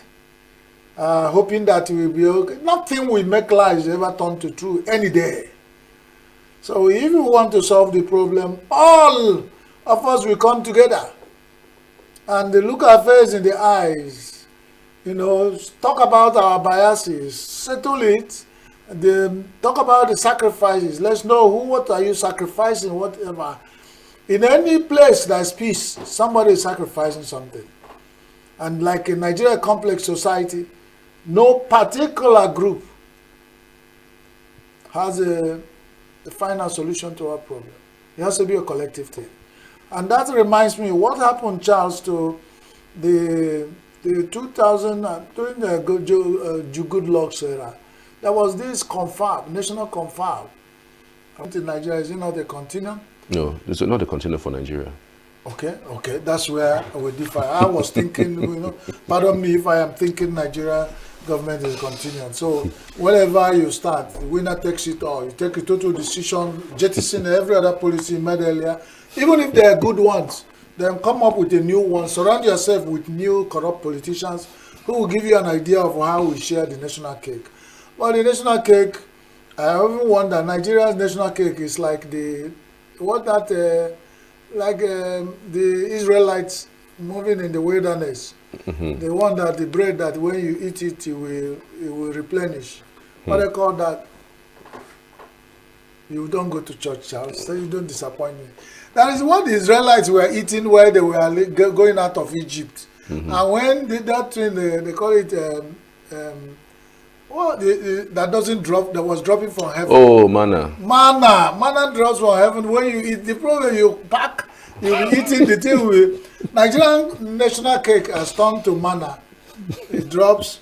Even no matter, see that the amount we have spent in refurbishing Port Harcourt refinery, and it's down for 30 days. From these 30 days, they give you 30 days, you have a way of measuring how Nigerians have very low retentive memory now.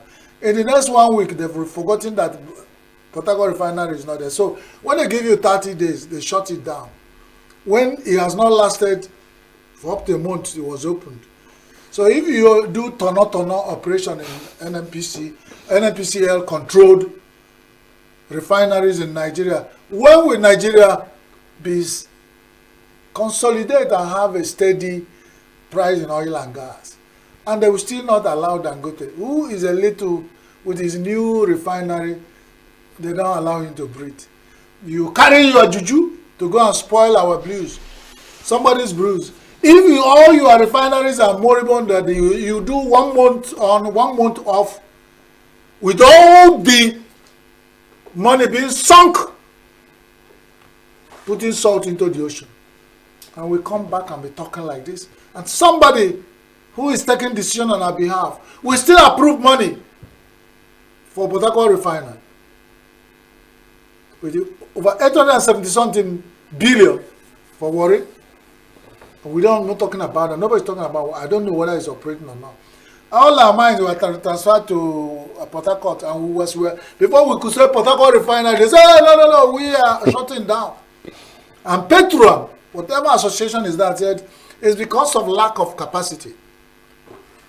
You know, you need capacity, you need skills to handle anybody that is aged as Port Harcourt refinery. You need capacity.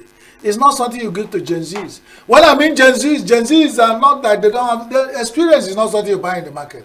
There are some Gen Zs who have more experience that can handle that. So I'm talking about people who have experience. I'm talking about either being a Gen Z in experience or Gen Z in, well, that place require people who really know what the solutions are. And who the Nigerian bug of corruption has not beaten. Because if what happens in the recent past continue in the recent future, Nigeria will be running around circle of doom when it comes to oil and gas. And that inconstant lies they tell us about will continue. And we are helpless. But it gets too bad one day, and probably the people cannot control whatever they see. I'm not a prophet of doom. Military destroyed over 100 legal refinery sites in 5 months.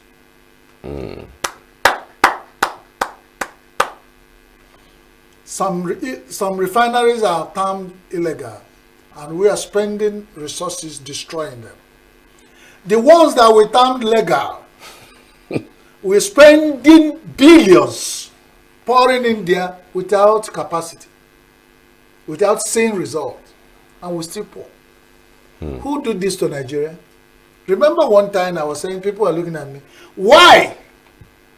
Why did you concentrate? Even Oshomole one time said, why did the government concentrate in destroying illegal refineries? What happened to the illegal miners?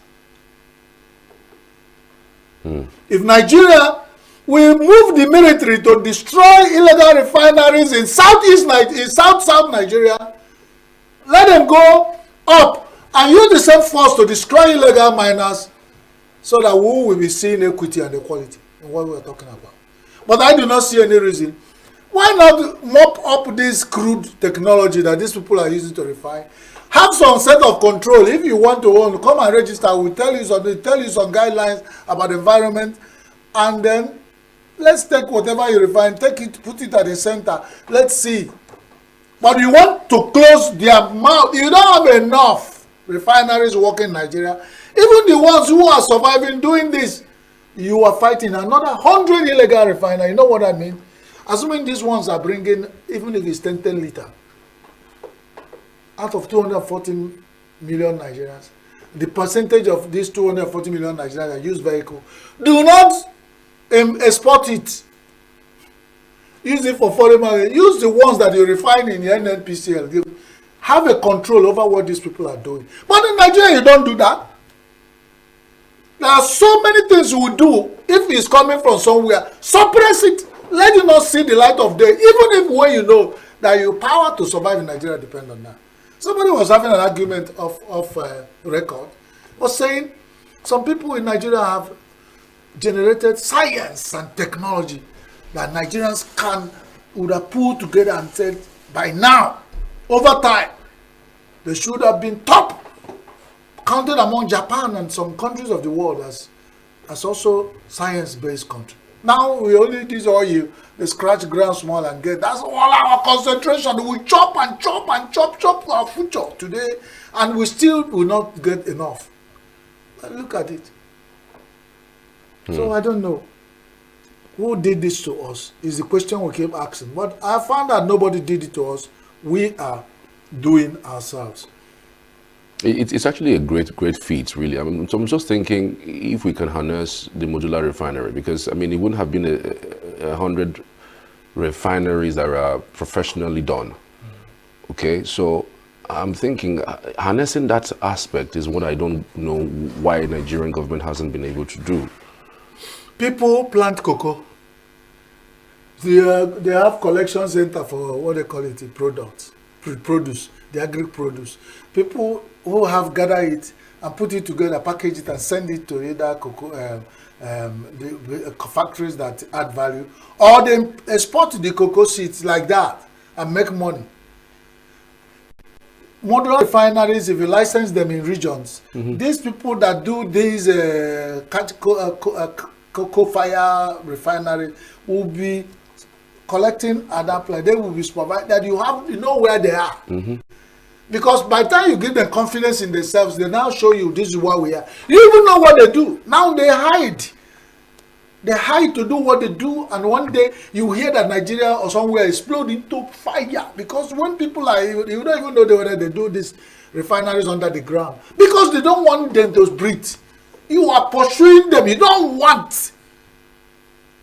Federal government want to control oil and gas production and refinery at that point and that, but they have not refined enough. Their NNPCL has been a moribund situation for years. If these people are around, let's say they're around Port Harcourt, and they say, whatever you product you bring it to the refinery there, let's test it and the wells collect it, even if it's not up to quality, even if we need to refine it, to pay you. But we will come to where you are, expect it and guide you on some things. They don't. You cannot refine. You cannot allow local boys who want to. What do you want them to do until they carry guns again and go back to the creeks? Or they go back kidnapping and doing all this? Can't you control some prime energy that people in Nigerians are? If they wear dreadlocks and pass on the road, police arrest them and seize their phones and search them and kill them and do a lot of things. If there's money they collect, you get it and you don't want to know what they do. They go into a refinery. You are bombing. This is in how many months? 100. Can you imagine the product in 5 months? Imagine the ones we have destroyed since we started this war. Is it not high time we stop and say, by the way, what are we doing? Can't we harness this? Whatever is still in negative energy, turn into a positive one. Yeah. Weakest walk back on peace deal sinks PDP deeper into confusion. The Nation's newspaper. Nation's newspaper. Nation's newspaper. Oh well, I see what you Weakest do there. walk back on peace deal sinks PDP deeper into confusion. Good luck. There's nothing I would say. I've said all I can. There's one man they went to interview. A journalist went to interview. They says, what you have to say about this? The man said, I comment my reserve. On the issue of PDP and Wike and Anyanwu, Udemba and what they call it, all court cases. In fact, part of the condition was that all the court cases have to be withdrawn. Marking days, should not talk. That it should be that they reneged on agreement and they offended my last word for them on their tombstone. Interesting. All right, this one is NAS, Daily Times. Let's quickly talk about NAS, not rubber stamp. Senate leader insists. No! National Assembly of the Federal Republic of Nigeria, of our distinguished senators, and our revered people of the Federal House of Assembly, they are not rubber stamps. Charles, who said they are? They are not rubber stamps. They are iron stamps. But they are stamps all the same. They are iron. The idea is that before you say, hey, they've stamped. Hey, I'm thinking there will be emergency rule in River State. No! His Excellency will stamp it. Iron. They are not rubber stamps. Before somebody got up in the revered NAS and said, I am offended, instead of calling the person and sit down, let's know what he said. No. Suspended. That's how iron stamp work. If they are rubber, you can, rubber is bendable and amenable. They are not. They are iron. And they have continued in iron stamping. That's why has kept Nigeria here. Imagine if they were rubber. It would have been, they will talk from what side of that. They are strict. Nobody tells them what to do. Nigerian National Assembly, a perfect National Assembly that are hard stamp, not rubber. Let no one refer to our National Assembly, and I decree and also put it forward that the National Assembly is not rubber stamp. And for all that work in National Assembly as member of NAS in that Federal House of Rep or our distinguished senators, you are all hard stamps, iron stamps, and continuing their hard stamping. But stamp good things for us. But because over time you have not given us confidence to know You are even confused. It's just that you say you are not rubber stamp, but it's me that giving you the name of iron stamp. Because when you say that the Senate leader insists they are not robbers, he didn't tell us what stamp you are. But you must be one stamp. You see that you are here or there. You cannot be in between stamp. National Assembly, you are not rubber stamp. You are iron stamps. God bless you. Indeed. So the last note, Utomi on the top line of Tribune defends shadow government. He has promised to defend it and to continue to defend it. Let's see. Defending a government that is shadow. We defend. And then Nigerians are talking about it. It's another thing. And the DSS has gone to court. Charles, what is the outcome of DSS going to court to fight shadow government? When the ones that are substance government and substance problems has not been fought and brought to their knee. All right, Chris, many thanks for your input. As always, your insights on the show this morning, especially as it concerns the headlines out of the dailies. We're back tomorrow, same time, same station, with the headlines and analysis with Chris Maduka. All right, we're back after this short break. Just stay.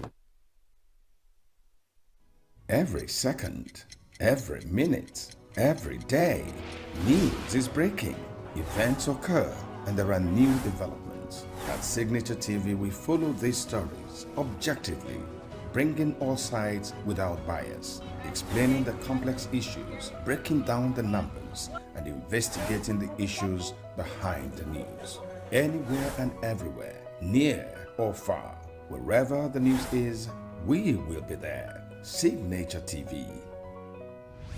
News in your pocket.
Welcome back. This is Signature Morning here on Signature TV. Hope you're good out there. So we would be discussing something quite interesting and important. We've had that actually in discussions around GBV, that's gender-based violence.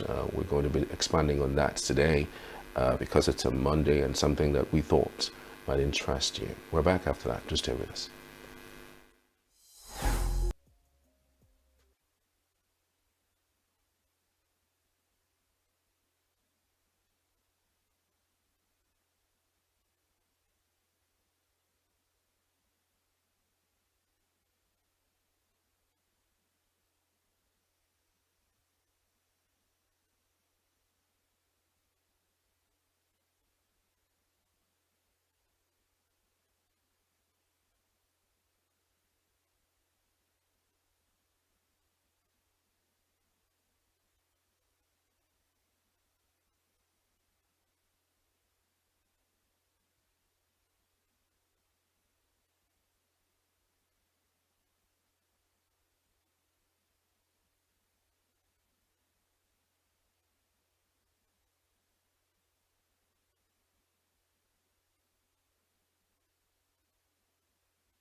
Every day, news is breaking. This subject, trying to leverage on time-honored apprenticeship model to be able to revitalize our economy.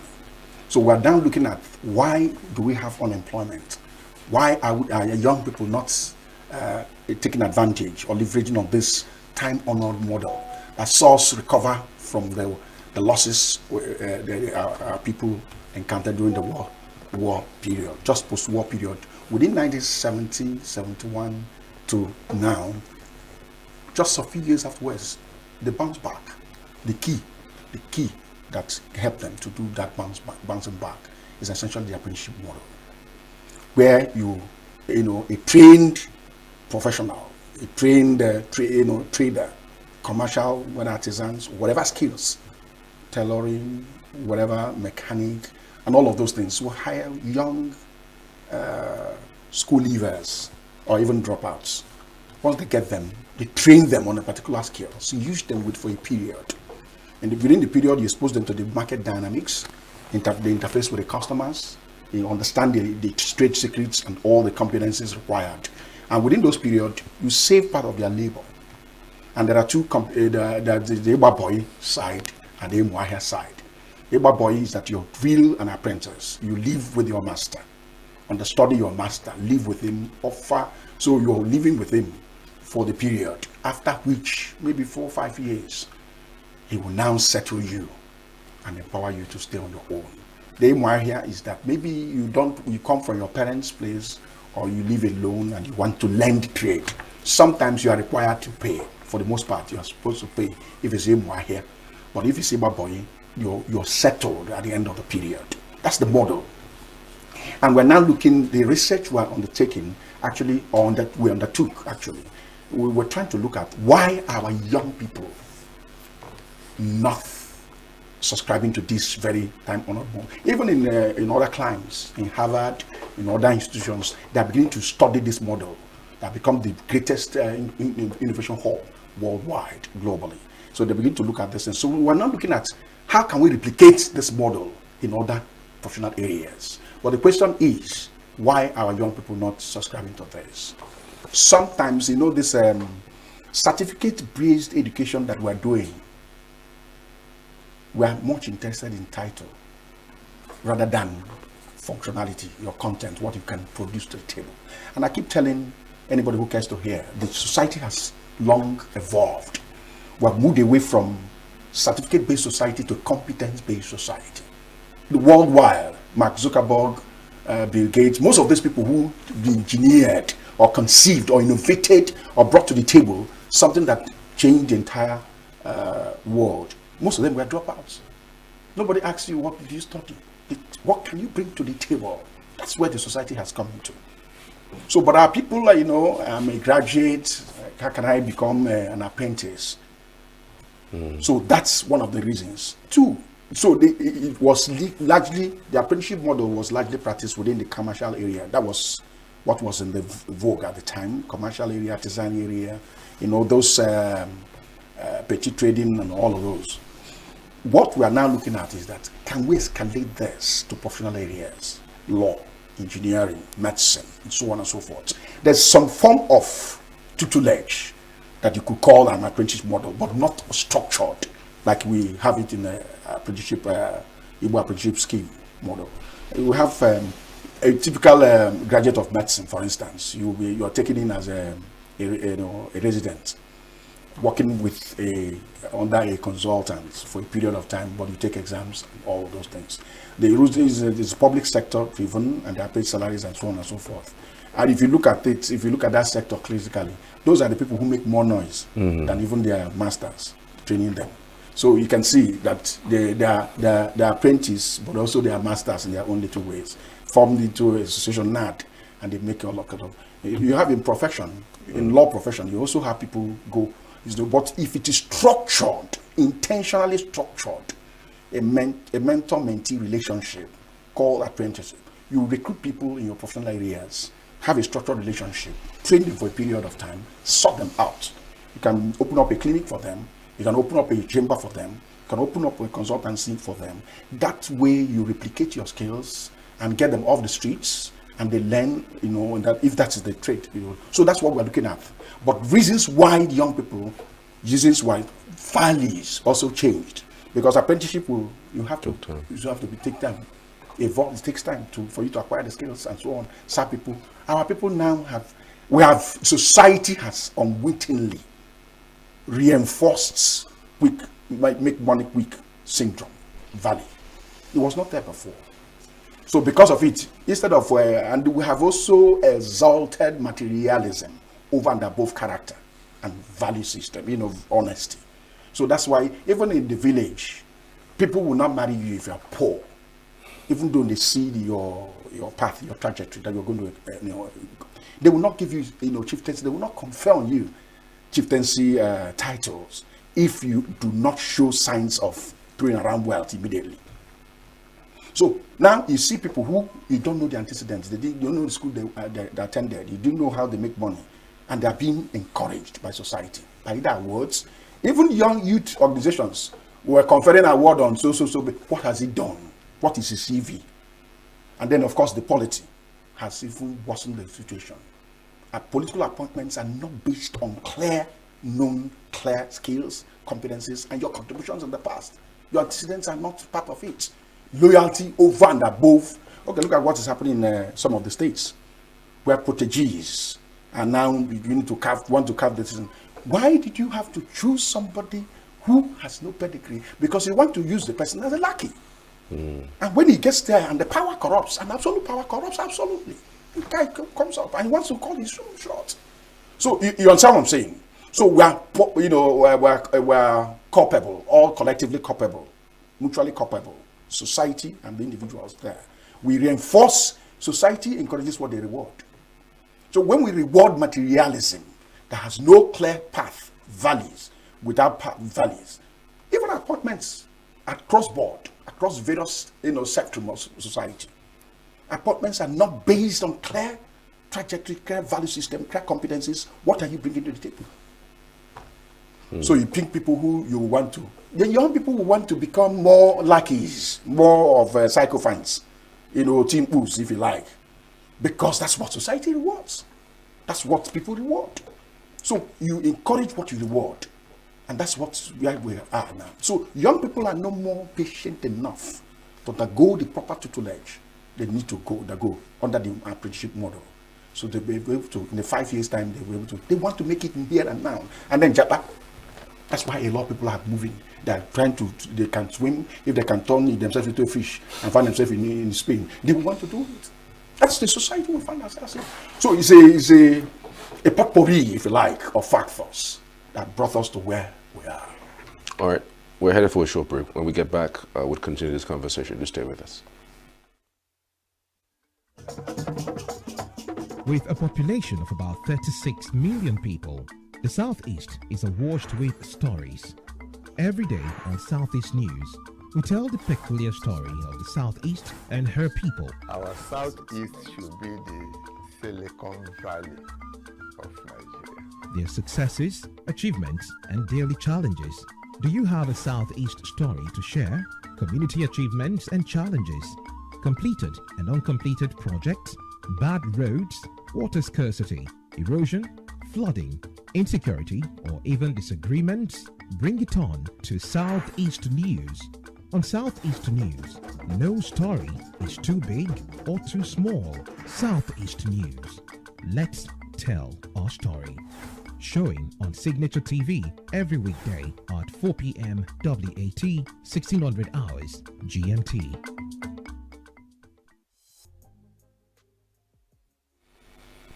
Welcome back. This is Signature Morning on Signature TV, and we've been having some interesting discussions with Professor Vincent ENUGU. As a professor of business management and development in UNN, and of course a senior lecturer at Esud Business School, giving us an insight into the import of vocational studies and vocational training in our development. Earlier you were speaking about the fact that our educational system that we inherited from the British is part of the reasons why, you know, we have these issues, that education then was also just basically about training people to work at the civil service. Yeah. Is it the same kind of education that the British have? Well, I will not be able to say. Of course, they cannot. You know, over time, like I said, education should interface with the environment. Education prepares people to conquer the environment, to subdue the environment. So what dictates the kind of model you run is the changes, the dynamics of the environment. Because over the years, the environment has changed tremendously. We now have a specter of what we call a globalization, fostered on the world by the advancement in information technology. You can see you use AI to Google, you know, over time now we will stop interviewing people. So once we mention your name, Professor Vincent Onodugo, University of Nigeria is my base. This thing. I lecture in a business school, but I'm also lecturing in the UNM business school. UNM has a business school too, so I lecture in both schools. Okay. So you just Google my name, and they will tell you much more than you know. I can even talk about myself. They collate all the information. So that's the world. The world has been shrunk into a global village, and then COVID-19 and the aftermath of COVID-19 has migrated almost most systems from analog to digital. So a dynamic educational system should restructure itself. If the British still run that kind of education model, they become irrelevant. People will not go there to study. So they have to reject itself because it's a more interactive system, more responsive system. They have long changed their model. And Nigeria has refused to change us. Because of the things I tell you about. One, we didn't value education. If I were to be in this, you know, we should even play less. Our still emphasis is still on oil. While the major resource we have are young people. The major Nigerian game changer are the human resources where we have. If you go to the American demography as you speak, Nigerians are the most educated segment in the entire Nigerian Americans are the most educated segment in the entire American demography. So you can recruit raw materials, build health institutions. It is known that Nigerians medical practitioners are the ones that are driving the British, European, and even American system, health system. So why can't we produce these things and send them there? Gone are the days where we're talking about there's an osmosis. It's no longer, there's nothing like brain drain and all of those things. It's osmosis, movements of skilled, competent people from a place where they are lowly paid and harassed and intimidated by the environment or whatever. They are now moving to a place where they are well paid, respected, and called resource. You know, that's the movement that is coming to. So there's an osmosis. So because of that osmosis, you must understand the dynamics. Trained, become a human resource producing, headquarters in the whole world. Send them. That's what Indians have done to be able to reverse their or fast track their development quest for development. What did he? So take these people there. They will learn, raise, make money, send remittances for us to be able to keep changing what they're doing. So on and so forth. So, but the baseline is that everybody should acquire the basic ICT skills to be functional. So, but much more than that, this baseline is actually somewhat integrated in different departments. You know, for instance, if you are looking at ICT skills as it relates to making money online, it's different from developing an ICT skill that is related to medicine. Of course, yes. So yes, but you see the baseline is. You see, diagnostics now, there's no more, it's gone are the days when people, you don't do rule of the thumb like before. No, you just use the even examination. There's what they call it, is an endoscopy or so. They put just something in your stomach, this is, and you see yourself, even the patient will see alongside with the consultants and the medical doctors. You see your stomach the way it is, like the television. See clearly. You see the thing, they're telling you, look at it, look at what we're looking at. If we operate on this, it will affect this, it will affect this. So we'll shrink it before. You will see it. As it is. If you don't know how to manipulate it to open up the place, you'll be struggling. And because of that machine, we still go overseas, we still go to UI, you see some some few areas, cancer or oncology treatments still here, dots here and there, nephrology, those specialties. We need to make these things, fund our sectors. There's human development sector. You want to fund health, education. These are the key, areas that shape the quality of your human development capital and so on. So it's an area we need to invest more on. Equipment, training our doctors, because you don't get them, you don't get those machines, people must be trained how to use them, and so on and so forth. That's why government should stop running away. It's not good news that our people, our leaders are still running up and down, going overseas to go and get Medicare. When they get there, it's most of the people who train them there are Nigerians. Even COVID drugs, the major pioneer was a Nigerian. We have made breakthroughs all over the place. So why can't we use our resources and devote it to where it matters most and all that? So these are the things there. So the basic line is that the skills, ICT skills or digital skills or AI skills for all these sectors differ. But the baseline for all those things is that ICT skills. You must know how to manage computer, use internet and all that. That's how. So if you want to put this discussion into perspective, there is a stigma that comes with blue-collar jobs. And because of the part of the world that we are in right now, everybody's looking for a place where they would employ them. How do we play down on that and project more vocational studies? Let me tell you, the stigma is given away. It's a colonial mentality thing. We've been away from colonial mentality for 60 years now. Let me tell you, imperialism has a way. It gets into your mind. We used to, there are places where you wear this. People begin to look at you. You should wear a tie, be formal and all that. So what do you mean by formality? Who defines what is formal? Why shouldn't I wear what I'm comfortable with? You understand what I'm saying? So it's a mind thing. It's a mindset thing. So the blue-collar job has been, let me tell you, they make a lot of money. And unfortunately, our society values money, materials, rather than all the, so they're throwing away some of those things. So people now feel free. So why vocational, for instance, the person who those people who do POP, the amount of money they will make will pay a professor. Just in 2 buildings. The amount of money they make in 2-3 buildings will pay a professor per annum. So why? Society is clearly. So there's no more, you don't even need to do campaign on that one. Don't bother yourself with that one. Because people have, young men, don't bother with those things. And I tell people, when I teach on money, maybe as an opportunity to present yourself, will come and talk. I teach on vocations, on callings and professions. I can tell you this for free. There's money everywhere. Do you know the caterers?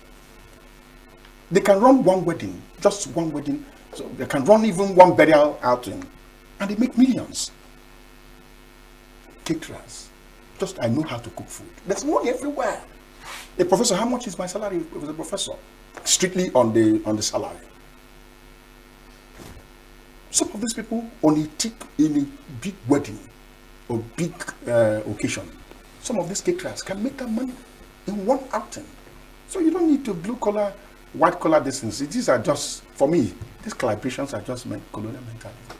And people are now using modern, people who make these clothes. You know how much they make clothes now? Very good. So those things have been through overboard. And they're modernizing it. If we come to the office, most of the offices, most of them have upgraded the equipment. So that stigma, whatever, is no more there. And that's why most of them left those things. What we need to escalate the apprenticeship model, we need to escalate it from where it started, trade, commerce, and so on and so forth. We need to escalate it to other professional areas. Like tailoring. Some call it seamstress, depending on what you call it. It's a moved fashion designer. People call it, the names have changed because of the model, the style, fashion, just like every other profession. It keeps changing, but because the equipment and the sophistry and the earning power has changed over the period. In the time past, when we were much younger, there was nothing like a caterer. Just hire local women for local reasons. People who have the skills, they give them what their pay is, the food they eat there. any time this thing has been monetized and made a profession. The area that both international organizations and even the federal government have been working on, and that's been looking like it's a difficult thing to do, is the agriculture. They want to make farmers to be wealthy. But I think we're not focusing properly. There must be something gap somewhere, but it's a story for another day. We have not been able to make farmers wealthy. So that if you go to Faculty of Agriculture, most of them are, you have to do something to keep students there. They don't see future in farming. In other climes, to be a farmer, you're very wealthy, you're a millionaire, you're a billionaire. Because government sponsors, because food security is the key. If you have to eat food before you can even think AI, and so on and so forth. But in our case, it's not so. We have not appreciated what is fundamental, what is substructure, before you talk about superstructure. So we need to reorientate ourselves and prioritize what we need to prioritize, and so on and so forth. There are some sectors, when you prioritize them, I've had meetings overseas. Some of them don't pray the way they will pray. Because the food. In fact, I've had a training. There was a training we went for 26 in Hagar, in Maui, in America, for 26 days. Light doesn't blink. Food, 3 square meals every day. So you don't pray for those things. They come like come. It's like just like the day comes. So because they have met the basic needs, and that's why they don't struggle. They have time to begin to do gay and all of those things. You know why those things are not? If somebody was not eating food here, what time does he have to go? You know, that's why what is bothering them are those things. But we are still at the existential level, survival level, basic needs of food, shelter, and clothing. That's where we are. We've not even gone half of it. And that's why the society is replete with all kinds of things. Even people who are in the bush, staying there to even collect ransom, you can't even enjoy it. Because, I mean, it doesn't make sense. And all that. So, I think we just need to look at that nation. Our leaders come from the top. They've not... If you get people, somebody who is down to earth, who have built over the period, who understand the society, set the priorities right, give priority to these things. When we build the basics, we can now begin to go into the sophistry. You don't talk about AI in Nigeria when you have almost 90 million people, young people, are idle. I mean, train them on entrepreneurship. Let them see this model. Let them get to eat food. When they eat food, then you can now move it beyond that point. Interesting discussions. I mean, you mentioned earlier that we lack a lot of investment in our young people, and that the greatest resource out of Nigeria is our youth population, not the so-called oil that we have. But why has it been very difficult for government to look at this as a great resource? If you look at even the budget in itself, the amount of monies that are budgeted for youth development, even education, as it were, it's a far cry from, you know, what has been invested in places like security. In fact, I was reading on a page one day, we have over 17 trillion naira invested in security since 2015, and up until this moment, we're still having security problems. So you wonder, really, the priorities are really not what should be. It's difficult to say, but truth be told, we have politicians who do not have elder statesmen. Politicians look at the next election. Elder statesmen look at the next generation. If we think back and get our leaders, if we continue the way we're continuing, where do we get our society to? They will stop the things they're doing. Most of them, the budgetary allocations, the governance for them is what they can get. Build fiefdom, build hegemony, recyclocile maintenance hold on power. So they won't even want to train these young people for them to be independent. Because empowering people is to make them independent. They don't want. Unfortunately. I'm saying this thing with deep sense of responsibility. I've worked with some of those people. There are a few exceptions here and there. But the bulk of the people who want to train young people for them to be independent. Otherwise, they won't see lackeys around them. Why is that? I want to be the only cock crowing. All the whole leaders out of Nigeria wants to do that? No. I said there could be exceptions, but okay, I don't know whether you've heard this. It is better for the mouth that have been sucking breasts or taking milk to continue rather than bring many more mouths to go. Instead of the mouth that have been taking milk to stop taking milk, let us deny the one that hasn't tasted it from tasting it in the first instance. I don't know whether you heard it. Okay, why? If they really want to develop society, look at their budget allocation. Where do they put money more? Okay, you said 17 trillion over the years on defense. Where is security? Where are the equipments they bought with it? They siphon these things.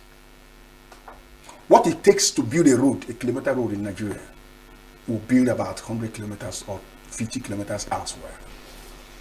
So for investments, 1 billion invested in road infrastructure across board, there could be exceptions here and there.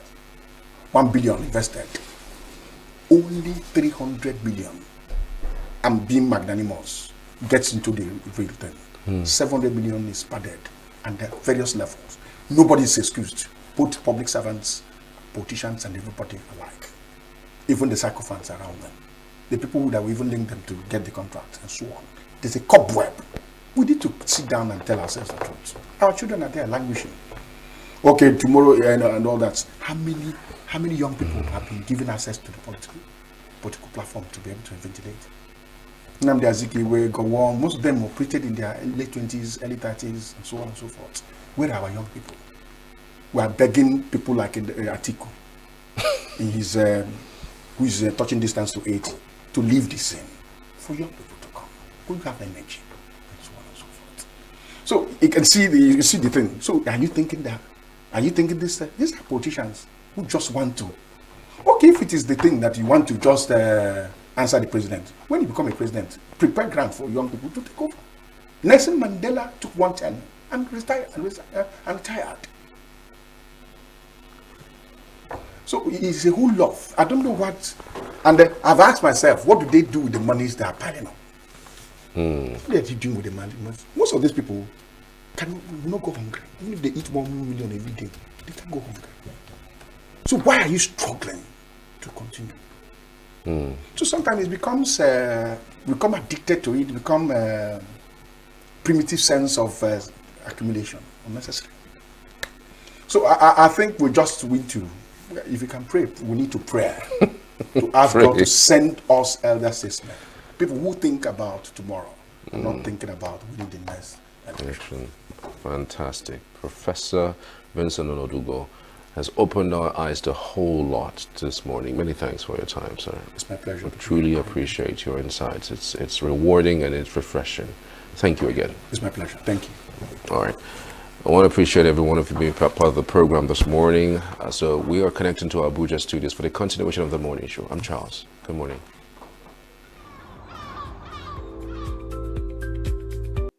Every second, every minute, every day. That is it. So, whichever way, we are starting today's edition of news with this one.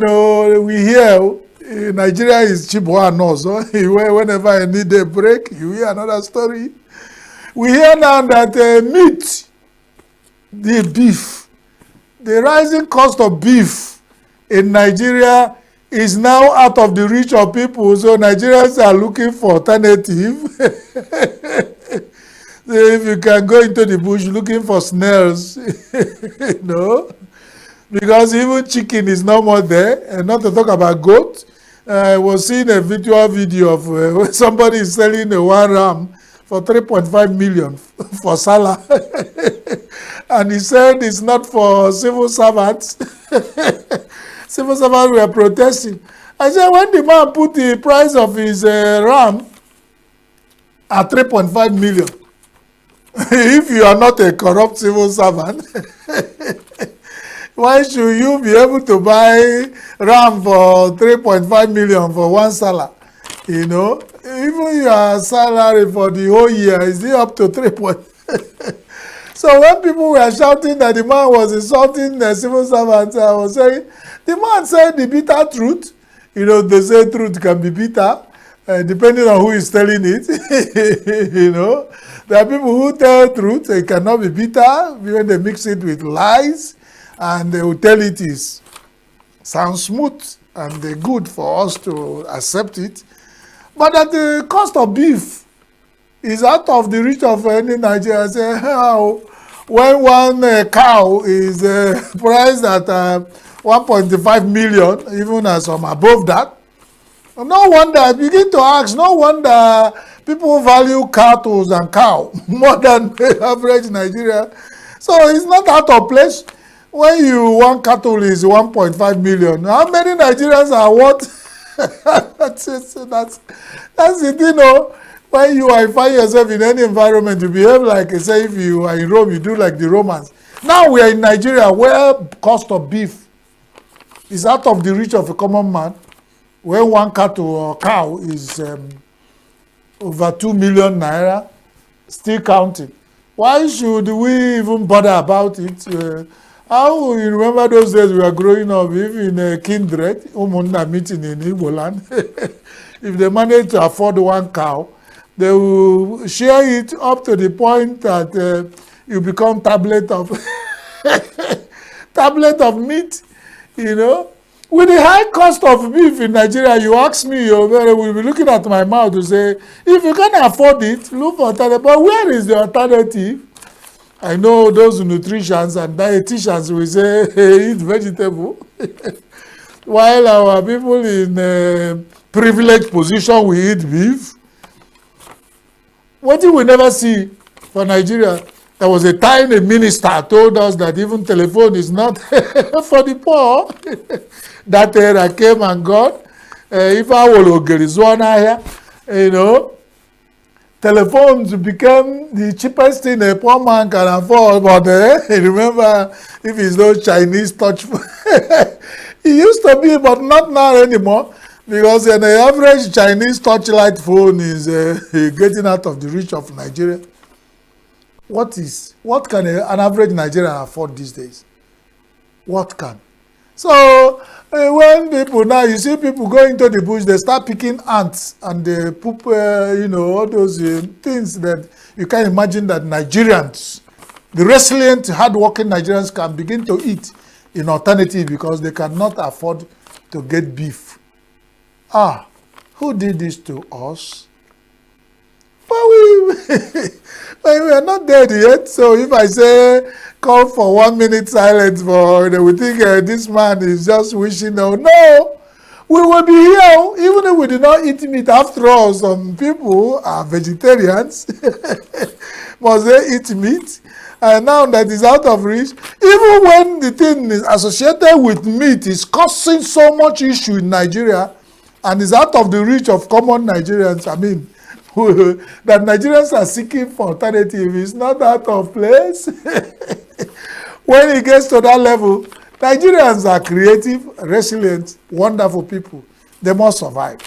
After all, the Nigerian musicians say, Nigeria must survive. Nigeria must survive. Whether hook or crook. He said, all you there for the Delta, whichever, Kaka there for Sapere. Nigeria must survive. Anyhow, you know. Nigeria will survive.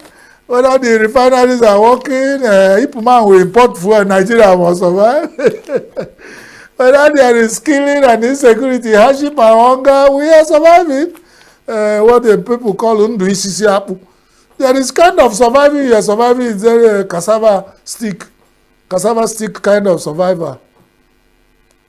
God bless Nigeria. Who did this to us? The commonest thing we can afford in Nigeria before now is meat. Call it beef. Anyhow. But now, it's reserved for the privileged Nigerians. So, when they come out and tell you, beef is not for every Nigerian, you accept it. We accept our fate as the wretched of the earth of Nigeria's society. We say, what is our offense? Because God has put us in this country with so much blessing we can see, but we can't touch it. As we continue to muse, before he lost, my brothers from Wari, the Wafi city, I said, before that one lost, let's go. There's this headline I saw when we are looking through the newspaper. They say Tinubu ministers, a lot of them that are eyeing governorship positions are on the increase. And you ask, on the increase? People who are already holding ministerial positions, who want to go back to the states to become governors of their states, they are on the increase. Say, Ana Agwaibi, Onyana Agwibi, or Neto Afo. How can you explain that? You are curing somebody of swollen stomach, and the man is having swollen scrotum. That's proverb of bone and silence. Is it that literally, connotatively, or whichever way you want to take the meaning? There is a problem. People are already holding position, and we have 240 million Nigerians. Some never smelled one cannot be square. They've not tasted the meal for one day. But people who are already in ministerial positions are eyeing governorship.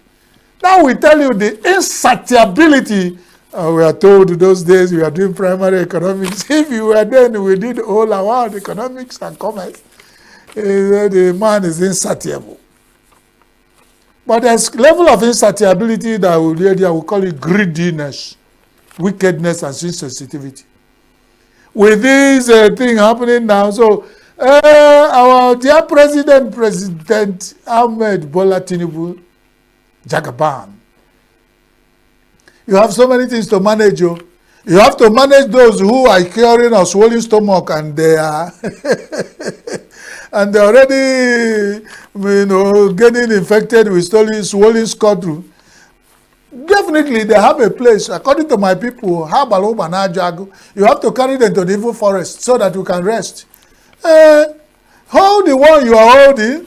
There is a even rising incidence of people complaining that the ministers are not performing. There has been rumors that even Jagaban himself had looked at even as we are preparing for 2 years in office, to look at the performance of some ministries, and already jumping, thinking ahead. They want to be governors. If